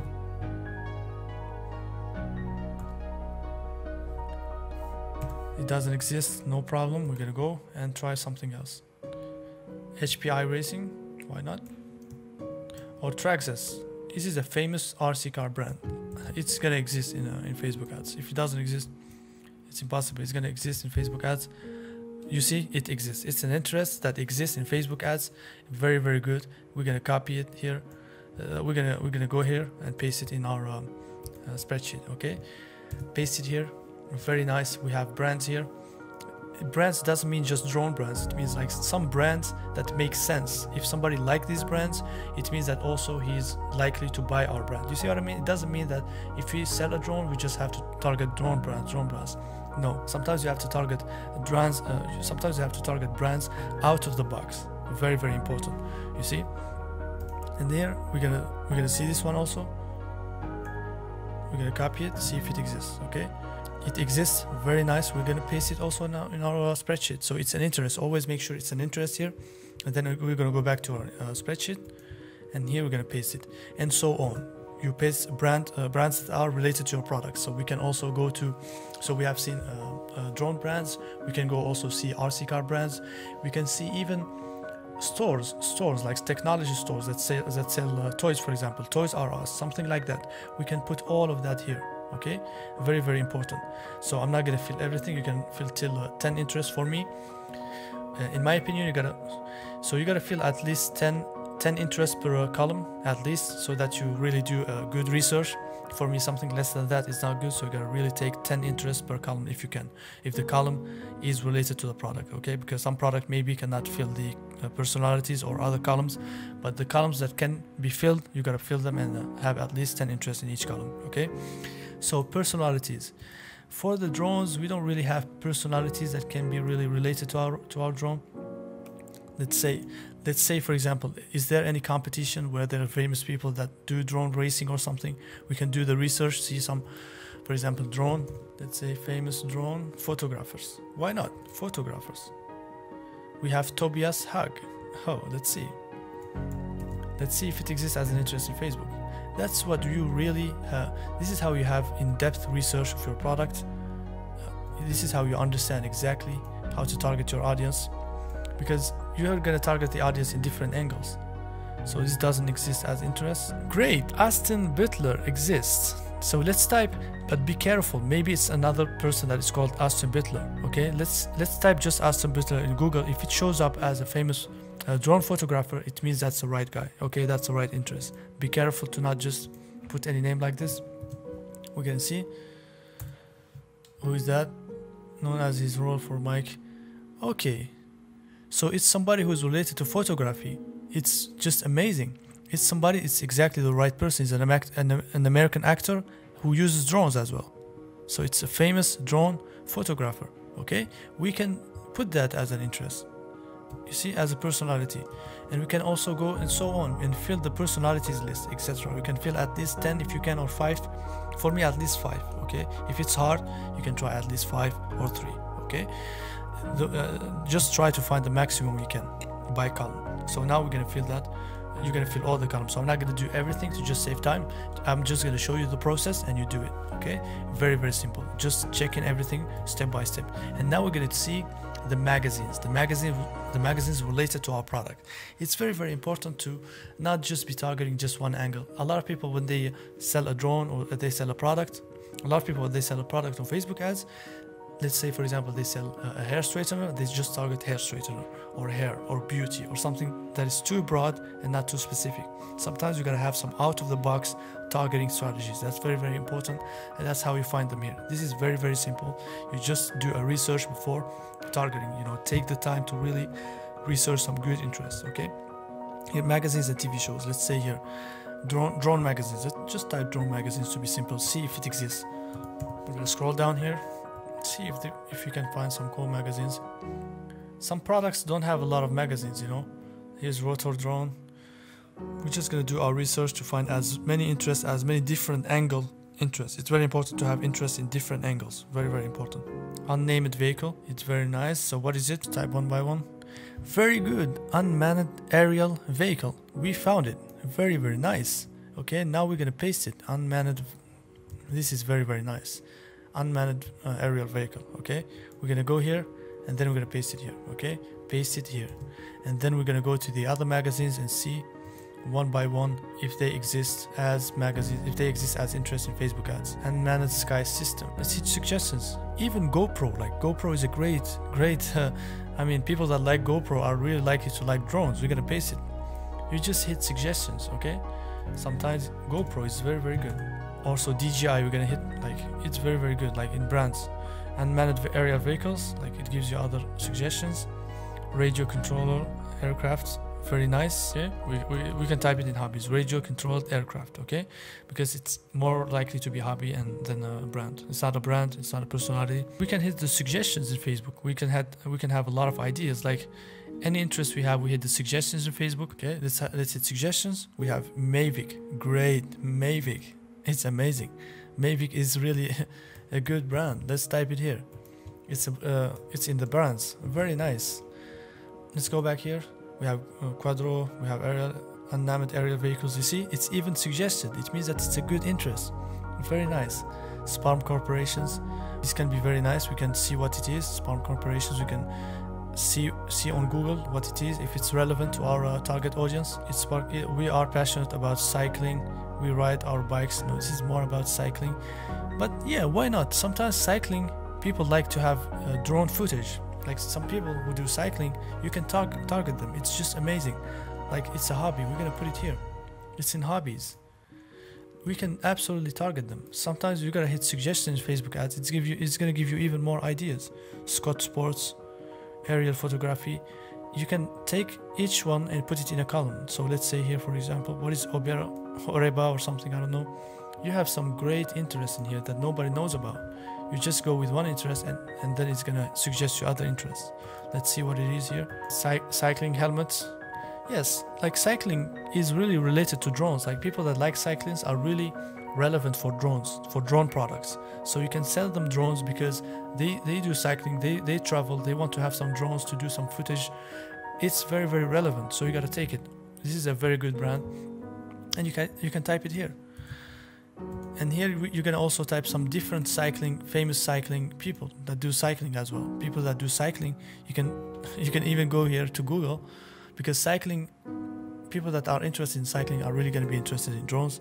We're going to type here cycling, famous. We can find people that are famous in cycling, and we're going to paste them here as personalities, etc. Okay, and then we're gonna go here and we can see here different things, I mean, it's so amazing. So we have done brands, we have done personalities, magazines, hobbies, famous places. What are the famous places that we can target? Or events, like drone events or something, let's say. So we have this RPAS in Australian skies. RPAS. See this, if it exists as a interest in Facebook. RPAS. It doesn't exist. If you cannot fill this column, it's not a problem. We can skip it. If you don't find any events or any places related to our product, we can skip it. So now we are going to go to behaviors. So to find the behaviors, we're going to go here to Facebook. We're going to click here on browse. So to find behaviors, we're going to click here on browse, and here we're going to click here on behaviors. Okay, so we have anniversary. It can be a great thing within 61 98 days. So we can target people that have their birthday within 61 and 90 days. Somebody can buy you a drone as a birthday present. So we're going to copy this. Very nice. We're going to copy this. So we're going to paste it here because it's very relevant to our product. Okay, and then we're going to go back here.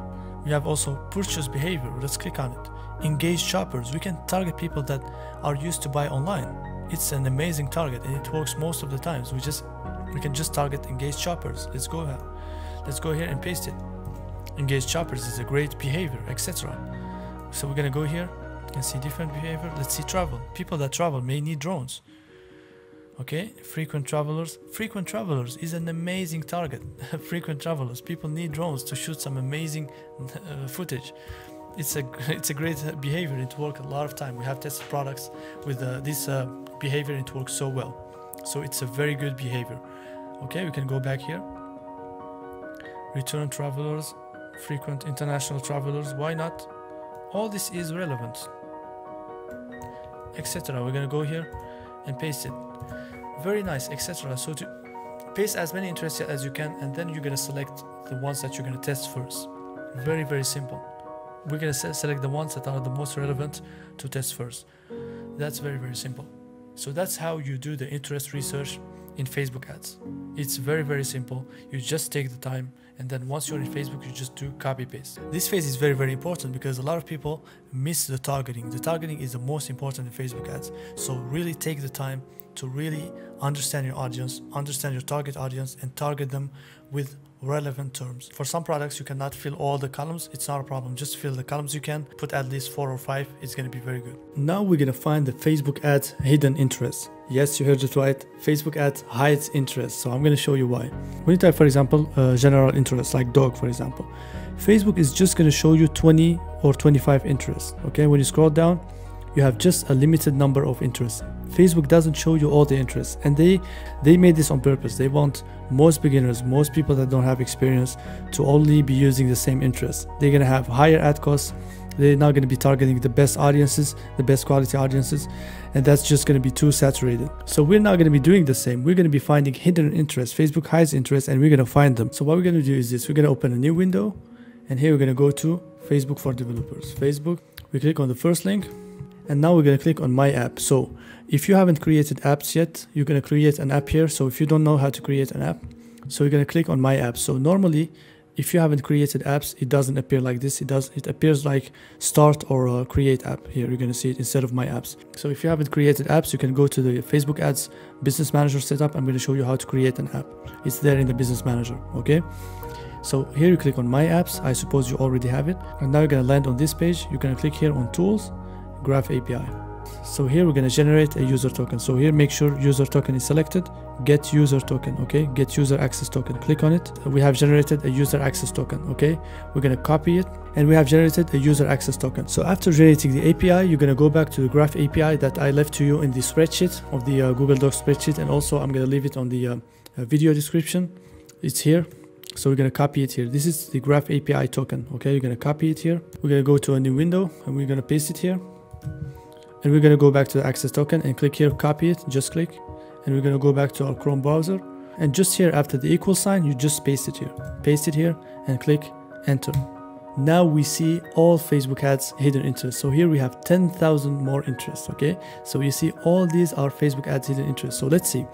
Here you see if you type, for example, dog here, dogs. So here we have the interest, the general interest here that you search, and then we have the related interests. Like we have here dogs, here we have dogs, here we have puppy, here we have Snoop Dogg, here we have dog training, we have dog food, we have a ton and a ton of interests that Facebook doesn't show us. If you go to Facebook, you type here interest, we type here dog, you see, it just shows you only 20 interests. You gotta see the interests that Facebook doesn't show you in here.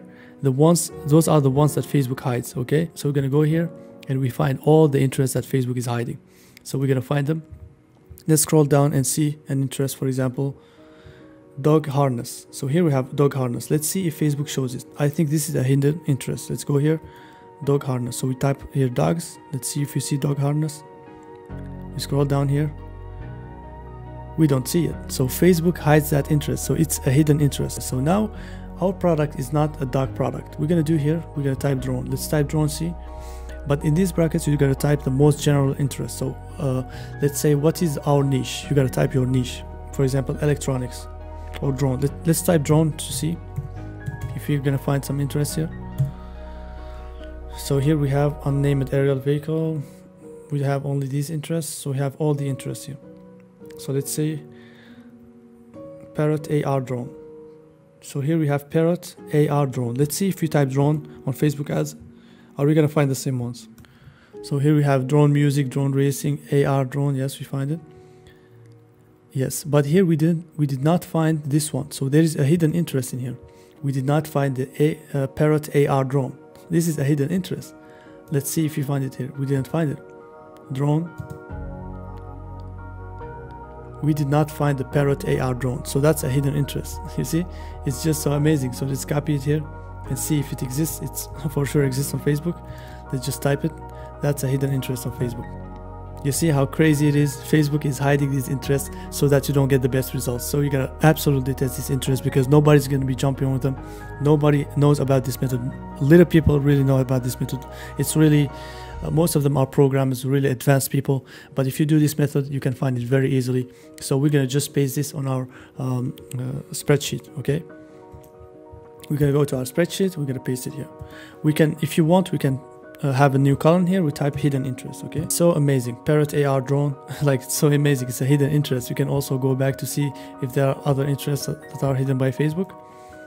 Facebook just doesn't want you to have the best results. They do this on purpose so that not everybody, so that the advertising space is not going to be so saturated by a lot of beginners. That's why they want people to spend more on advertising. So they want you to spend a lot of money and not get the best results. And here they show you the audience size.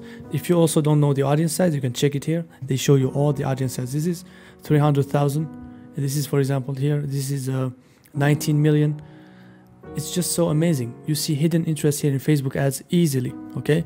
Always here to find the interest, make sure here you type the general niche. For example, we type drone. We can also type a different general niche. You know, for example, it's not just drones. We can type, for example, electronics, anything related, like general around our product. Always put something general so that you find the most interest, the most hidden interest around it, okay? We can type electronic, for example. Like we can find so many interests. If you're, for example, selling a dog product, you just type dog. If you're selling a beauty product, you type beauty. You're gonna find all the hidden interests in here. You see, very simple. You're gonna find a ton of interest that Facebook doesn't show you. This is how you find hidden interest in Facebook ads. Why you must have different Facebook ads testing strategies. This is really, really important, and a lot of people don't understand this. Business managers are not the same. So a strategy can work with the business manager, it doesn't work with the other business manager. Some people, for example, they have interest testing strategy or broad testing strategy, but some business managers just don't work with this strategy. For example, the business manager can work well with an interest testing strategy, but doesn't work well with a broad testing strategy. It's the same also for the scaling. Some business managers work well with the CBOs, other business managers don't. So you gotta have different testing strategies. That's very, very important. So that's why in this video, I'm going to show you the most common testing strategies that work most of the time with the business manager. So I'm going to show you the interest testing strategy, the broad testing strategy, and the stack interest testing strategy. These are the three most common Facebook ad testing strategies that work the most. But don't worry guys, if you apply what I'm telling you, you're gonna have results, you're gonna have sales, and this is exactly what works. I'm just here guys to give you exactly what works. So now we're gonna see the interest testing strategy. So the first question they ask us is, does your business, Shopify Business Manager, focus on politics or advocating any politic issues or something? You hit no. So here is where we launch our Facebook ads. So here is where you're gonna create your ad. So to create your ad, you're just gonna hit this green button, create. You're gonna click here. So here you're gonna get this pop-up. They ask you to choose the campaign objective. So you launch a campaign, you have to give it an objective. Every campaign has a different objective. Some people, they're gonna make some campaigns to have sales. Other people, they just want to have traffic. Other people, they just want to do brand awareness. So Facebook wants to know what is the objective of your campaign. So we want conversions. So conversions mean we want a result, direct result, okay? It's not something about brand awareness, it's not just traffic. So conversions is something that is direct. It can be a purchase, it can be add to cart, it can be something that is direct, okay? It's like direct response marketing, okay? That's what we want. And we're gonna select here always conversions, very, very important. I see some people, they want to sell a product, they select traffic. It doesn't make sense. You want to have sales, conversions, tell Facebook what you want to have. So select always conversions. And here we're gonna name our campaign here, or we can just continue. Here we're gonna continue. So for the campaign name, I always name it the name of the product. So I name it drone, for example. And here we're gonna name it ABO. I'm gonna explain to you why. So ABO stands for Ad Set Budget Optimization, okay? I'm gonna explain to you how what it is. Here we have special categories. So this is, you're gonna choose, select this, for example, if you have any special categories of your ads. For example, if you have an ad that offers a split payment, you're gonna select here, for example, credit, okay? That's very important. If you have an employment ad that targets people for employment, you can select employment. If you have housing, it's important. Sometimes even e-commerce, we can select credit. If we sell a product and we offer a split payment in our product, especially for high ticket products, sometimes we use it, we can offer it. But for now, we're not offering split payment. We can offer it, for example, when we do retargeting ads, we can here select credit, okay? That's very simple. And then we're gonna scroll down here, campaign details. So here we have action. So here, if you edit, we cannot change it. We have only action. I don't know why they put it as an option, because they just put it as, we just have one option, have no choice, so we cannot change it. So the buying type, it means that what is the bidding type? What is the buying type? So Facebook, the type of buying is action. It means that Facebook is going to favorize the people that bid more, that give more, that spend more on the ads. That's how it works, okay? And now here the campaign objective, it's already selected. It's conversions. So it means that we want a direct result, like a purchase, an add to cart or something. That's our campaign objective, okay? And here we want, here is the A/B test. If you want to do some A/B tests, but you need a lot of budget to do it, and you don't necessarily want to do this. It's like to test too many different things at the same time and have a quick result. So we don't need to do this for now. And this is a campaign budget optimization. This is very, very important. So the reason we named our campaign here ABO is because we have selected, we want to have the campaign budget optimization deselected. We don't want to have the budget in the campaign. So if you have the budget in the campaign, it means that Facebook is going to spend the budget in the campaign level. It means that if you have different assets in here, Facebook is going to spend in a different way, is going to split in a different way the budget between the assets. And we don't want to have that in the beginning, because if you do that, we're not going to have a fair testing. We want to test everything with the same budget and to see what really works. So that's why it's very important to test with ABO. I see some people test with CBO. I don't think that it's not a good strategy, because you want to test things fairly. You want to give every targeting, every interest the same budget for at least 3 days to see what really works. And here we can click next, or we can click here on the ad set. It's the same. So we click here next. And here we're going to name our ad set. So the first ad set, we always do it broad. I'm going to explain to you. So the first ad set, we always leave it without interest. That's why we name it broad. I'm going to explain to you why. We're going to see in a second. So here for the conversions, we have the conversion location, which is going to be the website. It means that we sell our product or service in a website. If we have an app, for example, we're going to select an app. If we have a website, an app, for example, together, we're going to select that. If we sell through Messenger, for example, we're going to select Messenger. If you sell with WhatsApp, we're going to select WhatsApp. So you select where the event location is. So it's by default selected website. So if you have something else, and we in e-commerce, we just do website, we're going to leave it website. And here in the pixel, so here you don't see our pixel appearing. So it happens to a lot of people, and it's very good that it happens here because I forgot to add the pixel to the ad account. So I'm going to close this one here. I'm going to publish in draft item, so it's not going to be published. And then I'm going to go back here to the shortcuts. I'm going to click here in business settings. So I'm going to scroll down here to data source. I'm going to click on it. I'm going to click here on pixel. And here I'm going to click on Spetsnaz pixel. And then I'm going to add assets. Okay, click on here.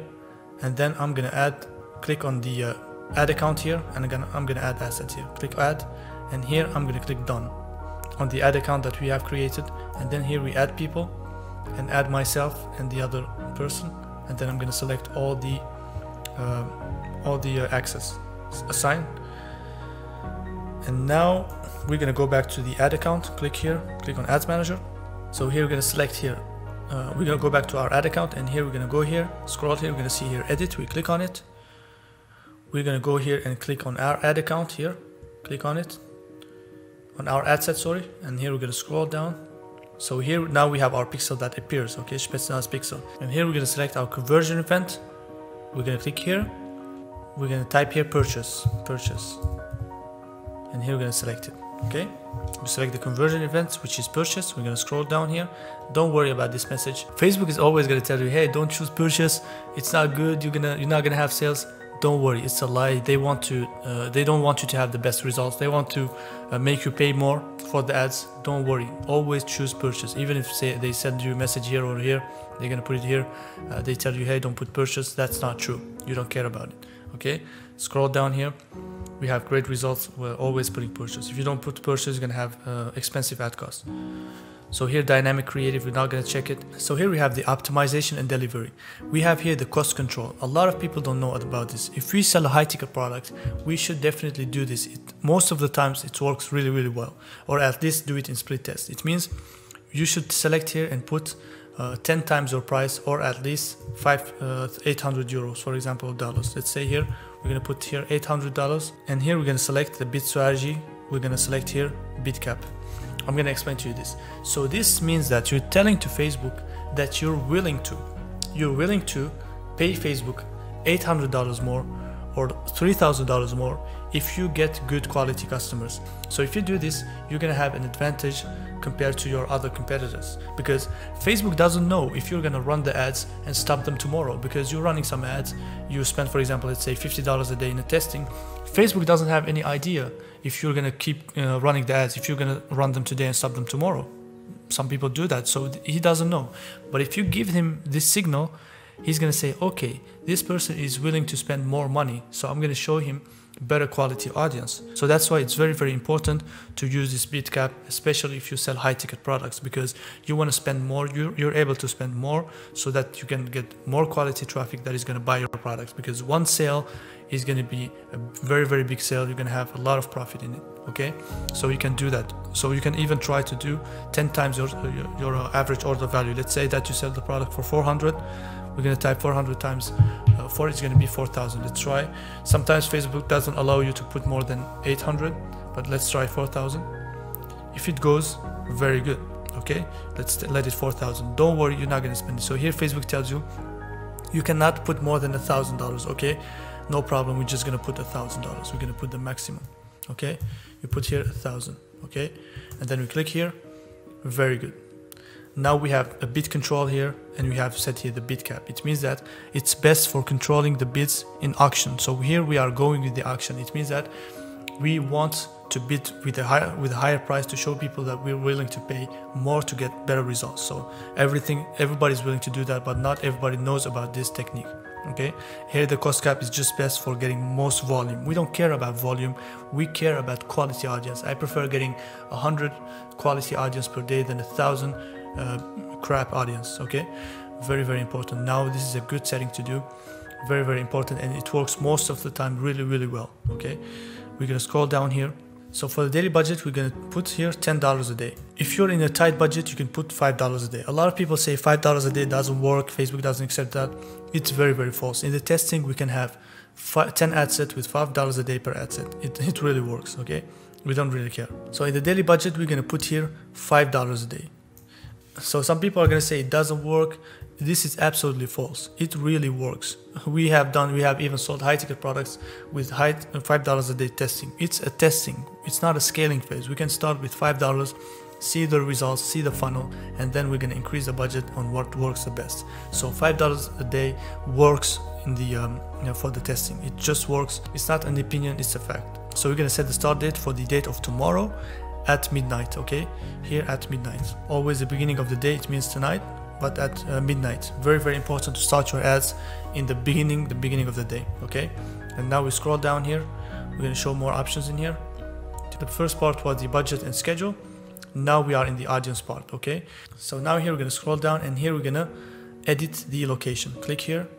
So now it shows another country. This is my partner's country, so I'm going to just uncheck it because I'm running the ads with the AnyDesk anti-ban strategy that I'm showing you, or I'm going to show you this next strategy. You're going to understand because I'm running my ads in a different software. I'm remote controlling his ads. He's in Bulgaria, in another country. So because I'm banned with Facebook, I'm running the ads with a different country and while using AnyDesk remote control. Okay, so here I'm going to select here. First of all, before selecting the country, you're going to click here on people living recently in this location. You change it to people living in this location. Why we do this? Because we don't want to target people traveling. We want to target only people living in the location. If you select this, you're going to have a lot of people selecting this. So Facebook is going to mainly be driving you to people that are recently traveling, because there are too many people running ads. So you got to specify to Facebook that you want just people in this location. Very, very important. And then here we're going to scroll down. As you know, Facebook always wants to trick you. And here we're going to put the markets we want to target. We're going to put the big 5 countries. Okay, these are the best countries. You can put more countries if you want. It's not a problem, because I see a lot of people, they just put one country. You can put more than one country in Facebook. What Facebook is going to do is that it's going to optimize in the best country. If you let it run, it's not going to be splitting the budget equally between all the countries. After a couple of days, it's going to optimize on the best country. So doing so is sometimes even better. And Facebook is going to figure out the best market. Sometimes you don't know the best country for you, and Facebook is going to pick the best country when it optimizes. So sometimes it's better to choose many countries. Okay, and now we're going to scroll down here, and here we're going to leave the age as it is. Some people change the age. For example, when they sell a product like a drone, they think that they should give Facebook a date. For example, they put here 18, they put here 25 or something, and here they change it to 40. Don't do that. It doesn't make any sense. Leave Facebook figure out what is the best for you. Facebook is very smart. Facebook has a lot of data. You don't need to tell it what to do. Okay, so just leave it work, do its work. It's very, very simple. Okay, don't specify a lot of things. The algorithm is very, very smart. And here in the gender, we don't need to specify it, unless if we sell a very specific beauty product, and we know for a fact that only women or only men can buy that product. Okay, but in this case, our product is general, so we don't need to specify any gender. Here we're going to uncheck this. So for the detailed targeting, we're not going to put anything in the first ad set, as we have the first ad set in broad. It means broad audience. We don't target anything. And a lot of people don't know this. They think that if you don't give Facebook an interest, Facebook is just going to target the wrong audience. You're not going to get results. That's absolutely false. Most of the times, especially nowadays with the iOS 14 updates, nowadays Facebook works sometimes even more with the broad audience, because if you give it an interest, you limit Facebook. It's very, very good to give it an interest. It's going to be faster. It's going to optimize better. But if you have a broad audience, Facebook is also optimized even better, because Facebook is going to find the best audience. It's going to be broad. It's not going to have a limit, because it doesn't mean that if people are interested in something in the Facebook eyes, that they are really interested. Sometimes you can have people that are not in an interest in Facebook, they are in a different interest, but they are interested in your product. So that's why the broad audience is very, very interesting. So broad audience means you just leave here the interest blank. You put no interest. Okay, here we have language. You don't put anything. I see some people specify the language. For me, it doesn't make sense. You can leave it as it is. Facebook knows the people, knows the target audience, so you don't need to really specify the language here. So here, unless if it's something really specific, if it's like something about a book that you're selling or something, you can maybe specify the language. But for this product, no, we don't need to do it. And here we don't need to touch anything here. And here now we have the placement. So for the placement, if you don't know what's the best placement you have, just leave it automatic. Facebook is gonna find the best placement for you. and it's gonna also optimize very fast. Leave it automatic. Don't change it. It's very good. You don't need to put anything in here. So if you leave it like this, Facebook is gonna optimize and find the best placement for you. Okay, leave it automatic. Very simple. So here, show more options. Here we don't need to do anything in here. So now we have finished from the ad set here, and now we're gonna go here to the ads. Now we're gonna name this image 1. Okay, we can name it image 1 because we're gonna put one image here. Okay, image 1. And now here we're gonna select our Facebook page, as you see here, SP drones. We select it here among our page, and here we connect our Instagram page. You click connect account and you connect your Instagram account. Okay, it's gonna pop up here. And you're gonna connect it. You connect it here, and we scroll down here, and here we leave it as it is. Ad setup, we leave it as it is. The format we're gonna select here, image or video. Okay, we leave it here selected. We're gonna scroll down here, scroll down, and then here we're gonna select media. We're gonna click here and then click on add image. Okay, we're gonna add an image, and here we're gonna upload our image ad. Here we're gonna click on our file, image ads. Here, image ads. So here we're gonna add the first image ad. Okay, here we're gonna click on it. We're gonna upload again. We're gonna upload the second image ad, and now we're gonna select this image ad. We're gonna click next. So we have our image ads here. So Facebook shows us how it's gonna appear. So if you want it like this or like this, so we're not gonna select it. So it's gonna crop the text. We're gonna leave it as it is. We can test if it's better. No, we're gonna leave it as it is. Okay, and now we're gonna click next. And here Facebook is gonna enhance a little bit our image quality. We're gonna leave it, and here we're gonna click done. So now here we have our image ad, and don't worry about this arrow. They just ask us to put the URL, our website URL. Don't worry. So now we have our image ad here added, and now we're gonna scroll. We're gonna scroll here a bit, and we are going to add our primary text. So this is the advantage of just preparing all your ad copy in advance, so you don't need to type and think of what you're gonna type here. We already have prepared our ad copies. We're just gonna copy paste them. Okay, we're gonna go to our ad copies. So as we have prepared our ad copies in advance, so we're just gonna go scroll down. We have them in our copywriting. So we have the copy one.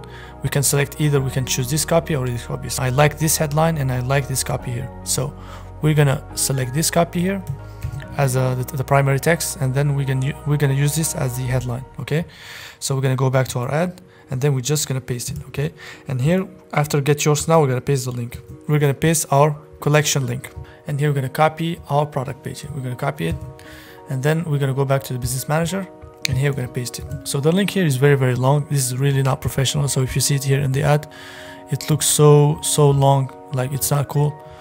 This is not professional. So we're gonna go to Shopify and make this link shorter. We're gonna go here to Shopify here, we're gonna go to products, and we're gonna go to our product here, and then we're gonna scroll down, and here we're gonna edit the SEO. Click on edit SEO. So we're gonna scroll down here to the URL and headline. We're gonna delete everything here, and here we're gonna put SP drone or something. Okay, to make it very simple, and here we're gonna save it. So we have a short URL, and the URL is here. We're gonna scroll down, and we're gonna see our URL here in the search engine preview. We're gonna copy the green link here. This is our link. We're gonna copy it, and then we're gonna go back to the Facebook, delete all of this. This is so long, it's not professional, and then we're gonna paste it. It looks way more professional now. You see a short link. This is way better. Okay, and here we're gonna have our headline here. So we're gonna go back to our copies, add copies here, and we're gonna copy this headline. I like this headline more, and we're gonna paste it here. We're gonna scroll down here a bit. So we see this is our ad. It's gonna appear like this. We have our text here, and it's separated. The link and the text should be separated. It's more professional. You should not have everything all together, so that it's gonna be clearer. So we have here our headline: Spy Air Dual Shock Drone Team, and here we're gonna change the learn more here. The description, we can do free shipping worldwide. Very nice. And now we're gonna scroll down again, and here we're gonna change the call to action. We're gonna change from learn more to shop now. Now we have a good call to action. Now we're gonna scroll down here. Now we have everything done, everything's ready. So we're gonna scroll down here, and here we're gonna paste our URL, and then we preview the link. It's very important to always preview before launching your ad. I had some students that forgot to that put the wrong link, and they forgot to preview, and they run their ad, spent money, and the customers could not reach out to their website. So that's very important to always preview. Click on preview. So now we see that we are in the product page. Very good. And we're gonna go back here, and then we're gonna scroll down here. We have nothing to do more. Everything is very good.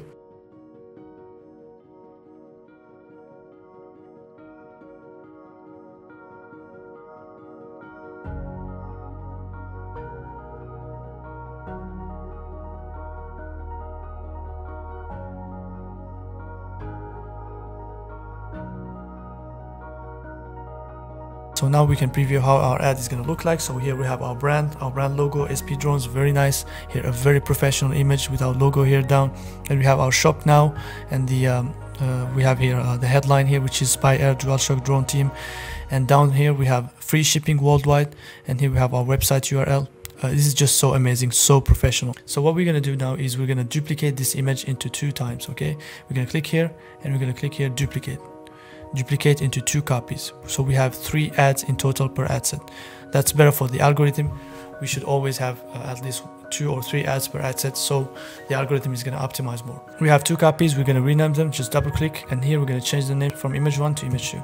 And here we're going to change from image 1 copy to video, because we have 2 images and 1 video ad. We have image 1, image 2, and video. Okay, so what we're going to do now is we have already done the image 1. We're going to click on image 2, and all we change is the image, nothing else. Okay, everything else is the same. We just change the image. So we're going to scroll up here, and then we're going to delete here the media. We're going to delete the first one because it's duplicated, and then we're going to add our new image ad, the other image ad. We're going to click here, and we're going to add the other image ad. We click here and click next. Okay, and click here next, and click done. Now we have our second image ad. Very nice, very professional.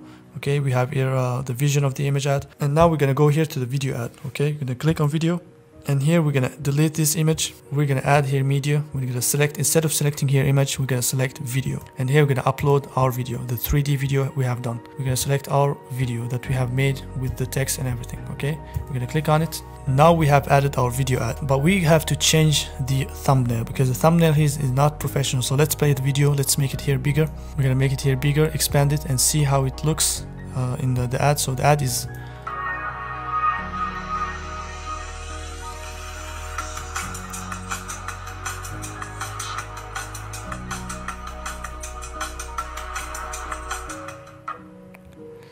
very nice. We have a nice 3D ad.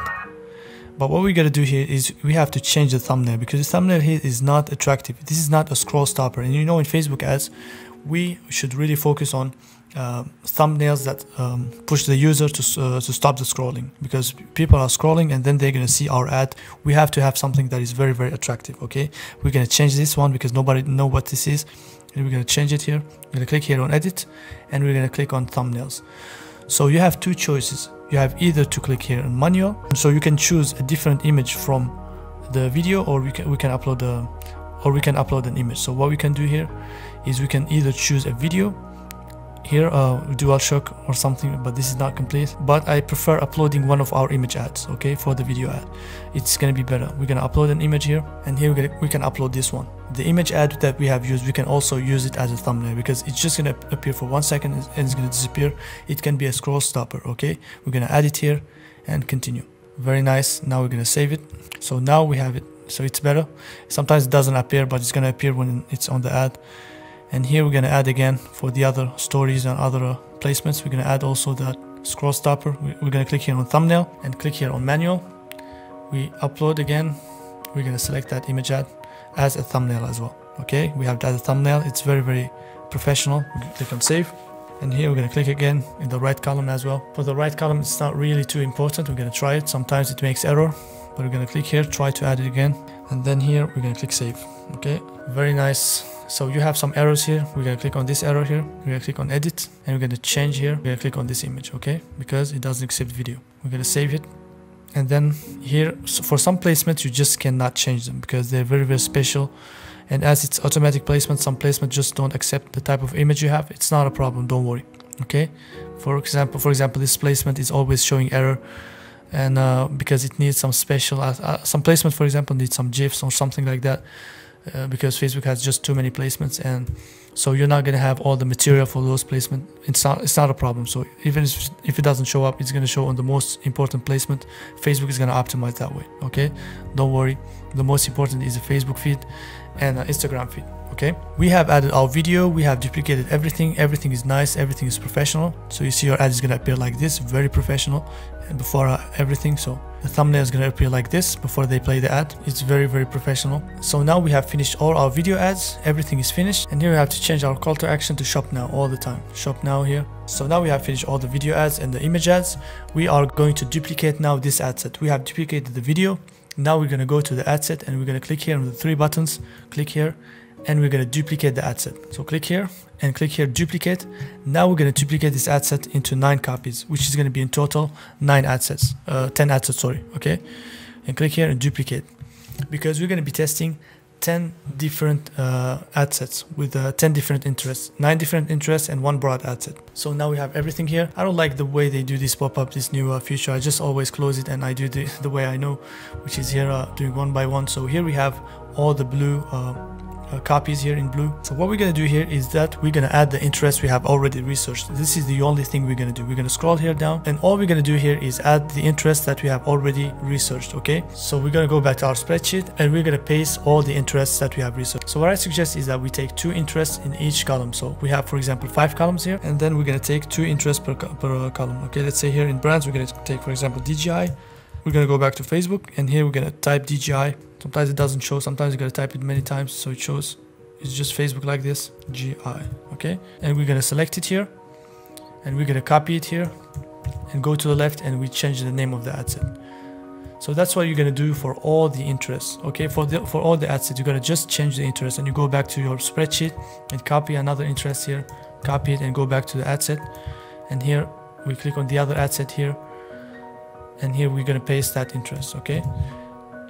And here it's going to appear here. We're going to paste it, we're going to click on it here, and we're going to copy it, and here we're going to change the name of the ad set with the name of the new interest, okay? Because the first ad set was broad and we duplicated it, and now we have an interest here. And we're going to do the same for all the other ad sets here. We're going to go to the other ad set here, and we also go to the other ad set, we click on it, and we go back to our spreadsheet here, and we're going to take another personality, for example. We're going to copy it. From each column, take 2 interests per column, okay? So we're going to go back to the ad set, and here we're going to research that interest, paste it, and here we're going to click on it, copy the name, okay, and we're going to paste it here. We just test different interests in different angles. That's very, very important to have always different angle, okay? And then we're going to go to the next ad set as well, do the same. We click on it, and here we're going to go back to our spreadsheet. I suppose that you have more than one personality. You just copy another personality and paste it there, but I'm going to copy here an interest here. You understand what I mean? Every column you copy 2 ad sets, 2 interests per column, okay? So that you have your campaign targeting different interests with also different angles. Very, very important, okay? I'm going to copy this, and then we're going to go back here to the interests. Here we're going to paste it, okay? It's going to appear. Sometimes you paste it, it doesn't appear. Just write it all together. Sometimes it happens. Facebook sometimes is lagging. Just, you know, try to not be tricked by Facebook, you know. As we have experience, we know how they want to trick us sometimes. And we go here to the other interest here.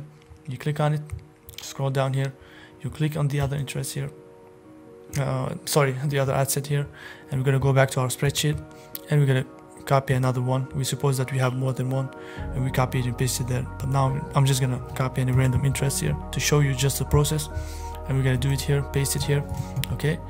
And we click select the interest, make sure that it's interest. We already did the research. That's the advantage of doing the research in advance, is that you don't need to think. You just copy paste. You do just the technical part, okay? Very, very important. And now we scroll again here.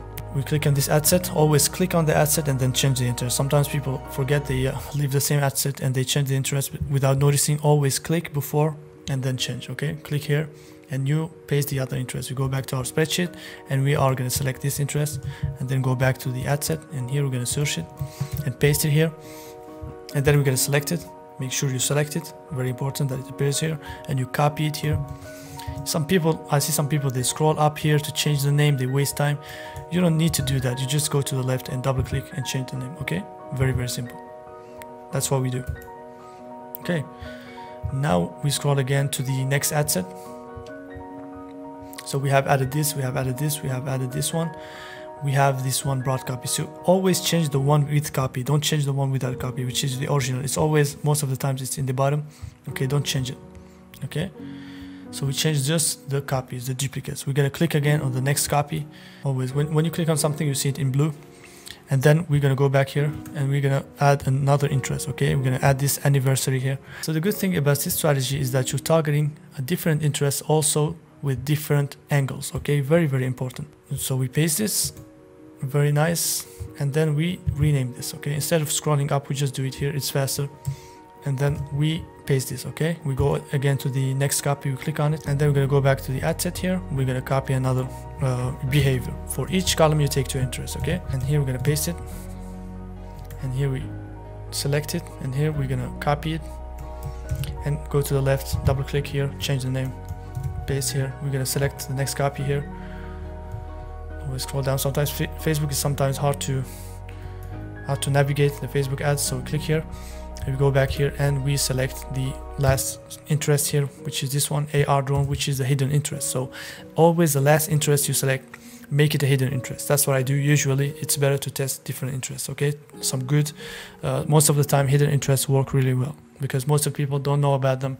There are less people bidding on this interest, so always go there. Okay, we test at least 1 hidden interest in our testing campaign. Okay, we go back to the ad set, and here we're gonna click here, paste that hidden interest. Sometimes it doesn't show because they want to hide it. Facebook, they want to hide it. That's why. Don't worry, we're gonna find you. You see how they want to find it? They want to hide it. You see how Facebook are. They don't want to show you the good interests. They don't want to show you. They don't want you to have results. So if you don't have experience, that's why most people don't have results, because they don't have experience. They get tricked by Facebook easily. Okay, now we have set up all our interests. We have duplicated everything. We have an ABO campaign with 10 ad set.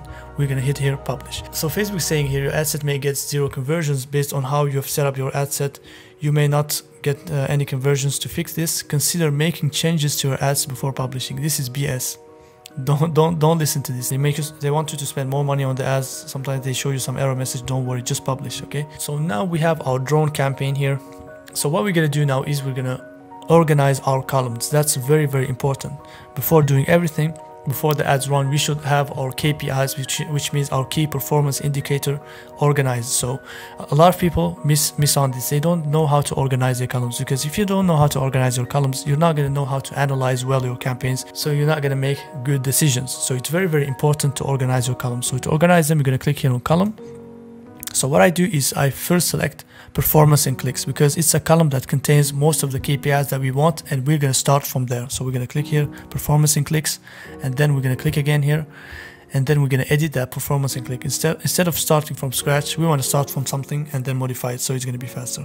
So here we're going to click on customize here. So here we have all our columns. Okay, so what we're going to do first of all is we're going to see the columns we're going to remove and the ones we're going to leave. So the first one, we're going to remove the columns we don't want. That's the first thing we're going to do before organizing the column. So we want the campaign name. Of course, we cannot even remove it. So the delivery, we want it because we want to see if our ads are active or not.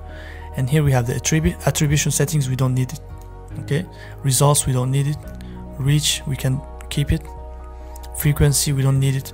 It doesn't mean that it's not a good KPI, but we don't need it for the testing phase. Okay, and here for the cost per result, we don't need it.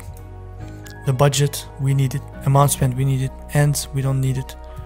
Schedule, we don't need it. Quality ranking, we're going to leave it. I'm going to show you why here. Engagement as well, ranking, we're going to leave it. Conversion rate ranking, we're going to leave it. Impression, we're going to leave it. CPM, we're going to leave it. Link clicks, we're going to leave them. CPC, we're going to leave it. CTR, we're going to leave it. But make sure that it's CPM, cost per 1,000 impressions. It's link clicks. And for the CPC, make sure it's the cost per link click. Okay, not CPC all. Okay, don't select this one, CPC all. We don't want it. Okay, we're gonna remove it as well. It's already selected. We're gonna remove it. So we want this because it's the cost per click. We want the cost per link click, not the cost per every click. Not the cost per every click, because if you leave the CPC all, it's gonna show you all the clicks on the comment, the clicks on the like. You don't want that. Okay. And the CTR also the same, the CTR link click through rate. Okay, so here we're gonna remove clicks all. We don't want it because we just want the link clicks. Okay, CTR all, we don't want it. We don't want anybody clicking on the comments, clicking on everything. That's just gonna give us data that we don't need. So the first thing we do with the columns is we remove everything we don't want, then we organize the columns, then we add the columns that we have missing. Okay. First of all, we're going to organize the columns. So how are we going to organize our columns? That's a question we should ask. It's very important to have a process. We do it in a chronological way. It means that we see what are the funnel steps. So first of all, what we do, we have a campaign name, right? That's the first thing. We set up a campaign name, right? And then we have the delivery, which means if the campaign is running or not. And after that, we're gonna have some reach. It means that if the campaign is running, we're gonna have some impression. For the reach, we don't even need it. So after the campaign, what's gonna happen? So we have the delivery, the campaign is active, and then that's the first action that is gonna happen before everything. We cannot spend money before the campaign is active, okay? So this is just the timeline. So we have the delivery before we spend money, but we have the budget before the delivery because we set up the budget before the campaign starts, okay? We click here, so it means we're gonna click on budget, we're gonna put it here, okay? We have the campaign name, we have the budget here, then we have delivery.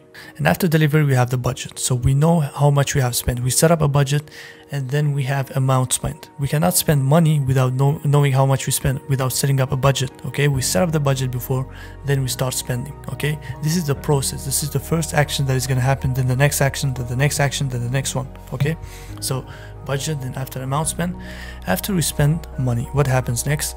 We have impressions. So it means that Facebook start showing our ads to people. So that's what we call impression here. So we're gonna put it just after amount spent, okay? Very simple. So after impression, what can happen next? After impression, we can say we want to know what is the cost per 1,000 impressions. So we're gonna put it just after it. We have impression, so we're gonna have the CPM, which is the cost per 1,000 impression. We want to know it. We have impression, so we want to know what our CPM is, okay? It's very important. Then after we have impression, what happens next? So we gotta see what type of ad do we have. Do we have an image ad? Do we have a video ad? We have an image ad and video ad. So we have a video ad included. So we want to see how many people have seen 50% of our video, how many people have seen 75%, and how many people have seen 100%, 95%, okay? So here we're gonna go to video. We're gonna go to video plays here, and then we're gonna select here 50% here, 75%, 95%, maybe 100% if you want, okay? And then that's what we're gonna put just after the impression. So we have impression before. People are not gonna look at our videos, are not gonna watch our videos before seeing them. So that's why we have impressions before, and then we have this.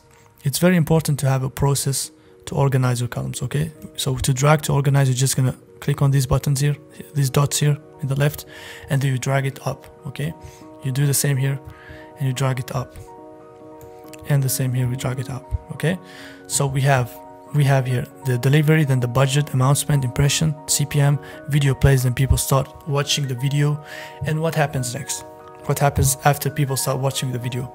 They watch the video, then they're gonna click. They're not gonna click before watching the video or seeing the image, okay? So they're gonna click after watching the video. That's very, very important, okay? So we have video plays 50%, 75%, 95%, 100%, and then we have the link clicks, okay? This is the process. This is how the funnel goes. This is what's gonna make analyzing your ads very easy because you have a timeline. Very, very important, okay? After people watch our videos, they click on the link, okay? And after the link click, what do we have? We have view content, okay? People are gonna view the content, which is our website, okay? That's what we call view content. So we're gonna scroll up. So here we have content view. We're gonna select total. So what does that mean? So view content, we select here total. It means the total of content view. If you select the value, so we select here total. Why? Because we want to know how many people have visited our website, the number of views, content views, events, okay? If you select here unique, if you select here, for example, value, it's gonna show us what is the value of the people that have visited our website. It means how much money they could have brought us if all of them have bought, okay? Let's say we sell a product for $100, or let's say we sell a product for $10, and we have 100 visitors that day. So if you check the value, it's gonna show us 100 times 10 is $1,000, okay? So that's what's gonna be, that's what value means, okay? And here the cost means how much do we spend on average to get the first click on average. It means all the clicks, we're gonna divide them by the amount of spend. That's how we find the cost. That's very, very important, but we just want the total view content, okay? That's what we check here, and then we're gonna put them just after the link. So here's one thing. When you select a column here, it's gonna show you here, for example, for the content view, it's gonna show you here mobile app content view and Facebook content view. We don't want this. We wanna uncheck these two, because if we leave them checked, it's gonna divide the column into two data informations that we don't need. We don't need to see mobile app content view. We don't have any apps, so we don't need that. And we don't need to see Facebook view content. we need to see content views in total. That's what we need. Okay, we're gonna scroll here, put it just after link. So we have people click here in the link, and then we have content views. So after people view the content, what do? What is the next action they do? So the next action they do is add to cart. Okay, we're gonna click here, type add to cart. They're not gonna buy before adding to the cart, so they're gonna add to the cart and then they're gonna buy. Okay, so they add to cart, and then we have add payment info, and then we have initiate checkout. Initiate checkout. We have total. We always select total, because if you select, for example for add to cart, if we check value, it's going to show us the value of the abandoned cart. Okay, how much money we have left with those people that abandoned the cart. So that's what the value shows. It shows you the value of people compared to the event. This just shows you the value, the amount of money that the event could have brought you if you had all the people that in that event have purchased, or all these people that have visited your website have purchased. That's what value means. Okay, so what is the next action after add to cart? We have purchase. So now we have purchase. Okay, we're gonna click here, type purchase, and now we're gonna click and type purchase, and we're gonna select also total. And after purchase, we want also to have the value. That's something I like to have. I like to have to see how much money I made. So that's something we want to know, because that's what interests me. Okay, how much money I have made after this purchase. Okay, so I select value here, and then after that we select the ROAS, which is the return on ad spend. Okay, that's what we do. So these are the columns that we need. So here we added them all. We're gonna make sure that they are organized. So first of all, we're gonna uncheck all these little column subdivisions, because we don't need them. It's just gonna make them it's just gonna make the analyze harder. We don't need the apps. Everything that is checked here, we can uncheck it. So we have the budget, amount spent, impression. So okay, everything is following the timeline. That's what we want. Here we have link clicks, and then here we have content view. People click, and then they're gonna view the content, and then so after people view content, they're gonna add to cart. So we gotta have add to cart just after view content. Okay, gotta have add to cart just after that, and then we have, so people add to the cart, and then they initiate checkout. No, they add payment info, and then they initiate checkout initiate. Something that is organized, that is following a timeline. Okay, and here we're gonna scroll down. Here we have initiate checkout, and then after people initiate checkout, what do? They just purchase. Okay, so here we have left the CTR. The CTR should be after the link click. It means the amount, the percentage of people that have clicked on our link compared to those who have viewed our ad. Okay, so we want it's related to the link click, so we have it just after the link click, just like for the CPM down the impression. Okay, purchase conversion value, it should be just after purchase. Sometimes also I put it after amount spent to see how much we spent and how much we got back. Sometimes I do it. And then here we have purchase ROAS. So after the purchase, we want to have the return on ad spend. That's what I put in the last, and I have these three columns here. I put them here. So we have left the CPC. The CPC should be after the link click. Okay, it means the cost per link click. Okay, it means how much we spend on average to get the first click. So we have the link click, and then we have the cost per link click, and then we have the CTR, and then we have the content view and all the funnel. We have the funnel that is following a timeline, and then we have the quality ranking. Why do I put them behind? Because these are just going to show up in the ads. They don't show up in the ad sets. I'm going to show you. They just show up in the ads part, and these ones we use them to make sure that our CPM is we can put them just after CPM. So what I do is I put them just after CPM. Okay, quality ranking, engagement rate ranking. I'm going to put them just after CPM, but they don't appear in the ad set, they just appear in the ads. So the quality ranking is going to show the quality of our video compared to the competition, and the engagement rate ranking is going to show how people engage with our ads compared also to our competitors bidding for the same interest. And the conversion rate ranking, it's not really important for me. The most, it's not, you can remove it. We just did these two, quality ranking and engagement rate ranking. So now we have organized our columns in a very, very professional way, very organized way. We're gonna here click, very important. A lot of people before us, they forget to save. They just hit apply. If you hit it, you lose everything. Just hit here, save here, and here you name it KPIs. I named them KPIs, which means key performance indicators. KPIs, okay, which means key performance indicators. We're gonna apply here. So now we're gonna see them in our column. Every time you go to your business manager to analyze, select the KPIs, you're gonna see them always saved here. Okay, So now we see how organized our columns are. We have the delivery. So this is showing in draft because I haven't published my ads. It's just to show you how to run them, but you're gonna publish them for yourself because I'm not publishing my ads. If you want to publish them, just publish them like this.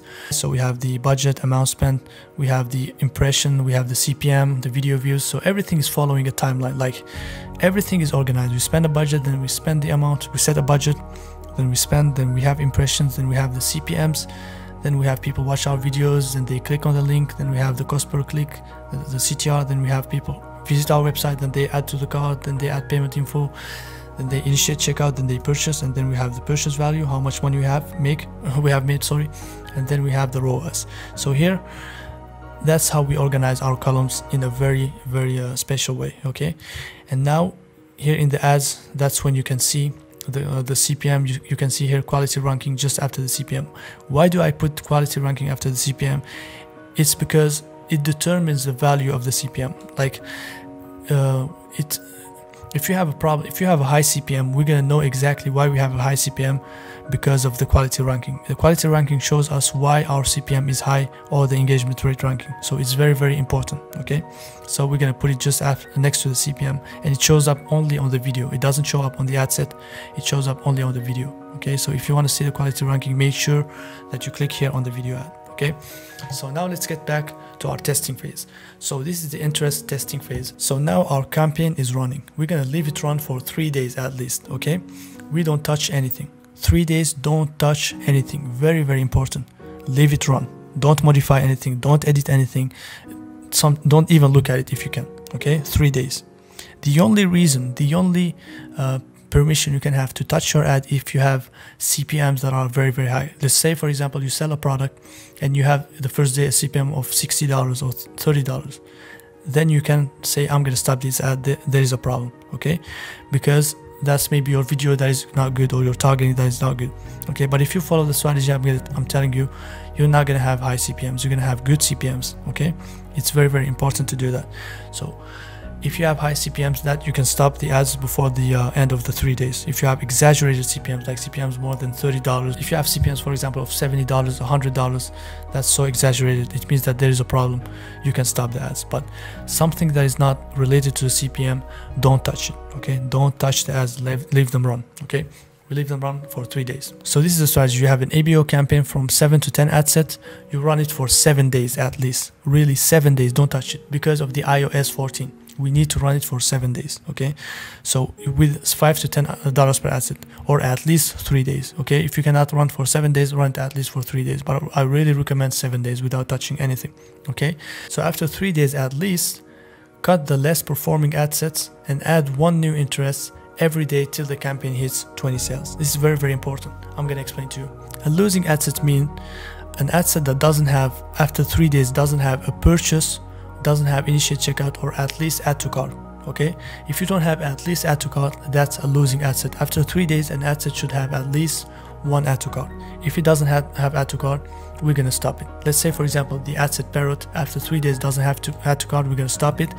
And when you stop it, you're gonna replace it by a new interest. So what you're gonna do here is you're gonna duplicate it. You're gonna duplicate the ad set here. You're gonna click duplicate. We're gonna replace it by a new interest. Okay, so we remove the interest, and then we're gonna take one other interest in our list that we haven't tested. We're gonna go back to our spreadsheet, and we take another interest that we haven't tested. For example, let's say we haven't tested this one. We're gonna copy it, and then we're gonna go back to Facebook and we're gonna paste that interest.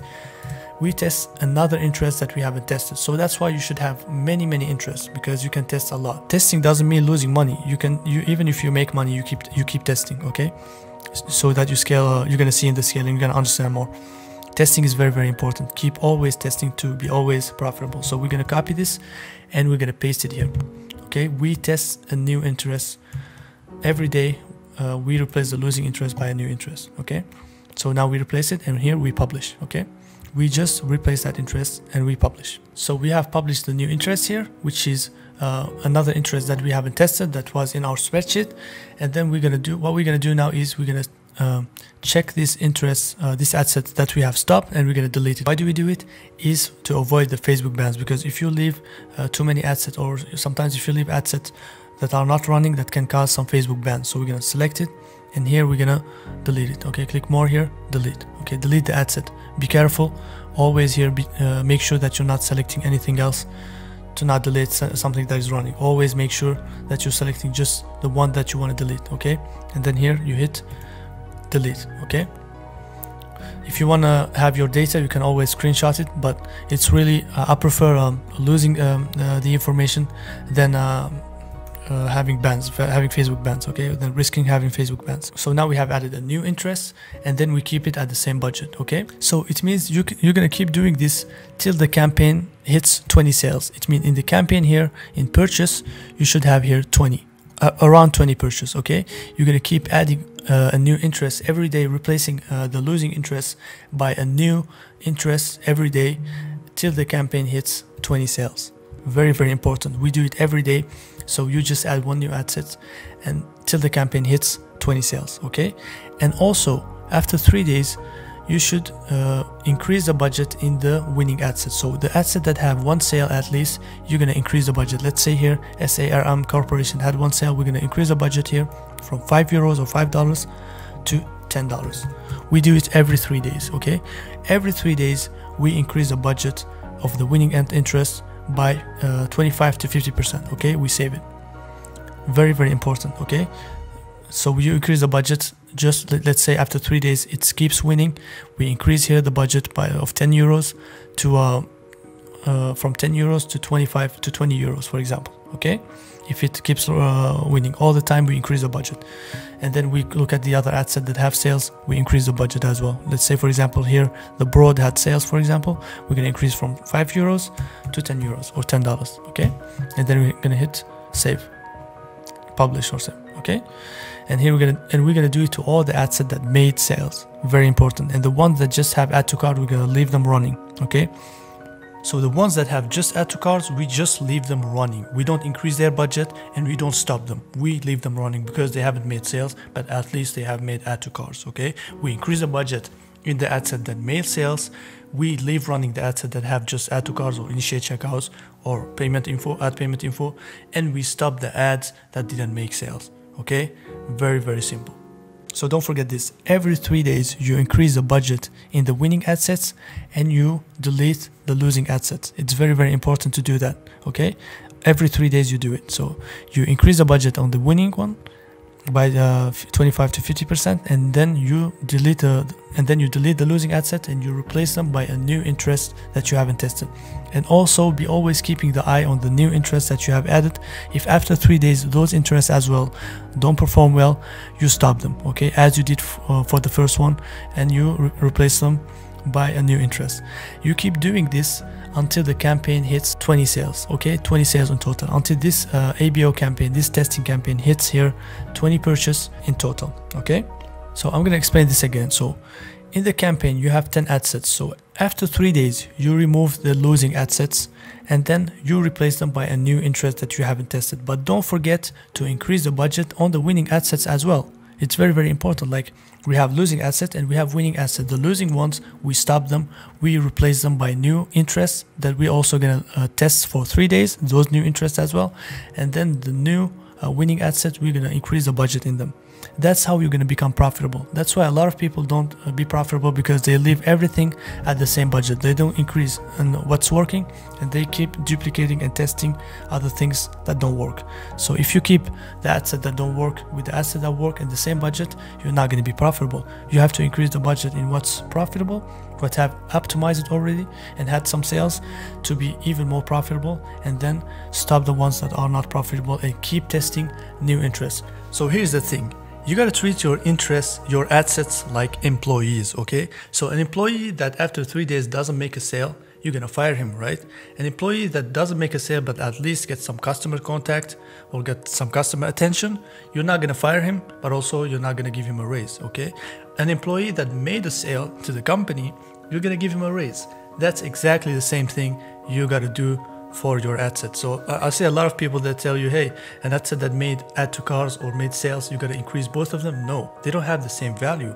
And a sale is not like an add to car. So an asset that made an add to car, you leave it at the same budget. But an asset that made a sale, you increase the budget. So you give him a raise, okay? Very, very simple. And that's how you become even more profitable, because you increase the budget in what's working and you keep something that means add to cart. It means it has potential but didn't reach its potential yet. You keep it at the same budget, at a low budget, and then you take off something that didn't make sales. That's how you become profitable, because a lot of people, they make this mistake. They leave everything at the same budget. So how do you want to be profitable? They forget that in the testing phase, you should not look at the profit in the campaign level, but on the ad set level. Very, very important in the testing phase. They forget to increase the budget in what's profitable and stop what's not making sales, and let what's making just add to carts at the same budget to not affect their global ROAS. That's extremely, extremely important, guys, okay? Very, very important. For example, they have a campaign that is not profitable. In that campaign, there are 10 ad sets, and 2 or 3 of these ad sets in that campaign have made sales, but the other ones did not make sales. So all the campaign is divided between 10 ad sets. So 10 ad sets, 2 of them are profitable, but the rest is not profitable. So it means that you should not stop the whole campaign. Stop only what is not working and keep what's working, okay? It's like if you have a bowl of rice, okay? If you have some bad rice in the bowl, you're gonna filter the bad rice and keep the good rice. You're not gonna throw everything, okay? That's exactly the same thing. You can scale a campaign with just one ad set, but if you have one ad set that is profitable, but the other ad sets are not, you're not gonna be profitable. If you increase the budget in what's profitable, what's making sales, and you turn off what's not making sales, and you keep the ones that are not making sales but making add to carts in a low budget, that's how you become profitable. Because you don't want also to increase the budget in the ones that didn't make sales, even if they made add to cart, because you don't know if they're gonna make sales or not. They have potential, so you're gonna keep testing them at a low budget so that you keep testing without affecting your global ROAS, okay? So you don't affect your profitability with some ad sets that are not working yet, okay? They have potential, but we're not sure 100% that they are gonna reach that potential, okay? That's why we do this. We turn off ad sets that didn't make sales after 3 days. We keep ad sets at the same budget that just made add to cart but no sales yet. And the ad set that made sales, we increase their budget. Very, very simple. So here's a visual example to explain to you what I'm talking about. Here's a screenshot of one of our campaigns. So here in the campaign level, we're not profitable. But what we have done is that we have stopped the ad set that are not working and increased the budget on the ad set that are working. So if it was a beginner, he's gonna stop the whole campaign and blame it on the product. But what he didn't understand is the profit. You should not look at it in the campaign level only. You should especially look at it in the ad set level, especially in the testing phase. So as we know how Facebook ads work, we stopped what's not working, we increased the budget in what's working. And here are the results after doing this. We have scales on the ad set that are working, okay? Because you can scale on just a couple of ad sets, because that's what we're gonna do. After the testing, the objective is this. You test as many ad sets as you can, and then you're gonna filter 4 or 3 ad sets that have a good profitability, and then you're gonna scale on them. Because all you do in the testing is you test many interests, and then you're gonna filter the good ones. Those good ones are the ones you're gonna be scaling on. That's exactly how the testing work. Okay, so it means that you should never stop a campaign, stop by ad set, okay? So that's why you should never look at the profit in the campaign level, always in the ad set level. Very, very important. And you also may be asking yourself, why do you keep testing new interests every day after we found some good interests that made sales? Why don't we just focus on them? The reason we do this is because if you just find your first 3 winning interests and you just scale on them and not keep testing new interests every day, those interests will have an ad fatigue in the future. You're not going to be scaling on them forever. And the reason we keep testing new interests every day is we want to keep finding new winning interests every week or every month, okay? Because in one interest or 2 or 3 interests, you can scale maybe for 3 or 4 months. But after that, you're not going to have the same performance. Your performance is going to decline because you saturate the audience. So that's why we keep testing many interests so that we keep scaling for long term. Okay, so we want to keep finding always new audiences so that we don't rely on just 2 or 3 interests that maybe are not going to be as performant, so that they're going to have an ad fatigue in the future. Okay, it's very important. And we keep testing new interests in a low budget. Very important, because we want to keep being profitable. Because if you add new interests in a high budget, you're going to affect your global ROAS. You're going to affect your profitability, okay? We are scaling on some good interests, but we keep testing in a low budget, okay? $5 per ad set. And then if it's working, we keep it. If it's not working, we stop it. So you keep testing some new things in a low budget for just 3 days, and then if they don't work, you stop them. If they work, you keep them. So that's just going to add to your profit, or if it doesn't add to your profit, it's not going to affect it too much, okay? Very, very important. And I really want to emphasize on this because this is really important. If you don't understand this, you're not going to understand how to be very profitable in Facebook ads. 90% of dropshippers don't understand this. So if you understand what I'm saying right now, you understand something that 90% of dropshippers with Facebook ads don't understand. Trust me, because a lot of people don't understand how to be profitable with Facebook ads. If you understand this, you're always going to be profitable with Facebook ads.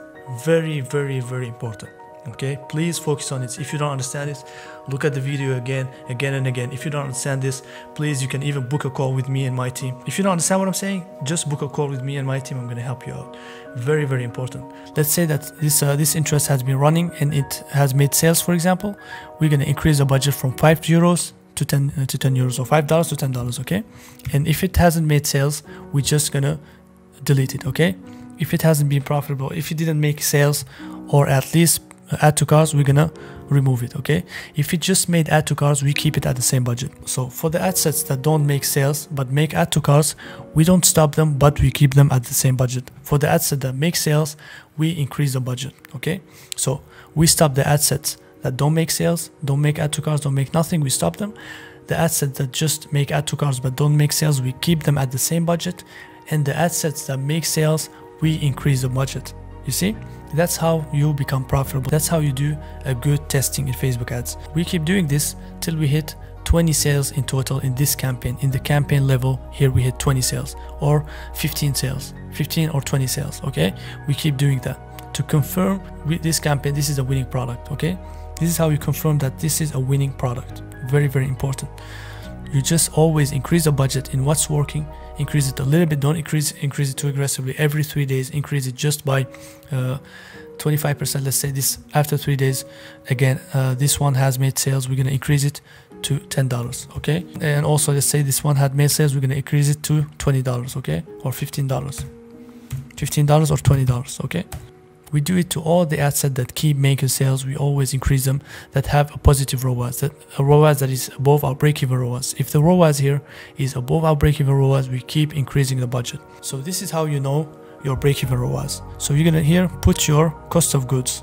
If you sell the product, if your product costs you, let's say $40, and you sell it for let's say $120, your break-even ROAS is 1.4. Okay, so it means here, if in the campaign the ad set that we keep increasing have a ROAS that is always above our break-even ROAS, we keep scaling them. And if these ad sets that were performing well, they stop performing well, it means after the last 3 days they stop performing well, we decrease the budget by 25 to 50%. Let's say this ad set was performing well, we scale it again at, let's say 40 euros every 3 days, we scale it, and then it starts performing less.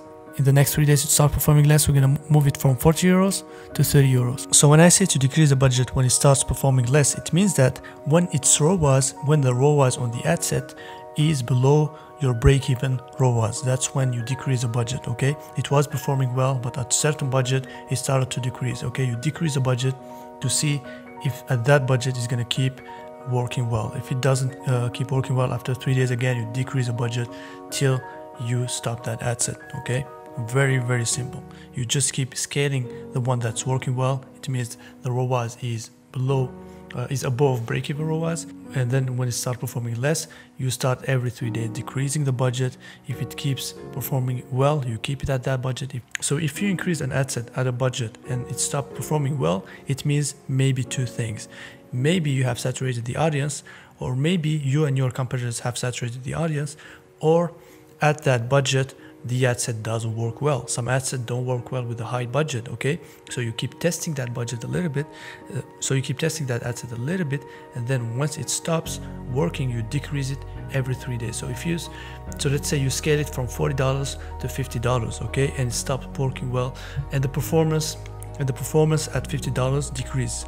You get it back to $40 after 3 days. So if the performance gets back well after $40, you keep it at $40 always. So if you decrease the budget at that ad set, and then after 3 days the ROAS is still below your break-even ROAS, You continue decreasing till you hit that $5 a day, that initial $5 testing a day. And if it keeps not being profitable, you just stop it after 3 days. Okay, very, very simple. You test it, you scale with it, be profitable with it. But if it starts not being profitable, you stop it. Okay, because you judge your products always on the last 3 days, because it's so rare that you're gonna have an ad set that in 3 days it's not gonna be good and then it's gonna keep going good. Okay, we decrease it till it ends. Okay, we scale it, and then if it keeps decreasing, we decrease the budget. Sometimes you decrease the budget and it keeps having good results at that budget, and we keep it at that budget. Okay, that's how we do test ad set, and we do that till we hit 20 sales in the campaign overall. After every 3 days, you gotta check the add to cart. The first thing you check is the add to cart. Okay, you're gonna go here to the add to carts, you check the add to cart. So you check all the ad sets that don't have add to cart. The ad sets that don't have add to cart, you stop them and you replace them by a new ad set. Let's say after 3 days, this ad set did not have add to cart. We stop it like this, and then we duplicate it, we replace it by a new one. For the other ad set that have add to carts, we're gonna check if they have purchase. If they don't have purchase, we keep them at the same budget. We don't delete them, but we keep them at the same budget. We give them more chance. We just keep them. Okay. If they have sales, we increase the budget. Let's say this one had no sales, for example, just had add to cart, we just leave it at the same budget, €5. Okay. If it have sales, we increase from €5 to €10. Okay. $5 to $10, for example. Okay. That's what we do. Okay. And then this one, if this one, for example, after 3 days had no sales, we're gonna decrease the budget back to $5. Okay, so let me repeat it. So every 3 days in the testing phase, you check first of all the add to carts, payment info, or initiate checkout. You check all of them. If a product doesn't have at least one of those, add to cart, add payment info, or initiate checkout, you delete it and you replace it by a new interest. You just change the interest, choose an interest that you haven't tested, and put it at $5 per day or $10 per day or $5 minimum. Okay, and then if it has an add to cart but has no sales, if it has sales, it's gonna have add to carts, you increase the budget. This you do it every 3 days. Okay, till this campaign hits 20 sales in total. So now we are in the stack interest testing strategy. So the main difference between this strategy and the interest testing strategy is that in each ad set we put more than one interest. We stack interest as the name says. Okay, so we're gonna have one campaign, and here we're gonna have 5 ad sets per campaign. We don't need more than 5 ad sets because we stack interest in each ad set. So in each ad set, we're gonna stack at least 5 interests per ad set. I'm gonna show you. So here in the interest part, instead of having just one interest, we're gonna have more than one. We're gonna stack interests in each ad set. So we're gonna go to our spreadsheet here. So what we're gonna do is that for each ad set, we're gonna have 5 interests per column. Okay, for example, here we have the brands. We're gonna stack 5 interests according to the brand column, and then in the second ad set we're gonna stack 5 interests according to the personalities, and in the third ad set we're gonna stack 5 interests according to the TV show. So I don't recommend to stack interests, like for example we take interests from here and then we stack them from interests here. That's not going to be very organized. We want to stack interests in the same column, in the same type. Okay, so we're gonna So we're going to take 5 interests here, let's say DGI, then we're going to go back to our spreadsheet, and then we're going to copy this again, and we're going to go back to the business manager, and we're going to paste it.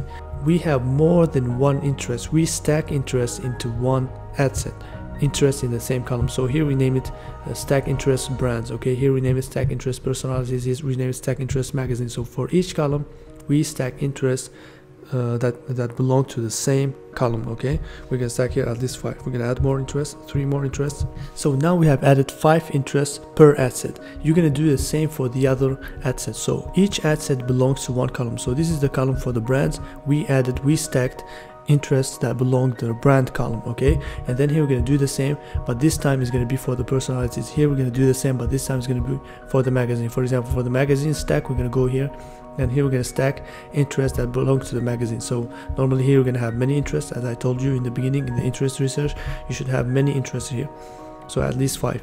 So we're going to copy here, and then we're going to paste it exactly as we did with this column. Okay, so we're going to have 5 ad sets. For each ad set we're going to have a stack interest of 5 at least. Okay, You can do 3 per ad set if you want. So if you, for example, do here, if you, for example, stack here only 3 interests, you got to do the same in here. You got to stack here also 3 interests, and here also stack 3 interests. Don't do here, don't stack here 3 interests and here stack 5. Okay, everything should be going the same way. Okay, here if you stack here 3, stack here 3. Okay, but I recommend to stack 5 at least. Okay, sometimes even we can stack 10 or even 20 interests and it works really well. Okay, and then here we're gonna hit publish, and then you're gonna hit verify and publish. I'm not gonna hit it because I just want to show you how we do it. So the testing strategy, the process is gonna be exactly the same as the single interest testing strategy. We're going to be testing after 3 days. For example, if you have this, if it doesn't have sales, we're going to stop it. If it doesn't have sales, it doesn't have add to cart, we do the same. We stop this asset like this, for example. Okay, if this for example asset stack interest personalities doesn't have sales but has add to carts or initiate checkout at least, we're going to increase it. Let's say, for example, stack interest magazine, for example, had no sales but had add to carts or initiate checkout at least, we're going to keep the same budget. We're not going to stop it, and also we're not going to increase the budget. We're going to keep it the same way. Okay, and if, let's say, for example, stack interest hidden interest had, for example, 1 sale at least, we're going to go here and we're going to increase the budget exactly as we did with the single interest testing strategy. It's exactly the same process. Okay, let's say, for example, stack interest magazine had no sales, no add to carts, nothing. We're going to stop it. Okay, and when we stop it, we're going to duplicate it. We're going to duplicate it here, and then we're going to replace it by 5 other interests in the same category or in another category that we haven't tested. Let's say, for example, we're going to duplicate it here in one. Let's say, for example, stack interest brand did not work. We're going to duplicate it, copy it here, and then we're going to go back to our spreadsheet. We have stacked, for example, DJI, Parrot, Traxxas, Kyosho, I don't know, GoPro, and it didn't work. We're going to take 5 other interests in the same column and stack them and test them again. Okay, 5 interests that we haven't tested or we haven't stacked yet. Okay, so that's very important. If you haven't 5 more interests, you can keep searching new interests, or if you don't have 5 interests here, you can go back to another column that you haven't tested. Let's say, for example, we haven't tested the behavior. For example, we're going to go and stack 5 interests in the behaviors. Okay, and then we're going to go and test them. That's exactly the same way. And then once we test them after 3 days, if they make a sale, we increase the budget. If they don't make a sale, they make add to carts, we keep them at the same budget. If they don't make sales, no add to carts, nothing, we stop them. Exactly the same as the single interest testing strategy. So you gotta go back and see how we did. The only difference is that if you stop an asset, you duplicate it, you add 5 more interests instead of just 1 interest. Okay, 5 more interests that you haven't tested. Very important. Okay, so this is how we do the stack interest strategy. So now we are in the broad testing strategy. So the broad testing strategy, you're gonna have 1 campaign with 3 ad sets in our case. Okay, I'm gonna explain to you why. Here we're gonna have 3 ad sets because we have 3 ads. We have 2 image ads and 1 video ad. That's why we have 3 ad sets, because in the broad testing strategy we do 1 ad set for each ad. Okay, so for example, this ad set, for example, if you isolate it, we have just 1 ad for this ad set. Okay, and the main difference between the broad strategy and the other strategies is that the broad strategy, we don't have any interest in the ad set. So that's the only difference. We click in edit, I'm going to show you. Everything is the same as the interest targeting in the campaign setup, but we have no interest. That's the reason why we name it broad. It's a broad campaign. Okay, and it works really well most of the time with business managers, but not with all the business managers. So that's why you got to be careful. That's the reason why I give you 3 different Facebook ads testing strategies, because the business managers are not the same. Okay, so that's the main difference between the strategy. And the second difference is that we have 1 ad per ad set. Okay, we test each ad in a different ad set. We don't have 3 ads in 1 ad set as we did with the 2 other strategies. We have 1 ad per ad set. Why we do this is we want to let Facebook test the video, and the only variable in this strategy is going to be the ad. It means that we're not going to judge the campaign based on the interest, we're going to judge it based on the ad. So if the campaign doesn't work, it's not because of the interest, because there is no interest in here, it's going to be because of the ad. So I'm going to show you how we're going to set up this strategy. So the testing strategy is exactly the same as the interest testing strategy, but the only difference is that the variable is the ad. It means that after 3 days, let's say, for example, the broad image 1 So let's say, for example, the broad image 1, after 3 days, it had no sales, no add to cart, nothing. We're gonna stop it, okay? As we did with the other interest testing strategy, okay? And let's say that the broad video had 1 sale or just had add to cart. We're gonna keep it at the same budget, okay? Let's say, for example, that the broad image 1 had no sales after 3 days. What we're gonna do is that we're gonna stop it like this, and we're gonna duplicate it. We're gonna duplicate it 1 here, and then what we're gonna do is this. We're gonna go to video here, and then we're going to change only the ad, because the variable here is going to be the ad. As you know, with the interest strategy, if you have an interest that doesn't work, an ad set after 3 days that has no sales, we duplicate the ad set and we change the interest.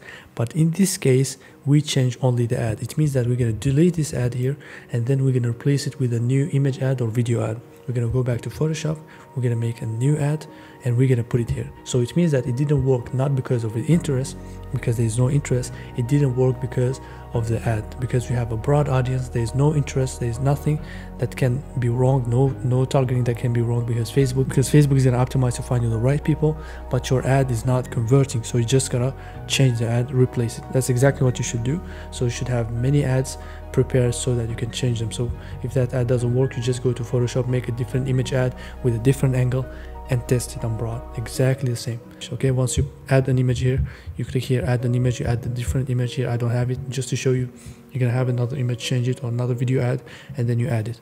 Okay, and then you hit publish, and you hit verify and publish, review and publish all the time. And then you turn this on, okay, because this was turned off. You turn that new image that you duplicated on, okay, and you name it the name of the image you want, so that you can make the difference. Okay, so that's the only thing you're going to be changing, the image. No interest, you just change the image. So every time you have an ad that doesn't work, that doesn't make sense, you change the image. And then let's say that the broad video had no sales but had add to cart, we just keep it at the same budget. We don't stop it, but we keep it at the same budget to see what's going to happen. Okay, and then let's say that the broad image 2 had at least 1 sale. We're going to increase the budget. Let's say it was at $20, we're going to pass it to $40. Let's say it was at $40, we're going to pass it to $50 or $60. Okay, exactly as we did with the interest targeting. But here the variable is not the interest, it's the image that we change. So now you have the 3 best testing strategies that work for Facebook ads. But the reason why I showed you these strategies is that the business managers are not the same. So if you test a broad strategy, it doesn't work for your business manager, just go and test the interest strategy or the stack interest strategy. If you test the interest strategy with different products and it still doesn't work, go and test the broad strategy. Okay, very, very important to do this. So before we continue the scaling, I'm going to show you how to fix your high CPMs. Okay, it's really, really important. So I'm going to show you exactly step by step how to know why your CPM is high and how to solve it. And as you guys know, the CPM is the cost per 1,000 impression. If your CPM is high, it means your advertising is going to be expensive and you're going to be less profitable. And that's not what we want. So I'm going to show you how to fix your high CPM because it's really, really important. So most people have high CPMs and they don't know why. When they run their Facebook ads and when they scale, they have high CPMs, start being not profitable. Most gurus, they tell you, hey, CPMs, they don't have any solution. It's just like this. It's just Facebook deciding. It's absolutely not true. CPMs have a reason why they are high. If you want to know why your CPMs are high, it's very simple. You gotta go here to your video ad here and you gotta check the quality ranking and the engagement rate ranking. These are the 2 key things to show you why your CPM is high. Okay, I'm gonna show you here, for example, one of the ads we have been running here. So here, if you check the CPM this CPM is low. Let's check these 2 ad sets. It's very interesting. Okay, we're gonna isolate these 2 ad sets.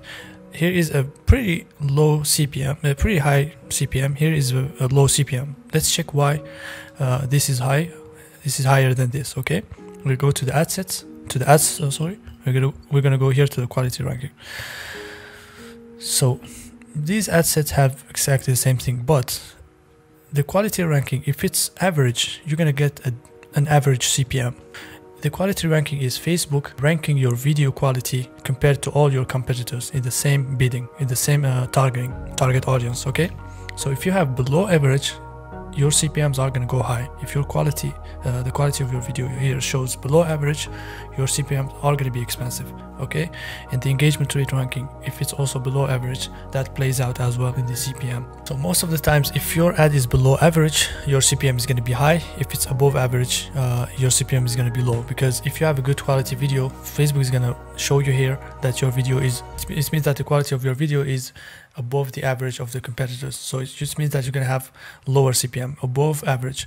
And also for the engagement rate ranking, it means that people engage well with your ad. So Facebook is going to reward you with lower CPMs.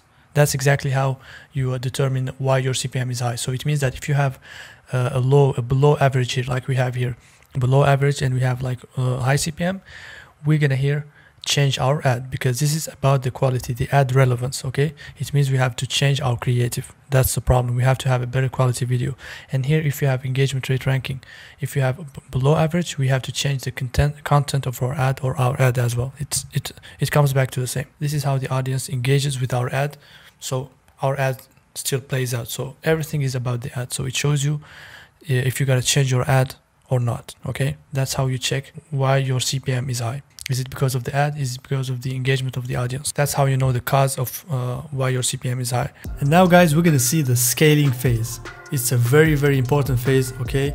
It's not to be neglected. You really gotta know how to do the scaling, because if you do a proper testing, you also gotta do a proper scaling. Really, really important. So I'm gonna show you how we do a scaling, a CBO scaling. So if your business manager doesn't work with the CBO, you can just keep scaling with the ABOs. I'm gonna show it to you as well. If this campaign hits 20 sales, you're gonna duplicate it into a new CBO campaign. And here I'm gonna name it drone, but this time it's gonna be CBO, not ABO. CBO stands for campaign budget optimization. So it means that the budget now is going to be on the campaign level, because we have already tested many ad sets and now we know the best performing ad sets. Okay, and now we're going to activate here the budget optimization. It means that we're going to let Facebook now manage the budget between the 5 best performing ad sets. Okay, we're going to activate this campaign budget optimization, and here we're going to delete 5 ad sets. So here we're going to just leave the 5 best performing ad sets, because CBOs perform better with 5 ad sets, 3 or 5 ad sets. So here we're going to delete all the, we're going to delete just 5 ad sets. Any ad sets, we delete them.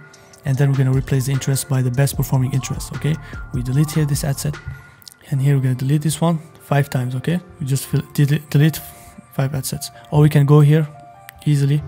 What we're going to do here is going to be easier. We're going to go to the campaign. We click here, isolate the campaign, the CBO campaign, we isolate it. We're going to go to the ad set, and here we're going to select all the ad sets, and then we're going to uncheck 5, and then we're going to delete the rest. Okay, we have 1, 2, 3, 4, 5 here. We're going to delete the rest. We're going to just leave 5 ad sets here in this CBO. Okay, we're going to delete all the rest, and then we're going to click here, hit delete. Okay, we're going to just keep here 5 ad sets. We're just going to have a CBO with the 5 best performing ad sets. So what we're going to do here is we're going to go back to the ABO, the first campaign. So we're going to go back, isolate the ABO, isolate to just see the ad sets of this campaign. Okay, we're going to go here to the ad sets, and here we're going to select the 5 best performing ad sets. Okay, let's say these are the 5 best performing ad sets. It's unnamed, Arial, Parrot, everything. We're going to copy them here, and we're going to go back to the CBO, and we're going to put in the CBO just the top performing ad sets from the previous ABO campaign. Okay, that's what we're going to do. We're going to go here and edit the campaign ad set here, and we're going to put here, replace that interest by the top performing interest. Okay, every ad set in this CBO campaign should be one of the top performing interests in the first ABO campaign. We're going to take the interests that have a ROAS of 3 and plus, because after testing we want to isolate 3 or 5 best performing ad sets with a positive ROAS, that are very profitable. It means that they have a ROAS that is above 3 or around 3. Okay, and here we're going to paste it. Let's say this one is one of them. We're going to do the same. We're going to go here again to each of these ad sets. We're going to replace the interest by the top performing ad set. I'm not going to do all of them, you just go to each interest. You go back to the ABO campaign. We're going to click here in campaigns. We go back to the ABO campaign. We're going to isolate it. We're going to go back to the ad sets. Go here to the ROAS. We're going to click here to have the best ROAS. Here we don't have any data, but if you have data, you're going to have the best performing ROAS here. We're going to choose the one with the best ROAS. Let's say here it has a ROAS of 3, here a ROAS of 4, here has a ROAS of 2, 2.5. Let's say for example DGI had the best ROAS. Okay, it has a ROAS of 4.5. We're going to go back to the ABO, to the CBO, and here we're going to uncheck this, check the CBO, and then go to the ad set, and we're going to replace one interest here by DGI, for example. Or if DGI was not there, we're going to replace this one by DGI. We're going to put the 5 best interests in the last 3 days. We always go here in the last 3 days of this ABO. and replace them by in the last 3 days of this ABO campaign and put them in this CBO. Okay, that's how we're gonna scale the CBO. Okay, we're gonna click here, edit, here CBO, and we're gonna put the budget here at $50 to $100. Okay, if you cannot afford 100, you can put $50. So we increase the budget. It's because we start to be profitable. At this phase, you start to be profitable because we increase the budget on the ad sets that are working. We stop the ones that don't work. We keep increasing the budget every 3 days in the ad sets that are working in the ABO campaign. That's normally in this phase you're profitable. So if you put this budget, it means that you're making money. You're gonna put even more money. Okay, so that's what we're gonna do, and we're gonna publish this CBO campaign. Okay, publish. So we're gonna leave this campaign run for at least 3 days. The CBO campaign, leave it run for 3 days at least. So here's the thing, always keep checking all your campaigns every 3 days. Okay, every 3 days keep checking all your campaigns. It means that even if you launch this campaign, let's say you launch it today, every 3 days keep checking also the ABO campaign. It means that you're going to go every 3 days, isolate this campaign, go back to it and check the add to cards. Okay, first of all you check the add to cards. So every 3 days you should go back to all your campaigns. You're going to start from your first campaign here, the ABO campaign. Every 3 days you should always be trimming the bad ad sets. You should be always analyzing. After every 3 days you check your ad sets as I told you. So you check, the first thing is the add to cart, you check it. So you see the ad set that don't have any add to cart, you stop them. After 3 days, you always, your product, you judge it always in the last 3 days. If they don't have any add to carts, you're gonna look at the ROAS. So in this phase, you don't check the add to carts. You don't care about the add to carts now. The add to carts, we care about them in the testing phase. But in this phase, we don't care about the add to cart. We care only about the ROAS, okay? The sales and the ROAS, okay? So if the ROAS is profitable, it means it's above the break-even ROAS. We are gonna increase the budget by 25 or 50%. Let's say, for example, Mavic, for example, has a ROAS of 3 or 2.5 above break-even ROAS. We're gonna pass from here, from 20 here to $30. Okay, if it was at $30, we're gonna pass it from $30 to $40, and we're gonna save it. If, for example, drone has a ROAS of, let's say, break-even ROAS, we're gonna keep it at the same budget. Okay, if, for example, here engaged shoppers has a ROAS that is below break-even ROAS, we're gonna go here in the last 3 days. You just put it here in the last 3 days. You're gonna put it here always in the last 3 days here, last 3 days, and update. Let's say here Xatras has a ROAS of below break-even ROAS. You're gonna here decrease the budget, push it from 20 here to 10. Okay, very, very important. In this phase, we only care about the ROAS. We don't care about the add to carts because the algorithm has optimized it. Now we only care about the profit. In this period, we care only about the profit. Very, very important. You do this every day. If it's not profitable, you stop. You decrease the budget. Don't stop it. Decrease the budget. Okay. And if it's profitable, increase the budget. If it's break even, keep it at the same budget. Okay. That's exactly what you should be doing every time. And also, we go back to the CBO after 3 days. We look at the campaign. Okay, we look at the campaign. We don't care about the ad set because in the CBO the budget optimizes in the campaign level. Okay, we look at the campaign and we look at here the add to carts. Okay, because we just launched it since 3 days. We look at the purchase. If we don't have any purchase, we look at the initiate checkout add to cart. If after 3 days the CBO has no add to cart, no purchase, nothing, we stop it. Okay, this means that our business manager doesn't work with CBOs. Okay, because business managers are not the same. Some business managers work well with CBOs, some business managers just don't. That's just a pure fact. Some people think that CBOs work everywhere, they work very well everywhere. No, business managers are not the same, so CBOs don't work well. So let's say our CBO now works well with our business manager. We have sales, we are profitable, or at least we have add to carts. If you have add to carts but we have no sales, we're gonna keep it at the same budget for 3 more days. If we keep having just add to carts and no sales, we stop it. Okay, if you have add to carts and we have sales and we are profitable or at least break even, we increase the budget by 15%. We can pass from $50 to $75. Okay, or maximum $100. Don't increase it from $50 to $200. No, just step by step. You have to follow the momentum, because if you scale aggressively, it's gonna have perturbation on the momentum of the campaigns and the algorithm optimization. Okay, you click here, publish. So after 1 week we duplicate the CBO to a new CBO to $200 or $100 a day. If you were at $50 a day, you duplicate it to $100 CBO, okay? If you are at $100 a day, you duplicate it to $200 CBO. Let me show you here. So after 1 week, the CBO is profitable. We duplicate the CBO to a new CBO. Here, we just leave it one copy here. We're gonna duplicate it into a new CBO copy here, and we're gonna increase the budget here to $200, okay? If you are at $50, we increase it here to $200. So we have a new CBO duplicate, but this time this CBO should have the last best performing interest. The last best performing interest in all the ABO campaign. Let's go back to the ABO campaign. It means we're gonna isolate the ABO. We're gonna go here to assets. We're gonna see in the last 3 days here, the last best performing interest in the last 3 days. Very, very important. Don't put all the old best performing interest. We're going to see the last best performing interest, best 3 or 5 best performing interest, and we're going to add them to the new CBO just as we did for the first one, and then we're going to run it for 3 days. That's what we're going to do. The last, we click here on ROAS, we isolate the best one, and here we select the best interest with a positive ROAS. We're going to add them again to that CBO, that new CBO, the last best performing interest. That's very, very important. And then we leave it run for 3 days, okay?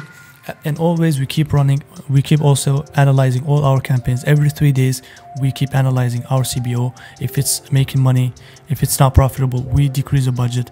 If it's profitable, we increase the budget. We do the same for the ABO. Every 3 days we isolate the ABO. We should not forget it.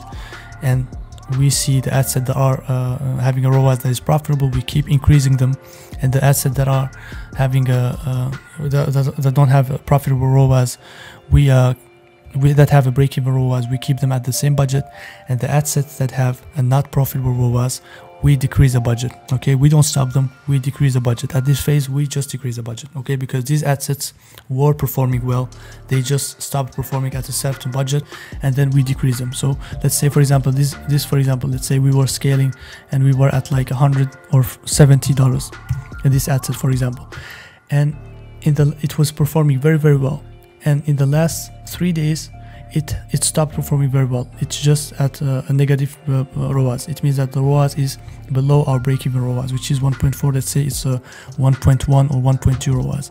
What we're gonna do here is we're gonna decrease the budget, okay? We decrease it from 70 euros to, let's say, 50 euros, okay? And now we save draft, okay? We save it. Every 3 days we do the same, okay? And if this ad set, for example, was profitable in the last 3 days, we increase from $20, for example, to $30, okay? Or 30 euros. In the testing phase, we were looking at the add to carts. Now, after we have had the CBO, we have scaled and figured out the best interest, we only look at the ROAS in this phase, okay? The ROAS, and after the ROAS, if it's not profitable, we decrease the budget. If it's profitable, we increase the budget. If it's break even, we keep the same budget. Okay, very simple. That's the only thing you do in this campaign. The only thing you do nothing else. Every 3 days we check it, and we go back to the CBO here, and we check here in the campaign level. We don't care about the ad sets because the CBO doesn't spend the same amount in the ad sets, okay? It optimizes on the campaign levels. If this CBO in the last 3 days has a ROAS that is below the break-even ROAS, we decrease the budget. Let's say we were at 75, or let's say we were scaling at 200 euros, let's say, because we keep increasing the budget when the campaign is profitable. And then let's say at $200 budget, it started to not be profitable. The break-even, the ROAS is below the break-even ROAS. We're gonna decrease the budget. So what we're gonna do here is we're gonna decrease the budget. It was at 200, we're gonna pass it at 150, for example, okay? We decrease by 25% or 50%, okay? We pass it at 150. And if after 3 days as well, it keeps, if after 3 days it's profitable, we increase the budget. If it keeps not profitable, we just leave it at the same budget. It means that the campaign is profitable just at a normal budget. If you increase it, it starts to not be profitable. So that's what you should do, is to test the campaign, okay? So we leave it at 150 euros. If it's profitable, we test it to increase a little bit. If it's not profitable, we decrease it, and we leave it at that budget all the time, okay? That's what we do. And then we do the same for this campaign. If after 3 days it's not profitable, we decrease the budget, okay? So for the new campaign, if after 3 days we have no sales, we stop it and we duplicate it again, the same campaign. Okay, if after 3 days we have no sales in this campaign, we just duplicate the first campaign here, and in the same campaign we will launch it. Sometimes it happens, it's just that you were in a bad angle of the audience. Okay, so after 3 days for this new campaign, if you have a profitable ROAS, ROAS that is above break-even ROAS, we increase the budget. We pass, let's say here we were at 200, we can pass it to 300. If we have a ROAS that is break-even, we keep it at 200. If our ROAS is below break-even ROAS, we decrease the budget. Let's say it was 200, we pass it at 150. Okay, and after 3 days, if it keeps not being profitable, we reduce the budget as well to 100, and so on till we hit 0. Okay, till we stop it. Okay, so that's exactly how you do. Every week we duplicate the campaign with a higher budget. Every week you duplicate the CBO campaign. You duplicate, you spend money because you make money. Don't forget that. I'm telling you to spend money because here you're making money. Okay, every week you're going to be duplicating the CBO campaign into a new campaign with a higher budget. So we do this. CBO copy 2. We were at 200. Now we're going to pass it at 300. Okay, 300 euros, and then we're going to publish it. And then we should also not forget the first ABO campaign. We should always be watching out all the campaigns every 3 days. Okay, we go back to the ABO campaign, we see it, we see the ROAS. If there's something to increase, if there's a profitable ROAS, we increase it as well, because we're scaling as well this ABO, because it's not just a testing campaign. It was for testing, but now we scale it as well. Okay, we see the profitable ad sets in here. If they keep being profitable, we increase the budget. Let's say, for example, DJI is profitable now, or let's say drone now is profitable. We increase it from $30 to $40. Okay, and then we save it, and we do it for the other ones. And if we see some ad sets that stop performing well, or their performance is decreasing, they have lower, they have a break-even ROAS or below break-even ROAS, we decrease the budget. If they have break-even ROAS, we keep them at the same budget. Okay, if the ROAS is equal to this break-even ROAS, it means that we're not losing, we're not making money. We keep it at the same budget to see what's gonna happen. If it's below break-even ROAS, it means we're losing money. We come here and we decrease the budget. Let's say this one has a ROAS that is below break-even ROAS. We go to the budget here. Let's say this one, or drone has a ROAS below break-even ROAS. We edit here the budget. We go from 40 to 30. Okay, every 3 days we do that. We do that every 3 days, and we go back to our first ABO campaign also. Every 3 days we look at it if it's still profitable. Okay, every 3 days we do the same. So after 3 CBOs, it's fine. We don't need to be making more and more CBOs. We just keep increasing the budget on 3 new CBOs. You can make a new CBO, duplicate it, but we keep increasing the budget on these 3 CBOs. To be honest, you can scale this way till 50k a month. Maybe if you want to scale to 1 million a month, you're going to be needing to duplicate even more. But to 50k a month, you can do it with just 4 campaigns like this. So every 3 days, you increase your budget. Okay, let's say this new CBO that we have duplicated, after 3 days we see if the break-even ROAS. In this phase we look at only the ROAS. We don't care about initiate checkout, we don't care about anything. We look at only the ROAS. So after 3 days, if the ROAS is not profitable, we decrease the budget.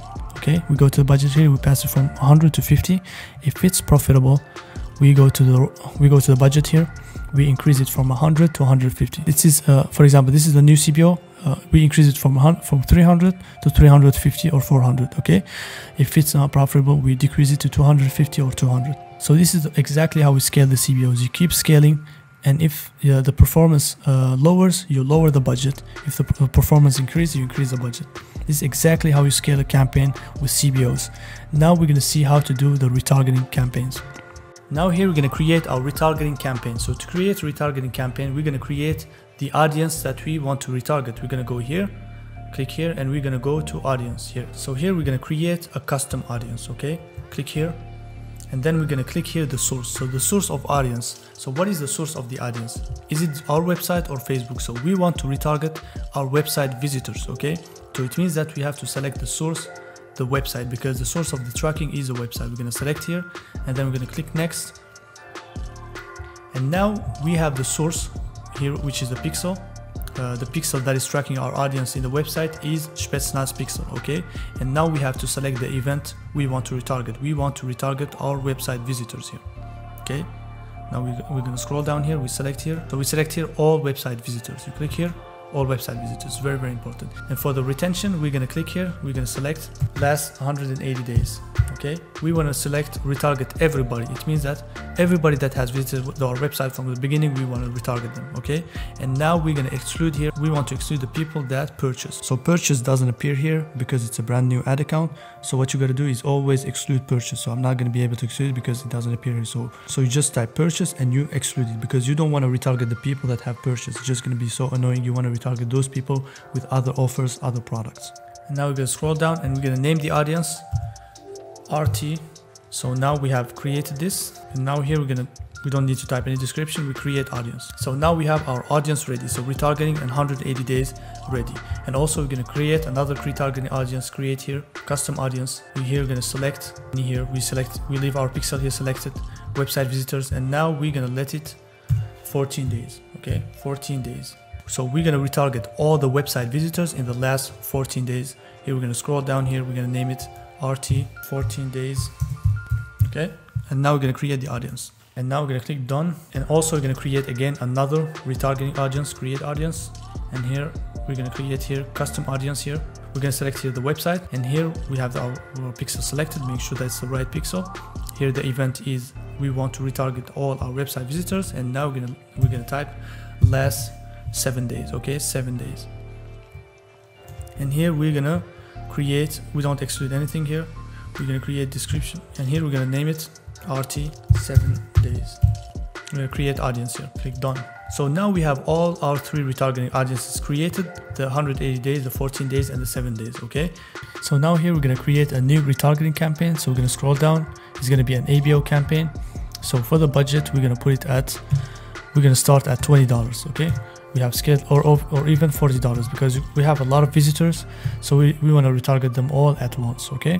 We can, depending on the number of visitors, so we can start a $40 or 40 euros or even 20 euros retargeting campaign, and then we're going to scale it a little bit, okay? And then we're going to go here to the ad set, we're going to scroll down here, leave it website, and here we're going to click to search on custom audience, and then we're going to choose our retargeting audience. So we're going to have them saved here. Here I have saved a lot of audiences, but here you're going to see you're retargeting 14 days, 7 days. You can type here 180 to find 180 days. We're going to retarget 7 days, okay? We're going to type those. Retarget 7 days and 14 days, okay? So we're going to retarget the 7 days. Don't worry here about this message, it's just because of the iOS 14. We're going to scroll down here, and here we're going to put all the countries that we have targeted. We're going to put United States, the big 5 countries, United States, all the countries that we have targeted, because we want to retarget all the people that have visited our website, so we don't want to miss any country. And now we scroll down here, we don't touch anything here. We don't need to specify anything to Facebook, especially in the retargeting, because he knows exactly who the audiences are and they are already registered. So we're going to scroll down here, we leave it automatic placement, we don't touch anything here. We go back to ads. It's very, very simple to set up. We go here to ads, we have our page selected, we select our page here, our Instagram page. We're going to scroll down here, and here we're going to retarget them with a single video or image, and here we're going to add an image here, add image, and here we're going to add our retargeting image. We're going to upload here, and here we're going to go to our images, and here we're going to go to our retargeting ads. We're going to select this ad, add it, and now we're going to retarget our customers that haven't bought with the 20% discount. Okay, we click on it, and here we click next, and here we select this, next, and then we click done, okay? And now it shows error here because we haven't put our URL yet. It's not a problem. We're going to scroll down here. It should be 30 off. It just made a mistake. Normally it should be get 30 off, drawn 30, because they already know the product. So we don't need to educate them on the product. We don't need to tell them what the product is, everything. We just need to tell them, hey, use this code, because they already see in the product. Use code 20 drawn 30, okay? To get 20% off or 30% off. We have the ad here, so we put in the headline, use code 30. We're gonna see how it appears on the ad. So use code 30 and free shipping worldwide, okay? Limited offer. Here we can put limited offer, okay? And here we leave it shop now. And now we're gonna put our website URL here. Always here we make sure we preview the URL all the time. So this is how our ad is going to show up. So they're going to have use code drawn 30 to get 20% off. Normally it should be 30% off, but doesn't matter. So they're going to have the code here in the headline. Very, very important. They have it also on the image, so they're not going to miss it. They have it also here on the primary text. So it's very, very, very, very clear. Now you have the link. You can verify it all the time so that it works. Yeah, it works. And now we're going to go back to the website. So now everything is good. We can check everything before publishing. Everything is great. And here we can name it retargeting 7 days, RT days. And here we're going to click here, image ad or image. And here we click always verify and publish. Very, very important. And you click here publish, okay? All the time, verify and publish and publish. I'm not going to publish it, but just to show you. And here on campaigns, so here we have our retargeting 7 days. So we have it for 7. So we launch a retargeting ad for $20 in first to test our offer. Okay, very important. So if you have sales, we're profitable, we're going to increase it fast as we increase our scaling. Okay, let's say we have after 3 days we have 2 or 3 sales and very profitable. We're going to increase the budget to $40 and then to $50, $100, because when we scale, we get even more visitors and we want to retarget everybody with that same offer. Okay, it means that our offer works, so we can increase the retargeting very fast, because Facebook already knows the audience. So if we make 1, 2, 3 sales from that retargeting, it means that it's a good offer, and yeah, people are gonna buy. Okay, so we can increase it very fast. So that's how we do the retargeting ads. And if we launch it for 1 week, you should launch it for at least 1 week. If you launch it for 1 week and it doesn't work, you can just stop it, okay, and try a different offer. It means that your offer is not good. Try maybe buy one now or split payment, because it's a high ticket product. You can use app like Partially to do the split payments, or Klarna if you have it, and try to give them like a split payment so that they can buy and retarget them with a different offer. It means that the offer is the problem. Okay, it means that the problem is the offer. Just delete that and change the offer and retarget them with a different offer or cheaper price. Okay, so when retargeting every 3 days as well, you don't forget these campaigns. You do, as I told you, every 3 days you scale what's working and you cut what's not working every 3 days. You should be doing that constantly. A lot of people get lazy to do that because you start to get more and more campaigns and you just start to be lazy. But if you do that, you're going to be very profitable. If you don't do it, you're going to lose on profit. You're going to be having campaigns that are not really to their full potential. So you should always be maximizing what is working and really reducing what is not working, to always have those campaigns being profitable long term. Okay, very important. Now we're going to move to the lookalike scaling. So the lookalike audience now don't perform as they performed before, because Facebook now is more optimization driven than data driven. That's why the lookalike audience, they still perform, but not like before. We have great results even with only interest targeting. We have scaled 6 figures with just interest targeting, but also you should test the lookalike audiences and see, and they still perform well, but it doesn't mean that they guarantee the best results. You just test them, but nowadays sometimes you have even better results with interest targeting. It's just that Facebook nowadays is more optimization driven than data driven. So we're going to create here lookalike audience. So here we're going to select our lookalike source. We're going to select here and we're going to select our pixel, the specialized pixel. Very important. Okay, we select it, and here we're going to select other website value, because we don't have, so in the beginning we don't have a lot of purchase. We're just going to select other web value, and then we're going to select other events. So it can be the video view. So now we're going to go to audience here and we're going to create a lookalike audience. So we're going to create directly here a lookalike, create lookalike here. And now we're going to search here lookalike source. Okay, we're going to type here the pixel. We're going to select here our pixel, and here we're going to select our location audience. So here we're going to type the lookalike of our best performing country. Okay, here let's say we have more sales from a country. We're going to have we're going to set up a lookalike for that country. Okay, let's say in Shopify we have many sales from the United States. You can check that on Shopify. You see the sales, you see that you have most sales from the US or most sales from that, or you can check that on Facebook ads. And if we see that we have more sales, for example, from the United States or United Kingdom or United States, we can here type lookalike United States. We choose the best performing country, the country that has bring us better results. That's why lookalike means that we want to find people that look like our best customers. That's what we want. So we're going to find other audiences that we haven't targeted that look just like the people that have either visited our website or have bought from us. That's what lookalikes mean. Okay, so we want people that look like our best audience. Okay, so we're going to choose the United States, for example, and here we're going to choose the percentage. So here we have 0 to 1%, 0 to 2%, 0 to 3%. So this means the percentage of likeness technically. Okay, it's technical, it's not something, it doesn't mean that. So this percentage means the percentage of likeness. It means that if you choose 1%, 0 to 1%, we have an audience that is closer than the 0 to 3%. Closer, it's an audience closer technically. Okay, that's very important to understand. It's not an audience really closer. It doesn't mean that 1% is going to work we're gonna have better result with the 1% than with the 5% or the 7-8%. Okay, so that's why we should always test all these different percentages. It's just technically, okay, doesn't mean that it's always going to work better, okay, because it's based on different parameters that Facebook says this is 1%, this is 2%, and it's going to figure out like their city, their different things. Sometimes 1% works best, yes, but sometimes it doesn't perform the best. So that's why we have to test all different percentage, or at least 5 different percentage, okay. So here we're going to select number of lookalike. Instead of doing one by one, we're going to click here to build us directly 6 different lookalikes. Okay, we're going to create an audience here. We're going to select our pixel here.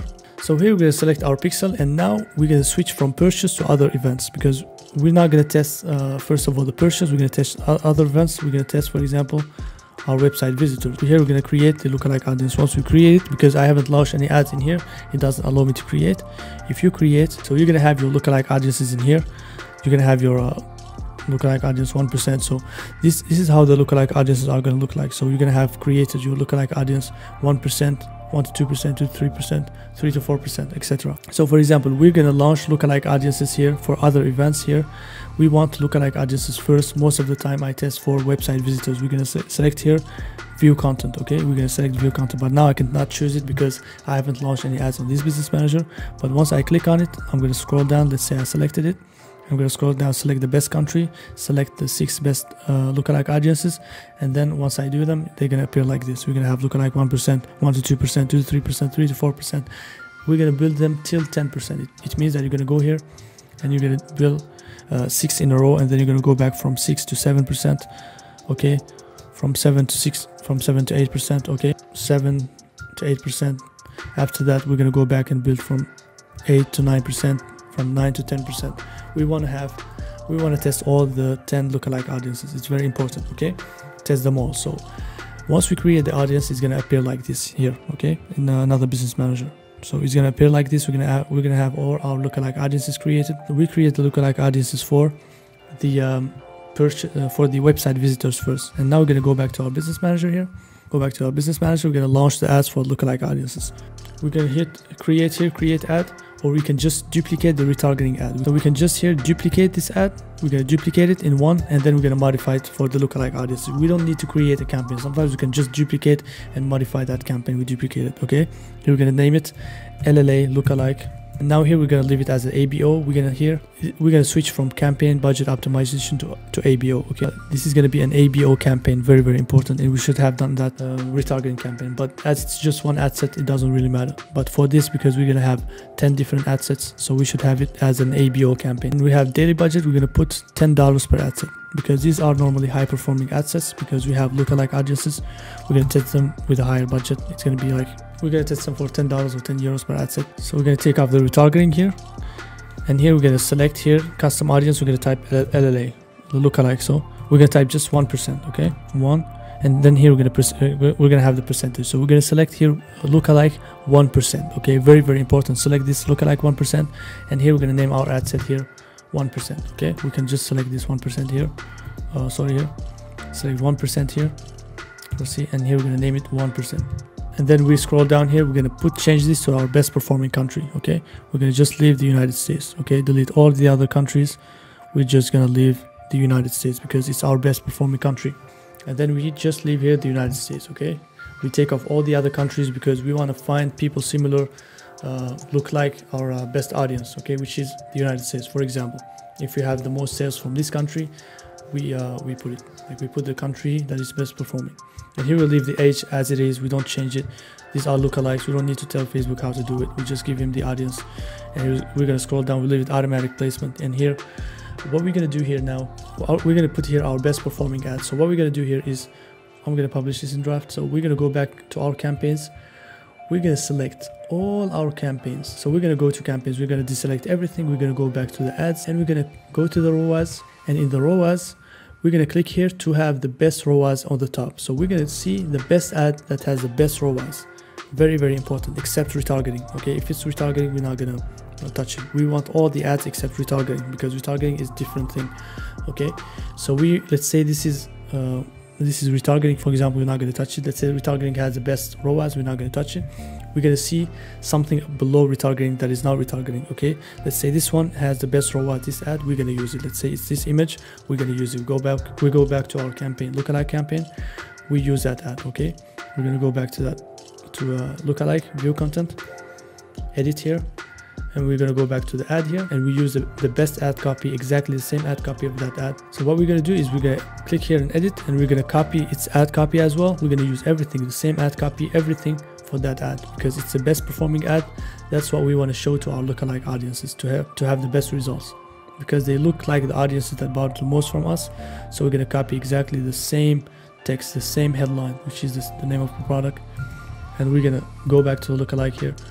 And here we're gonna go back to the lookalike campaign, and here we're gonna edit, and here we're gonna go to the image or the ad. It's an image ad, okay, and here we're gonna scroll down, we're gonna remove the retargeting one because we have duplicated it, and then here we're gonna click on add media, add image here, and we're gonna add the best performing image, which was this one, for example. Okay, the image that has the best ROAS, because now in this period we just look at the ROAS, we don't look at anything else.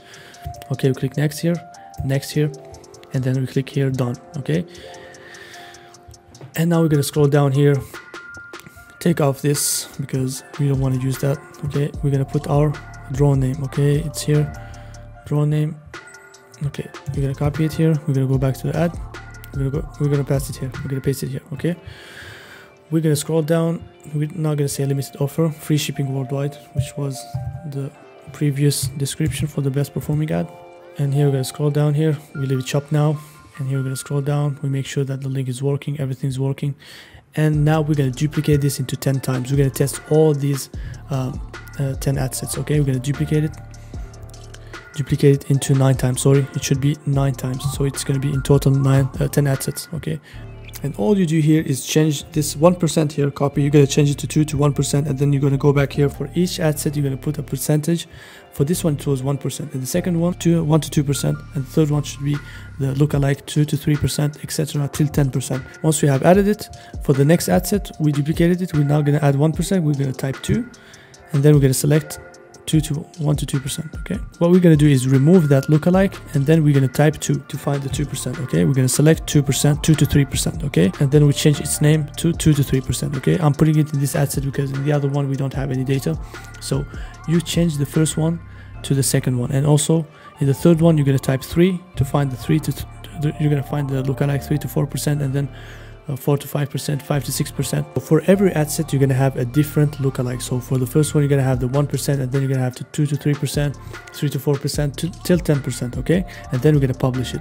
We're going to do exactly the same as the interest, but this time it's the lookalikes. Okay, we're going to publish it. Then here, once you publish, always verify and publish, review and publish all the time, because if you don't do it, it's going to publish one ad set and leave the other ones in drafts. Okay, publish always. So now we have our lookalike campaign. We're gonna leave it run for 3 days at least, exactly as we do for all the campaigns. It's the same process. We leave it run for 3 days, we don't touch it. After 3 days, we're gonna look at the ROAS, we're gonna isolate the campaign, we're gonna look at the ROAS, we're gonna look at the add to carts. No, after 3 days, we're going to look at the ROAS. If it has no ROAS, no purchase, we're going to look at the initiate checkout, add to cart. If it has no add to cart, if an ad set has no add to cart, no purchase, at least add to cart, we're going to take it off. Okay, we just take it off. Okay, we don't need to put any other interest, because these are not interests, these are just lookalikes. Okay, we take it off. If it has add to carts but no purchase, we leave it, we keep it at the same budget. Okay, as you know, so no purchase, no add to carts, we stop it. No purchase but add to cart or initiate checkout or add payment info, we keep it, but we don't increase the budget. But if you have add to carts and we have a purchase, at least one purchase, we increase the budget. Let's say here we were at $10. Let's say, for example, in the 1 to 2%, we have one purchase. We're going to increase it from $10 to $20. Okay, after 3 days to $20. If it has just add to carts but no purchase, we just leave it at the same budget. Okay, we don't stop it, we don't increase the budget, we just leave it at the same budget. That's exactly what we do for all the ad set, and we do that every 3 days. So every 3 days we go and see the ROAS. If it has a ROAS that is profitable, after 6 days, now we look at the ROAS. If it has a ROAS that is profitable, we increase the budget. If the ROAS drops, we decrease the budget. If it's a break even, we keep the budget, okay?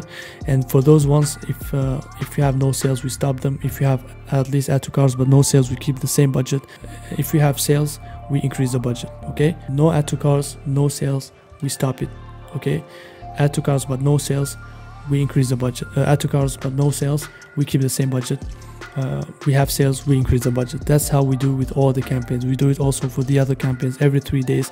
Now we're going to start to have a lot of campaigns. Sometimes it's going to be difficult to manage. What you're going to do is you're going to go here to columns. You're going to here go to customize columns here, and we're going to add a new column here to show us when we started the campaign. We're going to click here, search. We're going to type here date created, okay? Date created, and we're going to add it here to show us when we created each ad set, each campaign. So date created, we're gonna add it here. I like to see it here, just after campaign, the campaign name, and here I'm gonna save it, okay? Save it here. In the KPIs, we're gonna apply it, replace it, okay? No problem. Now we're gonna have the date when we created each campaign and also each ad set. So here we have the date created for each ad set, for each ad, so we can know exactly how many days it has been running, okay? It just shows up because we have spent more. In that first campaign it hasn't spent, that's why it doesn't show. But in this campaign, so it shows in every ad set, every campaign, we know exactly when you started. So it means that when you're going to be analyzing your campaign, you should know exactly when you have started each campaign, each ad set. So this, for example, started since November 3. We're going to know if it's still running. If it's still running, it means that if it has a ROAS that is positive, we increase the budget. If it has a ROAS that is negative, we decrease the budget. If it has a break-even ROAS, we keep the same budget. That's exactly how we do here. So we keep running for at least 3 days. Don't touch anything. After 3 days, we start optimizing the assets as we do for all these campaigns exactly. And every 3 days, we should look at campaign by campaign. Every campaign here, we isolate this campaign. We look at its asset. We analyze them. Okay. Every campaign, we isolate its asset and we look at the last 3 days. Now, even if you have like 5-10 campaigns, every day, every 3 days, or every day, you should be looking at your campaigns, because they didn't start at the same time. So you should be looking at the campaigns that have been running since 3 days without being touched, and then you look at them and you see where they're at, and you optimize them. You stop what's not working. You go to the assets. You go, for example, after 3 days here, you go to these assets and you increase the budget if the ROAS is positive.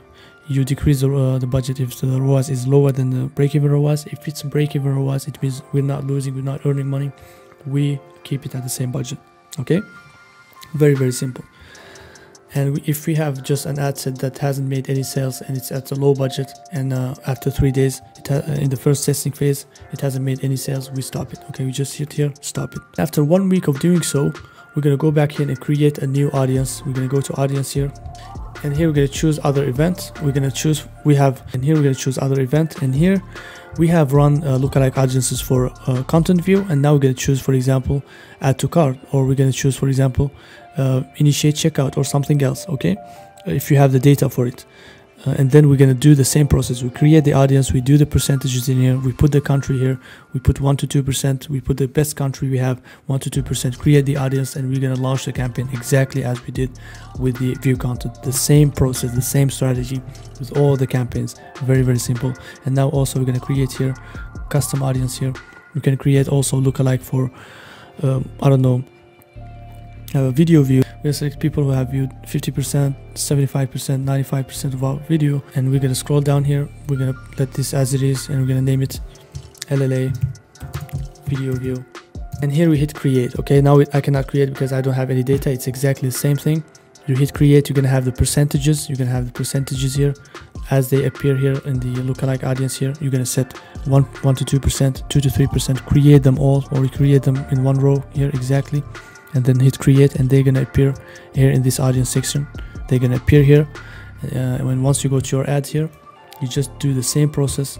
You go to ads manager. So you're gonna duplicate the first lookalike audience. You duplicate the first campaign here. For lookalike view content, you're gonna duplicate it.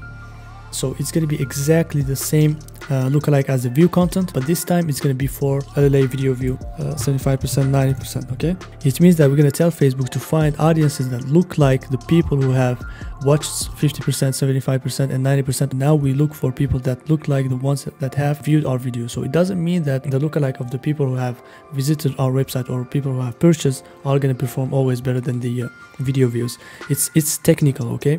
So that's why you got to test them all to see what's working best, okay? We're going to test them, and here the only difference is that here we're going to choose the audience of the video views that we have created previously. So here we're going to go to custom audience. Here we're going to select the lookalike, type it here, VV, video view, and then we're going to find it. We're going to choose 1% here, 5% here, exactly as we did with the website visitors, and then we're going to publish the campaign. I don't need to do all these steps, just the same process exactly. It's just repetitive, so I'll just show you exactly how it's done, and then it's exactly the same as for the first campaign. Guys, here hit review and publish. I don't publish here. You see here 111 because I don't publish it, but you guys, you should always publish. I just show you that you should click on it, because if you don't publish, it's not going to publish, okay? It's going to let the ads in draft. I'm letting them in draft because I'm not going to publish them. It's just to show you how we run them, but you should always click review and publish every time you publish the ad. Otherwise it's not going to be published, okay? So now we do exactly the same step. We let this new lookalike audience run for 3 days while also keeping an eye on all these other ad sets, okay? We have the date created. We know exactly which date was each ad set created. We keep an eye on them, so we see the ad set that have been running for 3 days, the last 3 days. We see them. We see the new ad set that have been created recently. So we apply exactly the same optimization strategy. We stop the ad set that don't work. We increase the budget in the ad set that work. So for the ad set that have been running for more than 3 days, we just look at the ROAS for the new ad sets that we were adding or testing new ad set. We stop them if they don't work, and if we have already increased them and they reduced in performance, we just decrease the budget, okay? We stop only the ad set that we have been testing for the first 3 days. That's how it is, you know. And we go back here to the ad sets. So this campaign, we leave it run for 3 days. After 3 days, we isolate the campaign. We look at, in the first 3 days, we just look at the add to carts. We look at first the sales. If you have no sales, we look at the add to carts. At least if you have no add to carts, we stop it.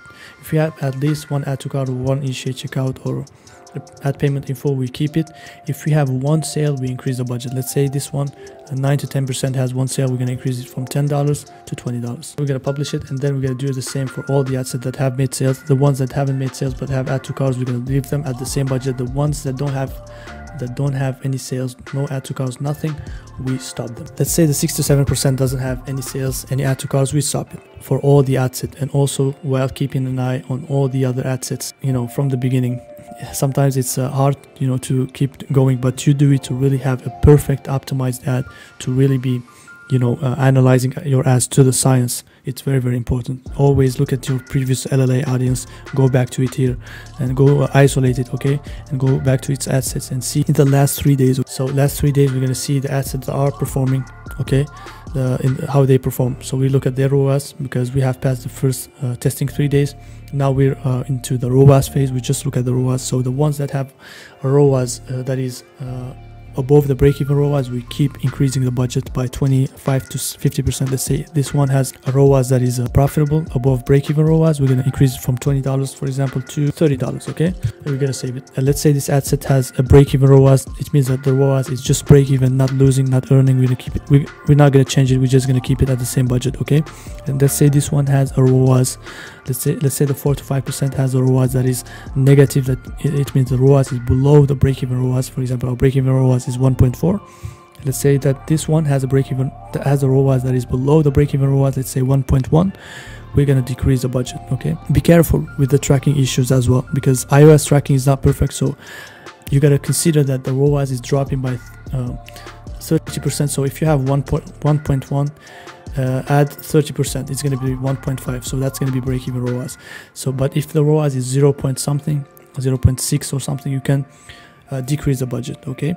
That's very, very simple. That's what you're going to be doing all the time. And then we're going to also do the same. We're going to create other audiences. We're going to test other lookalike audiences. We have tested the video view content. We're going to duplicate the campaign as well, scale with another lookalike audience, duplicate the campaign here. and we have, let's say we're going to create other lookalike audiences, like for example the add to cart lookalike audiences. We're going to do exactly the same. I don't need to go to the audience and create it. It's exactly the same. You go to the audience, you create the add to cart lookalike, and then here you name it LLA add to cart, and we go here to the ad set and we just change the audience because we have duplicated the first one. We're going to have the audiences of the first campaign, which is going to be the video view audiences. We're just going to be changing the audiences, okay, only that, nothing else. And we change the audiences to the add to cart audiences that we have created, as I showed you in the previous in the audiences. We do that, and we also publish that campaign. We change everything. I don't need to do everything. It's just going to be very repetitive. We test, like, you don't need to test all the lookalikes. So we're going to hit publish here. We don't need to be testing all the lookalike audiences. We can test at least 3 lookalike audiences or 4. We have too many lookalike audiences, so we can test them all if you want. If you test at least the view content, the video view, and the add to cart, it's fine, okay? You should test them, because for me those are the lookalikes that are the most important. And then when you have a lot of data, you can test the purchase lookalike audience. But these lookalike audiences work so well. You can also duplicate that campaign as well and test that like purchase lookalike audience. We can click here. Once we have a lot of data, we're going to click here and duplicate, and then here we're going to uncheck this, and here we're going to duplicate it, and we're going to name it lookalike purchase, okay? And here we're gonna leave it like this, ABO, and then we're just gonna change the ad set. We're just gonna put the audience we have created. For purchase, we just go here to audience, it's the same, select our pixel here, and here we have purchase, okay? But you need some data. You see here it shows me a message that I cannot run it because this is a new business manager. It's normal. You should have around 100 purchases so that you can run the purchase lookalike audience. It's exactly the same process to create it. You just name it, and then you click create, and then you're gonna have the percentages. You're gonna hit the percentages, create them one by one, and then you're gonna have the audience saved here. And once you have it saved here, you go back to the business manager here, you click here on ads. Very simple, the same process, exactly same process. You go here, you're gonna create your campaign as we did. You're gonna go here, edit, just exactly as we did. So when you go to the ad set here, once you have created it in the audience, you're gonna go to the ad set, scroll down to the audience part, and then you're gonna have custom audience. You just type purchase, how you named it, and then it's gonna appear here. It doesn't appear here because I have a new business manager, it doesn't appear. But once you have created in the audience part, it's just gonna appear here in the name you have named it. So if you're gonna have too many audiences, so sometimes you're gonna need to type here to find them. So for the purchase, you just type purchase as you named it. If you named it purchase, normally you're gonna name it purchase, and then you're gonna find it. You're gonna find purchase with all the percentages. You select one by one. 1%, you name it here 1%. 1 to 2%, you name it here 1 to 2%, till 10%. You do exactly the same. You just duplicate the first lookalike audience. For example, the view content audience, you duplicate it, and then you change that lookalike audience, and you put back here purchase. To avoid like making everything from scratch, you just duplicate and you just change one variable, which is the lookalike. It's simple as that. Okay, you hit here publish, and you always here hit review and publish. Very important. And now once it's running, you'll just leave it run for 3 days as we do, just the same strategy. Don't touch it, and look back on all the campaigns, even the first campaign you have been launching, the ABO campaign. Don't forget it. Always look back to it, isolate it, look at the last 3 days. The ad set that have a ROAS that is above break-even ROAS, you increase the budget. The ad set that have a ROAS that is break-even, you keep the same budget. The ad set that have a ROAS that is below break-even ROAS, you reduce the budget. It's exactly the same process that you're going to be doing when scaling. Very simple. Just repeat and do, repeat. Very simple. And then once you have created these audiences, this honestly is a 6-figure scaling right here, 6-7 figure scaling right here. You don't need to do even more. If you want to scale to 8 figures, honestly, I cannot teach you because I've never done it, but 6-7 figures, 6 figures, honestly, this is a good scaling for 6 figures, even 7 figures. Okay, and if you want to do 8 figures, honestly, you can do maybe 20 or 70 campaigns if you want. But for 6 figures, honestly, you need these campaigns and to be optimizing them. So this is exactly the layout you're gonna have when you scale to 6 figures in e-commerce. Okay, you're gonna be testing all these campaigns, scaling them, and also while trimming the fat, trimming the ad set that don't perform. You decrease the budget. In the first 3 days, it's a decision between either cutting the ad set or leaving it, okay, or increasing the budget. But after you pass those 3 days, you don't cut the ad sets. You just increase the budget or decrease the budget till you cut the ad set. So this is exactly the layout you're gonna have to scale to Facebook in Facebook ads. So you're gonna be scaling exactly till you really cannot scale even more. You know, you're gonna be testing always in this ABO campaign. You're gonna keep testing new interest in this ABO campaign, and also you can duplicate new CBO campaigns as well. So this is exactly the same strategy that we have been doing to a store. I guess the last 6 or 8 months we have been scaling a store slowly with that strategy. So you see how it does. If you scale slowly with this strategy, you have amazing results. It's exactly how we do. We test an ad set, we keep trimming the fat, we stop the ad set that don't work, we increase the budget in the ad set that work. That's how we keep always 40%, 50% even profit margins, because we keep an eye always on our ad set in the last 3 days. We don't keep ad sets that are working and ad sets that are not working at the same budget. So a lot of people are lazy to do it, but if you're not lazy and you do the process I give you, you're gonna have amazing results. That's exactly how Facebook ads work. You should really follow the process. Very, very important to not skip steps to have amazing results, okay? Maybe if you see this for the first time, it can be a little bit complicated for you, especially if you're a beginner.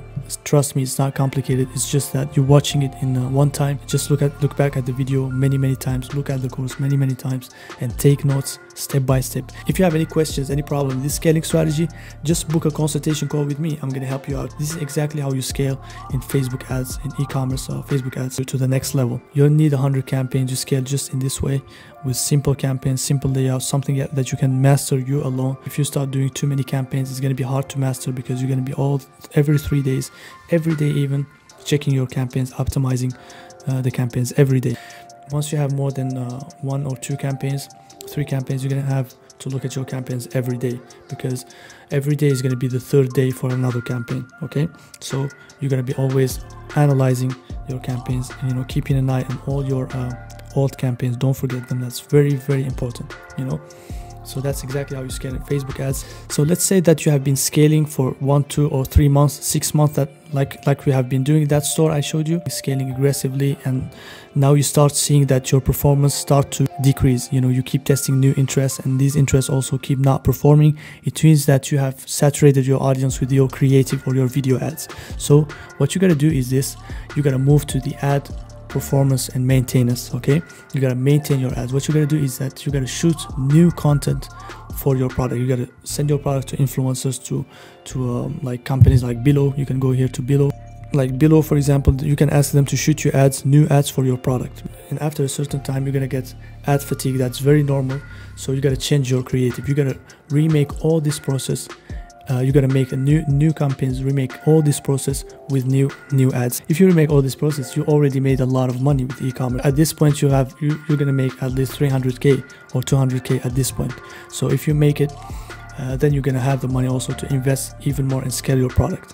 So if you invest in this product and invest in ads and redo the same interest and it still doesn't work, change the market. So if you were targeting like the US, France, the big 5 countries, change the countries. Target other countries like Mexico, Brazil, the Netherlands. Target other countries. That's exactly how to do. If you target other countries, it doesn't work. Like targeting, you're just going to target them for 3 days. You know, you're not going to be wasting money on that. 3 days here, 3 days there, it doesn't work. You change the product. You bring a new variation of the product. You see another drone product, another product that goes with it. You know, that's exactly how you do it. But if you have a branded product, you're always gonna get like sales. You know, you can skip forever. It's not just dropshipping. It's a branded store. It's a branded product. You gotta have some new products in your store, okay? And you gotta also use email marketing. It's very important, because this store we're scaling, we use email marketing a lot. So that's why we have 13% of clients return. Okay, you see this in French. I'm sorry, but yeah, because it's French, I'm going to translate it in English. So yeah. This is like existing customer rates. So we have total sales here, and we have 13.7% of customers returning rate, because we use email marketing. You're gonna have a lot of sales, a lot of customers coming to your website. So you gotta use that email marketing. Those customers as well, you gotta send them emails with your new products. Okay, hire agencies, at certain point, you're not gonna be doing everything by yourself. That's just absolutely true. You just see that scaling this by yourself, it's a lot of work, and then on top of that, you cannot be managing your email marketing and stuff. You gotta hire agencies. If you need agencies to hire, just book a consultation call with me. I'm gonna link you with a great agency that I have worked with. You know, they scale stores to 6-7 figures, okay?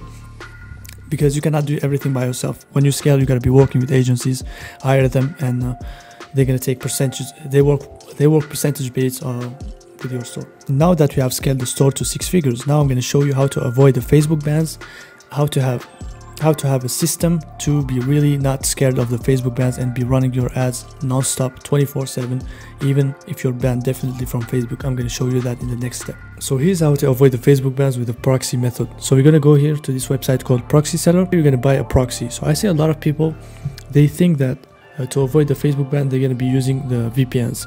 The problem with VPNs is that VPNs use a very limited amount of proxies, and these proxies are used by many people. And the proxies you're going to get here are unique proxies. They have never been used by anybody else but you, okay? So this is the good thing about these proxies. And also with the VPNs, proxies are already known by most platforms like Facebook. Sometimes they even ban them in advance. So that's why it's not good to use VPNs. That's why it doesn't really work. Okay, so here you're gonna buy a proxy. You're gonna select the location. So you should always select the location you're in. Okay, if you're in France, select France. If you're in the USA, select in the USA.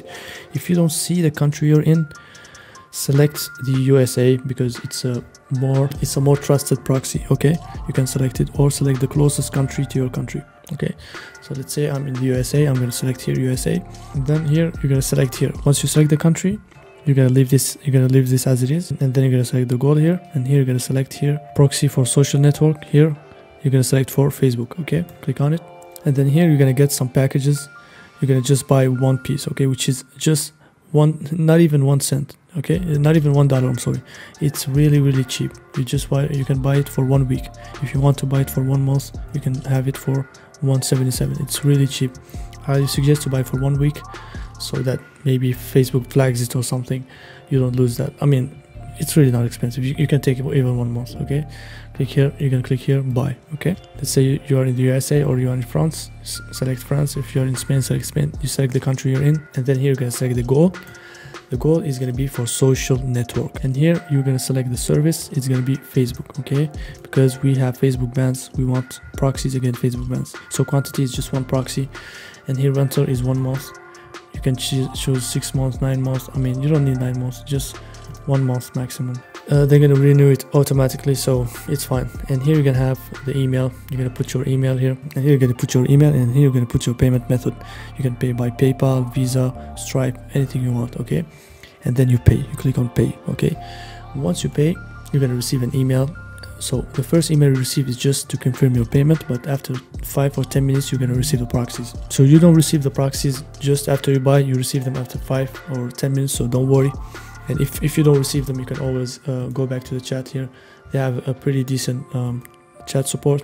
You can see it all the time, chat support here. You can reach out to them and they're going to help you. Okay, but it's gonna come after 5 or 10 minutes. So you're gonna receive an email like this. So here's an old proxy that I received just to show you.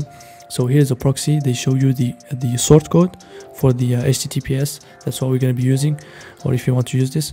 And we have the security login, which is going to be this, and we have the proxy code.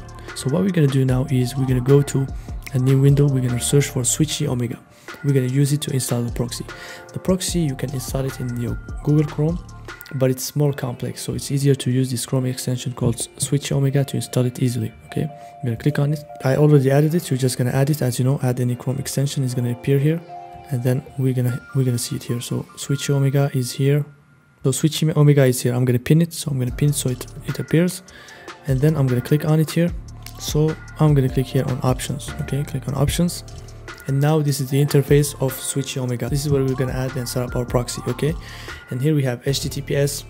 We're gonna see the email we received. So the email we received HTTP or HTTPS is the same. We're gonna copy this source code, copy it. We're gonna go back to the how do you call it, Omega, Switchy Omega, and here we're gonna paste the HTTPS or HTTP. HTTP, let it HTTP. It's fine. It was HTTP, and here we're gonna paste this source code. Let's paste the we're gonna copy this proxy. This is a proxy here, and then we're gonna go here. We're gonna paste it here. So we're gonna delete this one. This is a server. This is where we put the proxy.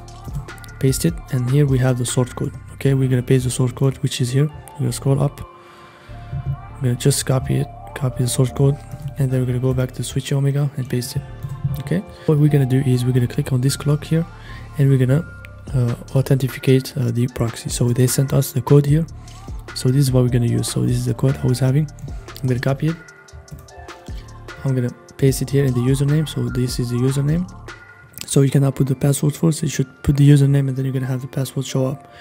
And then you're going to go here to the username, the password. So you're going to copy that password, copy it, and then you're going to go back here and paste the password. Okay, and save changes. Now we have secured the proxy. You see it here in green. And now we're going to apply changes. Very, very important. Apply changes. Now we see them. What we're going to do now is we're going to open a new window. Now we can switch proxies. So now we have the proxy here. Okay, we can switch proxies. Now we can switch proxies. So if you want to change proxies, you just click on this proxy and you change all your proxy. So once you change the proxy, you're gonna connect with another Facebook account that you bought or a friend's Facebook account. But here's one thing that is very, very important. Before connecting on the new proxy, make sure that you publish in that Facebook account that you're traveling to the same country of the proxy. Let's say the proxy is in France and your friend's account or the person where you bought the account is in another country. So I'm going to show you an example. You're going to post that you're traveling to that country or the same city of the proxy. Okay, you go to Facebook here. For example, let's say this is the Facebook, okay, that you have. I'm going to post here. I'm going to make a post here that I'm traveling, okay, link to France, for example, if the proxy is in France. And then I'm going to post a location here. I'm going to type here France. Type here France. Very, very important. Okay, you're going to post this, say traveling to France or any sentence, and you click on this location to show to Facebook that you're traveling in France in that Facebook. You tell to that person, never connect on that Facebook on your own computer. You tell to the person to post this, to make this post with the location. They should activate the location so that Facebook sees that this account is traveling to the country where they're going to use that proxy. And then you travel and tell them they log out of the Facebook account for at least, they log out of the Facebook account and connect after 24 hours. And then you connect with that new proxy, okay? Never connect directly, because if you connect, if they're in a country and then they log out just after that, you connect in a new country, your Facebook can be blocked because of some activity and they're gonna ask you for verification and stuff like that. And you don't want this. So you just do that after 24 hours, and then you're gonna log in their Facebook account, and normally everything is gonna be, normally it's gonna work, okay? Most of the times it works, but sometimes Facebook can also, it can happen that Facebook detects the proxy. So try it 1, 2, or 3 times. If it doesn't work for you, if Facebook still bans your account, just move to the next method, which just works 100%. If you want to connect to the account, you click here on the proxy and you switch the proxy. Make sure you switch the proxy. You can even open new Chrome browsers. That's what I suggest. You have new Chrome browsers just for that Facebook account, so that you don't so that you don't make a mistake and connect on your blacklisted proxy, because if you do it, it's done. Facebook is going to be blocked right away, okay? So you gotta make sure that you can create a Chrome browser. It's very easy. You can see on YouTube how they create it, and then you create different Chrome browsers like this, and then you go here and you install here Switchy Omega, like I did here. I have Switchy Omega here, and I have many proxies in here that I use. Okay, you see this is proxy 3. I use it here, and I have also another proxy for a different Facebook account. That's exactly how you should do. But you have to post. You have to tell to the guy that is giving you the Facebook account, or where you buy the Facebook account. You gotta tell them to post that they are in another country. You can take a friend's account or somebody that you know from the Facebook groups, and then buy an account from them, but tell them to post that they are traveling to the country of the proxy. If the proxy is in the US, they post that they are traveling in the US. If the proxy is in France, they post that they are traveling in France. Very important. And then after 24 hours, you log in that proxy with that account. It's going to be relevant to Facebook. There's not going to be any shady activity. Also, you can buy Facebook accounts on Axe Farm. So you can buy accounts here on Axe Farm, and you can also log in directly in the proxy. And then, but you gotta warm up the account. So if they have accounts for $1, you can buy them here. And then once you buy the account, you can log in that proxy, but warm up the account 2 or 3 days before launching ads. Okay, try to follow friends, watch videos, try to add 2 or 10 friends, and then launch your ads. That works, but sometimes Facebook detects it, but it works. I'm gonna say the proxy method works 50%, 60%, okay? But the method that works 100% is the following. That's the best method, and that's the one we use all the time to really avoid bans 100%. So now this is the best solution against Facebook ads that just work 100%, if not 200%. So we're going to be using AnyDesk for this solution. Okay, so what we're going to do is we're going to download AnyDesk first. We're going to hit here download. I already downloaded it. It's very, very fast.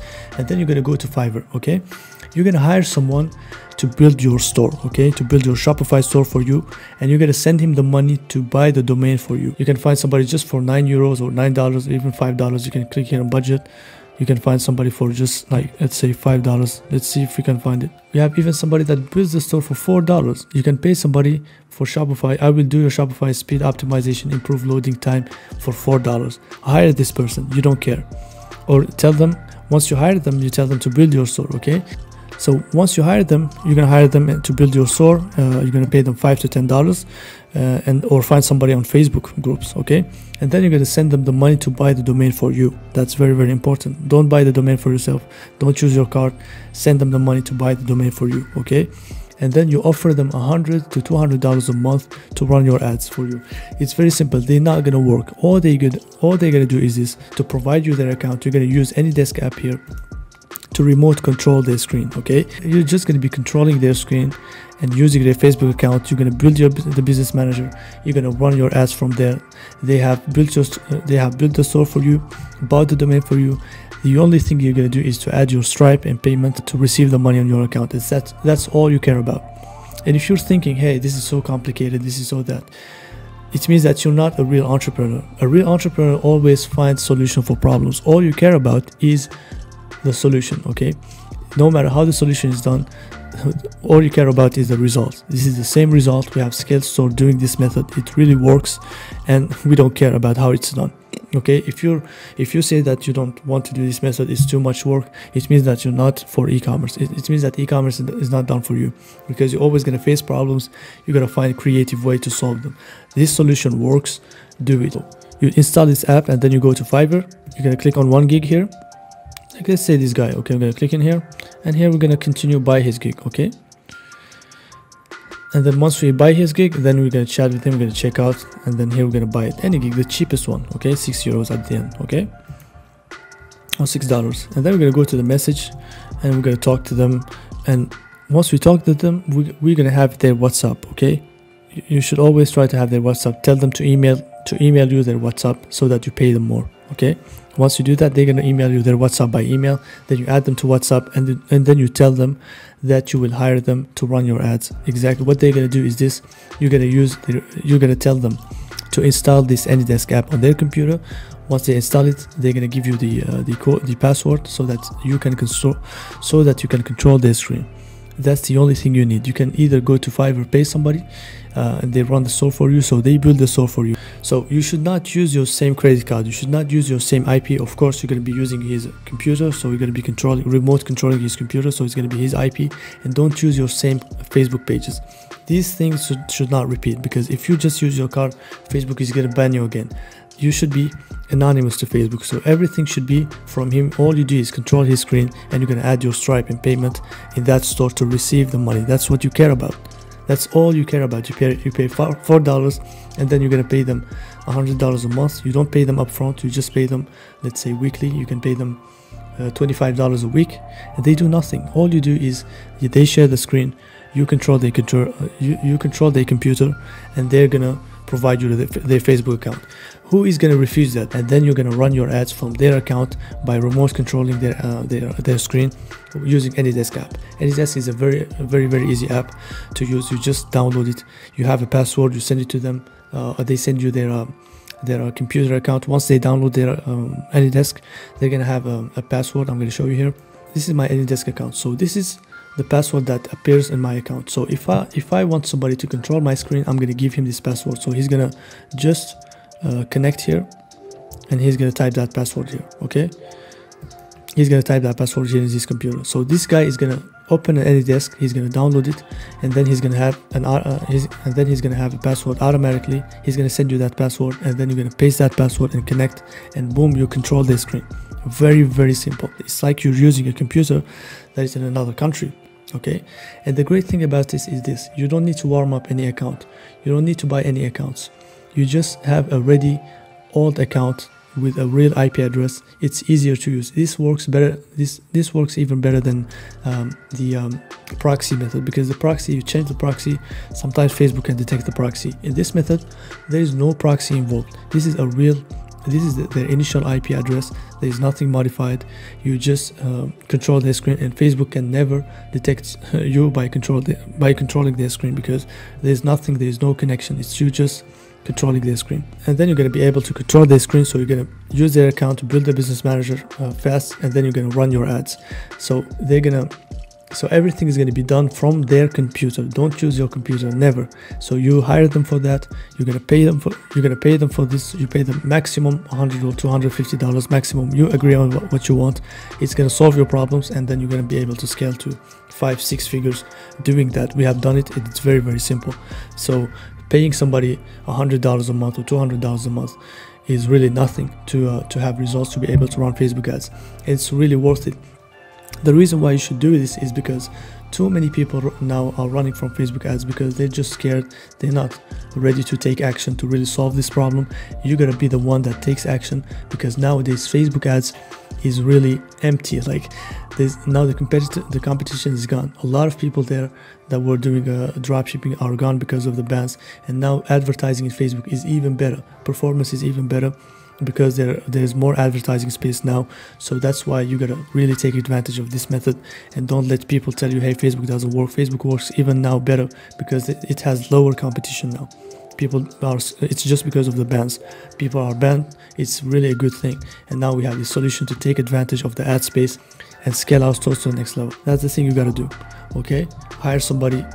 So if you don't want to hire somebody, you can do it even for free. So you go to Facebook groups.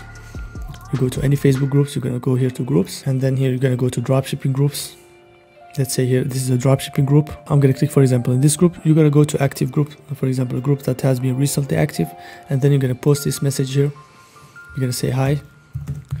So I need a Facebook profile. You should have a credit card to pay for ads, and you should not have any permanent ads. Okay, you post this message like this, you post it. And once you post it here, you're going to get a lot of people that are going to reach out to you in DMs, and then you're going to tell them, you know what, I have a winning product. So try to hire people from Africa, India, or something like that. So these ones you can pay them $100 a month. It's fine, because they're not going to work. You're going to be doing the work. They just provide you their Facebook account. You control their screen with this AnyDesk app. This is all you tell them. Tell them that they don't do any work. You just pay them for providing you their Facebook account. You use it to run your Facebook ads. We use it and it works. So they should be also build your website. If they don't know how to build a Shopify store, which I don't think is going to be the case, because most people in dropshipping groups know at least how to build a Shopify store. You tell them to build your store, you can pay them for that, just negotiate in that. Very simple, like $20, something like that. It's fine. And then once they do it, you're gonna use a Facebook account to run your ads. It's very simple. $100 a month is really, really worth it, to run your Facebook ads and scale. We have done it multiple times. This is the best method and the easiest one, because finding people is very easy. I see some people, they tell me I cannot find people. I tell them, how many people did you contact? How many messages you send? They send just 1 or 2 messages, and then sometimes they don't even look at their messages. You got to take this seriously. You want to solve problems. You're a businessman, you're an entrepreneur, so you're gonna really take this with determination, and you're gonna find people. Nobody's gonna refuse $100 or $200 a month for just lending you his Facebook account. Nobody, because people understand. If you go to people in dropshipping groups, they understand. So if you pay them, they're gonna accept it. Most of them. I've done it, so why not? So I have done it, why not you? Okay, so this is the best method to solve your Facebook bans, and it works absolutely 100%. If you do exactly as I told you here, you don't use your same credit card, you send them the money upfront. So if you're gonna pay for ads, you send them the money upfront, or you use a virtual credit card. You can use Revolut. So to pay for the ads, don't use the same credit card you have been using. Use a Revolut credit card or TransferWise credit card. These are the banks that you're going to use where you can have virtual credit cards, because if you use the same credit card that you have been using, Facebook is going to detect you. So the thing is that you don't want to have any clue with Facebook. You don't want Facebook to detect any sign of you. Okay, you want to run your ads and receive your money. The only thing you're going to add is your PayPal here is your PayPal and Stripe account in the Shopify account. So when you have sales, they go directly to your bank account, and that's all you care about. So you're going to use these Revolut and TransferWise to pay for the business manager, but I don't suggest this. I suggest that you transfer the money to the guy who is going to pay the ads. So you're going to start by transferring him day by day. Let's say you run the ads for $50 a day. So once their Facebook account spends $50, you send them $50. Okay, that's how you can do it, and then it's easier that way. You're gonna add them to your credit card and send them the ad spend day by day. Okay, or 3 days upfront after 3 days spent, depending on the business manager threshold. Okay, that's the way you're going to be doing it to make it 100%, to not have any bans again. Okay, this we have done it, it works. So if you're not lazy, you're gonna do it, man. So AnyDesk here is to control the screen, and then you run your ads with no problem. So once you have run the ads with the AnyDesk method, you have to create a second business manager. And as you know, with each Facebook account, you have the right to create 2 business managers. So you have to copy here the Pixel ID, and then you're going to go back to your Shopify store. Then you click here on apps, you're going to go back to vitals, and then you're going to go here, click here on see all apps, and click here on Facebook pixel, and then you're going to add another pixel. So this is your pixel account. So this is the pixel that you have that you're using to run the ads. You're going to create another pixel again and paste. You're going to paste that second pixel here and then save it. So you should do that. You should have at least here 4 or 5 pixels that are collecting the same data. Let's say you have a pixel that is banned. You don't want to lose all your data. For example, if the pixel is banned, Facebook sometimes they ban even your pixel, so you cannot use it. You lose all your data. So if you don't have any backup, you're going to lose all the data. So this is a great method to add different pixels from different business managers. If you can, like, you can hire, if you start scaling, you can hire 2 to 3 or 4 people with 4 different business managers. You have here 4, 5 or 10, because each Facebook account is going to allow you to have 2 business managers. So you can have 3 times, let's say 3 people, it's going to be 3 times 2. It's going to be 6 pixels collecting the exact same data. So let's say this pixel gets shut down. You have the exact same data collected by 5 other pixels.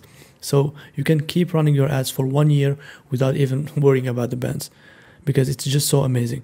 So this is how you back up your pixel data and make sure that you don't lose it. Okay, very, very important. So now we're going to find influencers. So what you're going to do is you're going to go to Instagram. So our product is not in the beauty niche. So most people, they do influencers in the beauty niche. They go just to famous influencers. They type their names, for example, this one, and then they're going to find this influencer, and then they're going to also find other influencers in the same niche. But we have a product that is not in the beauty niche. So our product is in the tech photography niche. So to find influencers, we're going to inspire from our interests. You're going to go here and we're going to see our Facebook ads interests. This is going to give us ideas about the hashtags and the type of influencers we can target. Okay, for example, here we have brands, so we're not going to target brands. We're not going to have brands that are going to do promos for us. We can have personalities, okay, like Austin Butler. So we can have photographers, famous photographers that are influencers that can also do us a promo. It's very, very interesting. Okay, so we're going to see Austin Butler, for example. We're going to see on Instagram if he exists. Here he is, okay, because he's a guy that has a lot of followers. Okay, he is doing photography. So this is very interesting. This guy has 1.9 million followers. Okay, we're going to follow him, and then we're going to send him a DM. Okay, we're going to click here and we're going to send him a message. You got to know this, guys. All influencers do business. Everybody that has followers is open to business most of the time. Okay, what we're going to do is you're going to go to the spreadsheet I sent you, and here you're going to copy paste this message. Okay, this is a simple straight to the subject message that you're going to send to all your influencers. I see a lot of people, when they contact influencers, they say, I own this brand, yada yada. People don't care about your brand. People care about the title. People care about the title of your subject. What do you want? If you send them a very long message, they're not going to read it. Send them a very short message with partnership in the beginning with some flames like this to attract their attention, and then you're going to have their response most of the time. So this is a model of the message that works for us most of the time, because we have different types of messages. So this is the type of message that works with all types of influencers. You put partnership, and then you put your message. Hi, I hope you are well. I have a product that might appeal to your audience. What are your rates for placements? Okay, for promos, you can see here. And then thanks and have a nice day. We copy this, and then we're going to go back to the influencer here, and then we're going to send him this message. Okay, the influencer is going to respond. Okay, so once you see this influencer, what you're going to do is you're going to go back to his name, and then you're going to see other similar influencers. It's very important. You're going to click on this arrow here, and you're going to see different influencers in the same niche. You're going to click on them and see and send them DMs. Okay, very, very important. You're going to see influencers that are in the same niche. This is very, very big influencers. Don't avoid sending messages to this type of influencers, because these just work under agencies. You can go back here, and then you can see some influencers that are around 3 million maximum, something like that. These are very, very good. Okay, we're going to see other influencers here. We're going to click again here. We're going to see these influencers are in the same niche, photography niche. Okay, because if you click on that arrow, it shows you influencers that are in the same niche. This guy has 42 millions. We don't want to see that. We just want to see some small influencers, not small but average, 3 million, 100k influencers. This is 16 million. You can try, honestly. You can try, send him a message. You never know. They can respond and have great prices. You can just send them a message here, and then you're gonna go back. He seems an actor. I'm not really good at actors. He seems to be an actor, but you want to find influencers like in photography niche and also in the cycling niche. Okay, you're gonna go here also, because people that are in the cycling niche, they always want to take photos, so they need some good footage. So a drone is very, very good for this niche. Okay, we're gonna find here in Google famous cyclists. You gotta always think out of the box, because here in our targeting, as I told you, you can target personalities, photography. You can target people in the cycling niche, people in different hobbies that want to have good footage. For example, people that do marathons. Even people that do marathons, they want to have cameras. They always are the ones that buy cameras the most. It's very, very important to target those. Okay, we're gonna go here to famous cyclists, and then we're gonna search one by one. We're gonna copy this, for example, and we're gonna see who that guy is. Because we are not in the beauty niche, we are in a different niche. So this is a guy here, and here we see a cycling logo, so we're sure this is a guy. So he had 37,000 followers. This is a good influencer that can fit very, very nice our product. Okay, we're gonna follow him here, and then here we're gonna send him a message. We're gonna just copy paste a message. You just go to the spreadsheet, you have the message, you just copy paste it. You copy it, paste it here, and then you send them the message. Try to send at least 50 messages a day. You just go to the influencer's name, and then you go again here, click on his name, and then you click on this arrow here, and then you're gonna see other influencers in the same niche. Okay, you're gonna click here, see this? You're gonna click here and follow them, but don't try to have at least somebody that has around 30k followers. Okay, not less, not lower than that, because with this you're not gonna have a lot. You don't even want to send them a product for free, because it's not worth it. We don't want fan pages. We're gonna go back here. We're gonna see another famous cyclist. Okay, he doesn't have an Instagram, so we can target people that are, the personalities can be people that are in the photography niche, in the cycling niche, for example. It can be also in, let's say, in the marathon niche, let's say. So influencers are not just people from the beauty niche, are not just female models in the beauty niche. An influencer is everybody that has a following. It's somebody who at least has 30k audience and has people that love him, that follow him. Okay, it's somebody that is more likely to sell a product, because people, if they love somebody, they're gonna listen to everything they say. So that's why you can use that to sell your products. So that's why anybody in any niche can be an influencer. Don't just be closed in the beauty niche. Influencers are everywhere, and that's why it's good to test influencers in different niches like the product we have. Okay, but also if we sell a tech product, it doesn't mean that we should just look at tech influencers. We could look at influencers like in the sports. We can look at influencers in different sport niches, because people in these niches are more likely to buy our product, because people are going to go to events, sport events, and they're going to need to have good footage. Okay, so they're going to buy these kinds of cameras like the GoPro and something like that. Okay, so our product is in the same niche. So we're going to see if she has an Instagram page. It's very important to do this research. That's how you're gonna find, people that really fit your product. So she has an Instagram page. We're gonna click on it, and she has 38,000. She's not a very big influencer. That's very good. So maybe she's even gonna accept it for free. You're gonna follow her here, and then you're gonna send her a message here. We're gonna see her page. She runs marathon. Very nice, because these people are the ones that need photography. Most people that are in the marathon niche, in the cycling niche, they always do photos. They are in events. They want to shoot photos all the time, and their audience also has the same mindset. Okay, I'm sorry, I sent her a name. I'm gonna send her here the message. Just be careful to not make the mistake I made. I'm gonna unsend the message. unsend it, and then I'm gonna send it again. So you're gonna do this to at least 50 influencers a day, okay? Do that every day. And there's one great thing. If you do this after 3-4 days, you don't get many responses, you can get it back again to this influencer. Let's say, for example, after 2 to 3 days, this influencer did not respond, or this influencer did not respond.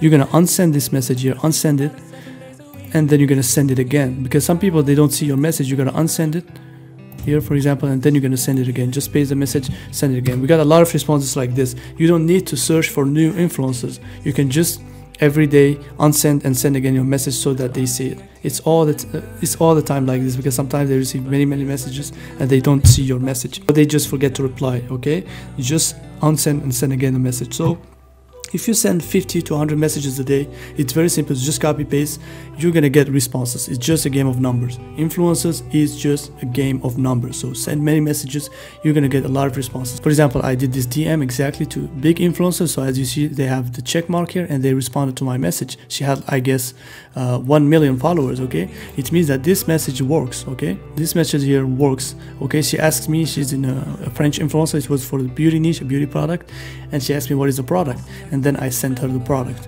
and then she sent me her price. She does for 700 euros. So I asked her to send me a screenshot of her statistics. This is a French message, you're not gonna understand because I was working in the French market. And here she sent me statistics of her Instagram, but I don't care. She sent me statistics, but after I'm gonna show you how to analyze and make sure that these influencers are legit. Okay, she sent me statistics here, how many females she has, how many males she has, etc., how many story views she has, etc. And then I thought, okay, great, please can you send me your WhatsApp number? She sent me her WhatsApp number. Okay, this is great. And guys, if you even want to take this WhatsApp number for yourself and DM this influencer and have a promo with her, it's a great pleasure. Okay, take it. I'm gonna be very happy. There's no worries, I'm not gonna blur it out. Okay, so here I sent her the WhatsApp number, and then she sent me her WhatsApp number, and then I told her thanks, and I contact her directly on WhatsApp. It's gonna be easier. Always ask them for their WhatsApp number so that the contact is not going to be always on Instagram, because they receive many DMs on Instagram. So contact them mainly on WhatsApp. Very important, so that it's going to be, they're going to reply faster and it's going to be easier. Okay, because most of the time these influencers have managers, but it doesn't mean that you got to always stay in Instagram. You got to go to WhatsApp. The communication is going to be easier. That's when you're going to close the deals. So let's say, for example, this influencer responded to our message. We're going to go here to a website called modash.io. okay, so we're going to go here to a website called modash.io. This is a great website to analyze the statistics of your influencer. Okay, very important, because an influencer can give you statistics, but there are some statistics that are going to make sure that the influencer is profitable. Okay, what we're going to do here is we're going to scroll down here, and here in the search bar we're going to type the influencer's name, Instagram name. You just copy their Instagram name like this, you just copy it here, and then you go back here and you paste it exactly their Instagram name. And now we found this influencer. We're going to click on her, and then we're going to click find influencer, and now here we see all her statistics. So to analyze your influencers, you gotta have a spreadsheet like this. Okay, you have the influencer name, you have the number of followers they have, their engagement rate, their fake followers rate, very important, their female percentage, how many female they have. If you are in the beauty niche, we are not in the beauty niche, so we don't care about this, because our product is not just a product for female, it's a product for everybody. So we don't care about this statistic. So this statistic is mainly for people that do the beauty niche. Okay, so we care about this number of followers, we care about the engagement rate, the fake follower rate, and the main follow country. We care about this because we want to know the main market we are having with this influencer. Okay, and here we want also the top age. What is their top age? So it shows you, for example, 1834, and here we have their followers curve growth. If it's a natural growth, if they bought followers, I'm going to show you how to know that. And here we have the audience credibility. Here we have a statistic, and here we have the likers credibility, and here we have the non-likers followers, and here we have their script quality. So their script quality is this. It means the quality of the script they did, the quality of the story they did in the past. So there's a website that we call InfluSpy that shows you all the promos in videos, all the stories that influencer had made, that you can go back to check them, how they did their stories, how they did their script. Is it good? They talk with a good personality. That's something that is very important. So the website is called InfluSpy, as you see here in the screen. Okay, that's where you can go and see how they did their promo. I use this website just for that, to check their all stories, how they did them. So if I see the story of the influencer, I see that there's emotion the influencer is respecting a good script, I'm going to note that it's a good script. That's very, very important. As you see with the influencer, she checked all these points. Everything is green because she respected everything. That's why we have good results with them. If you analyze your influencers like this, you're always going to be profitable. It's going to be very rare. The worst case scenario is going to be break even, honestly, because an influencer like this with this statistic, it's very hard to not be profitable with.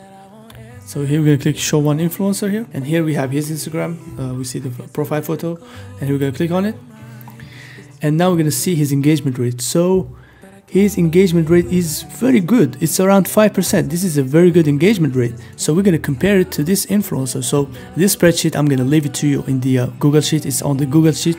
So you're going to see it so that you take it as reference. You take this influencer here as reference with all your influencers, because I tested her with this statistic and she was very profitable, okay? And we're going to go back here and we're going to compare his statistics. So he has 4.69%. This is around 5%, okay? What we don't want is like engagement rate of 1%, 2%. That's not good, okay? We want something that is around 4 or 5%. So this influencer has 4%, okay? It's fine, okay? At least you should have something around 5%, not less. And now we're gonna see the second one. So we're gonna see the fake followers. It should be around 23, okay? We're gonna see here is fake followers. So what you're gonna do here is you gotta scroll down here. And here he has 20%. He has even less fake followers than this influencer that we had. He has less fake followers than her. That is even a better sign. This is even a great sign. This is very, very good. And now we're going to see we don't need the female percentage because we don't have a beauty product. We're going to see the main followers country. We're going to see here the target market.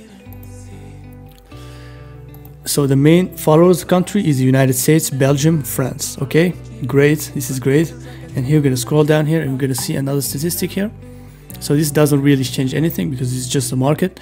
And here we're going to see the top age. So here the main age is 25 to 34, okay? Is between 25 and 34, okay? This female, she has, it really doesn't change a lot, the age group. So it's these are young people, okay? It means that they can buy and use drones and stuff like that. It's fine. And now we're going to see the followers curve. So what we're going to do here is we're going to see more details. So we're going to view full report. You're going to click here to view full report. Click here. And now we're going to scroll down here. We have their full report. You have their engagement rate, everything. And now we have their followers, okay, monthly followers. So they have gained a lot of followers and they have lost a lot of followers. This is not a very good curve because if we check this influencer that I showed you, we're going to compare the curve. So now if we're going to check our influencers curves, we're going to here click full report. We're going to click on it. We're going to scroll down here. So you see she has a natural curve. A curve that is not going up and then down. If a curve is going up and down, it means that the influencer has bought a lot of followers and then lost a lot of followers. It's two cases. Maybe they have bought, most of the time is they have bought a lot of followers and then they lost a lot, because if you buy a lot of followers, then you're going to lose a lot very, very quickly. Or they had like a tragic or something or a drama that made them lose a lot of followers, and you don't want that as well. Okay, this is their followers in the last month, in this month, so it's something that is recent, so it shows you what is actually their status. Okay, so it's very, very important to check that. So you see this influencer has a natural curve, okay, a curve that is going up naturally. Okay, but you don't want something that is up and down here. Okay, this is her following this is not important, but this is the one that is important. So you see the difference between this and the one we had. So that's a downside about this influencer. It doesn't mean that influencer doesn't work, but that's a downside. It means that they bought a lot of followers, so their audience, the 30K they have, is not their full audience. So if their engagement rate is 5%, so if their engagement rate is 5%, it's not 5% of 30K, it's 5% of less than that. Okay, that's a downside. Okay, so their followers curve is not the best because it went up and then goes down. It means that they bought followers. That's not really, it means that this influencer bought followers most of the time, or he just had a bad backlash or something, because this is not normal. The followers curve should be a natural going up curve. Okay, it should not be like very up and then down. If it's that, there is something that is not normal. Okay, but we can ignore it. Okay, now we're gonna check another. Now we're gonna check. So we check the followers curve. So what we're gonna do is that we're gonna type the influencer's name here. So the influencer's name here, we're going to type it here, and every time we type the statistics and we compare them to the reference, okay, this influencer's reference, it means an influencer that we tested, we noted her statistics, and we know for a fact that these are good statistics, okay. And now we have the audience credibility. So for this influencer it was 77, and we're going to go back here and we're going to see the audience credibility. So it's 79. It's even better, because the higher it is, the better it is. So this is a good influencer. Honestly, this is a very good influencer because they have a very credible audience. This is really good. So here, if you click here in info, it tells you, does this influencer have a real audience? Less than 75% typically is a sign of fraud. Okay, this is a very good influencer. So he has a real audience. Okay, so his audience is even better than this influencer's audience. And now the likers credibility, this one was 90%. We're gonna see here likers credibility, this one also is 90%. He has the same good statistic as we had with the influencer that we had good results with. So this is a very good influencer, honestly. You can even launch the product with this influencer. Is really good. And the non-followers, here we had 10, a score of 10. We're gonna see something that is around that. Even here in info, they give you some ideas about what is good and not. But to be honest, it's better to take a reference, something that I already tested. It means that it works, because you know the information they give you, you can never guarantee that it works. But this is something that I already tested, and I'm telling you to take it as reference. So the likers non-follow, it means that the people that like but don't follow the influencer. We're gonna check that here. Here we had 10, which was fine. And now we're gonna click here. We're gonna see likes from non-follows.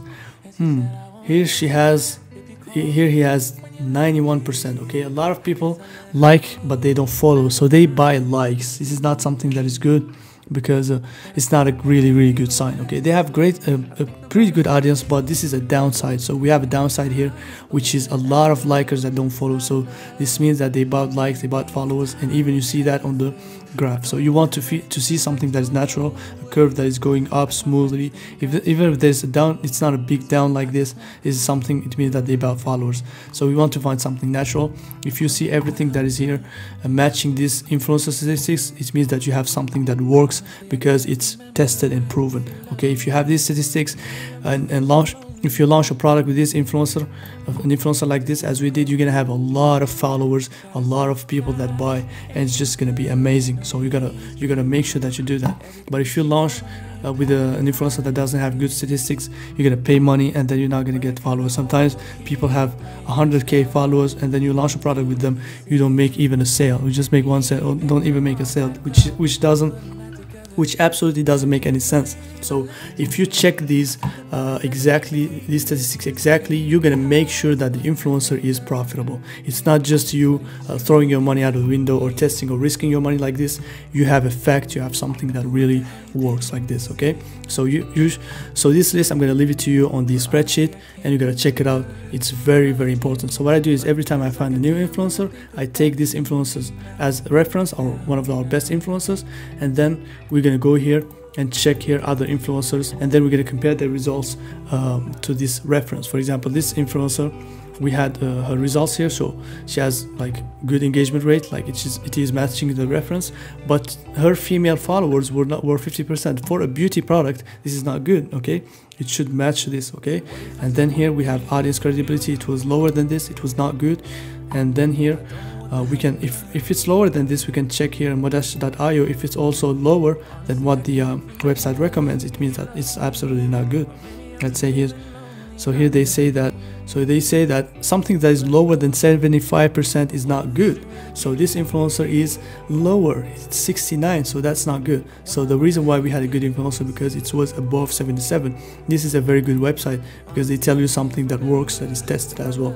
So that's why it worked for us, because it was for a fact above what they recommend. So this is a very good website you should use to really make sure that your influencer is profitable. Okay, you're gonna send them DMs, get responses, and then analyze the ones that send you a response, and then you're gonna close the deal with them. So once you confirm the influencer's statistics, you gotta send them the script. It's very, very important.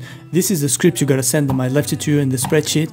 It's very, very important to have it, because the influencer should not just do the promo as they want. You're the boss. You're the one that should tell them what they do, because you're paying them. If you don't give them this, they can do something that is not really what you want and that is not going with your product. So this is a script that we tested many times and that worked. We tested this script with many influencers and we had good results with it. So I give you something that is tested, and tell the influencers to really respect the script because you pay them for it. Okay, so they do the script, and so once they do the script, so you send them the script, and then they're gonna apply it exactly how the script is. So in the first part, they're gonna do the brand presentation. They're gonna say, hello everyone, I present to you the brand. You're for example, American brand, and then you're gonna say here your brand name. For example, in our case, it's Spetsnaz, and then here it is a brand specialized in your product type. For example, it's drones or product type. And here in the second story, she's gonna, for example, say product. She's gonna do the product presentation. She's gonna film the packaging, use the product, and film herself or himself if it's a male influencer. And here we're gonna show, the influencer is gonna show himself, is gonna record and show a simulation purchase. It means that they're gonna screen record their checkout. They're gonna screen record their phone going to your website checkout, and they're gonna talk, do a voice over that, and talk briefly about your homepage. And here they're gonna add to cart the product and some other products in the cart, and enter the promo code to show the discount. Very, very important. And then here they're gonna tell the audience that they're gonna receive a free gift, for example, an ebook, a product, etc., with their order. It's very, very important. This, you should always tell them to respect everything in this script. Very, very important. And then here you're gonna put the link of the website, okay, your website link. And here they're gonna put the link on their story, or on their video, for example, if it's a YouTube video.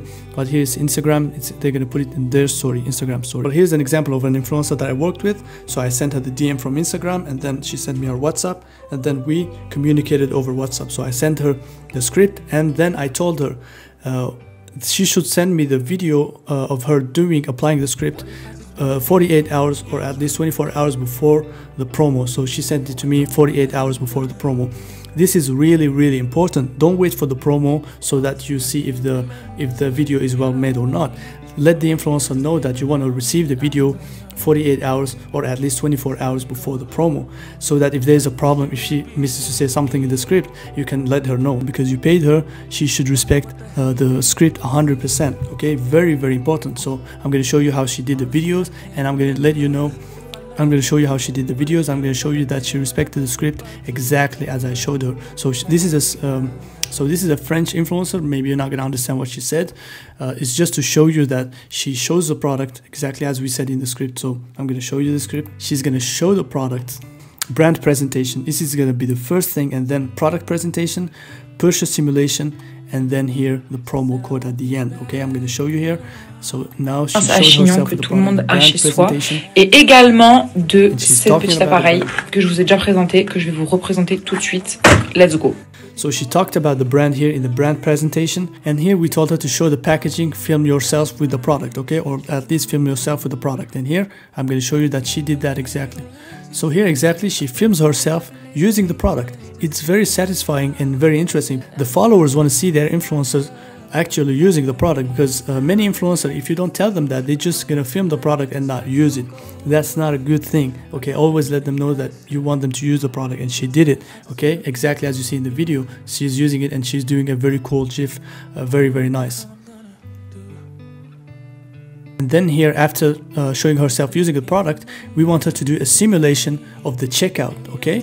And here she did it exactly. I don't know if she sent it to me over WhatsApp. I'm going to check it, but she did exactly as we told her. She recorded her screen and showing the checkout as well. But that's not really something I asked her to send me, because it's very, very simple. The things that I asked her to send me the most are herself, how she speaks in front of the camera. That's really what is important for me. So she has been very professional. She has done everything I told her, and that's why we worked with her many times. She does great videos. So if you guys want to have make a promo with her, or just let her shoot some of your videos, because she's very, very good at them, just let me know. You can book a call with me down in the description of the video, and I'm gonna give you her contact. So she respected the script from head to toe. That's what we want. This is really, really important. And here she's gonna put the promo code here, and then I'm going to show you that she did it. Okay, exactly at the end of the story she puts here, a promo code with 50% here, very nice, and she put her promo code here, Alice50, exactly as we did. If you have an influencer, let them know that they should really respect all the script from head to toe. That's how you have good results, because you don't want to do everything, build a nice website, a branded website, and everything is done and except the script, which is the most important. The script is the most important thing. The script is the most important thing in influencer marketing, because that's what's gonna make people want to buy or not. Okay, so you really gotta have to emphasize on this. Don't let them do anything they want. This really plays out a lot, especially the emotion of the script. There should be emotion, because the good thing about this influencer is that she puts a lot of emotion. She's really cool when she's using the product. Je viens de me démaquiller. She's natural, and that's really nice, you know, about this influencer. Okay. Le stock est limité et le code est valable pendant 48 heures. So it was on a Black Friday promo, and she mentioned Black Friday as we told her, because some influencers, guys, they don't even mention Black Friday, which is absolutely crazy. Let them mention everything, okay? Very important. So that's how you do promo with influencers, okay? That's how you negotiate with them, you scale your ads with them. So, and always tell the influencer at the end that you're going to use her videos in Facebook ads. Let her know, because if you don't let her know and you scale your Facebook ads using her name, that can be a fraud, and that can be really painful. So don't do it. Always have the influencer consent, make her sign a contract, very important. So you got to go to a website like this. So you got to use this website. It's called HelloSign. You can use it for the contract, to build contracts in this website. It's very important. So I left you a contract that you got to sign with the influencer in the Google Doc sheet, so that you can use it to sign the contract with the influencer. The HelloSign website is very cool for signing contract. It makes it really easy. So you just import your a PDF contract in here, and then you're going to add a signature, and you're going to send it to the influencer. She's going to sign it from her phone.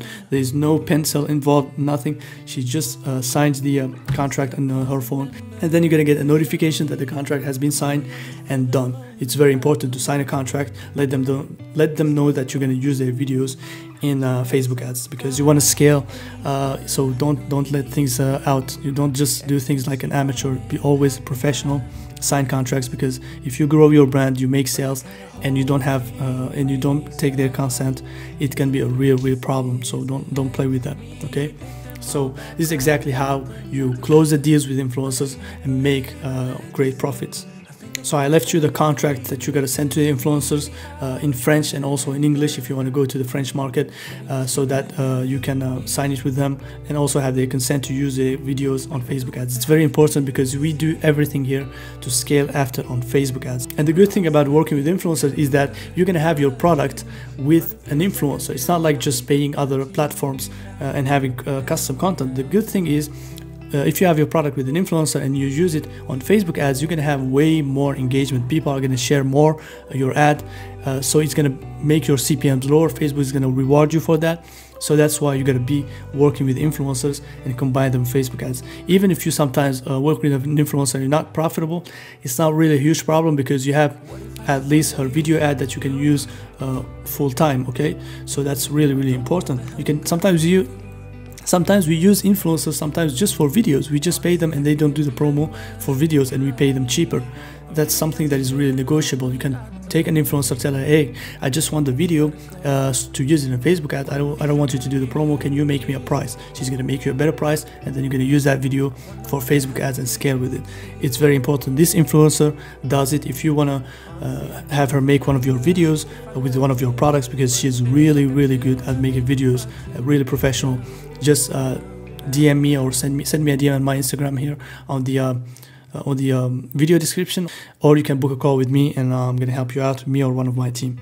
Okay, so just do that and make things go well. Okay, so once you do that, you can have the videos, you can have your custom content with an influencer, which is absolutely amazing. Okay, for our drone product, it's exactly the same. You're gonna have the influencer using your product, so it's exactly the same process. So also, when you work with influencers, you're gonna have a lot of visitors. You should always have your pixel installed in your website. You already have it. I showed it to you. If you didn't see this part, go back to the website, go back to the business manager setup, and have your pixel, the same pixel that you use for your product, installed during the promo with the influencer is very important. I see a lot of people miss on this. They forget to add their pixel when there's a promo, and they miss a lot of traffic, because if you add your pixel, you can retarget the people that didn't buy, the people that just added to cart. You can retarget them with the same video of the influencer on Facebook ads. So that's very, very important to not forget to add your pixel, your Facebook pixel during the promo. Very, very important. And also it's going to help you even more in Facebook ads, because you're going to have a lot of traffic that is going to warm up even more your pixel, and then your ad performance, your advertising performance, your ads are going to be way more optimized, because as you know, Facebook ads is now more optimization driven, data driven. Okay, so you're going to have this in place. Very important.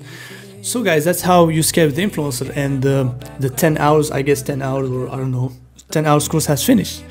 So I'm now very, very happy, and guys, I'm very, very happy and to show you this course. It was honestly very, very challenging for me, because it's the first time I did a course like this in my life, you know, and I never imagined that I'm gonna do a 10 hours course in my life. You know, it's just so cool, you know, so amazing to be able to share with you, and I hope that you really love this. Honestly, I hope that you're very, very happy, you know, listening to this course and applying it. I really want you to apply this course 100%. Go with it, you know.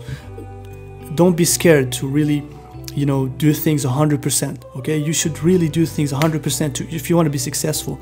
Don't do them 90%, 100%. Apply this course 100%. If you apply it 100%, you're going to be successful.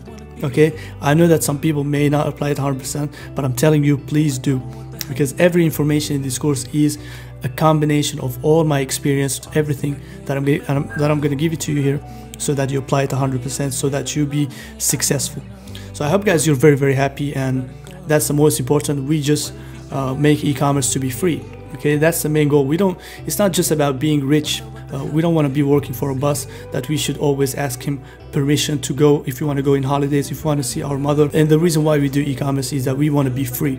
That's the only reason, and that should be our own motivation to help each other, you know, grow and take our e-commerce skills to the next level. We all want to be free. We should all help each other. That's the thing really I believe in, and I believe anybody can be at least financially free. Even if you don't hit 6 figures, at least you can hit 10K a month. That's great, you know. In the beginning, that's really great. The most important is that you become financially free with e-commerce, and then you're gonna have better goals, you know, with the future.